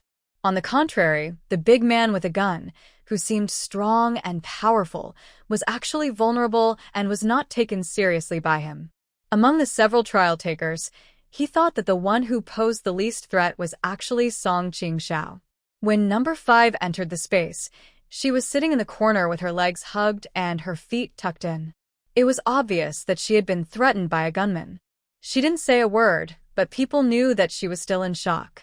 She seemed a little uneasy and observed everyone warily, like a lucky person who had survived the first space trial. She was not as confident as number 4 and number 6, nor as timid as she was, nor as sinister as the man with glasses. Her reaction was most normal after experiencing such a thing. She didn't seem to have any special skills, and was not worth being on guard against. Number 5 believes that this kind of people are just cannon fodder in the trial, used to help others earn points. She didn't say anything and didn't make any unnecessary movements, but just gave number 5 this feeling. But when the mission really started, number 4 and the man with glasses died in her hands one after another, and number 5 realized that he had made a mistake. His disguise was too obvious, and ended up being inferior. Song Qingxiao was pretending to be a pig and eating the tiger, and was a more dangerous person than number 6. At the beginning, we had a total of 6 trial participants. After the mission begins, we should be divided into 2 camps. He was afraid that Song Qingxiao would not give him a chance to speak. This woman was not easy to mess with. She acted decisively and was smart. She hid among the patients. Even number 6, who was sitting nearby, did not expect that she would find him out as soon as she arrived. Number 5 didn't dare to hide anything anymore and told the whole story of his analysis, because when I received the task and entered the scene, I received 2 prompts. He tentatively stretched out a hand tremblingly, while vigilantly watching Song Qingxiao's actions. Seeing that she didn't react much to his actions, he became bolder and wiped the sweat from his forehead. Then he made a scissors hand gesture with his wet hand. One is to be a doctor, and the other is to be a patient. When number 5 was speaking, number 6 remained silent. Song Qingxiao was also waiting for him to explain. The mission I received was to protect the people. There is a relationship between need and being needed here. Number 6 was a little impatient when he heard this. Speak human language. Yes. He subconsciously straightened his waist, and the flesh on his face trembled. That is to say, there is a market only when there is demand. If there are no people who want to kill the people behind the scenes, how can these people be said to be protected? He spoke carefully, looking at Song Qingxiao's eyes flatteringly. There are protectors only when there are murderers. In addition, there are 2 choices for the mission camp, so it goes without saying that this trial must be 2 factions. When number 5 said this, Song Qingxiao was secretly surprised. It took her a long time to figure out these things after she entered the scene. Number 5 was silent, but he had figured out the situation early on. We know all of this. If this is what you are going to say, I'm afraid you won't be able to save your life. He is really smart and good at analysis. If we keep such a person, we will probably suffer from him if we meet him again in the future. Song Qingxiao moved her fingers imperceptibly, but this subtle movement was seen by number 5, who had been staring at her, afraid that she would attack. He became even more anxious. I know more than that, of course. After entering the hospital, I was also observing everyone. Number 6 attacked Qingxiao after entering the hospital. He paused for a moment and then quickly said, under the circumstances at the time, she would naturally not be stupid enough to kill someone and put herself in a passive situation. She was luring you into the game. After you were attacked, you held a grudge and were eager to kill her.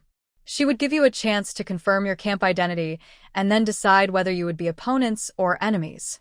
With the protector in a passive position, what 6 does is clearly smart. Later, something happened on the 4th floor. Number 6 killed the man with the gun first, and then number 4 joined in, and was eventually dealt with. Number 5 was not on the 4th floor at the time, but he was able to analyze the situation based on clues he learned later. When Song Qingxiao heard this, she glanced at number 6. She did not refute it. It was obvious that what number 5 said was almost correct. Have you noticed that the 2 hunters who were killed, number 4 and Glasses, were both doctors? He asked, and no. 6 frowned. Number 5 continued, except for Song and Qingxiao, number 6 and I are both patients. The man with the gun was also a doctor at first. What do you want to say? Number 6 stepped forward and spoke for a long while. Time was becoming increasingly tight, and the task was still not completed.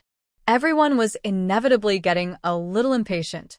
If my guess is correct, at the beginning of the mission, the hunters in the 2 camps should choose to be doctors, while the protectors should choose to be patients. He closed his eyes and said hurriedly, Qing Zhao's situation is special.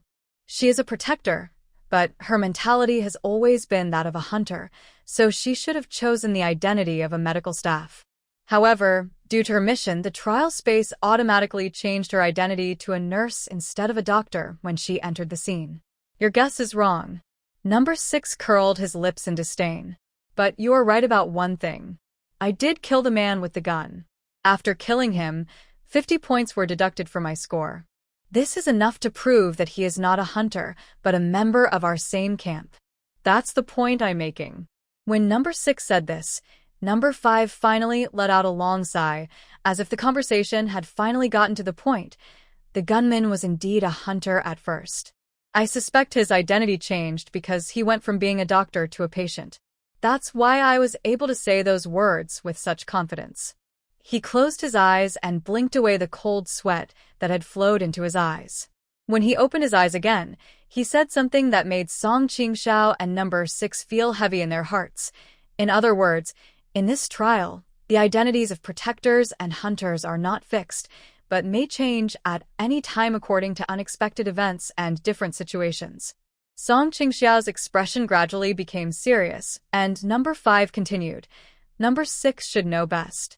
The moment you killed the big man, the reminder you received must be more than just protecting the people.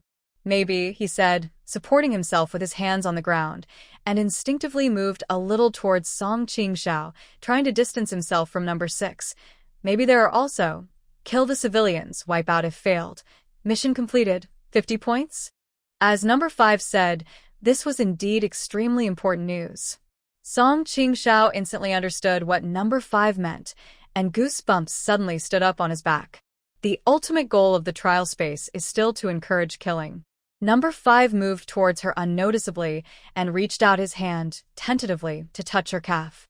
Song Qingxiao was both amused and confused. Sweat kept pouring down his face, oozing out densely and dripping down in streams. When the man with glasses killed someone, I hid. I didn't mean to take advantage of the opportunity to do something wrong, and I'm really not a hunter. He glanced in the direction of number 6, and then moved to sit closer to Song Qingxiao. I was just afraid of being killed by number 6. When he said this, number 6 stood still, but her aura slowly changed. Her eyes were deep and dark, as if a storm was brewing. At the same time, my disappearance will also be a deterrent to number 6, which can be considered as indirectly helping you, don't you think? Number 5 looked up at Song Qingxiao in a flattering manner. Song Qingxiao didn't say anything, and number 6 sneered. Deterrent?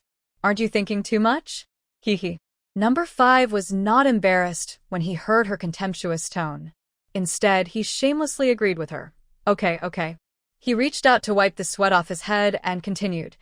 Whether I think too much or not, it is true that you did not do anything from the time Qingxiao went downstairs to kill the man with glasses and went upstairs until now. Number 6 didn't comment, and even pondered for a moment before nodding. That's true. I underestimated you. In a situation like the trial space, anyone who can survive is no fool. Even in the first trial, good luck may protect a person temporarily, but it can never protect a person forever. This trial was extremely dangerous. Half of the 6 trial takers died. The fact that number 5 is still alive today cannot be explained by luck alone. Indeed, at this point, number 6 no longer had any intention of hiding his intention and nodded readily. As he said, my identity at the beginning was a protector. The task prompt she received was the same as Song Qingxiao's. After entering the scene, she directly became a patient. When he attacked Song Qingxiao at the beginning, he did so with the intention of angering her. If she was a hunter, she would definitely find a way to kill someone to vent her anger after being hurt by him. At that time, she knocked the people on the 4th floor unconscious and killed the gunman. She originally thought that the gunman must be a hunter as soon as he entered the scene and killed Dr. Zhou. However, after he killed Dr. Zhou, he was captured by the hospital staff and his identity was changed to a hostage patient. His position suddenly changed from a hunter to one of the people who should be protected. This was also the signal given by the trial space. The moment the gunman entered the scene and killed Dr. Zhou upon seeing him, he had already lost his identity as a trial participant and became a failure in the trial. In other words, no matter which side wins in the end, the gunman has actually been eliminated by the mission at that time. After number 6 killed him, he did receive a prompt to change his identity. At that time, number 6 also saw the scene where Song Qingxiao went upstairs and number 4 chased her. I was indeed tempted. Number 6 sighed. Compared to the passive action of protecting the people, actively killing people is obviously easier. At that time, she thought that she should be the first person among the trial takers to discover the secret. She had the initiative in her hands. She was also full of confidence and tried to complete the task quickly and leave here. Number 6 said this, looking directly into Song Qingxiao's eyes. But I saw your fight with number 4 and saw you kill her. When number 4 went upstairs, he had no scruples and killed a patient. When he heard Song Qingxiao's footsteps coming upstairs, he quickly dragged a security guard into the elevator. On the contrary, after Song Qingxiao went upstairs, he was cautious and careful, but he did not kill anyone from beginning to end. The two camps were already very obvious. At that time, number 4 was chasing Song Qingxiao, and number 6 actually wanted to take advantage of the situation by taking advantage of the situation. However, she saw Song Qingxiao's trump cards, including a dagger and magic. In the end, she killed the powerful number 4 and took away her whip. I consider myself to be quite skilled compared to number 4. If she had no weapon, it would be effortless for me to kill her. But number 4 has a long whip that can be exchanged for space. Once the long whip is added, the force value is difficult to estimate. Even if I fight against number 4 holding a whip, I may not dare to say that I will definitely win. After Song Qingxiao killed number 4, number 6 was deeply afraid and dared not to attack again. Later, he remained dormant until now. I don't want to be your enemy. Look, she admitted it. When number 5 heard number 6 admit it, he showed a happy look on his face. Qingxiao, we are in the same group. Who's with you? Song Qingxiao looked down at number 5. She seemed to be chatting with no 5, but in fact her body was tense and she was always on guard against number 6 opposite her. She never relaxed for a moment. Since you said that the camps of protectors and hunters can change at any time, why should I join your group? The situation is currently confusing. We are in the camp of protecting the people, but there are still threats that have not been completely eliminated. In addition to the fact that number 6 has now changed from a protector to a hunter, which is beyond Song Qingxiao's expectation, the death of Dr. O is also a mystery. Her words stunned the sweaty number 5. Seeing this, number 6 sneered. I'm afraid he didn't say this to exchange information for his life. I'm afraid he wants us to kill each other, right? No. Number 5 hastily denied it, but number 6 ignored him and said, the mission time is approaching. If we want to change our identities and become hunters, each of us needs to kill 20 people. In other words, hunters also have a number of tasks. Each kill will earn 50 points as a reward, and a total of 1,000 points of tasks must be completed. If both of us are hunters and don't want to kill each other and need to cooperate, we will have to kill 40 people. When number 6 said this, he suddenly sighed. Qingxiao, look, how many people are there in the hospital now? There were a total of 26 people in the hospital, including patients number 5 and number 6. There were 11 nurses except Song Qingxiao. 1 security guard and 1 doctor each survived, which means that there were only 39 people alive in the entire hospital. Number 6 had killed the gunman and had a quota for killing, but if she and Song Qingxiao both wanted to complete the task, they would still have to kill each other because, as number 6 said, the probability of 2 people surviving at the same time was not high. In the case of insufficient numbers of people, only 1 person might win in the end. At this point, Song Qingxiao finally understood the issue of the number of people in the hospital that Zhang Xiaoyu had mentioned when she entered the scene. The trial scene was giving her hints about the task everywhere. Although I don't want to be your enemy, if my life is at stake, I can't help but fight to the death. Number 6 curled his lips. I'm afraid that when the snipe and the clam fight, the fisherman will gain. Song Qingxiao's eyes flickered, and number 5 remained silent. Number 6 shook his head. I really wanted to cooperate with you. She showed a look of pity on her face, but I really had no choice but to do it. She paused, turned to look at number 5, pointed at him and said, why don't we get rid of him before we do anything to avoid future troubles? What do you think? When number 5 heard this, he was immediately shocked. He didn't expect that it would come to this. He had revealed such important news, and the two women were about to fight to the death, but they were still thinking about killing him first. Song Qingxiao glanced at number 5 indifferently. Number 5 hurriedly pinched his sleeves and tried to wipe her legs, but Song Qingxiao avoided him. I have another discovery. When number 5 saw this, he knew that Song Qingxiao had taken No. 6, the treacherous villain, to heart. In order to survive, he dared not hide anything. As soon as he opened his mouth, number 6's eyes flashed, and he said sarcastically, "You have discovered a lot." At this critical moment, number 5 stopped talking to her and just pretended he didn't hear what she said. He said directly, "The mission is almost over. Have you noticed that at this time, if it were normal, the sky would have already brightened? But the sky outside is still foggy today, and looking out from the glass windows in the corridor, it seems that the sun has not risen yet. Besides, when I was hiding just now, the fat guy was sitting on me." Number 5 pointed at the fat white man beside him. The man had a dull expression and stiff eyes, and he was still shouting, "I want to ride a horse. Ride a horse." Logically, as he sat on me, the physical contact should have made him warmer and warmer, but I found that he was getting colder and colder. At this point, number 5 didn't dare to raise his head. "I think you should all be the same. The first scene you saw when you entered the scene was..." He didn't finish the rest of his words, but everyone understood what he meant.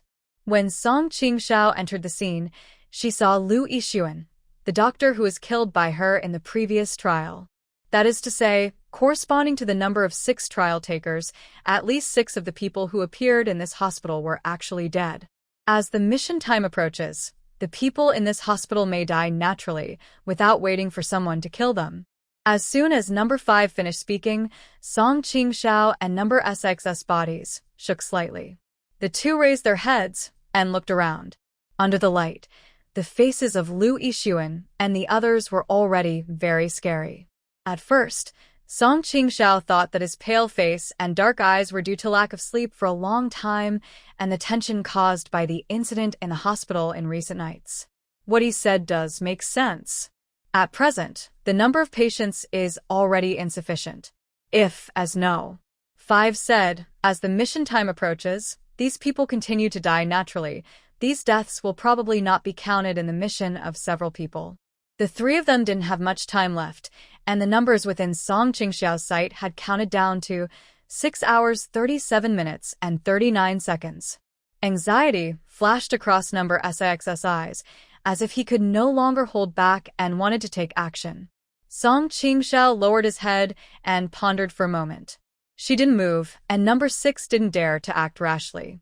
The dagger, whip and magic in her hand were all things that number 6 was deeply afraid of. Number 5 is not a cause for concern. At present, this man seems to be extremely intelligent, observant, and good at understanding people's minds. However, apart from his IQ, his fighting skills do not seem to be outstanding, otherwise it would be impossible for him to still talk a lot of nonsense now when he knows the situation is critical. Song Qingxiao lowered his head for a long time. When he raised his head, he seemed to have made up his mind. "Number 6, you said that the camp of the trialists can be changed at will, right?" As she spoke, she reached out and pushed back her bangs that were covering her eyes, revealing her eyes for the first time and meeting number 6's gaze. "Yes, it is." Number 6 didn't understand why she suddenly asked such a question at this point, but after Song Qingxiao finished speaking, she still subconsciously nodded in response. "I have no intention of switching sides." When Song Qingxiao said this, number 5, who had been worried all the time, almost cried for joy. He couldn't control his inner joy and reached out to hug Song Qingxiao's legs, but Song Qingxiao raised his foot and kicked him in the face, knocking him to the ground. "Go away." Song Qingxiao warned him, without even turning his head. Number 5 fell on a patient, then got up again and crawled towards her relentlessly. "I won't leave." Number 6 saw this and sighed. That's really troublesome. The two of them were on different sides, so this battle was inevitable. "I really don't want to be your enemy," she reiterated. "Unfortunately, there is no other choice." At this time, Song Qingxiao still chose to protect the person, which was not a wise choice in number 6's opinion. Killing is much easier than protecting now. The initiative is in the hands of the killer, who will leave after completing the task. If he wants to insist on protecting the people, he will always be in a passive position, and even fighting back will have to be considered again and again, whether it will hurt ordinary people. In this way, the most lethal long whip that Song Qingxiao snatched from number 4 seemed to be useless, and number 6 even felt sorry for her. Song Qing Trail. It's nothing to bother with. She smiled. Actually, she rarely showed such an expression. Most of the time, she was silent and taciturn. She parted her hair, revealing her upturned phoenix eyes. When she smiled, her eyes were bright and tough, completely different from her previous image. Number 6 was stunned for a moment, and for some reason he began to persuade her. In fact, you should understand that in this situation, killing is the easiest thing to do. Killing is very simple. Song Qingxiao nodded in agreement. I also killed people so that I could survive the previous trials. But she had to kill in order to survive. If you do more missions like this and gain more experience, you may lose your nature and gradually become numb, viewing human life as worthless. She lowered her head and pressed her pocket with the hand holding the whip. In her pocket was a small fish woven within 4 tube that she had taken from Dr. O's body. Song Qingxiao rubbed it with her fingertips for a moment and then raised her head again. But at least you should persist while your original intention is still there.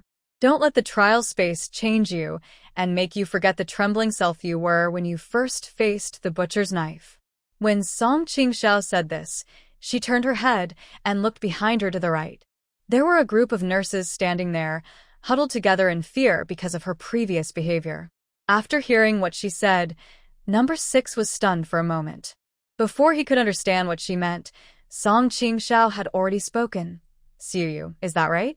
When she was talking to patients number 5 and number 6, most of the patients were not conscious and were just making noises. However, Lu Yixuan, the security guards, and the nurses understood what they said. They vaguely guessed that the recent changes in the hospital should be related to these newcomers who came to the hospital a few days ago. The moment Xiaoyu's name was called, her face turned pale. Several nurses hugged each other tighter and looked at Song Qingxiao as if he were a devil. At the beginning, I really didn't doubt you. Number 5 looked puzzled, and number 6's eyebrows were also furrowed. Just as they were about to speak, they saw Song Qingxiao continue. On the night Dr. O died, the new recruits she brought with her went up to the 4th floor to kill people. I chased them to the 4th floor, and when I came down, I saw Dr. O dead. It was rare for Song Qingxiao to say such a long paragraph in one breath. I began to suspect Jiayu, and also suspected number 5 and number 6. Everyone immediately understood the meaning of her words. Number 5 and number 6 were stunned. All the nurses couldn't believe it. Lu Yixuan turned to look at Zhang Xiuyu, then at Song Qingxiao. Impossible, don't frame me. Xiuyu has always had a good relationship with Dr. O. Yes, Xiuyu has a very good personality and loves to take care of others. We're like sisters. Several nurses spoke for Zhang Xiuyu one after another, but the person whose name Song Qingxiao called turned pale, leaned against the wall and trembled, as if he couldn't even stand up. Everyone in the hospital was stunned. No one expected that Song Qingxiao would accuse Zhang Xiuyu of being the murderer of Dr. O. Actually, I never doubted you at the beginning, even though I had many doubts in my heart. Song Qingxiao sighed. Zhang Xiuyu closed her eyes, and her nostrils trembled slightly. Because of the mission, Song Qingxiao focused on the trial takers from the beginning and regarded all the people in the hospital as civilians who needed to be protected by him. The first people she was wary of were the trial participants who were also in the mission scene, instead of doubting the people in the scene. Until more and more doubts arose. What number 5 said earlier also woke Song Qingxiao up. He mentioned that at the beginning of the mission, the big man with the gun should be a hunter. After careful consideration, Song Qingxiao thought that what number 5 said made sense. The big man with the gun had a rebellious personality. After becoming a hunter, the moment he entered the mission scene, he saw Dr. Zhou, who might have been killed by him in the last trial. As a hunter, his first reaction should be to shoot and kill. What he didn't expect was that after killing someone, he was quickly subdued by other nurses, security guards, and others who arrived. After his gun was confiscated and he was injected with drugs, he was placed in a level 1 ward due to the special circumstances of the situation and became one of the new patients admitted to the hospital. In other words, from that moment on, in this trial, the gunman was the first among the 6 trial takers to undergo a change of identity. After losing his weapon and being imprisoned, his identity changed from one of the hunters participating in the trial to an object to be protected, and he lost the qualification to participate in the trial. When number 5 said this, he emphasized the identity change of number 6. After number 6 killed the big man, he changed from a protector to a hunter. When number 5 mentioned this and tried to incite Song Qingxiao to fight with number 6, Song Qingxiao thought of a key point that everyone had overlooked. If the identity of the gunman was accidentally switched with that of the characters in the scene, does it mean that once the characters in the scene change their minds, their identities will also change, and they will become the same source of danger as the hunter? Song Qingxiao looked at Zhang Xiuyu with some regret. I really didn't expect that the murderer of Dr. O would be you, Xiuyu. Number 6 showed disbelief on her face, and even number 5 was a little confused. When the other nurses around heard what Song Qingxiao said, they were filled with fear and anger. Some wanted to try to refute Song Qingxiao, but because she had killed Jiayu before and caught number 5 after going upstairs, and because she had mentioned in a conversation with numbers 5 and 6 that the woman who fell from the safety passage on the 4th floor also died in her hands, they were afraid of her and did not dare to shout at her for fear of angering her. Impossible. Lu Yixuan frowned and shook his head, obviously unwilling to believe Song Qingxiao's words. We have told you very clearly. The people in the hospital have worked together for many years and have a deep relationship. Everyone knows Xiaoyu's character. Dr. O was not killed by her, but by you outsiders. Dr. O died of suffocation. He was strangled with an infusion tube. Their violent reaction was something Song Qingxiao had expected. Not only did the people in the scene not believe her, even number 5 and number 6 were probably skeptical about it. On the night that Dr. O died, number 6 made a noise on the 4th floor, killed the big man, and led number 4 upstairs first. She pointed at number 6, and when she mentioned number 4, Lu Yixuan and the others knew that she was referring to the new female patient led by Dr. O. When everyone heard her talk about the scene that night, it seemed as if many of them recalled the situation back then. Several nurses bit their lips and cried out of fear. That night, when I heard the noise, I rushed upstairs and had a fight with number 4. The people on duty on the 4th floor could hear the noise clearly, but the noise on the 3rd floor was also very loud at the time, and the hospital has always been short of staff, so they couldn't spare anyone to help for a while. When Dr. O died, I was still in the safe corridor. That is to say, Song Qingxiao was not on the 3rd floor when Dr. O got into trouble. But later, when the situation calmed down and everyone gathered together, Lu Yixuan asked about the whereabouts of everyone at the time in order to identify the murderer. So many people died in the hospital in one night, and people were in panic. The most urgent task was to find the murderer so that everyone could feel at ease. At that time, Lu Yixuan used the method of elimination. He first eliminated those who were proven not to be the murderer during the time period of Dr. O's death, and then found out the suspect. That night, the patient in bed number 15 on the 3rd floor refused to cooperate and kept fighting. The doctors on duty at that time were Dr. O and number 4, and the nurses on duty were me, Xiuyu, Xiaoyun, Xiaohua, and Xiaochun. When she said this, she paused for a moment. Lu Yixuan listened to her for a long time, but still didn't get to the point of suspecting Zhang Xiuyu. He immediately became anxious. Then what? You said you suspected Xiaoyu. Where is the evidence? After he asked, he didn't notice that Zhang Xiuyu's face became paler than before. Then, Song Qingxiao glanced at Lu Yixuan with a half-smile. As the trial mission progressed, she experienced more things, and her state of mind was quietly changing. When she first started the mission, she was so frightened when she saw Lu Yixuan that she trembled. She also felt uneasy and wary when she was with him, and was always dominated by the shadow of the previous trial. But maybe it's because my strength has gradually increased, and I have been with Lu Yixuan for a long time. The fear is not as strong as before. When I look at him now, I am not as panicked as I was at the beginning. What else do you want, Dr. Liu? She asked softly. Didn't you ask about the situation at that time? When Dr. O died, the patient in bed 15 refused to cooperate and kept fighting, locking Xiaoyan, Xiaohua, and Xiaoqun in the ward. When Song Qingxiao said this, Zhang Xiaoyu's body trembled even more violently. Lu Yixuan was stunned for a moment, and then heard Song Qingxiao continue. When Xiaoyan mentioned that they were trapped, didn't you ask where I went? Lu Yixuan suddenly remembered that he had indeed asked several nurses where they were and what they were doing when Dr. O died. Tu Shaoran said that she and Xiaohua were delivering medicine to the patient in bed 15, and Xiaoqun came to help after delivering the medicine on the second floor. The three of them were trapped in the ward and almost encountered danger, which proves that the three of them were not at the crime scene when Dr. O had an accident. After he asked Tu Shaoyan, he asked Song Qingxiao, what about you? Song Qingxiao didn't say anything at the time. It was Zhang Xiaoyu who answered for her. Zhang Xiaoyu's original words were, Qingxiao is with me. But what Song Qingxiao said now was that she was on the fourth floor at that time, busy killing the number 4 as she called it, and was not with Zhang Xiaoyu. In other words, when Dr. O died, among the nurses on duty that night, except for the 3 people who were knocked unconscious on the 4th floor, no one could prove what Zhang Xiaoyu was doing. On the night of the incident, there was an accident with a surveillance camera on the 3rd floor near the doctor's duty room, and the only way to find the real culprit was by relying on everyone to point fingers at each other.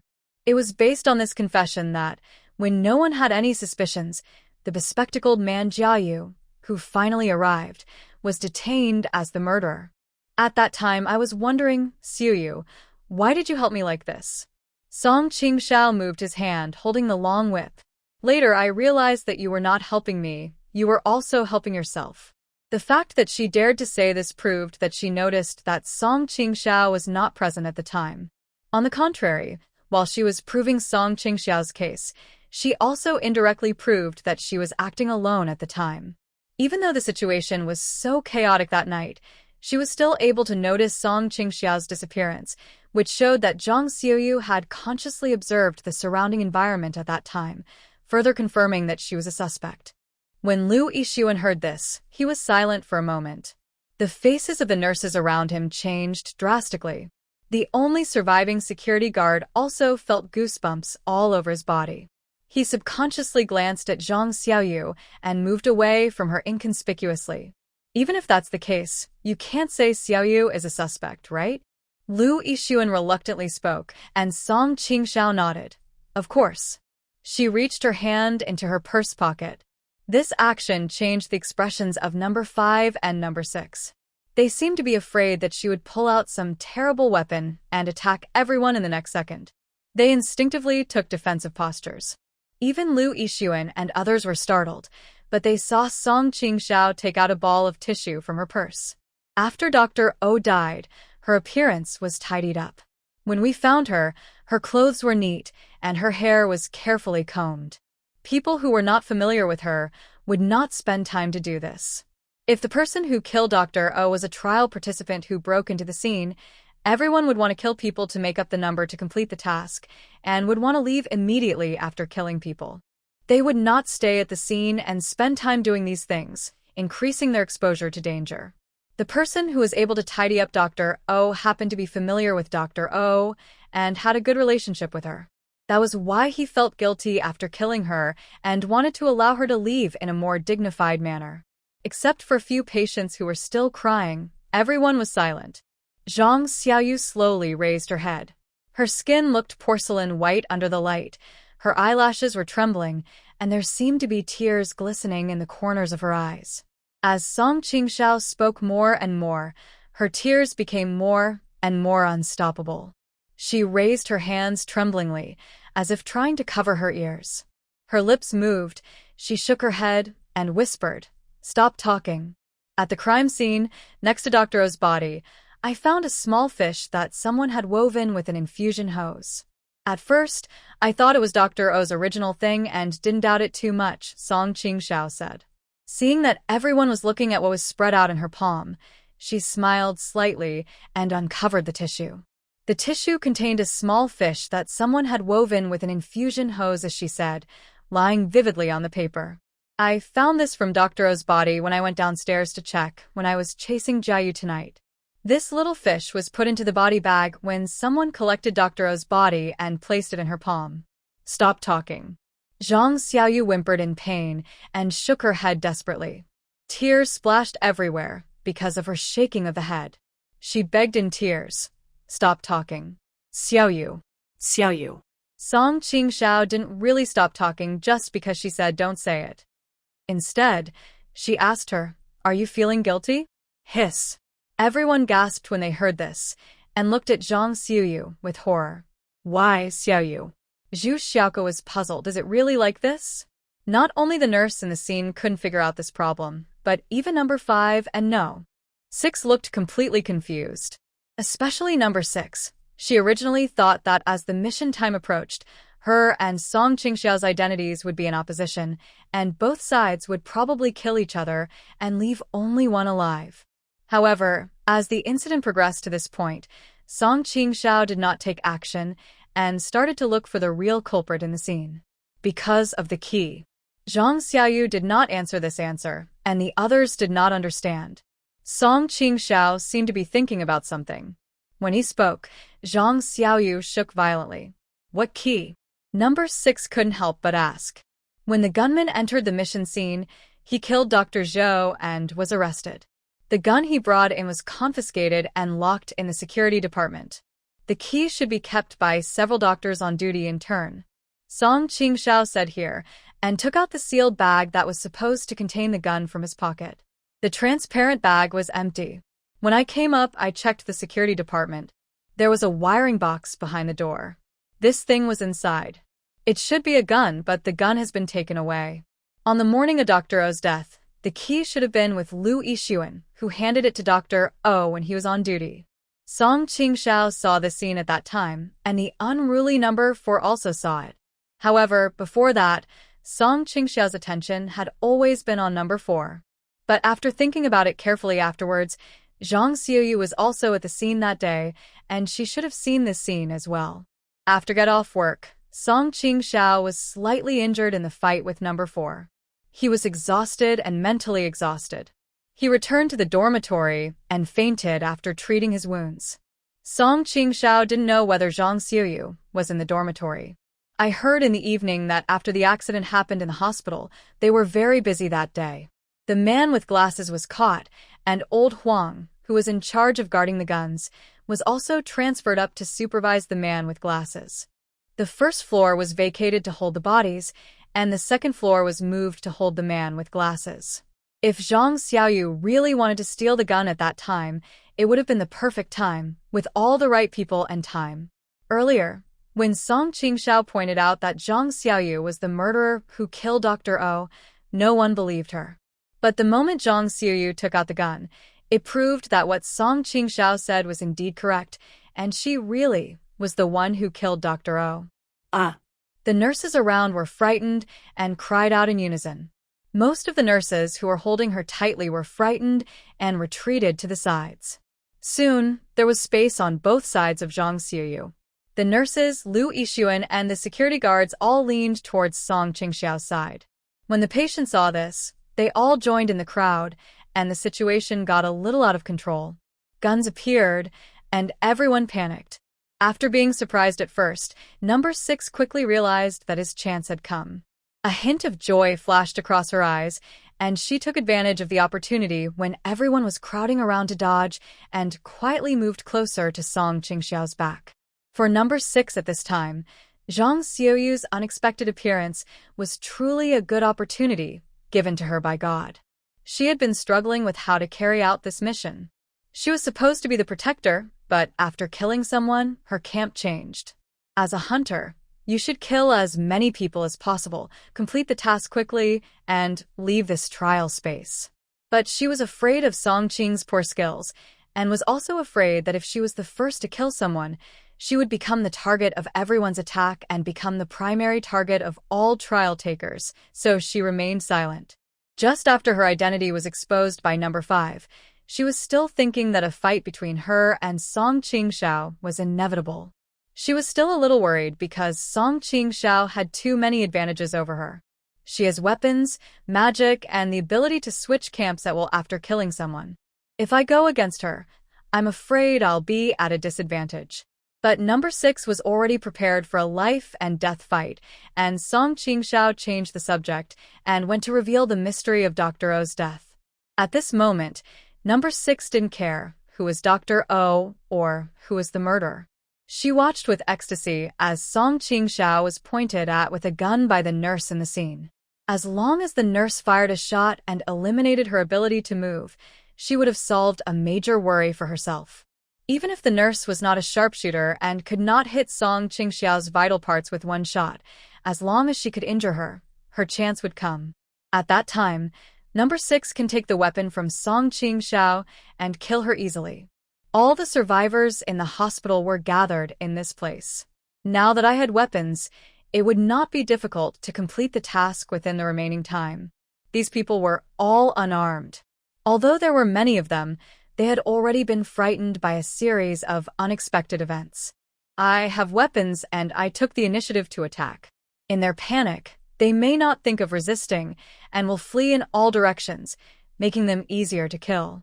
Number 6 was thinking happily, but number 5 saw her expression and looked hesitant. She was getting closer and closer to Song Qingxiao and even clenched her fists. Song Qingxiao had her back to number 6.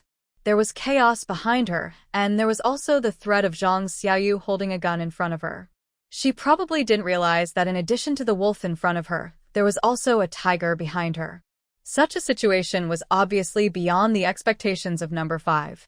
His original plan was indeed, as number 6 said, to provoke Song Qingxiao and number 6 to kill each other and reap the benefits himself. But unexpectedly, Song Qingxiao did not play by the rules, making the situation a mess and out of control. The time has counted down to 6 hours, 25 minutes, and 21 seconds, and there are more than 6 hours left until the end of the mission. Number 5's eyes struggled as he saw that number 6's distance from Song Qingxiao had narrowed from 3 meters to 2 meters and 1 meter, and was soon only 1 step away. If he didn't remind Song Qingxiao would probably be finished. Once she died, number 6 would go on a killing spree, and his mission would definitely fail. Even if he still had room for choice and could change camp, given the insufficient number of civilians, he would ultimately be unable to escape a fight with number 6. Number 5 thought about this, made up his mind, and was about to speak, but Zhang Xiaoyu took the lead. I didn't want to, but she forced me to do it, and you forced me to do it too. The hand holding the gun was shaking, her fingertips were already on the trigger, and tears were running down her face, soaking the gauze on her face. The medical tape that was stuck to her skin had been moistened by her tears and had fallen off. Half of the gauze had fallen off, revealing the wound she had treated a few hours ago. It was horribly red and swollen, like a centipede lying on her face. Qingxiao.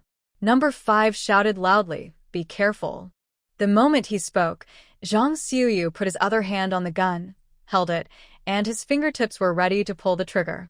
At the same time, number 6, who was standing behind Song Qingxiao, also moved at this moment. She stretched out her hand to grab Song Qingxiao, but at the moment when her fingertips were about to touch Song Qingxiao, she saw Song Qingxiao slightly tilt his feet. It is not known whether this action was intentional or unintentional, but it cleverly avoided her attack. At the same time, she raised her arm and accurately grabbed the wrist of number 6 with her backhand, as if she had planned it long ago. From the perspective of number 5, it seemed as if Song Qingxiao had been waiting there all the time. Number 6's plan was not cunning, and it seemed as if he had come to her door and was grabbed by her. Then number 6 heard her whisper, "Draw a line on the ground to make a prison, trapped." Number 6 was horrified to find that his movements, which should have been swift, suddenly came to a halt. Her body seemed to be suppressed by a mysterious force, and she could not move on her own. She was being held by Song Qingxiao and could not even muster the strength to struggle. It was as if the air on all sides was being squeezed, and she couldn't even try to move her eyes. This feeling made number 6 terrified. At this moment, Number 6 understood what number 4 felt when she was hit by Song Qing's magic before her death. She was extremely anxious, but about a second later, number 6 found that the power that trapped her was gradually weakening. Number 6 was delighted and guessed that Song Qingxiao's magic might not be invincible. Song Qingxiao also noticed this situation. When she turned around, she met number SX's eyes and saw the ecstasy in number SX's eyes. Her mental strength was weak, and she couldn't trap number 6 for too long. Although number 6 is not as armed as number 4, he is much better than number 4 in terms of skills and mental strength. So at that time, the Red Whip Girl was controlled by Song Qingxiao's Lin spell for 2 or 3 seconds, but this time the same spell was used on number 6, and after just about 1 second, the spell could no longer lock number 6. But for Song Qingxiao, what she had to do at this moment was not to fight to the death with no 6 with magic. It would be enough to trap her for a second and achieve her goal. She looked at the extremely happy number 6. Perhaps because he was too happy, the corners of number SX's mouth were raised. The hand that she had grabbed had changed from a claw to a fist, trying to fight back and control herself. Song Qingxiao looked at her and pursed her lips, revealing a hint of a smile. Then she pushed number 6 hard and put him in front of her. Looking at Zhang Xiaoyu, who was on the verge of collapse, she shouted loudly, "Murder!" Stimulated by her cry, Zhang Xiaoyu, who had already lost control, finally couldn't bear it anymore and pressed the trigger with his finger. The sound of a gunshot drowned out the patient's cries, the nurse's screams, and the sound of everyone's footsteps. At this moment, everyone instinctively squatted down with their hands on their heads. The moment the gunshot rang out, Song Qing's heart first tightened, then began to beat wildly, boom, boom, boom, and a buzzing sound came from his ears. The smell of gunpowder filled the corridor. Seeing number 6 fall down, the nurses in the hospital suddenly burst into hysterical screams. The patient's emotions were already very unstable, and the situation suddenly got out of control. After Zhang Xiaoyu hit the man, he was stunned for a moment, as if he couldn't believe that he had fired the shot. After a long time, he reacted, covered his face, and ran towards the safe passage.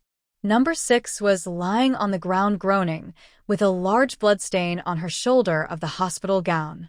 Seeing the mess in the hospital, Song Qingxiao shouted at the frightened nurses, "Why are you panicking? Make sure the patient is well cared for and nothing happens to him." At this time, everyone was already at a loss. After hearing Song Qingxiao's words, everyone instinctively followed her instructions. Number 5. Song Qingxiao also chased in the direction of the safe passage and shouted, "Take number 6 with you and chase with me."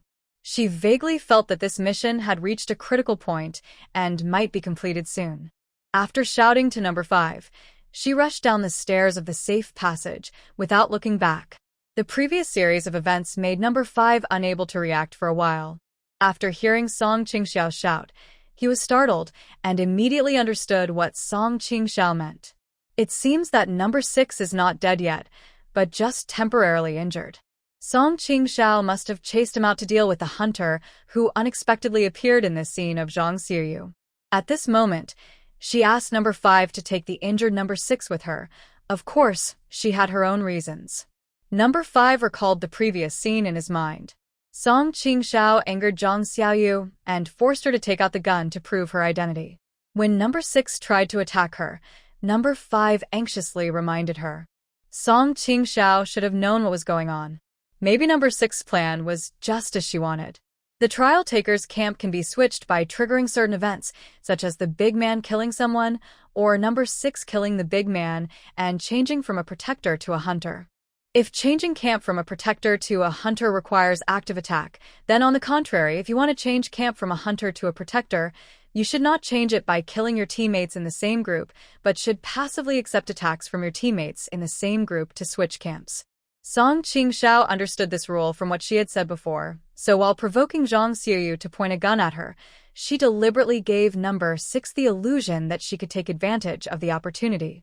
When number 6 was overjoyed and wanted to attack her, she took the opportunity to block Zhang Xiaoyu's gunshot for her. If her speculation is correct and number 6 did change his camp because of Zhang Xiuyu's attack, then the 3 of them belong to the protector camp. Everyone just needs to work together to kill Zhang Xiuyu, the last threat, and this trial will naturally end. And if Song Qingxiao's speculation was not true, and number 6 did not change her camp because of Zhang Xiuyu's attack, then even if she did not die from Zhang Xiuyu's gun hitting her, her combat power would be destroyed, allowing Song Qingxiao to easily deal with her after dealing with Zhang Xiuyu. Number 5 guessed that there might be 2 reasons why she asked him to bring number 6 along. First, she was afraid that after he left, the 3rd floor of the hospital would lose its powerful trial taker. If she kept number 6 here, her camp would not change, and she would continue to kill people. Second, she might have the intention of bringing number 6 along. If everyone failed to complete their mission after killing Zhang Xiuyu, it would prove that number 6 camp had not changed because of the attack.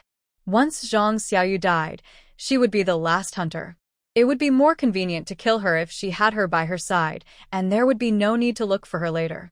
Thinking of this, number 5 bent down and lifted up number 6. The 2 were not friends, and in a sense, they were enemies. At the moment when their lives were at stake, he had no intention of showing mercy to the woman. Hiss, number 6 cried out in pain. Her hands were tightly held in the palms of number 5. In this situation, no. 5 certainly did this not to take advantage of her, but because he was afraid that she would suddenly hurt someone and was very wary of her. Is it necessary to take me with you? Number 6's face was pale and her voice was weak. She had been shot in the shoulder and was bleeding profusely. Through the hole covered with blood and flesh, the patient could see the deep scar on her shoulder that was visible to the bone. The air stank of blood, barbecue, and gunpowder. I'll listen to Qingxiao. Number 5 grinned, dragged number 6 along, and ran towards the emergency stairs. Song Qingxiao followed Zhang Xiuyu and watched her go downstairs and run to the small garden outside through the open glass door on the 1st floor. She followed her out.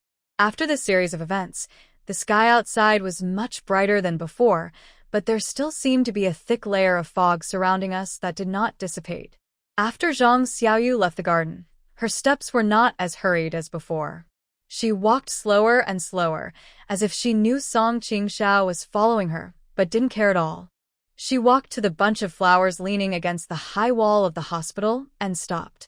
In the hazy fog, she leaned against the wall with one hand, lowered her head, and sobbed quietly. Song Qingxiao also stopped. In the distance, they could hear hurried footsteps coming down the stairs. The sounds were particularly clear in this quiet mental hospital. Zhang Xiuyu cried very sadly, but Song Qingxiao did not interrupt her. When number 5 helped number 6 down, the 2 of them still maintained a special tacit understanding. Why is she? Number 5 stood beside Song Qingxiao, held number 6's hand and made a gesture, then asked Song Qingxiao in a low voice about the current situation. He didn't understand why Song Qingxiao didn't quickly deal with Zhang Xiuyu when the mission time was still counting down, but let her cry against the wall. Song Qingxiao did not answer. Zhang Xiuyu cried for a while, as if she had vented enough of her inner emotions, and finally raised her head. Actually, I don't want to kill her, Qingxiao.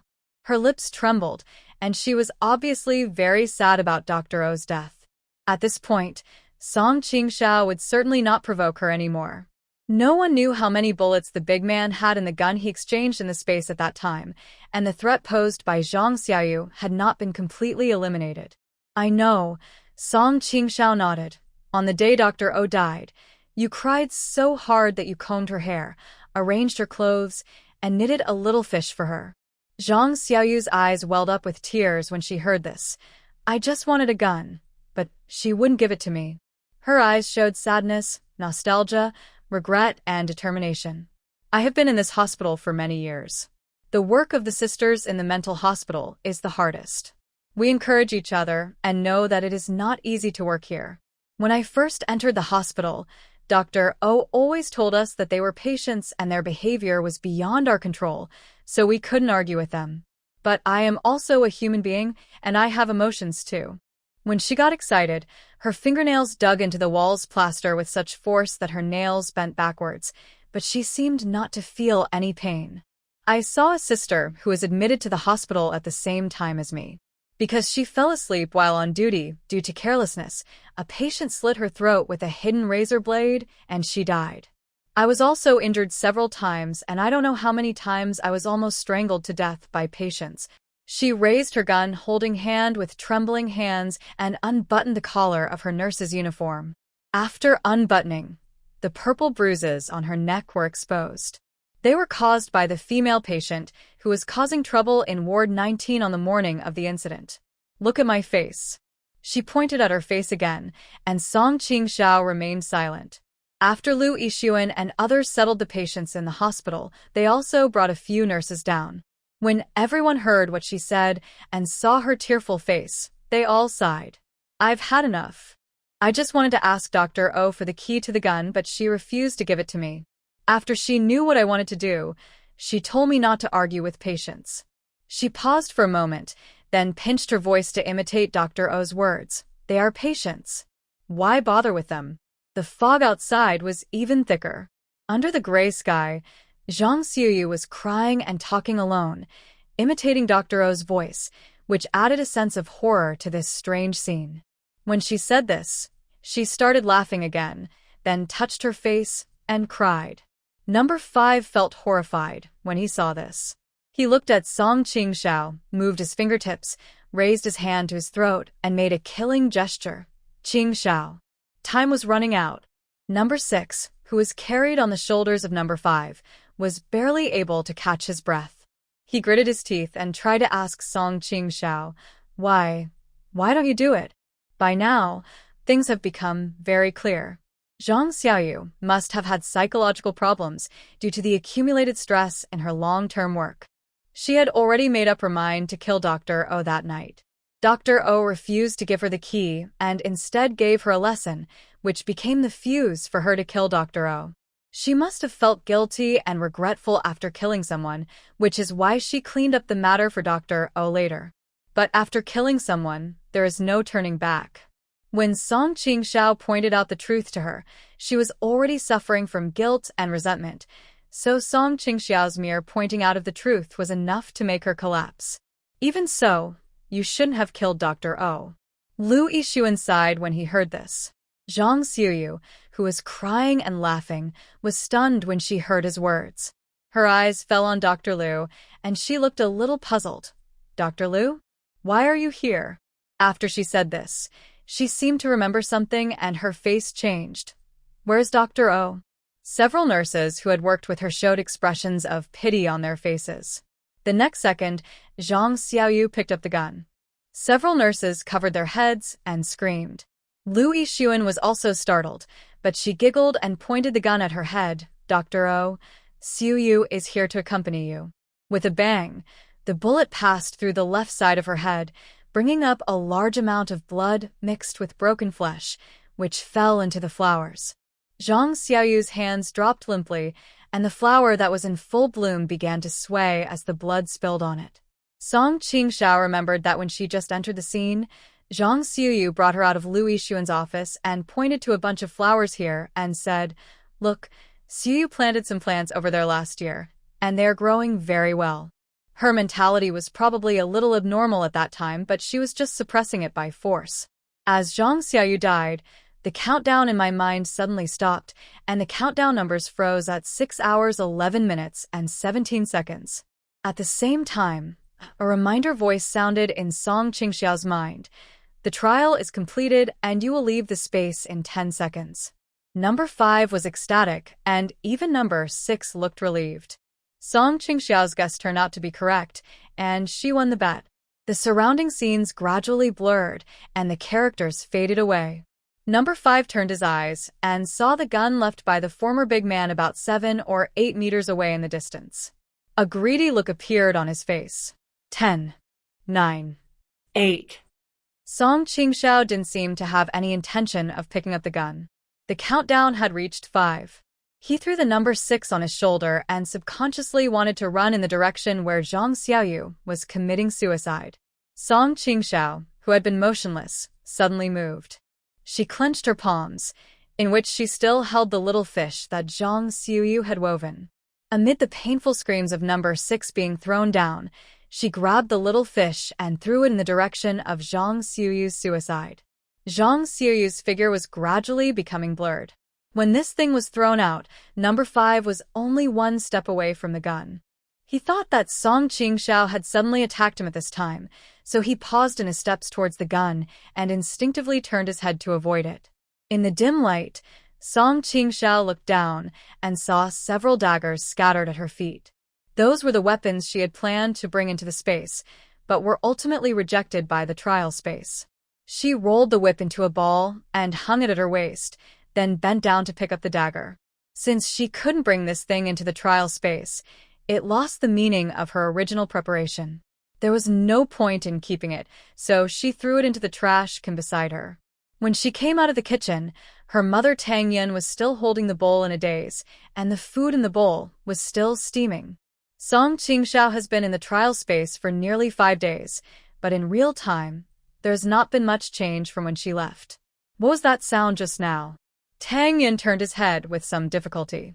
His bloodshot eyes looked a little cloudy. He frowned and looked at Song Qingxiao for a long time before he seemed to recognize his daughter.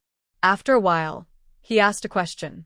She should be referring to the sound of the dagger falling to the ground when Song Qingxiao entered the trial space.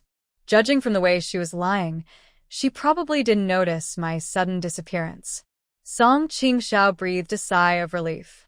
Seeing her trembling and struggling to hold the bowl, he took the porridge from her, stirred it, cooled it, and fed her. Nothing, just bumped into something.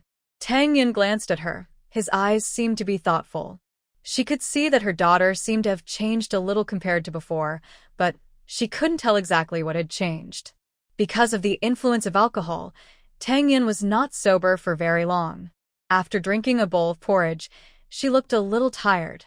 Song Qingxiao saw her lying down and went back to his room. After taking a shower to wash away all the fatigue and tension brought by this trial, Song Qingxiao returned to his room, locked the door, and then lay on the bed to check his rewards for this trial. In the sea of consciousness, her points reward was displayed as 1,000 points. This surprised Song Qingxiao and made him quite delighted at the same time. According to the reward prompts in the trial, Zhang Xiaoyu, as the last dangerous person in the trial scene, will receive a 50-point reward after her death. Her total reward should be 750 points, but now her total reward is 1,000 points, which is 250 points more than the original reward. What's going on? She was quite puzzled. Could it be that she completed the task this time, and the trial space gave her an extra reward? As soon as this thought came out, it was rejected by Song Qingxiao. If 50 points were awarded for each person killed, these 250 points would be equivalent to killing 5 more people. However, when she was in the trial scene, the only people she actually killed were number 4 and the man with glasses. Even though she found Zhang Xiaoyu, it was Zhang Xiaoyu who eventually committed suicide. However, Song Qingxiao soon thought of a problem. Although she only killed number 4 and the man with glasses, before killing them, number 4 had killed a female patient and a security guard on the 4th floor, and the man with glasses even killed Dr. Hu and the security guard. The total number of murders committed by these 2 people is exactly 5. If the extra 250 points were not a reward from the trial space after completing the mission, then it would mean that after number 4 and the man with glasses died in his hands, Song Qingxiao could not only seize their weapons, but also accept their achievements. When Song Qingxiao thought of this, he felt horrified and was now terrified.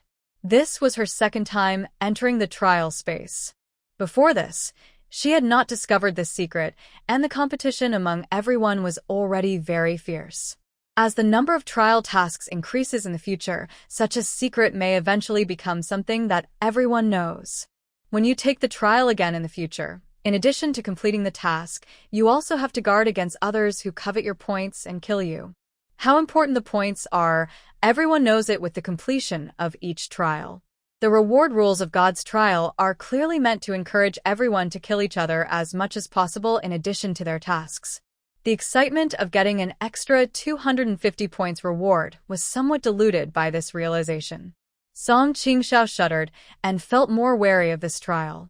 This time she was rewarded with 1,000 points, and there were few more things that could be exchanged in her sea of consciousness. In addition to the exchangeable money, weapons, changes, and improvements in bloodline that she had seen before, there were also physical enhancements. What disappointed Song Qingxiao was that after she looked through all the redeemable items, she did not find the special reward she had redeemed last time.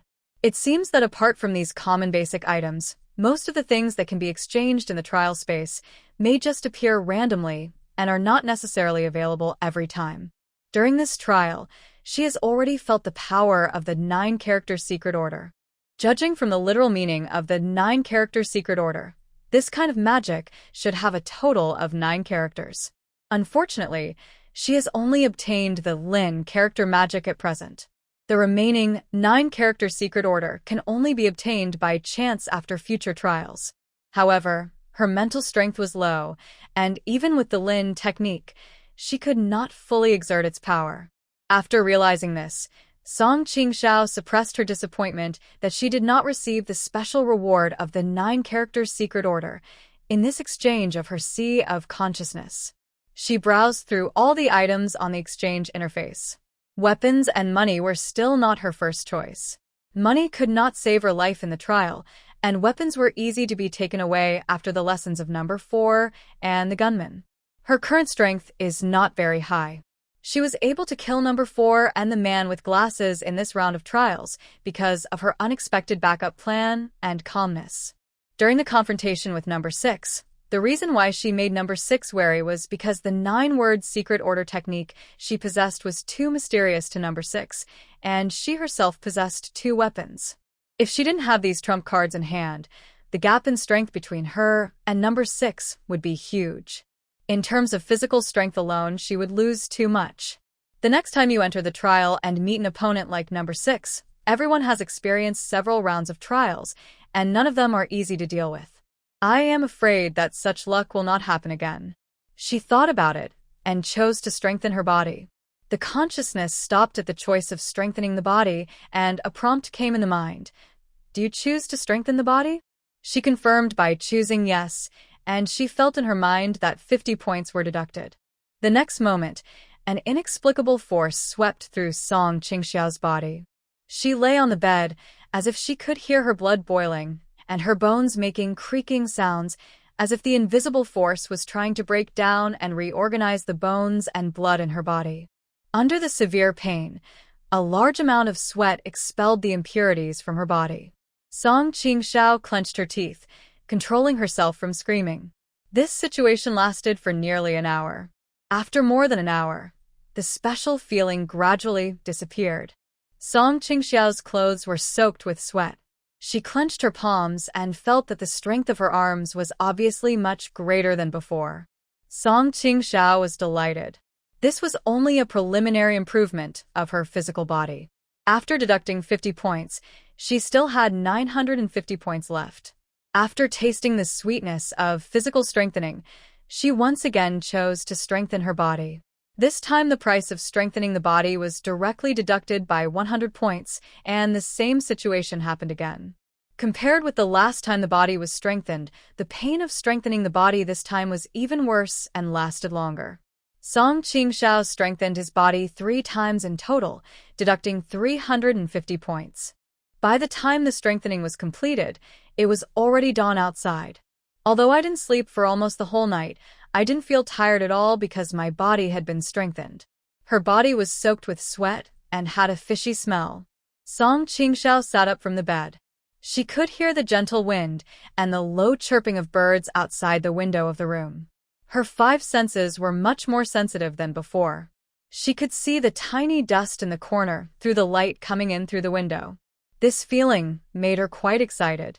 She took out the dagger that she had been hiding close to her waist, held it in her palm, and played with it for a while. Then she aimed it at an old wardrobe in front of her and threw it out with all her strength. Such a thing would have been absolutely impossible to do before Song Qingxiao strengthened his body. She shook her arms. The powerful throw just now did not make her feel the numbness in her arms as she did in the past after exerting too much force. Instead, her body seemed to have endless energy. Song Qingxiao got off the bed, put her feet on the ground, and slowly walked towards the dagger. Her body was very light, and the feeling was very wonderful. She grabbed the dagger that was still trembling under the residual force and easily pulled out the dagger with some wood chips. There was a mark of a knife blade penetrating the cabinet door, which was about 2 or 3 centimeters thick. She reached out and touched it and was very satisfied with the result of this body strengthening. The clothes on her body were soaked with sweat and dirt. Song Qingxiao went into the bathroom to wash. She clenched her arms, and the warm water flowed through her fingers. She could feel the strength contained in her arms. Through the foggy old mirror in the bathroom, she could feel that her figure had changed slightly.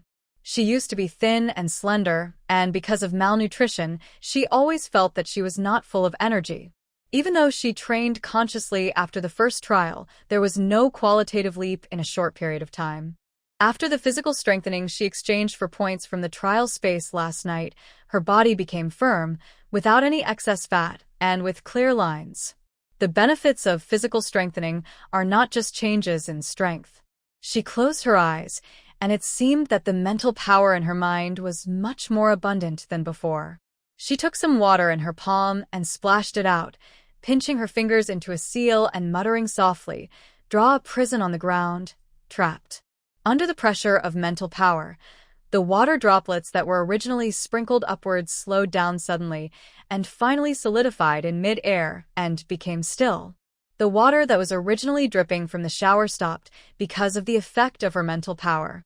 As soon as the splashing sound of water in the bathroom stopped, this space of nearly 1 square meter was under the control of her mental power. But because her mental strength was not abundant, such control obviously could not last for too long. After about 4 or 5 seconds, the water droplets solidified in the air rolled over, and the mental strength that imprisoned them relaxed. The water in the shower began to splash on the ground again, and the water droplets in the air splashed with the force she had previously splashed and finally mixed into the water flow and disappeared. This time, the use of mental power was not the same as before. Every time I used it, I felt like most of it was being drained away. It seems that as the body is strengthened, the mental strength has also increased compared to before. Song Qingxiao pursed his lips and took some more water in his palm, thinking of the formula of the word Lin, draw a prison on the ground. From the literal meaning of the formula itself, it proves that when performing the Lin formula, perhaps one should not limit oneself to a certain person or object, but should be able to use mental power to create one's own absolute domain and trap the object one wants inside. In this trial, she had used the Lin techniques, trapped, ability on No. 4 and number 6 respectively, but at that time she mainly used her mental power to lock the two people, and she had never tried to use her mental power to create her own trapped field. There was no one else around at the moment, and she was not in the trial space. Her mental strength was still abundant after using it once, and she did not need to reserve any strength for backup. Thinking of this, Song Qingxiao became eager to try again. She caught the water again and sprinkled it in her palm. This time, she concentrated more on controlling her mental power than before, trying to isolate the splashing water from the water flow in the shower. When she tried it for the first time, she was still a little awkward. Her mental power could not obey her commands as she wished. All the water flowed out along the handprint, trapping the water droplets together. She exhaled, withdrew her handprint, and the water droplets fell down. Song Qingxiao was not discouraged and tried again. It was not until she had tried more than 10 times that she vaguely found some feeling. There was not much mental power left. She suppressed the feeling of fatigue and divided the weak mental power into 2, slowly forming an encirclement about the size of a fist in her perception, trapping a few drops of water inside. The water in the shower had flowed down and rushed through the trapped drops of water, but a small vacuum zone was formed in the middle of the water column, as if it was isolated and not affected by the flushing force of the water flow. Song Qing's eyes lit up, and he gritted his teeth and controlled his mental power to shrink the space he had drawn a little more. The water droplets in the space trembled and were gradually pressed closer by the shrinking range. The result of this was that the consumption of mental power was far greater than before. They could not hold on for more than 2 or 3 seconds. Due to insufficient mental power, the trapped area was broken, and the water droplets turned into billowing mist and disappeared in the dim bathroom. This sudden inspiration not only helped Song Qingxiao find a new way to attack with the word Lin, but also made her realize that the use of mental power is not just a rigid method as before. The magic of her word Lin was fully demonstrated in this trial. It can save lives and kill people at critical moments, which is the confidence that Song Qingxiao relies on most. After finding the new method, in the following period of time, Song Qing spent most of his time practicing spirit and creating the art of Lin calligraphy. Even when she was at work during the day, she would try to find time to practice as much as possible. The huge consumption of mental energy made her look listless sometimes during working hours. The loose guard uniform blocked her enhanced body. No one in the guard system noticed her changes. Everyone was waiting for her to be kicked out of the guard team by captain and after her probation period expired. Although the result of such increased intensity training made Song Qingxiao often feel tired, it also had benefits. Her mental strength has increased by leaps and bounds due to her constant practice day and night. The trapped field she created before could only last for 2 or 3 seconds at most, but now she can last for about 5 seconds. Of course, all these improvements have a lot to do with the improvement of her physical fitness. Song Qingxiao is confident that even if the now extraordinary number 6 appears in front of her, she can control number 6 for at least 3 seconds. Although this time is short, sometimes these few seconds can make the difference between life and death for her. She is very satisfied with this result. She has strengthened her body 3 times. The first time, 50 points were deducted, the second time doubled them, and the third time doubled them again on the basis of 100. Now she has 650 points left. To strengthen the body again, 400 points will be deducted. After experiencing the benefits of a strengthened body, Song Qingxiao will naturally not be stingy with these 400 points and prepares to strengthen his body once more. With the experience of previous physical strengthening sessions and knowing the pain in the process of improving physical fitness, and that the time would be longer each time, Song Qingxiao made preparations in advance. She first took care of her drunk mother, and then returned to her room after dinner and washing up. She practiced her mental strength for a while and finally re-entered the sea of consciousness, opened the interface of the trial space, and chose to strengthen her body again. After confirmation, the points were deducted, and the feeling of having his body transformed appeared again. Song Qingxiao could hardly wait to enjoy the feeling of his body becoming stronger little by little after the transformation of his bones and blood. The pain made time seem long. She didn't know how long it had passed before she seemed to hear a rustling sound in her ears. She clenched her teeth, thinking it was an hallucination caused by excessive physical pain. But the next moment, she heard the sound of someone's shoes rubbing against the ground. This thought popped into Song Qingxiao's mind and immediately made her hair stand on end. The Song family's house is located in a chaotic area in the western suburbs. It is a welfare house allocated by the government to the poor to rent at a low price. Such houses are usually very dilapidated. They are dangerous buildings that have been there for many years but have not been demolished and are simply reused. Although fights and various crimes often occur in the western suburbs, those who want to commit crimes rarely target welfare houses like this, knowing that people who live in such shabby houses usually can't make any money. Song Qingxiao's father owed a large debt in his early years and disappeared, but although she was unable to repay the principal, she has always tried her best to pay the interest according to the rules. This is also an important reason why the mother and daughter have been able to survive here in the western suburbs for many years despite the fact that the Song family has been often harassed. These people usually come during the day to throw paint and lock the door, and rarely appear in the middle of the night. I don't know who appeared outside the door at this time. If it was an ordinary time, it would be fine. With her current strength, after killing people in the trial space, she might not be afraid of some troubles. But when she was strengthening her body tonight, she was in so much pain that she couldn't even turn over, let alone do anything else. There was a series of knocks on the door. After a few knocks, the surroundings fell into an eerie silence, as if the person outside was listening to the noise inside after knocking on the door. Song Qingxiao was sweating profusely. He moved his arm with difficulty, trying to touch the dagger at his waist. Anyone there? The people outside waited for a while, seemingly not hearing any noise from inside the house, and a man asked in a low voice. Like no one. Another trembling male voice took over the conversation. The locked door outside was pushed, and the iron chain locked on the door made a rustling sound, which was particularly harsh in the night. There are 2 people outside. They act as if they don't care about anything. They are not afraid of waking up the people inside when they push the door at night. Impossible. There are 2 mother and daughter living here. The male voice that spoke first was silent for a while, then retorted. He should be asleep. After these 2 sentences, there was silence outside again. Song Qingxiao tried her best to move her arms and legs. There was no more talking outside, but this did not make her feel any more at ease.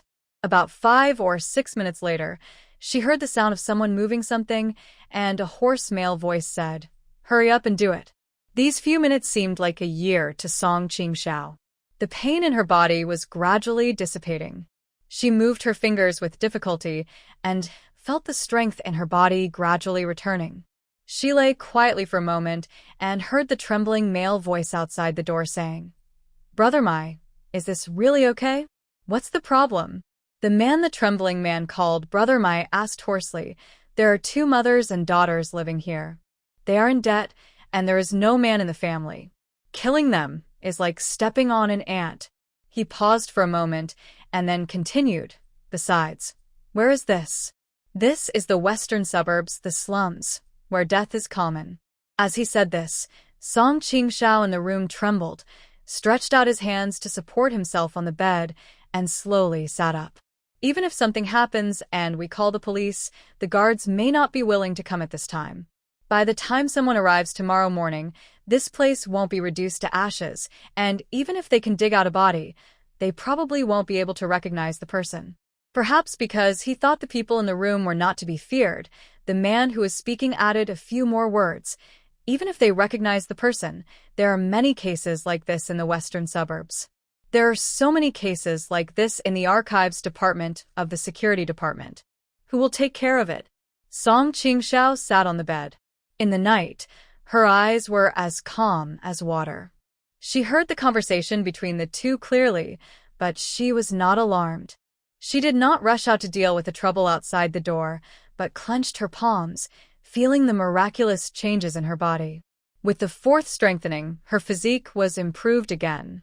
The 400 points she spent turned into more abundant power than before, lurking in her body. After her body entered the 4th stage of transformation, her consciousness seemed to be expanded once again, and her mental strength increased tremendously. It was as if everything around her was covered within her perception range. She tried to get inspiration from the drawing a prison on the ground technique of the Lin character technique, and expanded the scope of this confinement again and again. She no longer restrained her mental power to form a field, but released it and regarded them as her own senses and eyes.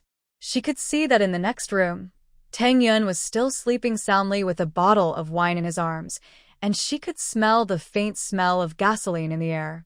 Her mental power was used to the extreme at this time. Relying on the existence of mental power, she followed the smell of gasoline and was able to see 2 wretched figures hiding under the eaves. She slowly opened her eyes. Song Qingxiao felt that the feeling of every step he took on the ground seemed a little different from before. Every inch of muscle in her body moved the moment she moved, making her body light and nimble. Every step she took on the ground made no sound, even if she wasn't trying to restrain her muscles. She opened the door. The 2 people talking outside did not notice the subtle sound.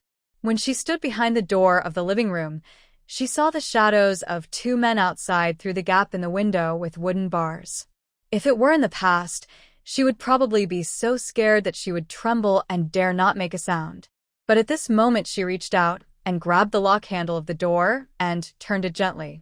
The lock had been locked for a long time and had not been opened.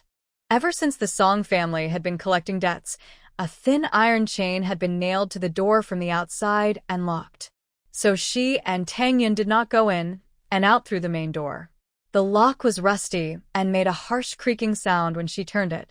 The two men who were talking outside were stunned when they heard the sound. Who? The man called Brother Mai asked with some caution. Moonlight poured in from the door, and the iron chain on the door was pulled, making a clattering sound. The dust on the ground was pushed open by the door, floating in the air under the moonlight. Song Qing opened the door further, reached out, grabbed a thin iron chain, and pulled it hard. For her, these iron chains would have required sharp tools and all her strength to cut, but now, when she pulled with one hand, they broke, fell to the ground with a clang, and hit the door with a clang clang clang sound. Am I interrupting your conversation? She opened the door and looked at two extremely surprised men outside. One was in his early 30s and the other was about 25 or 26. The older man was holding a cigarette and the younger man was holding a lighter. You. This situation was obviously beyond the expectations of the two men. This sound seemed to wake up the two men. Who are you? Brother Mike came to his senses and asked subconsciously. It was the middle of the night. Everyone who had lived in the western suburbs knew that they should lock their doors tightly at this time. It was especially dangerous for girls who were alone to go out. Song Qingxiao appeared in front of him quietly. Knowing there was a sound outside the door, he did not try to hide first, but opened the door instead. Such a person is stupid to the extreme. Brother Mai grinned and couldn't help laughing at first. Then his eyes fell on the iron chain that Song Qingxiao had pulled down. The iron chain was about the thickness of a little finger and was nailed between the door and the door frame with a big lock in the middle. But when Song Qingxiao pulled hard, the nails nailed into the wall were pulled out, causing the door locked by the iron chain to be opened. Even though it was obvious from the rusty iron chain that it had been nailed to the door frame for some time, it was not easy to pull it off with human strength alone. The smile on Brother Mai's face froze, and his eyes showed vigilance. Before taking action, it was obvious that they knew the identity of the homeowner. A mother and daughter lived in the house. The mother, Tang Yun, was an alcoholic, and the daughter's surname was Song, and she had just graduated. Both of them had unremarkable lives, lived in poverty, and owed a lot of foreign debts. Judging from her age, Song Qingxiao obviously fits the record of the daughter in the information more. However, from the information Brother Mai learned, Song Qingxiao is introverted and a little cowardly. She has lived in the western suburbs for many years and never dares to deal with people or offend anyone. But no matter which point, Brother Mai obviously finds it difficult to connect the Song Qingxiao in front of him with the Song Qingxiao recorded in the information. Who are you? He took 2 steps back and asked again. This time, he seemed much more alert than before. The cigarette in his hand was thrown to the ground, and he clenched his fists to protect his face.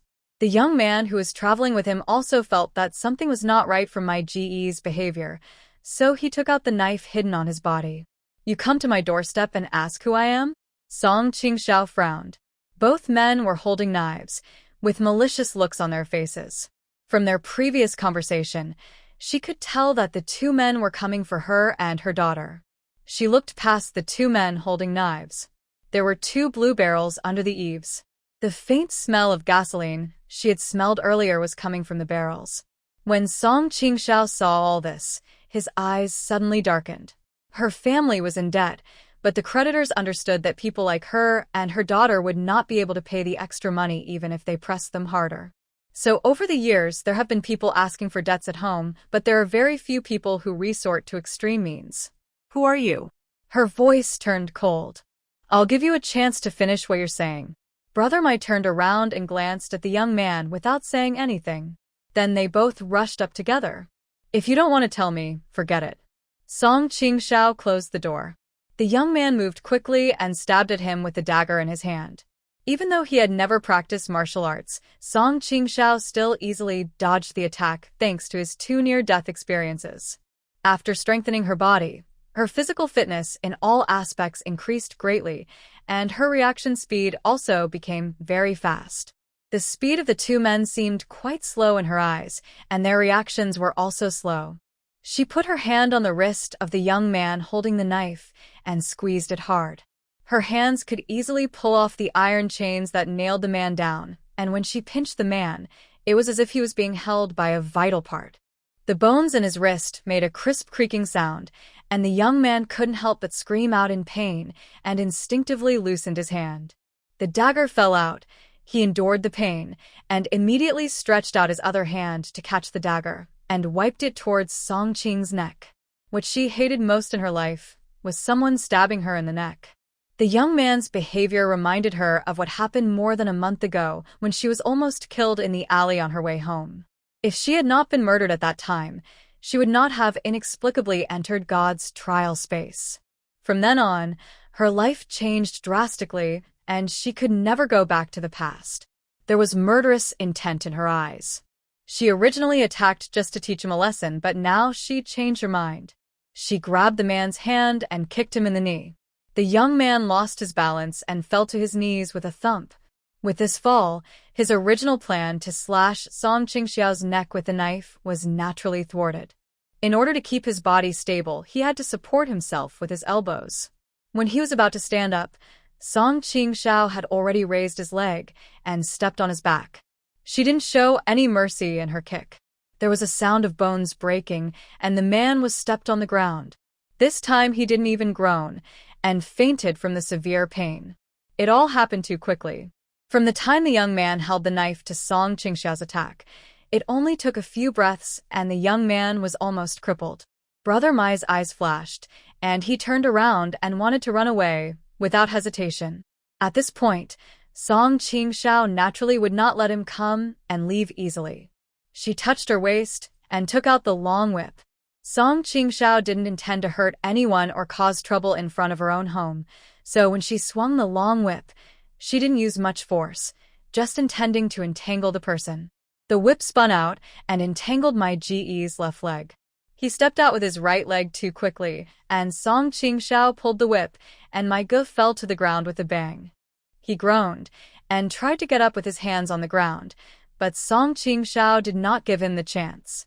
He quickly stepped forward, grabbed his hair, and pushed his upper body down again. My GE's forehead hit the ground with a loud bang. He tried to resist while he was dizzy, but Song Qingxiao clenched his fist and hit him on the back of the head. Even though she had controlled her strength, this punch still caused great harm to Brother Mai. When General Song Qing let go of his hair, his body fell limply to the ground, and he couldn't even get up. She put away the whip, locked the door, grabbed the two men, walked out along the path in front of her house, avoiding the alley where she had been assassinated before, and threw the two men in a remote corner before turning and leaving. When she returned to the door of her house, she carried the 2 barrels of gasoline placed at the door into the house, picked up the cigarettes and lighters left on the ground by the 2 men, and also collected the dagger left by the young man. She found the nail that fell on the ground and barely hung the iron chain that she had pulled down on it. After doing all this, she went around to the back of the house and entered through the window. She had already sweated a lot because of strengthening her physical condition, and she also went out to solve the trouble. When she took a shower and returned to the room, she thought about what happened tonight. I don't know if it's because of some psychological changes, but she didn't feel uneasy after hurting someone tonight. Tang Yin next door was still sleeping soundly, unaware of what had happened tonight. At this point, Song Qingxiao can be sure that what happened tonight was not accidental. Although Brother Mai and the young man did not reveal any important information, she heard their conversation when she was strengthening her body. The 2 men came for her and her daughter, and they also found out their identities and information. They were not acting rashly. Someone wanted to kill them, but who was it that wanted to kill her? My mother had been drunk for many years. She had always been a law-abiding person. In the first 20 years of her life, she was introverted and didn't dare to cause trouble. She shouldn't offend people. But more than a month ago, she was assassinated for no reason on her way home from get-off work. More than a month later, 2 people suddenly appeared and wanted to kill her and her daughter. Who is behind this? She took out the dagger she had seized from the young man tonight and also took out the dagger that almost killed her for comparison. From the outside, the 2 daggers had nothing in common. The dagger held by the young man looked silvery, but it was actually thin and simple, with a wooden handle that felt light and fluttery on the fingertips, without any texture. She scraped her finger along the edge of the blade. The blade was extremely thin, like a low-quality product bought from a street stall. The other dagger was different. This dagger had a special shape that was unforgettable at first sight. The entire blade was black, and the blade was sharp. She flicked the blade lightly, and the dagger made a crisp sound. She held the dagger and gently cut the silver dagger with the tip of the blade, easily leaving a deep scratch. As for the two groups of people who took action, judging from the skills of the two people tonight, they were just ordinary troublemakers. Their skills were not on the same level as the man who assassinated her in the alley. As her own strength grew, she could feel more and more that the person who killed her was no ordinary person. Unfortunately, no matter how hard she racked her brains, she couldn't figure out when she had gotten into such trouble. Not on the same level, but both wanted her life just the same. Before one crisis was over, another one arose.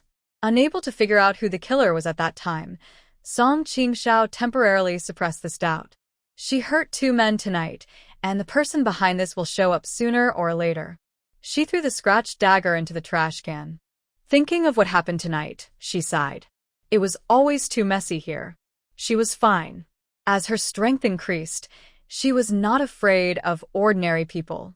Even if she met an outstanding killer like last time, it would not be too difficult for her to escape if she could not defeat him. In addition, the existence of the trial space is like a time bomb to her. She doesn't know when her next trial will be and what kind of danger she'll encounter.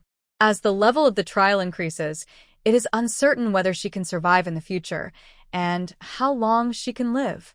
What should her mother do? Maybe she should make proper arrangements in advance. When she thought of this, she couldn't help but check her sea of consciousness.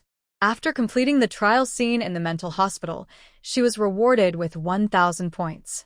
750 points were deducted for strengthening her body 4 times, and now she has 250 points left.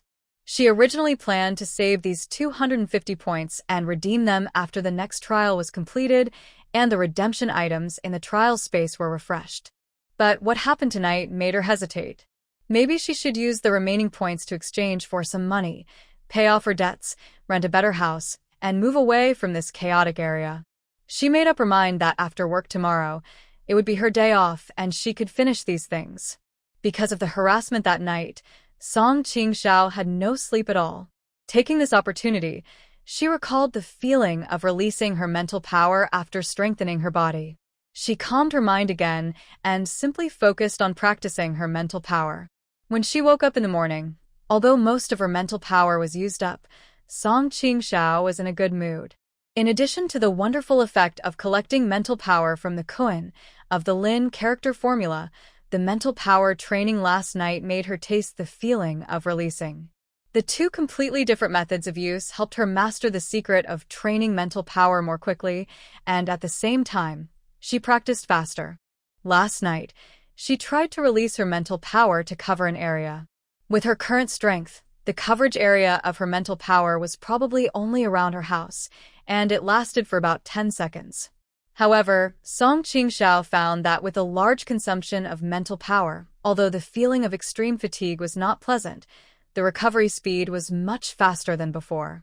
And the mental strength after recovery feels vaguely purer than before, as if it had been refined through several times of consumption.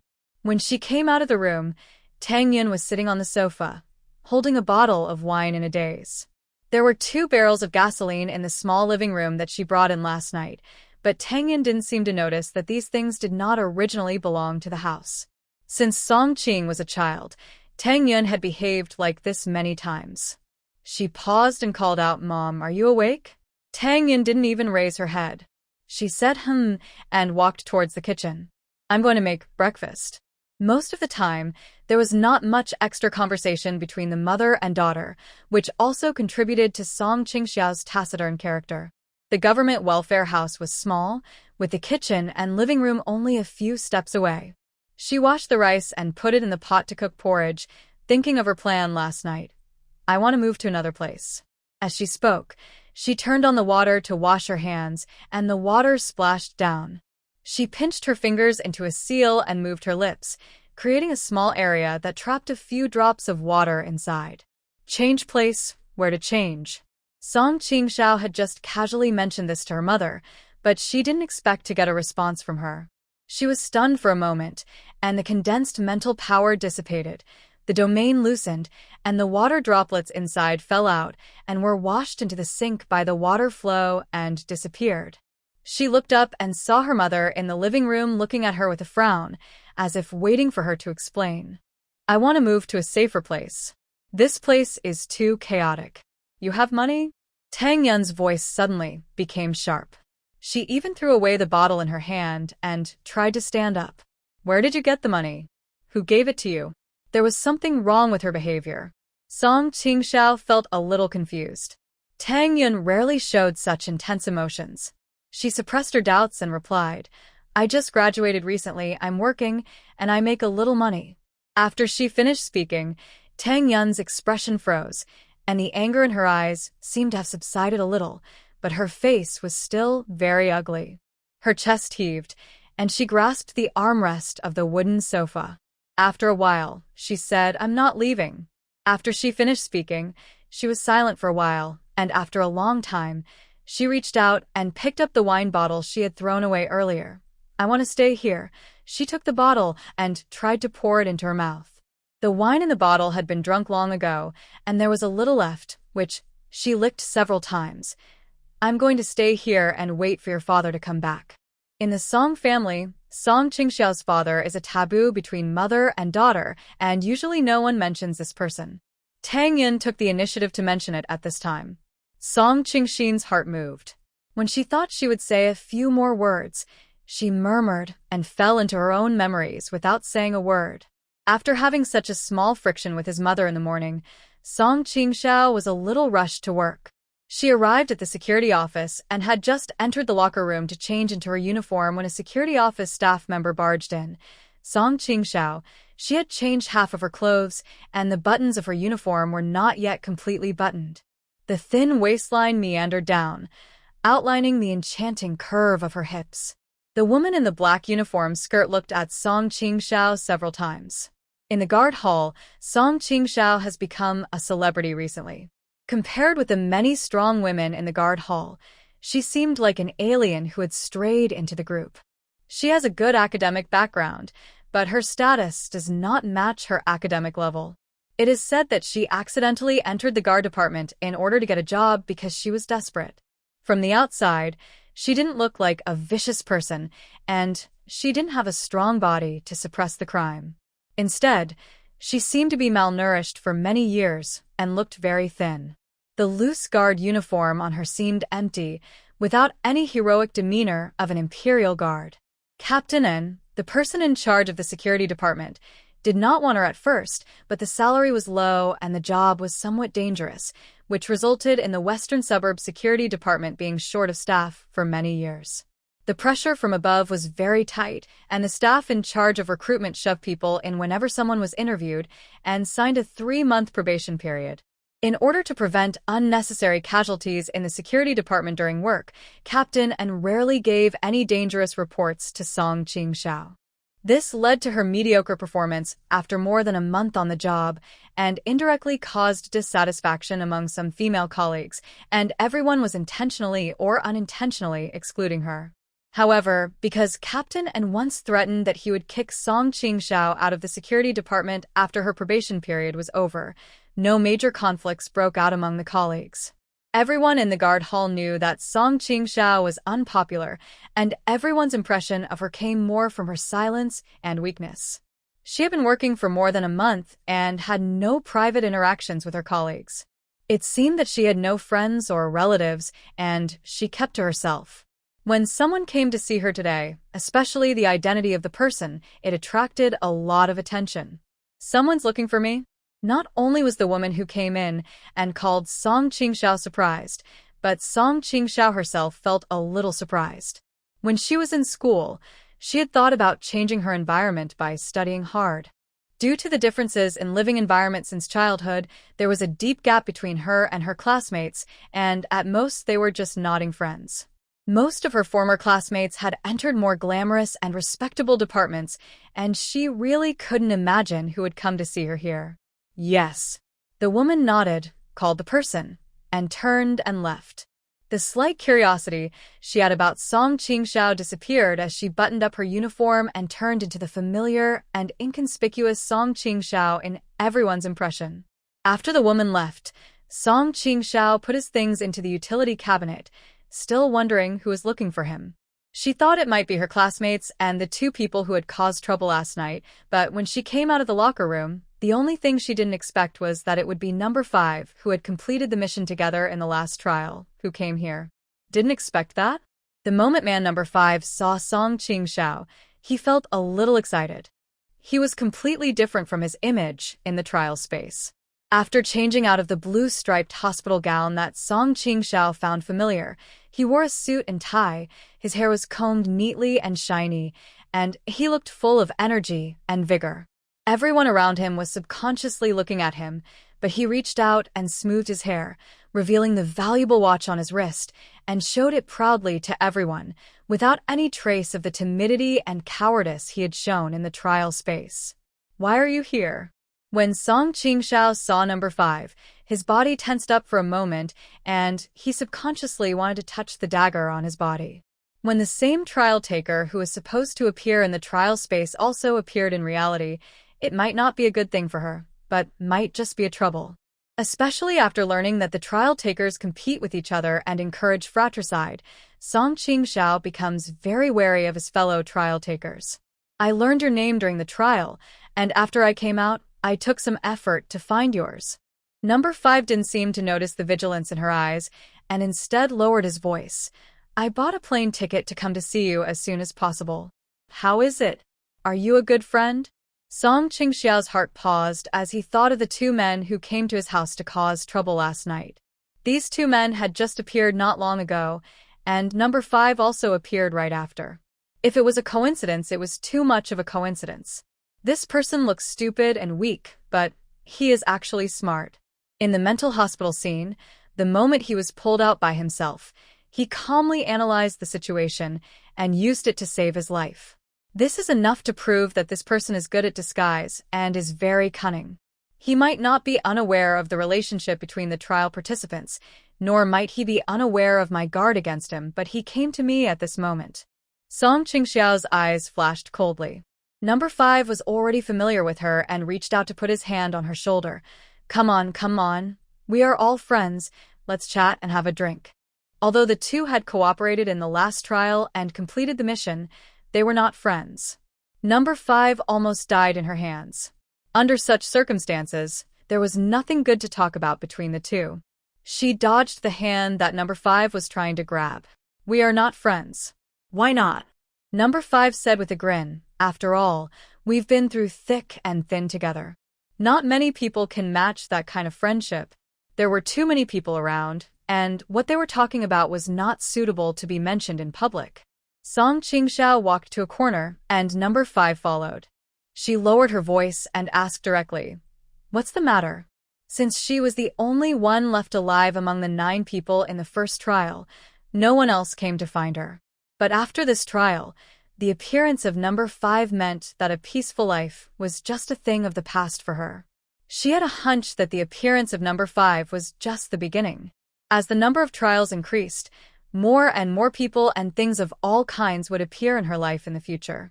"What's wrong with me?" Number 5 laughed casually. "I just feel bored and uneasy." He rolled his eyes and said, "Living like this is no different from living with a knife on your neck at any time. I just want to find someone to talk to." I told other people, but they didn't understand. Song Qingxiao's expression remained unchanged. She was not disturbed by his words. Instead, she looked at him straight, waiting for his next words. Number 5 soon lost his composure. His expression froze for a moment, and then it became like the first time Song Qingxiao saw him in the trial space. Sweat beads appeared on his forehead, and his eyes changed from the initial excitement to a timid look. "I'm telling the truth." He emphasized this, and Song Qingxiao smiled. Her smile did not reach her eyes. She just curved the corners of her mouth. She pushed the bangs on her forehead to one side, revealing her pair of slender and upturned eyes. Her eyes were calm, and the slight smile did not make her look gentler, but made her look more distant. "You've got the wrong person." She said calmly, "Do I look like someone you can relate to?"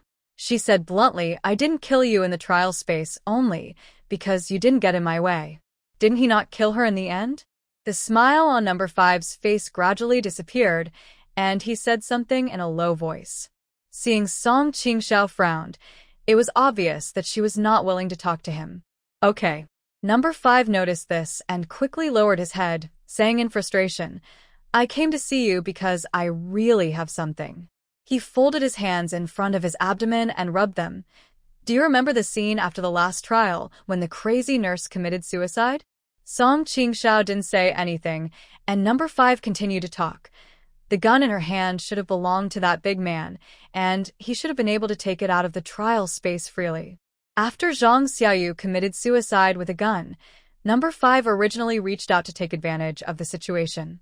His hand was almost touching the gun, but in the last 2 seconds, Song Qingxiao threw something over and attracted number five's attention. He subconsciously dodged at that moment, and several people just left the trial space, causing number five to miss the gun. To be honest, every time I think about it, I feel extremely heartbroken. There was a hint of blame for Song Qingxiao in his words, but due to Song Qingxiao's strength, he did not dare to express this blame too thoroughly. In the trial exchange, the price of a gun is as high as 100 points. When Song Qingxiao heard this, his heart moved, and he looked at number five calmly. He looked exactly the same as when Song Qingxiao first met him, still wearing a suit that looked expensive. He once said to himself that he would exchange the points he had earned for imperial coins to spend and enjoy life. Number five's later performance proved that this person was good at disguise, and most of what he said was nonsense and unreliable. He even felt sorry for the gun worth 100 points. It was impossible for such a person to use the points that could save his life to exchange for meaningless money. In the last trial, most of her cards were exposed. She snatched the whip, dagger, and magic from number four, and even revealed her scheming in the process of plotting against number six. In comparison, apart from being smart and patient, number five did not reveal much information. From beginning to end, he did not move his hands except for talking, so no one knows what this person's background is. Song Qingxiao lowered his head and asked while adjusting his cuffs, "After you complete the mission, you will have plenty of points. Why do you still care about these 100 points? Just exchange them for another one." Number five had a cunning look in his eyes and asked back, "How many points do you have?" After he asked this question, he looked at Song Qingxiao's face tentatively, but saw that she raised her eyelids with a warning look that seemed to be a smile, but not a smile in her eyes. Number five quickly remembered that this girl had killed number four and the man with glasses in the trial space. He felt a chill in his heart and changed the subject. "How many points can I have? Aren't they the same as you? Those points are not enough for me to exchange for money." He stretched out his hand like offering a treasure, showing the watch on his wrist. "Look, this is worth 1 million. These clothes, these shoes, even this hairstyle, are all taken care of by a special person. What on earth do you want?" Song Qingxiao interrupted his boasting. Number five's eyes flickered and he looked around, finally looking at Song Qingxiao. "Look, I didn't get the gun, and a person like me is really useless. It's really scary to have nothing. You are better than me. So, do you want to sell the long whip you got from number four?" It turned out that he came here for something. The long whip that number four exchanged from the space can also be exchanged in the trial space, which requires 200 points. Number five said to himself that his points were the same as Song Qingxiao and number six, which proved that he was lying. Song Qingxiao has 1,000 points in this trial, including the rewards for killing number four and the man with glasses. Number six has had a change of identity and has killed the gunman, so his points should be different from the other two. Number five didn't kill anyone, and his identity and position didn't change. If he didn't eliminate the threat in the mental hospital trial scene, and therefore didn't get any extra rewards, then based on the initial reward of 1,000 points for each person in the Guardian camp, after deducting the 8 people who were killed, the remaining points should be 600 points. If he really wanted to exchange for weapons, these 600 points would be enough, even if they were not much. Buy a whip? Song Qingxiao followed his words and asked a question. Number 5 felt relieved when he heard that her tone did not sound angry, and nodded. Yes. The exchange price of that whip in the trial space is 200 points. Number 4's long whip seemed to be a very good item in the last round of trials. Everyone was considered a newcomer at the time and did not have many points. But as the difficulty of the trial increases, such weapons can only be regarded as the most common items, and there's still a big gap between them and the real good stuff. Number 5 misunderstood Song Qingxiao's meaning, and he quickly said, "I know it's 200 points." He thought Song Qingxiao said this to show that he was a little tempted. "Don't worry, if you are willing to sell it, I will definitely give you a price higher than 200 points, and I won't let you suffer any loss." Perhaps because he was eager to get the weapon, he lost his composure. "Aren't you short of money? I can give you a price that far exceeds the exchange rate of points for imperial coins. As long as you ask, I will give you whatever amount you want." As he spoke, he reached into his suit pocket and took out a handkerchief, trying to wipe the sweat from his forehead. Song Qingxiao couldn't help but laugh when he heard what he said. "Will you buy me a whip for a price far exceeding the conversion rate of points to imperial coins?" Number 5 nodded, and Song Qingxiao asked him with a smile, "If that's the case, why do you still want to spend your points to exchange for money? Isn't that a waste of time?" As soon as she finished her words, Number 5's hands, which were wiping his sweat, froze. She went around in circles and coaxed Number 5's secret out. Number 5 was a little annoyed that he had fallen into the trap. Just as he was about to open his mouth to make amends, he heard hurried footsteps in the security office. Song Qingxiao subconsciously turned his head to look and saw Captain and walking out of the office quickly, as if he was getting dressed for going out. There was a hint of anxiety hidden under his stern expression. He looked around the guard room and finally noticed Song Qingxiao, who was talking to Number 5 in the corner. He pointed at her and said, "Come with me." Number 5 hadn't finished what he was saying, but Song Qingxiao had no intention of getting entangled with him. She said, "Excuse me." Number 5 hurriedly pulled out a business card from his wallet and stuffed it into Song Qingxiao's hand. "Here is my phone number. What I said is true. Let's talk about this after you get off work." She sneered in her heart and held the business card in her palm. Captain and was in a hurry. After he finished speaking, he walked towards the gate of the guard hall. When Song Qingxiao followed him, the car had already stopped outside and Captain and had opened the door and got in.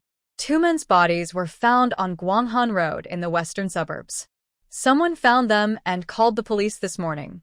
He folded his arms across his chest and watched Song Qingxiao get into the car. He noticed that Number 5, who had been talking to Song Qingxiao before, was still looking at this side through the glass wall of the guard room. When Captain and looked over there, Number 5 did not avoid his gaze, but waved at him. Captain and snorted coldly, retracted his gaze, and looked at her with some disdain. "I'm short-staffed here. Otherwise, I wouldn't have taken you with me."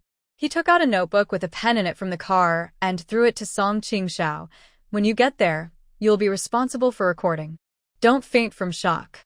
When he mentioned the 2 male corpses found on Guanghan Road in the western suburbs, Song Qingxiao was stunned.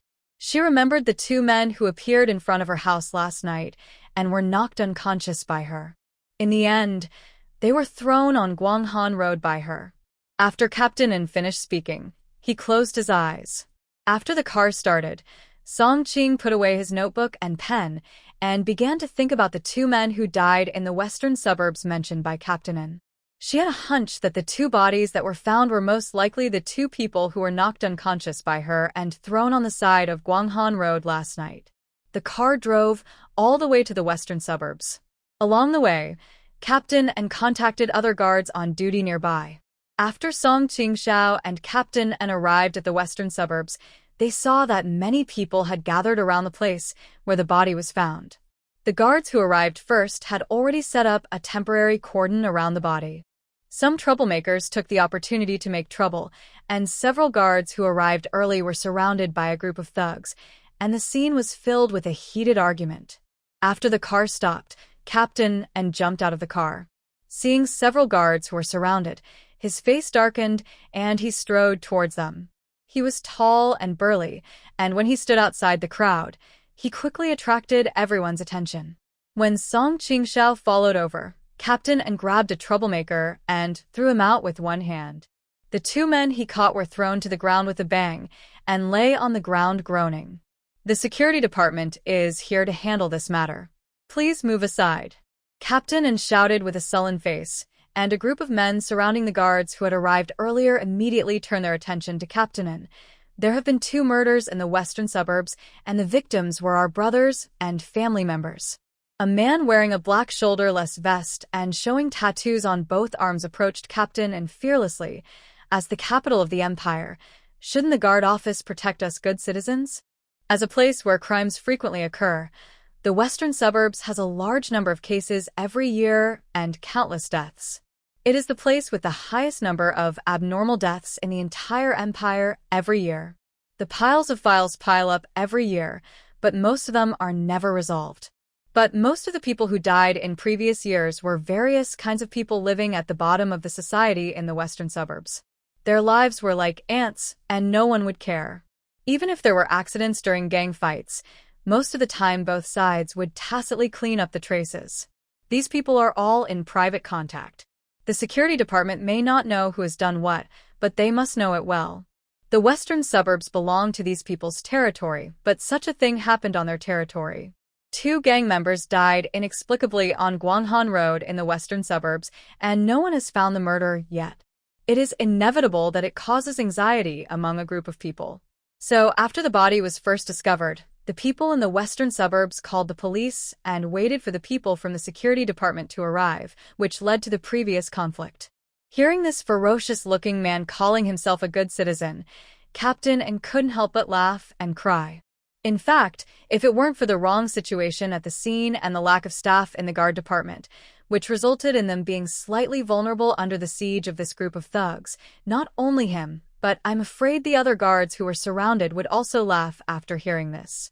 These people have a thick criminal record, and it is not ruled out that they have even been involved in murders. It is obviously not very convincing for them to call themselves good citizens. The guard department is supposed to protect citizens. Captain and cleverly changed his words, but the anger of the men did not subside because of his words. Don't speak too soon. Since you are supposed to protect us, you should also give us an explanation for how our 2 brothers died.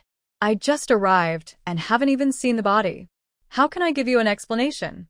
Captain frowned and asked back. Several guards, both men and women, who were trapped in the crowd, all took out their batons and looked embarrassed. What's going on? Captain asked, and a guard raised his hand to wipe the sweat from his head. His uniform was torn and wrinkled in the previous fierce shoveling. After receiving the report today, colleagues nearby rushed over and happened to see the 2 male corpses. He explained the situation, and Song Qingxiao followed his gaze and looked over. Through the gaps in the crowd, he could only see a few legs. It was only after she stuck her head out that several guards noticed her presence. They were all wearing the same uniform, and everyone was holding either batons or weapons, except her, who was holding a notebook and a pen.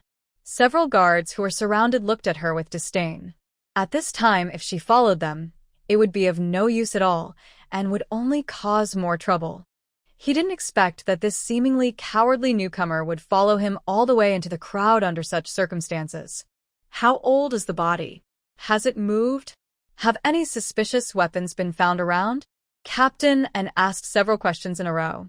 When we got here, they were already there. The guard who introduced the situation quickly shifted his attention away from Song Qingxiao and pointed vaguely at the people around him, but their numbers were increasing. In the end, a conflict almost broke out, so even the guards who arrived first don't know what the situation is like. Why are you talking so much? Can't you just take a look and see? As soon as the people from the security office started chatting, the big men around them became unhappy. Someone reached out and pushed the guard who was introducing the situation hard, causing him to stagger. He was not stopped until another guard grabbed him and prevented him from falling to the ground. Don't make any moves. The guard who was pushed suppressed his anger and said that this was the western suburbs and the other side had more people and more power. In such a situation, it would not be wise to keep silent and would most likely anger this group of lawless thugs. What's wrong with taking action? When the big man who was pushing people heard this, he couldn't help but push him again. Instigated by his actions, the other people in the western suburbs also became restless, and some of them were even bold enough to try to push Captain In, who looked the strongest among the guards. The conflict that had just been settled was reignited for a moment. Song Qingxiao was following Captain In, so it was inevitable that he would be affected. At this time, Captain In could hardly take care of himself, let alone protect her. During the scuffle, a man raised his hand to hit her on the head. She turned her head to avoid it, but the notebook and pen in her hand were hit by another person who stretched out his hand. They fell to the ground with a paw sound and were soon stepped on by someone. Song Qingxiao looked at the man who stepped on his notebook. He was wearing a black t-shirt. The originally short sleeves were rolled up to his shoulders, revealing his muscular arms. "Take your feet away." Amid the noisy cursing all around, her voice was not loud, but her tone did not sound like she was joking. The big man who was stepping on her notebook was stunned when he heard what she said. After a long while, when he realized what she said, he looked her up and down and laughed so hard that he fell forward and backward. Compared with other guards, she looked frail. Her body could not support the loose uniform, especially when she stood behind the tall and burly Captain In. She was like a rabbit that had strayed into the jungle. Every man here was enough to tear her to pieces. The atmosphere between the guard department and the people in the western suburbs was already tense, but they were still wary of each other, and the current conflict was only in the testing stage. Song Qingxiao's words made the big man laugh at first, then his face darkened, and he raised his hand to slap Song Qingxiao in the face. He took the opportunity of beating Song Qingxiao to show his power to the security department, calm the situation, and maintain momentum. Captain In noticed the situation behind him, and when he turned around, his face was filled with shock and anger. He was surprised that Song Qingxiao still dared to get off the car with him in such a chaotic situation. He was also annoyed that the guard department was already at a disadvantage in terms of numbers, and everyone had to distract themselves to pay attention to such a person when they were already struggling. In a panic, Captain In turned around and tried to stop the man who was beating people. At this time, he wanted to slap not only Song Qingxiao, but also the face of the security department. Before he could reach out to intercept the big man's arm, Song Qingxiao also raised his left hand and hit the back of the big man's right hand. To others, her move seemed like a mantis trying to stop a chariot. The two men had unequal body shapes, and when her palm hit the back of the big man's hand, there was a pop sound, and many people felt that she was floating. But when the big man's back of the hand was slapped, his arm felt like it had been hit hard. After being hit on the back of his hand, he felt numb at first, and the strength was taken away by her. His body tilted involuntarily, and his hand was blocked in mid-air and fell down. For a moment, he couldn't even muster any strength. The man who had done it was startled and withdrew his hand. The back of his hand felt burning painful, and one of his palms was shaking slightly involuntarily. He looked at Song Qingxiao with some surprise. When other people around him saw his action, they thought he had taken his hand back on his own initiative. Even the male guards who were previously surrounded chose to swallow their anger after being pushed and beaten, and did not engage in direct conflict. Song Qingxiao's action made Captain In look at her several times in a row, as if he was meeting her for the first time. She didn't seem as cowardly as everyone imagined. At least, in the critical moment, she performed well and did not make a fool of herself. "You." The big man who was beaten shook his numb arms twice, but Song Qingxiao pushed his hand away in front of everyone, making him feel embarrassed. Although he had suffered a small loss before, which made him realize that the woman in front of him was not so easy to mess with, but after measuring the difference in height and physique between the two, he still frowned and tried to reach out and grab Song Qingxiao again. The big man was well prepared before he took action, and he kept exerting force on his arms.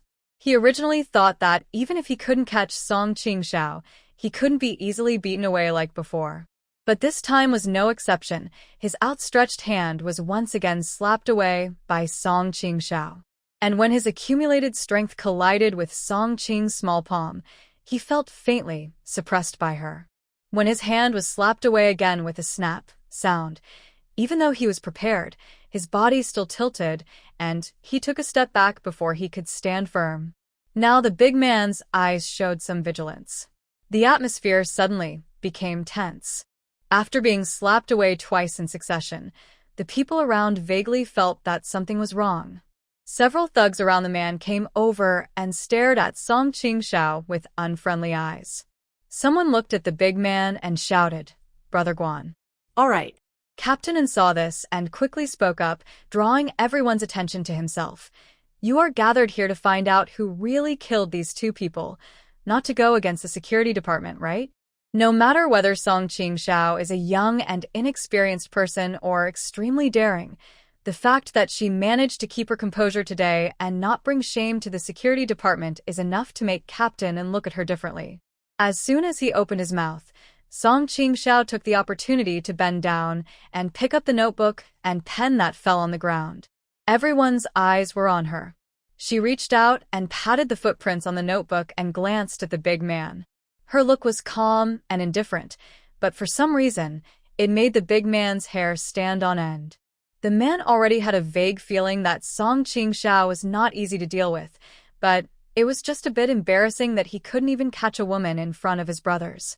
It was a good opportunity for Captain N to step down at this time. It was impossible for everyone to really have a big conflict with the security department, so they all backed down. The big man snorted coldly, agreeing with Captain N's words.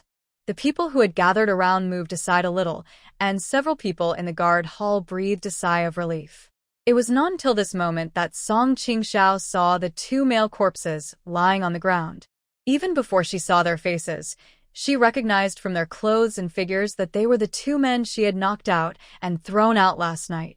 The scene was trampled by most people, destroying the clues. After the forensic doctor arrived, based on the environment and climate at the scene, he estimated that the two people died around 3 or 4 in the morning. Both men were injured before they died, but the fatal injuries were that their skulls were smashed with great force. After a long survey, there was not much gain. As people from the security department arrived one after another, the people from the western suburbs who had gathered around had already scattered. Captain N had no choice but to order people to clean up the aftermath and carry the two male bodies back to the police station. The more cleanly and efficiently the person who does the deed is, the fewer traces they leave behind, proving the greater the possibility that the case will remain an unsolved case. No one in the car spoke, but the way they looked at Song Qingxiao was different from the contempt they had before, and there was more inquiry in their eyes. When the police car returned to the security office, everyone got off the car one after another. Song Qingxiao was the last one to get off the car. Before she could stand still, she heard a female voice calling her. "Song Qingxiao, long time no see." The voice sounded familiar, and she subconsciously looked up. Number 6 was standing at the gate of the guardhouse with his arms folded across his chest, greeting her. She wore a dark green plaid miniskirt on her lower body, revealing a pair of slender legs, and a loose black pullover on her upper body. Her long hair was tied into a ponytail at an angle. Her outstanding appearance made people who entered and exited the guard hall look at her involuntarily. Number 6 did not react at all to this, and looked a little indifferent until she met the person she was waiting for. Then her expression changed, and she quickly walked towards Song Qingxiao. When she walked, her left hand was still holding her right arm, and her movements were not very flexible. What a coincidence today. Coincidence? Number 6 walked up to Song Qingxiao and raised his eyebrows. He soon heard other meanings from her words. Number 5 has been here too? As she spoke, Song Qingxiao keenly noticed 2 pairs of eyes in the guard room that were following Number 6. As she approached her, the 2 pairs of eyes fell on her, with a hint of scrutiny. Even though the person staring at her was very cautious, as Song Qingxiao's mental strength increased, she was still able to detect it keenly. It was a man sitting against the glass wall of the guard room with his legs crossed. The newspaper in his hand covered his face and most of his body, leaving only the baseball cap on his head visible. As if he had noticed that Song Qingxiao had discovered his gaze, the man paused for a moment, put down the newspaper, and his eyes flashed, meeting Song Qingxiao's. He was an elderly man, about 60 years old, with gray hair on his temples, and was wearing a gray jacket. After he confirmed that Song Qingxiao was staring at him directly and not just glancing at him unintentionally, a look of obvious surprise appeared on his face. Then his expression darkened, and he put down the newspaper and stood up. When this man was sitting, he looked unremarkable, like many ordinary people in the guard hall. But after he stood up, his aura changed completely. He looked very tall, and his eyes were bright and sharp as he looked at Song Qingshi, with a conscious sense of warning and pressure. There were a lot of people in the guard room, and the old woman's examination was very secretive, but Song Qingxiao noticed it at the first moment, which was enough to prove that she was not as weak as she appeared. Song Qingxiao smiled slightly and was not overwhelmed by his momentum. At the same time, she formed a seal with her hands and condensed her mental power into a beam. The moment she looked at the old man, she rushed straight towards him. She had only recently figured out the secret of mental power, so the effect of this mental power attack was not very great due to the weakness of her mental power. The old man seemed to be very skilled, and because of the distance, it only gave him a headache for a moment at most. She doesn't want to be too high profile and attract unnecessary attention, but sometimes being too low-key will always make people notice her. The arrival of number 5 and number 6 proved that her personal information, which should have been private, could be easily obtained by certain people. She had to give these two people a warning. After looking at her, the old man paused for a moment and frowned. Obviously, Song Qingxiao's attack was effective. The fight between the two lasted only 1 or 2 seconds. Number 6, who was talking to Song Qingxiao, noticed something was wrong. When he turned around, he saw an old man with a serious face. She sighed helplessly and waved her right hand to the old man, as if to signal him to do something. The old man hesitated for a moment before sitting down again. Never mind. The old man sat down again and picked up the newspaper. Then number 6 turned around and looked at Song Qingxiao. You know, I was injured for no reason. The elders at home are keeping a close eye on me, so they were worried about me and followed me out.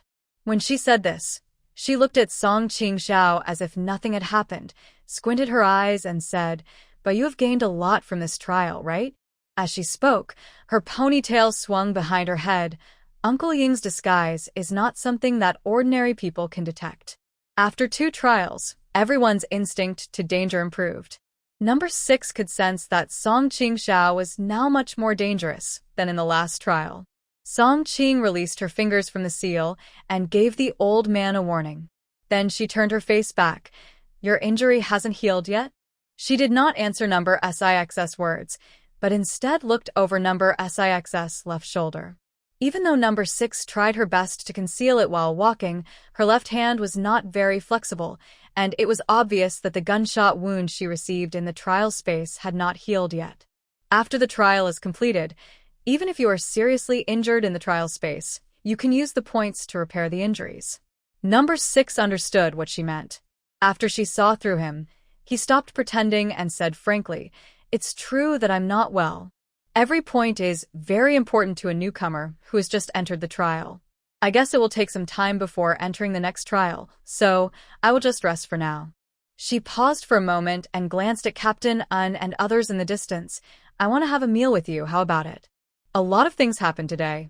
In addition to the 2 men who appeared in front of his house last night, the arrival of No. 5 and number 6 also made Song Qingxiao feel interesting. Number 5 came to buy a whip, and she wanted to see what number 6's purpose was. She nodded. 50 minutes until the end of work. Number 6 was stunned for a moment, with a look of disbelief in his eyes. In her opinion, Song Qingxiao performed well in the last round of trials. For a person like her, as the number of trials increases, once she survives, she would have already left the ranks of ordinary people.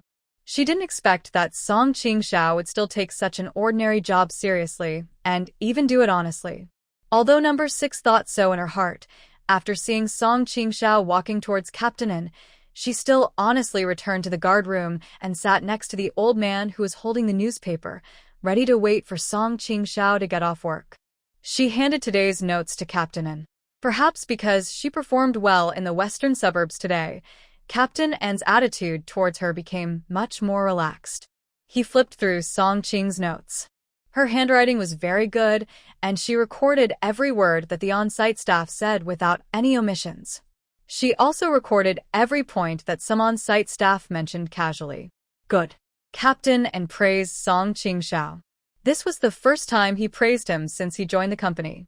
But after the praise, he saw no change on Song Qingxiao's face. He remembered number 6 who had come to see Song Qingxiao before. He had an extraordinary temperament and seemed to be somewhat wary when talking to Song Qingxiao. Captain and showed doubt in his eyes. He initially believed that Song Qingxiao was just an incompetent newcomer who accidentally entered the guard department and cheated a few months' salary. But what happened today changed his mind a little. He put away his notebook and asked tentatively, "Have you learned some self-defense skills?" Important techniques and skills cannot be revealed, but Song Qingxiao had no need to hide such things. She nodded. When Captain saw that she admitted it, the satisfaction in his eyes deepened. That should be recorded in your resume. At least this way people won't get to know you superficially. From Captain N's words, Song Qingxiao felt that his job should be stable for now. After the probation period, as long as her performance is not too bad, it should not be a problem for her to stay in the future. After Captain N finished speaking, she changed her clothes and left work.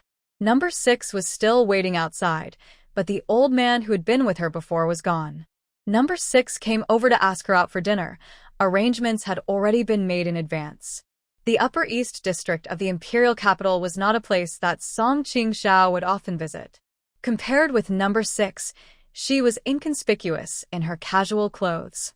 The people who came up to greet number 6 quickly glanced at her and finally fell on number 6, turning their eyes into courtesy and warmth. This restaurant may not look impressive from the outside, but it has a quiet environment. To be able to open up such a peaceful place in a place like the Upper East Side where every inch of land is valuable is obviously not something that can be achieved simply by having money. There were not many people outside the restaurant. Judging from the way the man greeted number 6, number 6's surname should be Pei.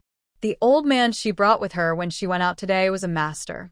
He was able to stop fighting because of a look from number 6 under her provocation. It can be imagined that he should be employed by number 6, similar to a bodyguard, rather than a family member or elder. Being able to go in and out of such occasions and having a master like the old man by his side, number 6 must have a good background. Song Qingxiao always felt that something was not right about this restaurant.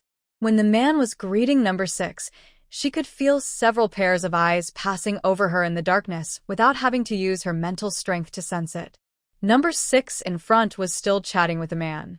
While Song Qingxiao was thinking, he keenly felt someone sweeping over him with mental power. The feeling was so wonderful that it was hard to describe. It was as if her mental power was like a calm pool of water, but was gently stirred by someone, creating ripples that she could hardly control. A slight shiver ran down her back, and the hairs on her body stood up instantly. Song Qingxiao encountered such a situation since she obtained the art of the Lin technique and cultivated her mental power. The mental power in her consciousness was somewhat out of her control, and it seemed that she instinctively wanted to resist the invasion of this consciousness. Her weak mental power seemed to be vulnerable in front of this invading mental power.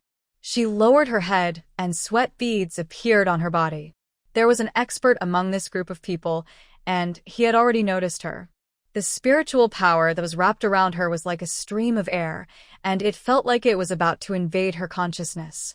Song Qingxiao gritted her teeth, pretended to be confused, raised her head, and looked around. Her movements were very big. In fact, the moment she raised her head, she had already tried her best to control her mental strength and stabilize it. The spiritual consciousness circled around her, and soon the pressure exerted on her was removed. The man who was greeting number 6 finished speaking and quickly said, "I've already arranged a place for you." Number 6 didn't seem to notice what had happened before. After following the other party into the gate, she held up her left hand, looked at Song Qing and smiled. "Their food is very good. You should try it." Song Qingxiao smiled. Although the previous battle of spiritual consciousness was not a real fight, the mental energy consumed by her was not much less than that after a fight. Her clothes were soaked with cold sweat, and she felt cold all over when the wind blew. Her face turned pale in the night, and I don't know if number 6 noticed it. The two of them had their meal in a secluded private room. After they sat down, number 6 looked Song Qing up and down for a moment. I thought you wouldn't come out to eat with me. The person who delivered the food had not arrived yet. The decoration of this private room had an ancient feel. Outside, the exquisite wooden carved railings around it were half-rolled curtains woven with unknown grass. The breeze blew gently, and the lighting in the room was just the right softness. If I don't go out to dinner with you, will you give up? Number 6 wanted to find her. He could find out her life and her place of work, and naturally her address. She also had a mother at home who was powerless to protect herself. What happened last night was not an accident, and number SX's arrival could not have been just to treat her to a meal. Both of them were very clear about this. The two of them knelt on the ground. This way of eating had long been eliminated with the development of the times, but number 6 seemed to be used to it and did not feel uncomfortable at all. There was a teapot on the vermilion low table, and on the table there were a faucet for collecting water, a tea can, and other items. Number 6 slowly filled the teapot and boiled the water. After listening to Song Qingxiao's words, he did not refute. Aren't you afraid that I will sell you out? Number 6 asked, paused in taking the water, raised his head and stared at Song Qingxiao. Under the light, Song Qingxiao's eyes were cold, and the bangs that blocked her eyes were pulled to the sides of her cheeks. In fact, she was good-looking, with a very elegant and pleasant appearance, but because of the way she dressed and her temperament, the first thing people noticed when they saw her was not her appearance. Number 6 looked at her for a moment, then suddenly smiled and said, "Just kidding." Although she said it was a joke, Song Qingxiao did not laugh. Number 6 smiled to himself for a while, filled the teapot with water, and placed it on the induction cooker. He then extended his uninjured right hand to support his cheek. "You hurt me during the trial, so it's not too much to treat you to a meal, right? In that case, I also wanted everyone to complete the task." Song Qingxiao was not embarrassed by her words. Besides, you protected me and changed your camp, so you are still alive in the end. After hearing what she said, number 6 was still smiling, but his smile faded a little. It was just a fluke. Both of them knew very well that under the circumstances at that time, Song Qingxiao and number 5 were the protectors, and number 6 was the hunter. At the moment of luring Zhang Xiuyu to shoot, Song Qingxiao's intention might not be to let everyone survive. It was nothing more than a bold move on her part to verify that if the mission was not completed after Zhang Xiuyu's death, it would prove that number 6's protection at that time did not work and the camp had not changed. The reason why Song Qingxiao asked number 5 to take number 6 with him was just to make it easier to kill number 6 and complete the mission in the last possible time. If Zhang Xiuyu's gun had hit number 6's vital point at that time, he would have taken the opportunity to eliminate a competitor. If Zhang Xiuyu's gun is inaccurate and only injures number 6, it can not only test whether number 6 can change camp, but also allow Zhang Xiuyu to severely injure number 6 on behalf of Song Qingxiao, so that number 6 will lose the qualification to fight with Song Qingxiao on equal terms. Under the circumstances at the time, the two of them were rivals who would fight to the death.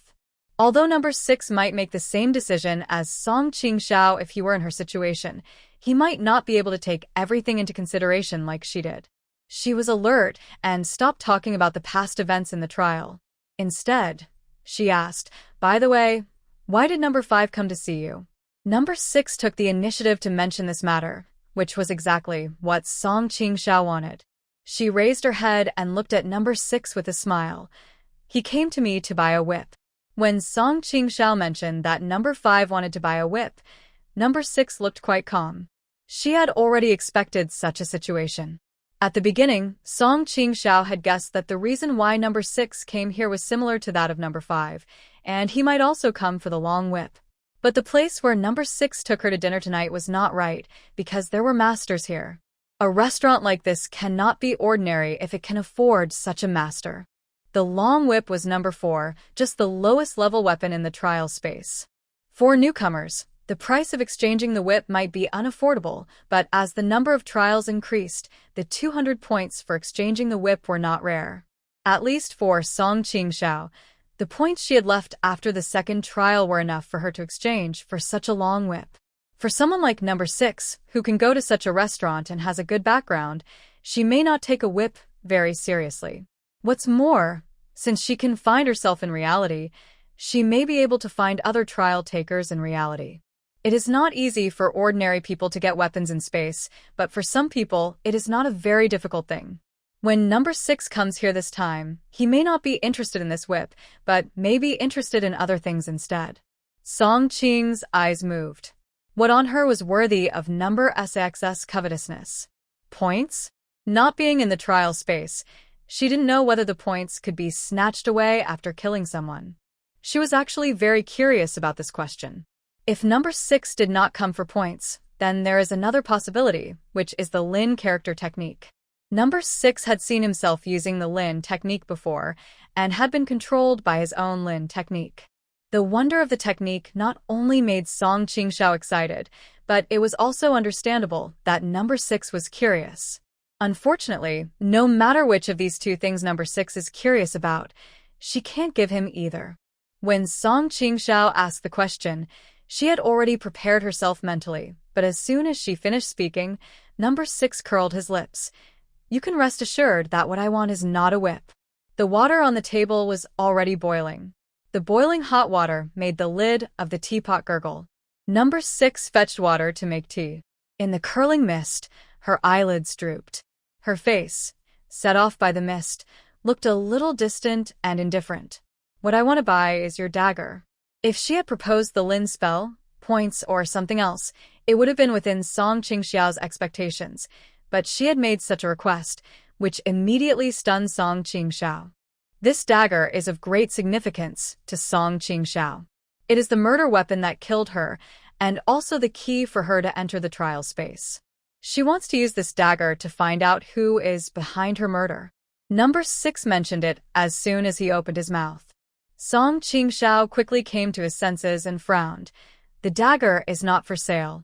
She flatly refused. Number 6 paused for a moment while pouring water, and then the sound of flowing water started again. She seemed to have some regrets about Song Qingxiao's refusal. Song Qingxiao noticed that she trembled when pouring water, and 2 drops of hot water splashed onto the table, which she wiped away with her elbow without leaving a trace. What a pity. She sighed. To be honest, my family has a long history of martial arts, and I have been practicing martial arts since I was a child. A dagger for close combat is really suitable for me. Song Qingxiao didn't say anything, but he became even more confused because of her words. From number 6's words, it is not difficult to hear some information she revealed. She has a family background in martial arts and has practiced martial arts since childhood.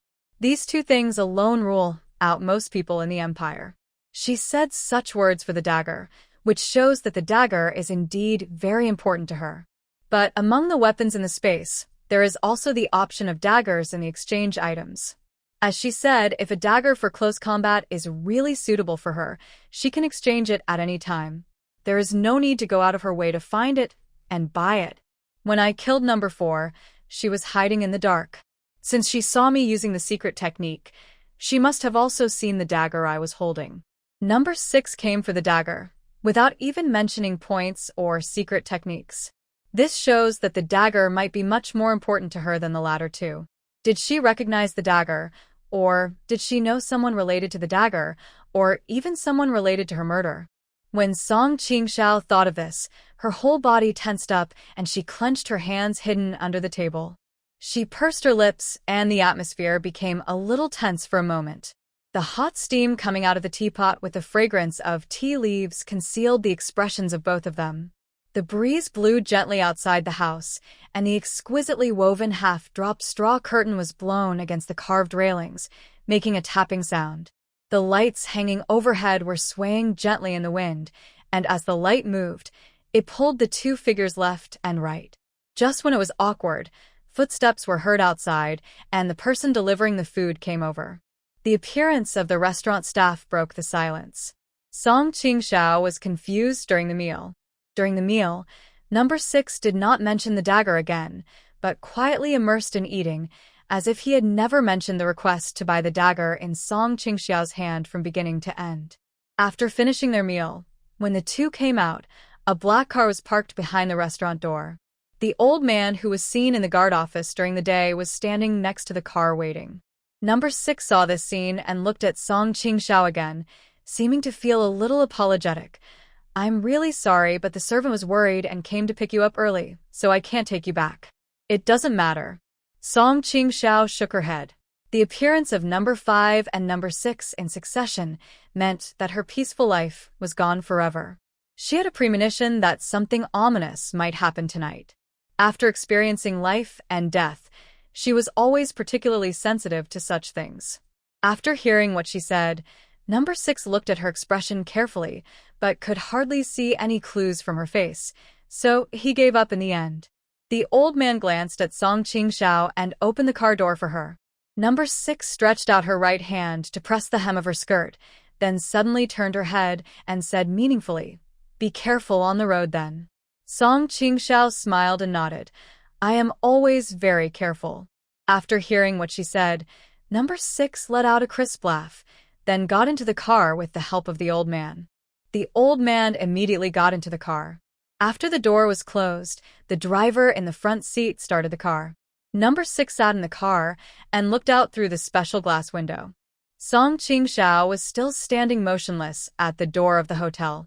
Her back was stretched out under the light, blending with the reflections of the surrounding buildings, creating a strangely harmonious feeling with the cold night scene. She is not a bright and attractive person, but somehow, the longer I spend with her, the harder it is to forget her appearance. There are many people with beautiful and outstanding appearance, but there are few who are as special as Song Qingxiao. She thought of Song Qingxiao's eyes, which were like the calm surface of water, yet contained undercurrents that could hurt people. Do you think she noticed it? The old man who had been silent all this time also looked outside following number 6's gaze. Number 6 turned his head. When number 6 said this, the old man seemed to be a little worried. "That dagger. Maybe I saw it wrong." When the dagger was mentioned, number 6 paused and straightened her clothes. She was born in a humble family, and her father has a criminal record. It's impossible for her to have any much intersection with us. She thought for a moment, then shook her head. "The dagger matter was just a side issue on our trip here. If I can do a favor to the Chu family, then my injury will not be in vain." She stretched out her right hand to cover the wound on her shoulder and laughed softly. Song Qingxiao watched car number 6 leave, and the back door of the restaurant was a little deserted.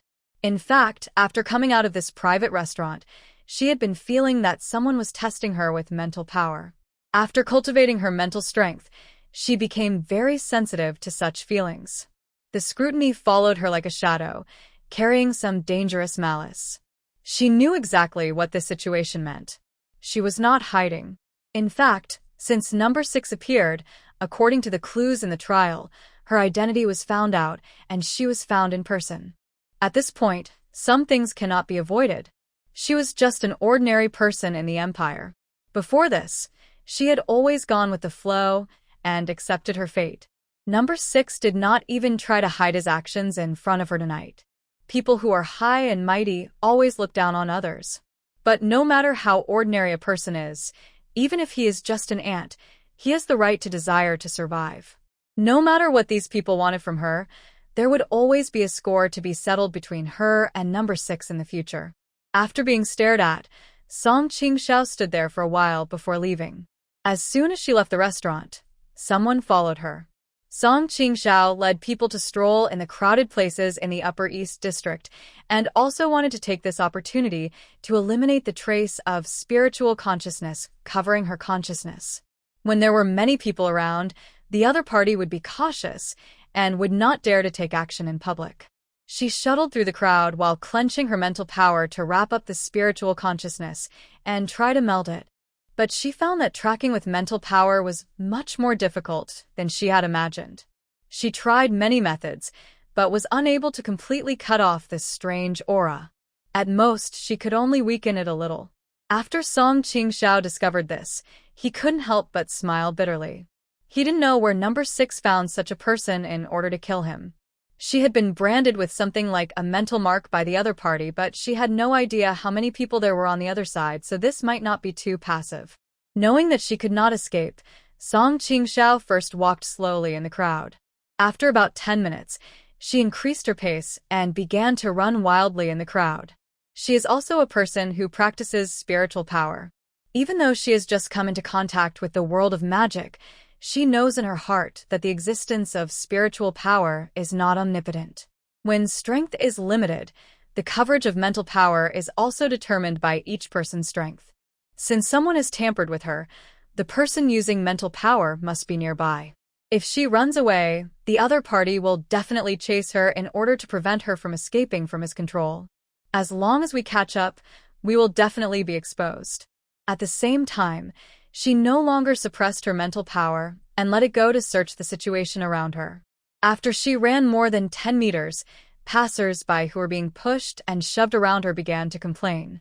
Amidst the complaints, she caught two sets of footsteps that were completely different from the others. One of them walked lightly, while the other was a little more messy. From this, Song Qingxiao could infer that there were two people following him. One was good at mental power, and the other should be more physically skilled. Judging from the distance I ran, the two men lost their patience for fear that the tracking would fail, so the mental attacker should be slightly better than me, but the attack range is probably between 20 and 30 meters. She weighed her own strength against that of her opponent, and most of her cards were exposed, whether it was the existence of the dagger, the long whip, or even her mental power. The opponent should be aware of them. A head-on confrontation would probably be troublesome, but after the last trial, her body's consumption points had been strengthened 4 times. With this, if she just wanted to escape, it would not be impossible. She quickened her pace and ran forward, with the two people behind her chasing her relentlessly. After about an hour, Song Qingxiao's speed did not slow down, but was even faster than before. After her body was strengthened, her functions were greatly improved. When she ran, every bone and muscle in her body seemed to be exerting force, so that she did not consume too much energy in running for more than an hour. Instead, the people behind her gradually lost their patience. The one with lighter footsteps was still fine, but the one who used mental power was obviously weaker in physical fitness than the former, and his footsteps became sluggish when he ran to the back. At this time, several people had arrived near Changyan Street. After crossing the street, they would reach the territory of the western suburbs. There were few people out and about after nightfall. Song Qingxiao ran into a spacious back alley. She moved very fast, and her figure left a trail under the streetlight. After there was no one around, the people who were following her finally gave up their restraint. She was running forward quickly when her mind suddenly went blank. It was as if someone had pierced her brain with a needle. It was the first time she suffered a mental attack. Her consciousness shook slightly, and her eyes went dark. Before she could come to her senses, she heard the sound of wind in her ears. Song Qingxiao had lost control of her body and fell to the ground. Then the pain began to spread from her head to her limbs. The pain was far more unbearable than the physical injuries, and she broke out in a sweat instantly. The moment she landed, someone pounced on her from behind. She blinked her eyes, endured the pain in her mind, and instinctively rolled over, took out the long whip on her body, shook it, and swung it out the moment she stood up. While the person behind her dodged, she widened the distance between them. The person who pounced on her obviously didn't expect that she would still have the strength to fight back at this point, and immediately uttered a "huh" sound, a deep male voice. Immediately afterwards, the second mental attack came again. As the mental driver got closer, the power of this mental attack was much greater than the previous one. The first time she was attacked, she was completely unprepared. When she was attacked again this time, even though she already knew the consequences of a mental attack, when she felt the dull pain in her mind like a leech, Song Qingxiao still couldn't help but groan. The man who had been kept at a distance earlier took this opportunity to step forward again. Song Qingxiao dodged by leaning sideways, and it was a little difficult for her to turn around. Perhaps it was the aftereffect of the mental attack, which made her dizzy and her body numb and out of control. The most terrifying thing was that after 2 mental attacks, her mental power began to become disordered, and she could not concentrate. If this continued, at most 2 or 3 times, she might fall into the hands of these 2 people. Song Qingxiao was alert. She bit the tip of her tongue hard, trying to use the pain to stimulate herself to concentrate, but she didn't know if it was because her body was numb and she couldn't exert any strength. She bit it several times in a row, but the pain was not obvious. While the mental attacker was gathering strength, the man who was attacking at close range clenched his fist and moved forward again. I don't know if it's because of the influence of mental power, but Song Qingxiao's reaction was much slower.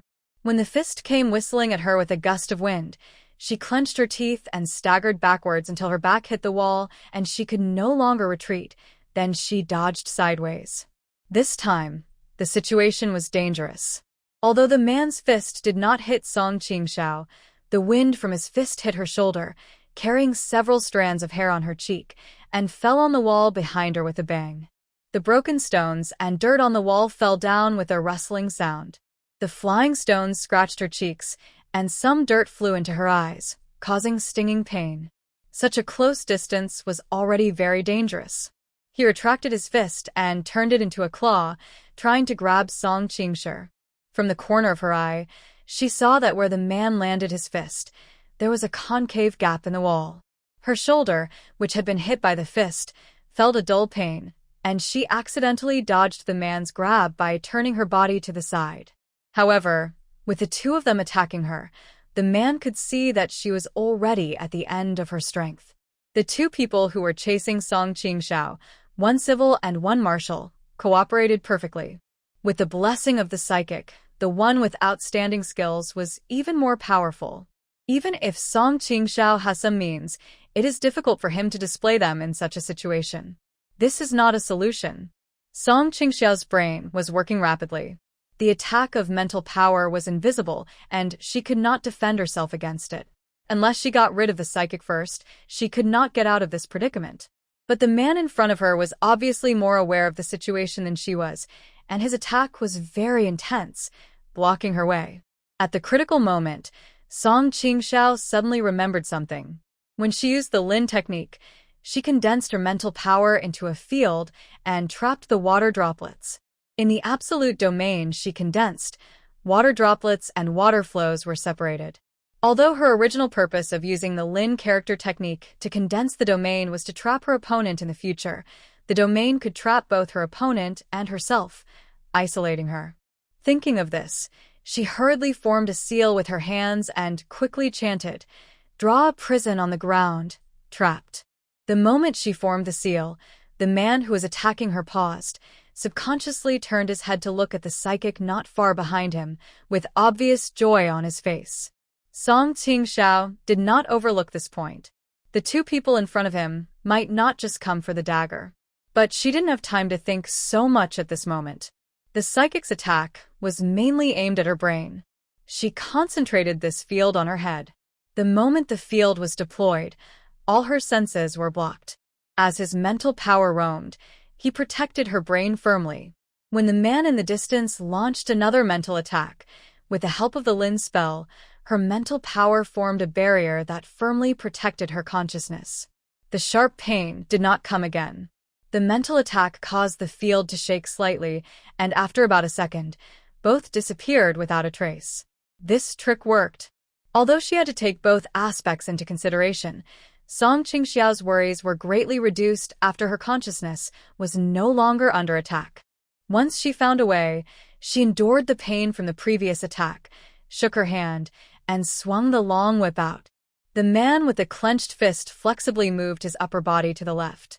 Taking advantage of his chance to dodge, Song Qing took a step back with her feet. The moment she shook the whip back, she supported herself on the ground with her hands and once again widened the distance between the two of them. While the man was still not standing up straight, Song Qingxiao exerted force on her hands that were on the ground, raised her upper body, and swung the whip in her hand again, this time using all her strength. The whip left a red afterimage in the air, and the man dodged with a serious expression. She was quick-witted and had good skills. It was obvious that the previous mental attack had no effect on her. How is this possible? Zhao Xian. The man shouted loudly, and when the whip was swung, he quickly twisted his body and jumped, and the tail of the whip fell to the ground with a snap. This long whip had already demonstrated its power when it was in the hands of number 4 in the trial scene, but Song Qingxiao is now much better than number 4 at that time. When she whipped back, the whip flipped the stone bricks over. The man had a gloomy face and dodged hurriedly. The man in the distance heard the call, gathered his mental strength, and tried to attack again. Song Qingxiao was not stupid either. Her mental strength was weaker than that of the man in front of her. Even with the blessing of the Lin character formula, she could use her domain to protect herself from his attacks, but in this case, the consumption of her mental strength would be extremely great. There was a tough opponent in front of her, and now that she had succeeded in defeating him, she naturally turned around and ran away. Snort. When the man who spoke saw that she was about to run away, he didn't bother to ask Zhao Xian to cooperate. At the same time, the mental attack came again. The moment Song Qingxiao pinched the seal to mobilize his mental power, the man behind him had already caught up with him. This man was simply haunting her. Song Qingxiao turned around and tried to whip him again to drive him away, but this time the man seemed to realize that she was trying to escape. Contrary to his previous evasive attitude, he stretched out his left hand to block the whip.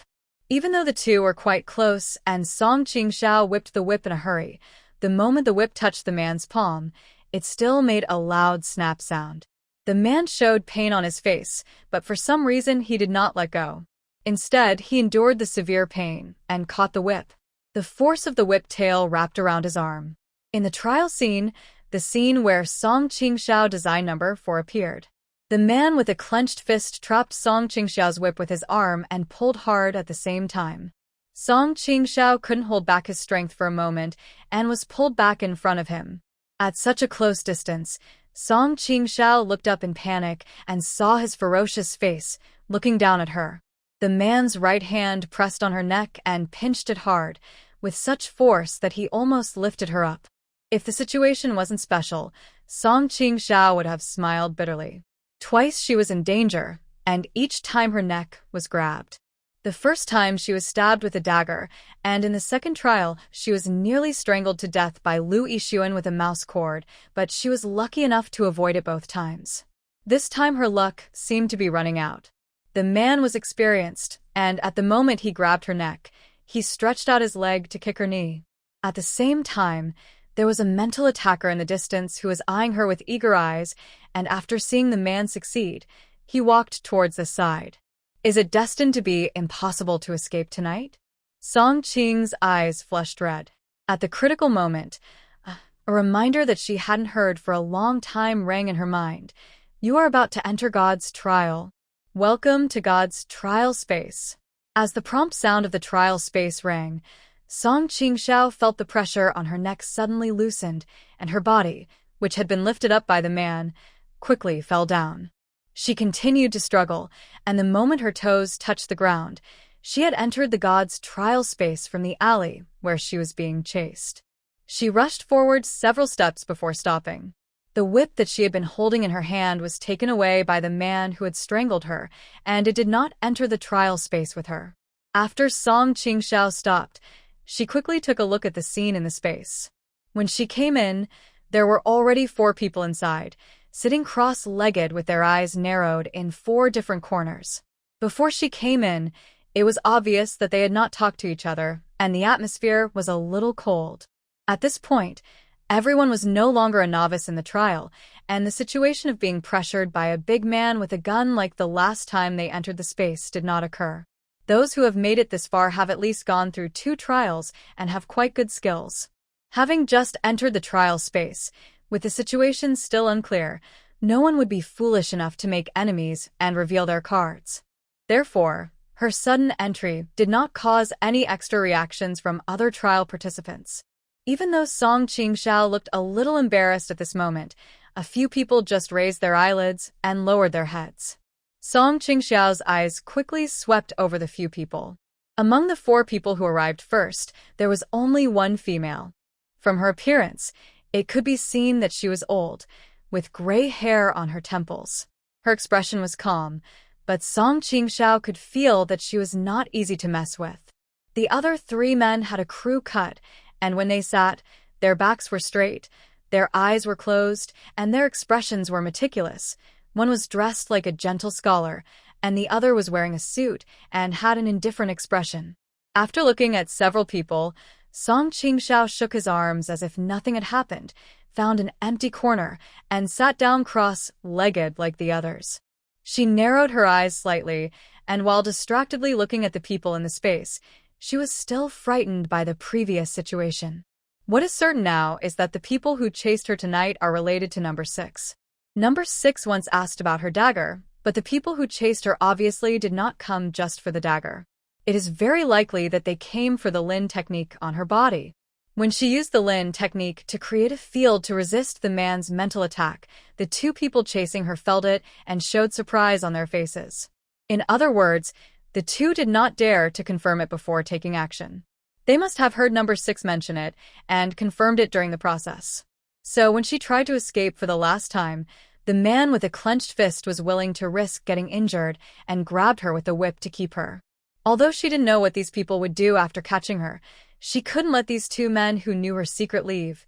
Otherwise, she would probably have more trouble in the future. After entering the trial space, time outside is still.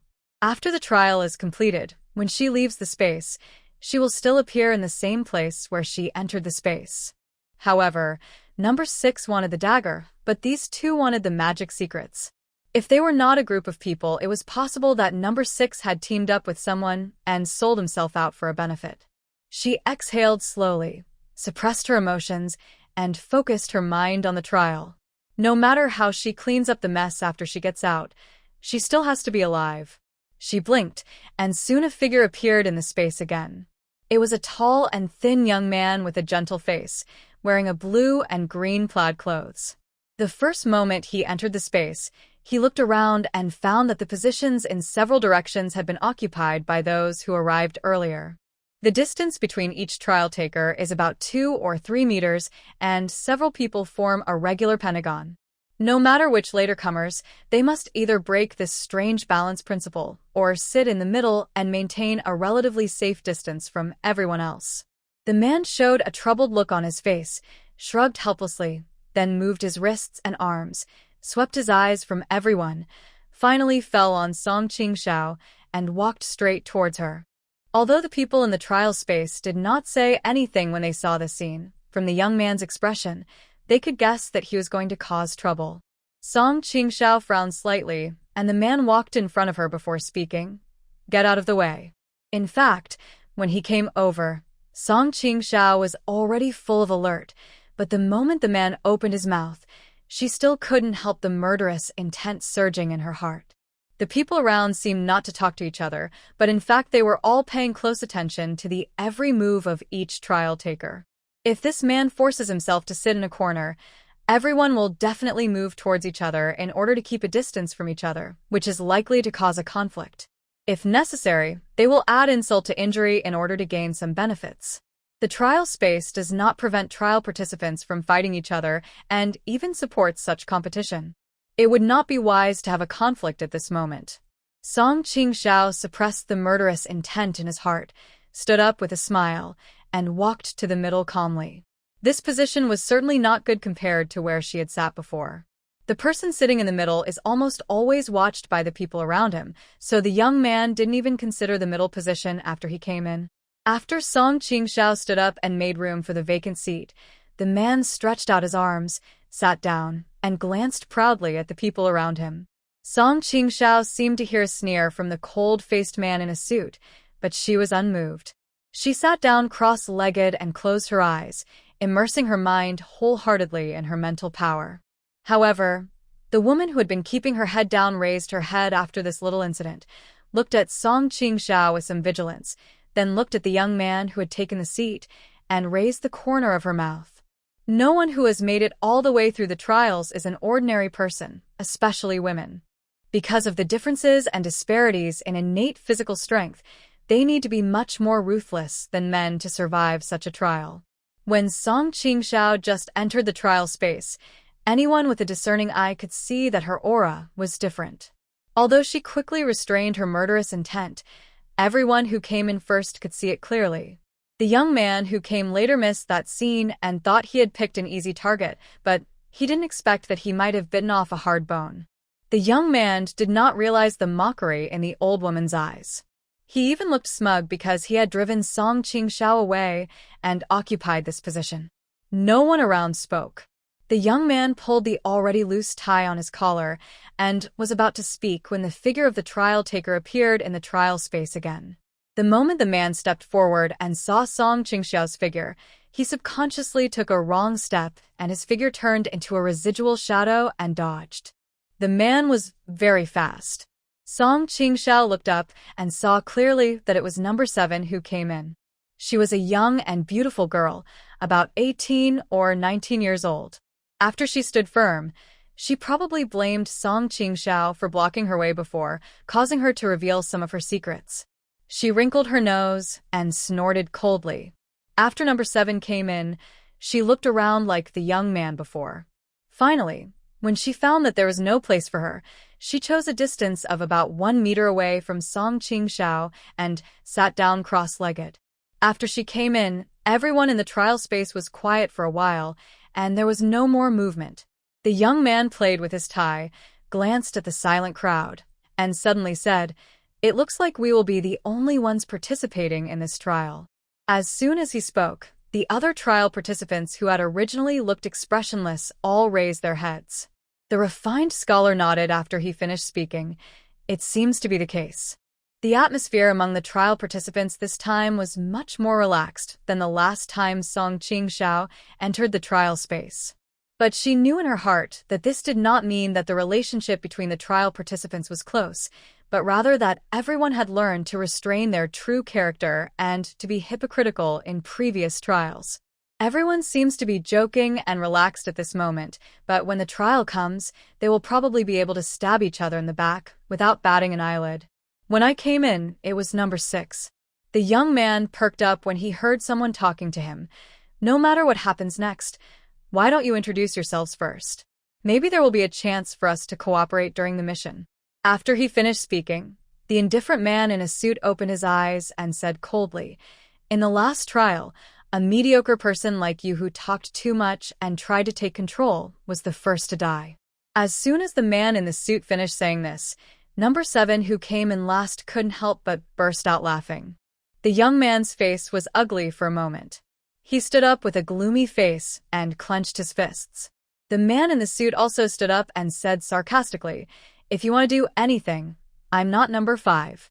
From the words of the man in the suit, the young man realized that Song Qingxiao had entered the trial space 1 step earlier than him.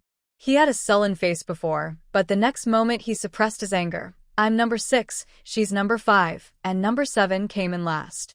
It looks like the 4 of you have entered the advanced trial space." Among the people who came in earlier, except for the scholar-looking man and the man in a suit who had spoken to him, the man with a short haircut and the older woman did not say anything. The young man asked, "Who of you 4 came in first?" "Why should I tell you?" the man in the suit asked back. The young man had tricked him into finding out the order in which Song Qingxiao came in. Although it had no effect on him, he still looked unhappy.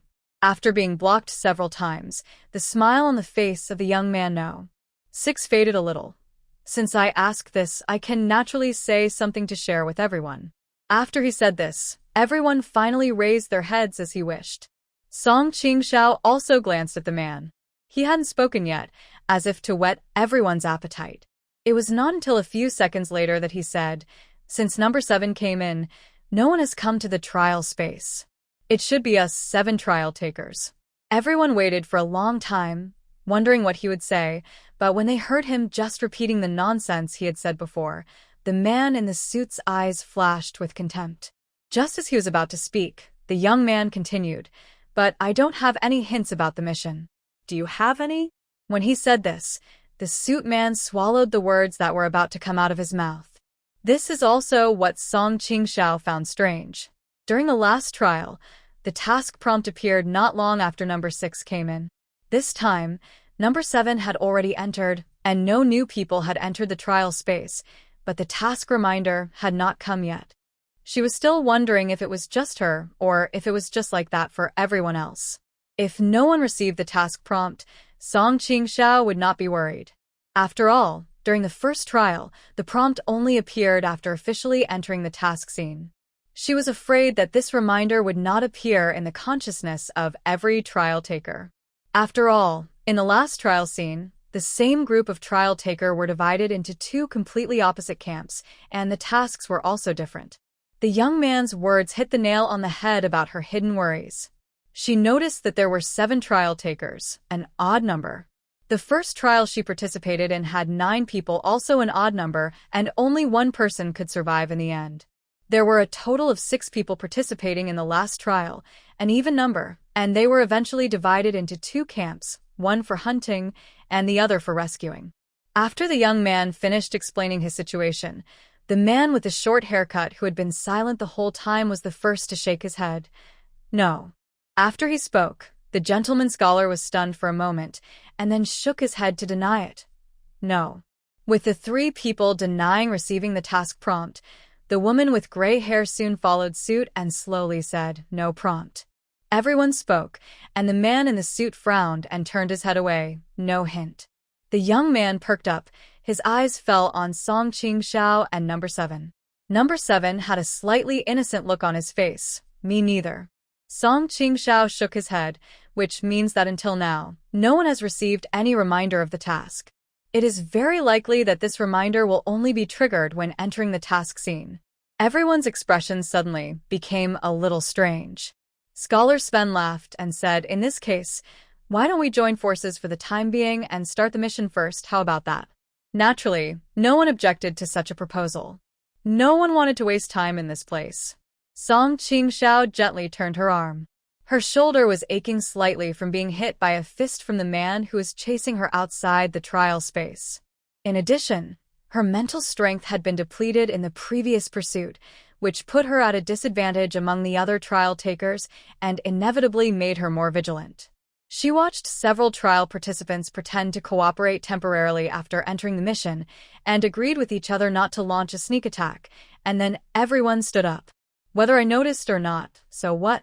She invited Song Qingxiao to dinner tonight and did not give her the chance to refuse. She should be very clear that she had found out her life history, where she lived and where she worked, and knew that she had a mother. The result would be the same whether she came or not. If she escapes, will she hate you in the future? The old man's tone sank when he said this. He is a very promising master. If such a person escapes, he may take revenge on you in the future. He had met Song Qingxiao today, and thinking of those eyes, for some reason, the old man felt a little uneasy. His gaze fell on number SAX's injured shoulder. You once said that this person is very thoughtful, scheming, and talented.